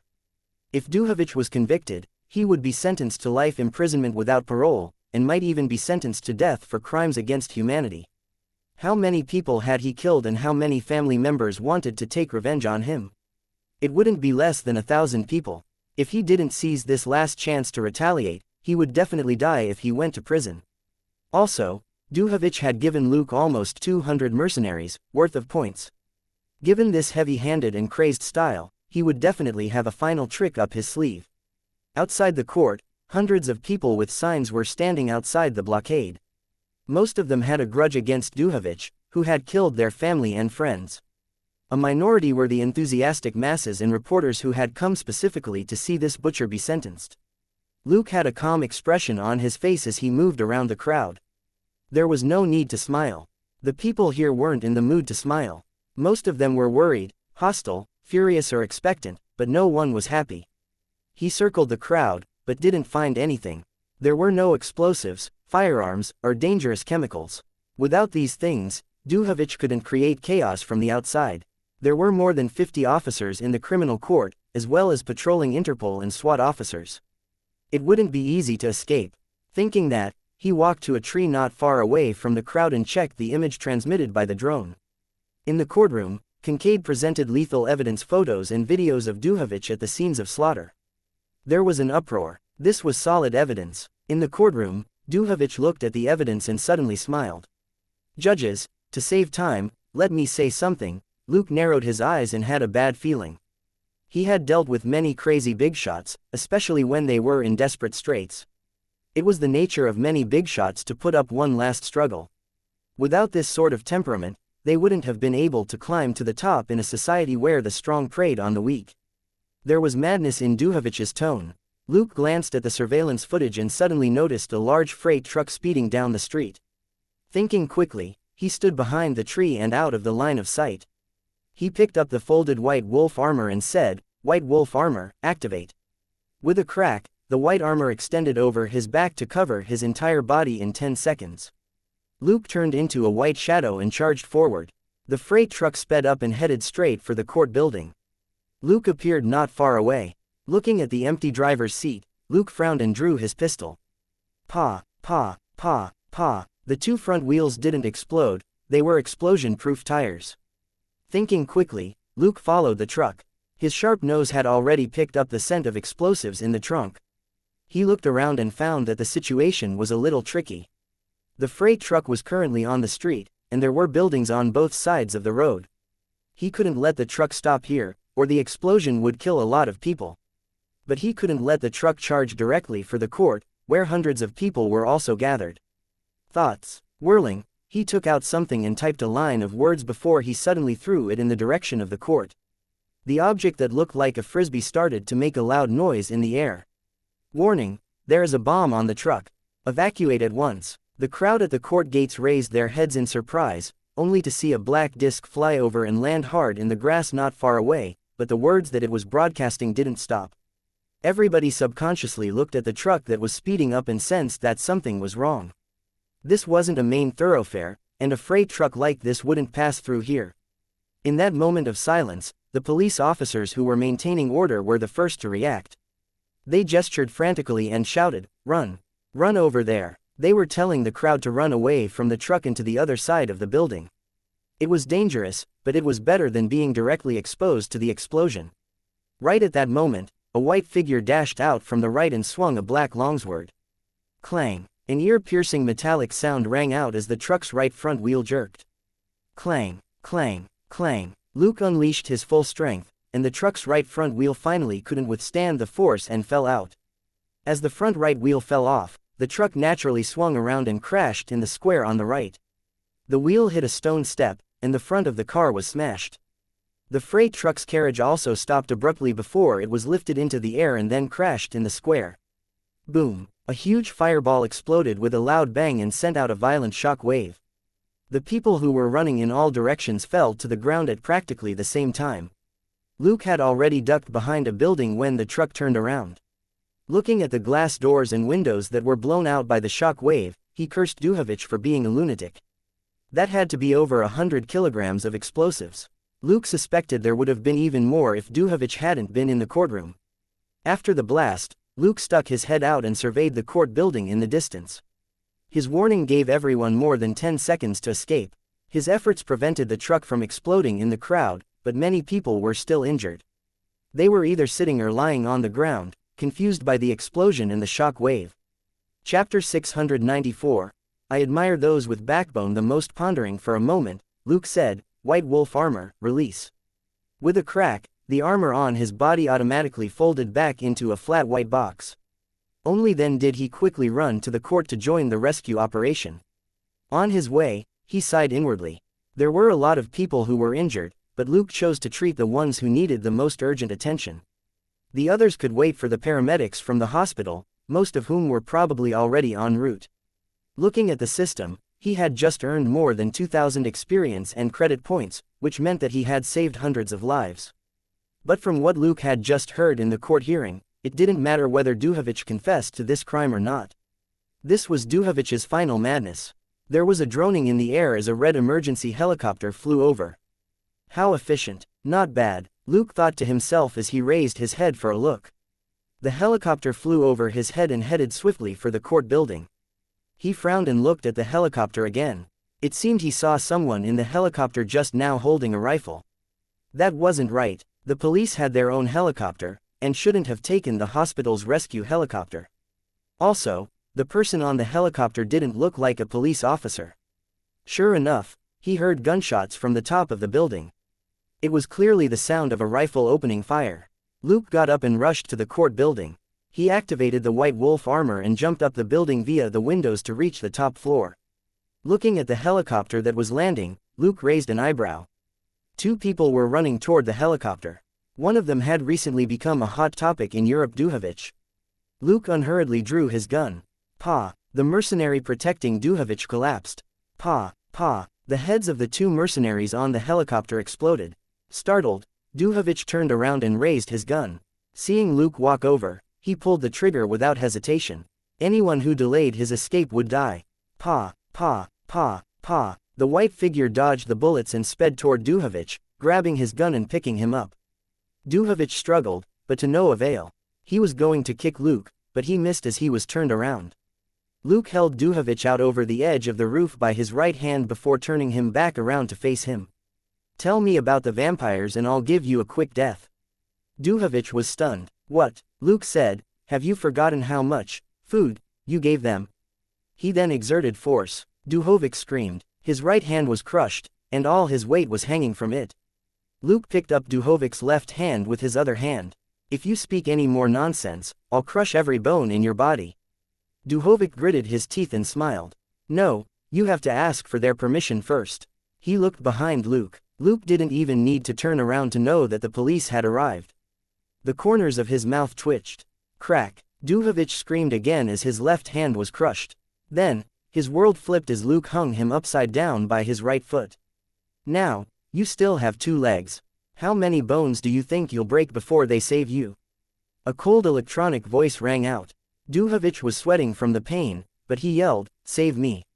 Save me! Behind Luke, the officer finally shouted, Police, freeze! Luke didn't turn around. He simply lowered his head. Tell me, if you die, information on the vampire family will be worthless to you. Looking at the bluish-purple lenses, Duhovich gritted his teeth and didn't say anything.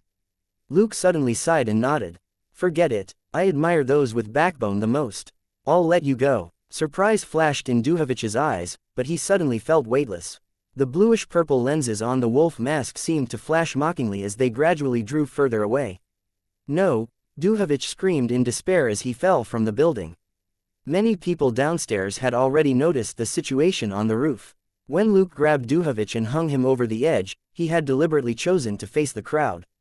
At that moment, there were at least 200 to 300 people watching. Even though most of them were injured, they couldn't help but be attracted by what was happening on the roof. The reporters and their cameras recorded most of the event. It wasn't until Duhovich fell from the top of the building that an uproar broke out down below. Poochie! Duhovich's body fell onto the iron railing next to the building.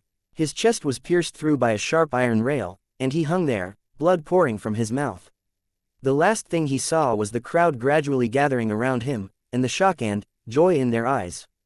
Duhovich. Dead. Duhovich is dead. The butcher is dead. Ha ha ha, sob. Dad, Mom, do you see this? He's finally dead. The shouts grew louder and louder, like a huge wave. More and more people gathered around and looked at the butcher who was stuck on the top of the iron railing. They were all excited. Some laughed, some cried, some prayed, and some threw stones and rubbish at the body, but all of them were relieved. Duhovich, the butcher, finally hadn't escaped punishment. His body was right in front of them. Many people couldn't help but look at the white figure on the roof, trying to see everything clearly. On the roof, the officers looked at each other. What should they do? It was their duty to shoot at the murderer without hesitation. But from the bottom of their hearts, they didn't want to attack this person. They had already heard through their comms that this man in white had taken care of the truck explosion and saved a lot of lives. Besides, the man in white had killed Duhovich, the butcher who had planned the explosion. The captain finally said, Be careful. I'll give you 2 minutes to think about it.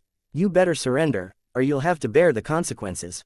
As she spoke, she waved her hand, and the police officers retreated to the rooftop door. Luke smiled. This was clearly a hint that they could only stall for 2 minutes, and Luke had to run as soon as possible. He bowed slightly to the captain on the roof with his left hand behind his back and his right hand on his chest. Thank you. Chapter 695. Meeting an old friend and an artist's instinct. With that, Luke straightened up and ran toward the rooftop on one side of the building. He jumped and shouted, Angel wings, activate. 2 silver wings snapped out of the armor on his back. To everyone's surprise, a white figure with wings on its back flew across the square outside the court and disappeared amidst the building several hundred meters away. What's that? Angel. It's an angel. He saved us and punished Duhovich before he left. Praise our Lord for granting us the power to defeat the demons. On the rooftop, the police officers who observed Luke's departure from up close fell silent. A moment later, a police officer asked cautiously, "Boss, do you think this guy is interested in you?" Bang! The captain kicked his head into the wall. Of course, he was wearing a bulletproof helmet, so he was fine. Everybody else burst out laughing. Did this idiot not know that the captain hated it when people talked about her gender? Luke, however, was in a very good mood. Compared with the Batman cape, this pair of wings made of special materials was more suitable for flight. Unfortunately, it also required more power. The glider could fly for a while without any power. If the angel wings didn't have any power, it would fall within minutes. However, even if it currently needed to recharge for an hour just to fly for 5 minutes, it was enough. Luke wasn't planning on using it to travel, it was just a handy complement in battle. A certain wealthy man had yet to come up with the real flight technology for a battle suit. Luke had to wait a little longer. In less than a minute, he had flown several kilometers through the air and successfully disappeared among the buildings of the city. 10 minutes later, he got into a cab. To the bus station. Before nightfall, Luke appeared on the streets of Paris. Thinking for a moment, he dialed a number. "Elena, it's me." After a brief silence, there was a shout of delight. "Luke, why did you call me?" Luke was amused. "I can call you every now and then, can't I? Can I take you out for a cup of coffee?" "What?" Elena was even more surprised. "Wait, you're in Paris?" Luke said, "I'm here on a last-minute trip. I'm flying back out tomorrow night." Elena asked, "Where are you?"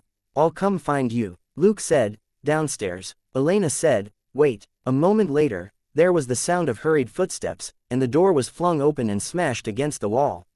With a smile, Elena threw herself into his arms. "You're really here. God, am I dreaming?" Luke hugged her soft body and walked inside. "Let's go. I remember you told me that Paris isn't safe at night." Elena had been about to cry at first, but she couldn't help but chuckle. "You remember that?" Luke closed the door with a smile and put her on his back. "I remember. A nice girl picked me up off the roadside. How could I forget?" Elena hugged him tightly. "Damn it, have you had a lot of girlfriends? Why do you always say such sweet nothings?" Luke quickly denied it. "No, I just met an interesting old man, a man." Elena asked, "What's he like?" Luke said, "He's a little ugly, but his wife is a great beauty." They didn't even meet for a week before he turned her into his wife. "They're very loving now." Elena said, "Wow, no wonder your mouth is so sweet. Did you learn from him?" Luke said, "I haven't had coffee yet, are you sure my mouth is sweet?" Elena said, "Let me confirm it first, it was drizzling in Paris tonight." Seeing Luke return with freshly brewed coffee, Elena sighed in satisfaction. "I remember that it was raining when we had coffee last time." Luke moved the small table so that it was level with their heads and added sugar and milk unhurriedly. He chuckled. "That's right, the apartment next door is the same as when I left. Even the coffee I bought is still there. Don't tell me you're using it as a storeroom." Elena didn't say anything. Of course, she wouldn't tell him that she hadn't rented out the apartment next door after Luke left. She simply left it untouched. Apart from cleaning it regularly, she also liked to rest there and have a small pot of coffee. It wasn't wrong to call it a storage room. It was where she stored her beautiful memories, including the coffee he bought. Lying lazily in Luke's arms, they talked about what they had been up to. Of course, Elena did most of the talking. Luke could talk about a lot of things, but it wasn't the right time to talk about his work. Soon, the topic shifted to the LA earthquake, and naturally to Batman. Luke wouldn't avoid talking about Batman. It would be strange for anyone to deliberately avoid talking about Batman. But Elena suddenly said, "Actually, Batman is a little like you." Stunned, Luke pointed at his nose. "Like me?" Elena pulled his hand down with a smile. "I don't know why, but I had this feeling when I saw the videos and photos of Batman." Luke was lost for words for a moment. Is this an artist's intuition? Elena chuckled. "Maybe. I always put you together when I'm painting. Want to see it?" When Luke nodded, she stretched out her hand to pick up a stack of sketches in a corner not far away. Looking at the drawings, he smiled. "This is Batman. He's nothing like me." Elena nodded matter-of-factly. "I'm just drawing him based on the photos." "Of course you're like him, look at the second last photo." Luke flipped to the 2 pictures at the bottom and was intrigued. The first picture was the earliest draft of him as a black angel on a rainy night. He had seen it before. The second picture was probably the first one of Batman that Elena had drawn after reading about him in the news. The characters were different, but their movements and designs were identical. To put it in a less nice way, it was as if two different people had been photoshopped onto the same image. Holding the two sketches in his hand, Luke fell silent. Elena leaned against him. "Are you unhappy?" Luke sighed. "Another powerful opponent has appeared to steal your attention. How can I be happy?" Elena burst out laughing and didn't forget to punch him in the chest. "Damn it, if I get the chance, I definitely need to meet this master of love that you mentioned. What spell did he cast on you? All videos have ads disabled. YouTube doesn't pay me enough to cover electricity costs. If you are well off, please consider donating via PayPal or becoming a member of this YouTube channel. Thank you."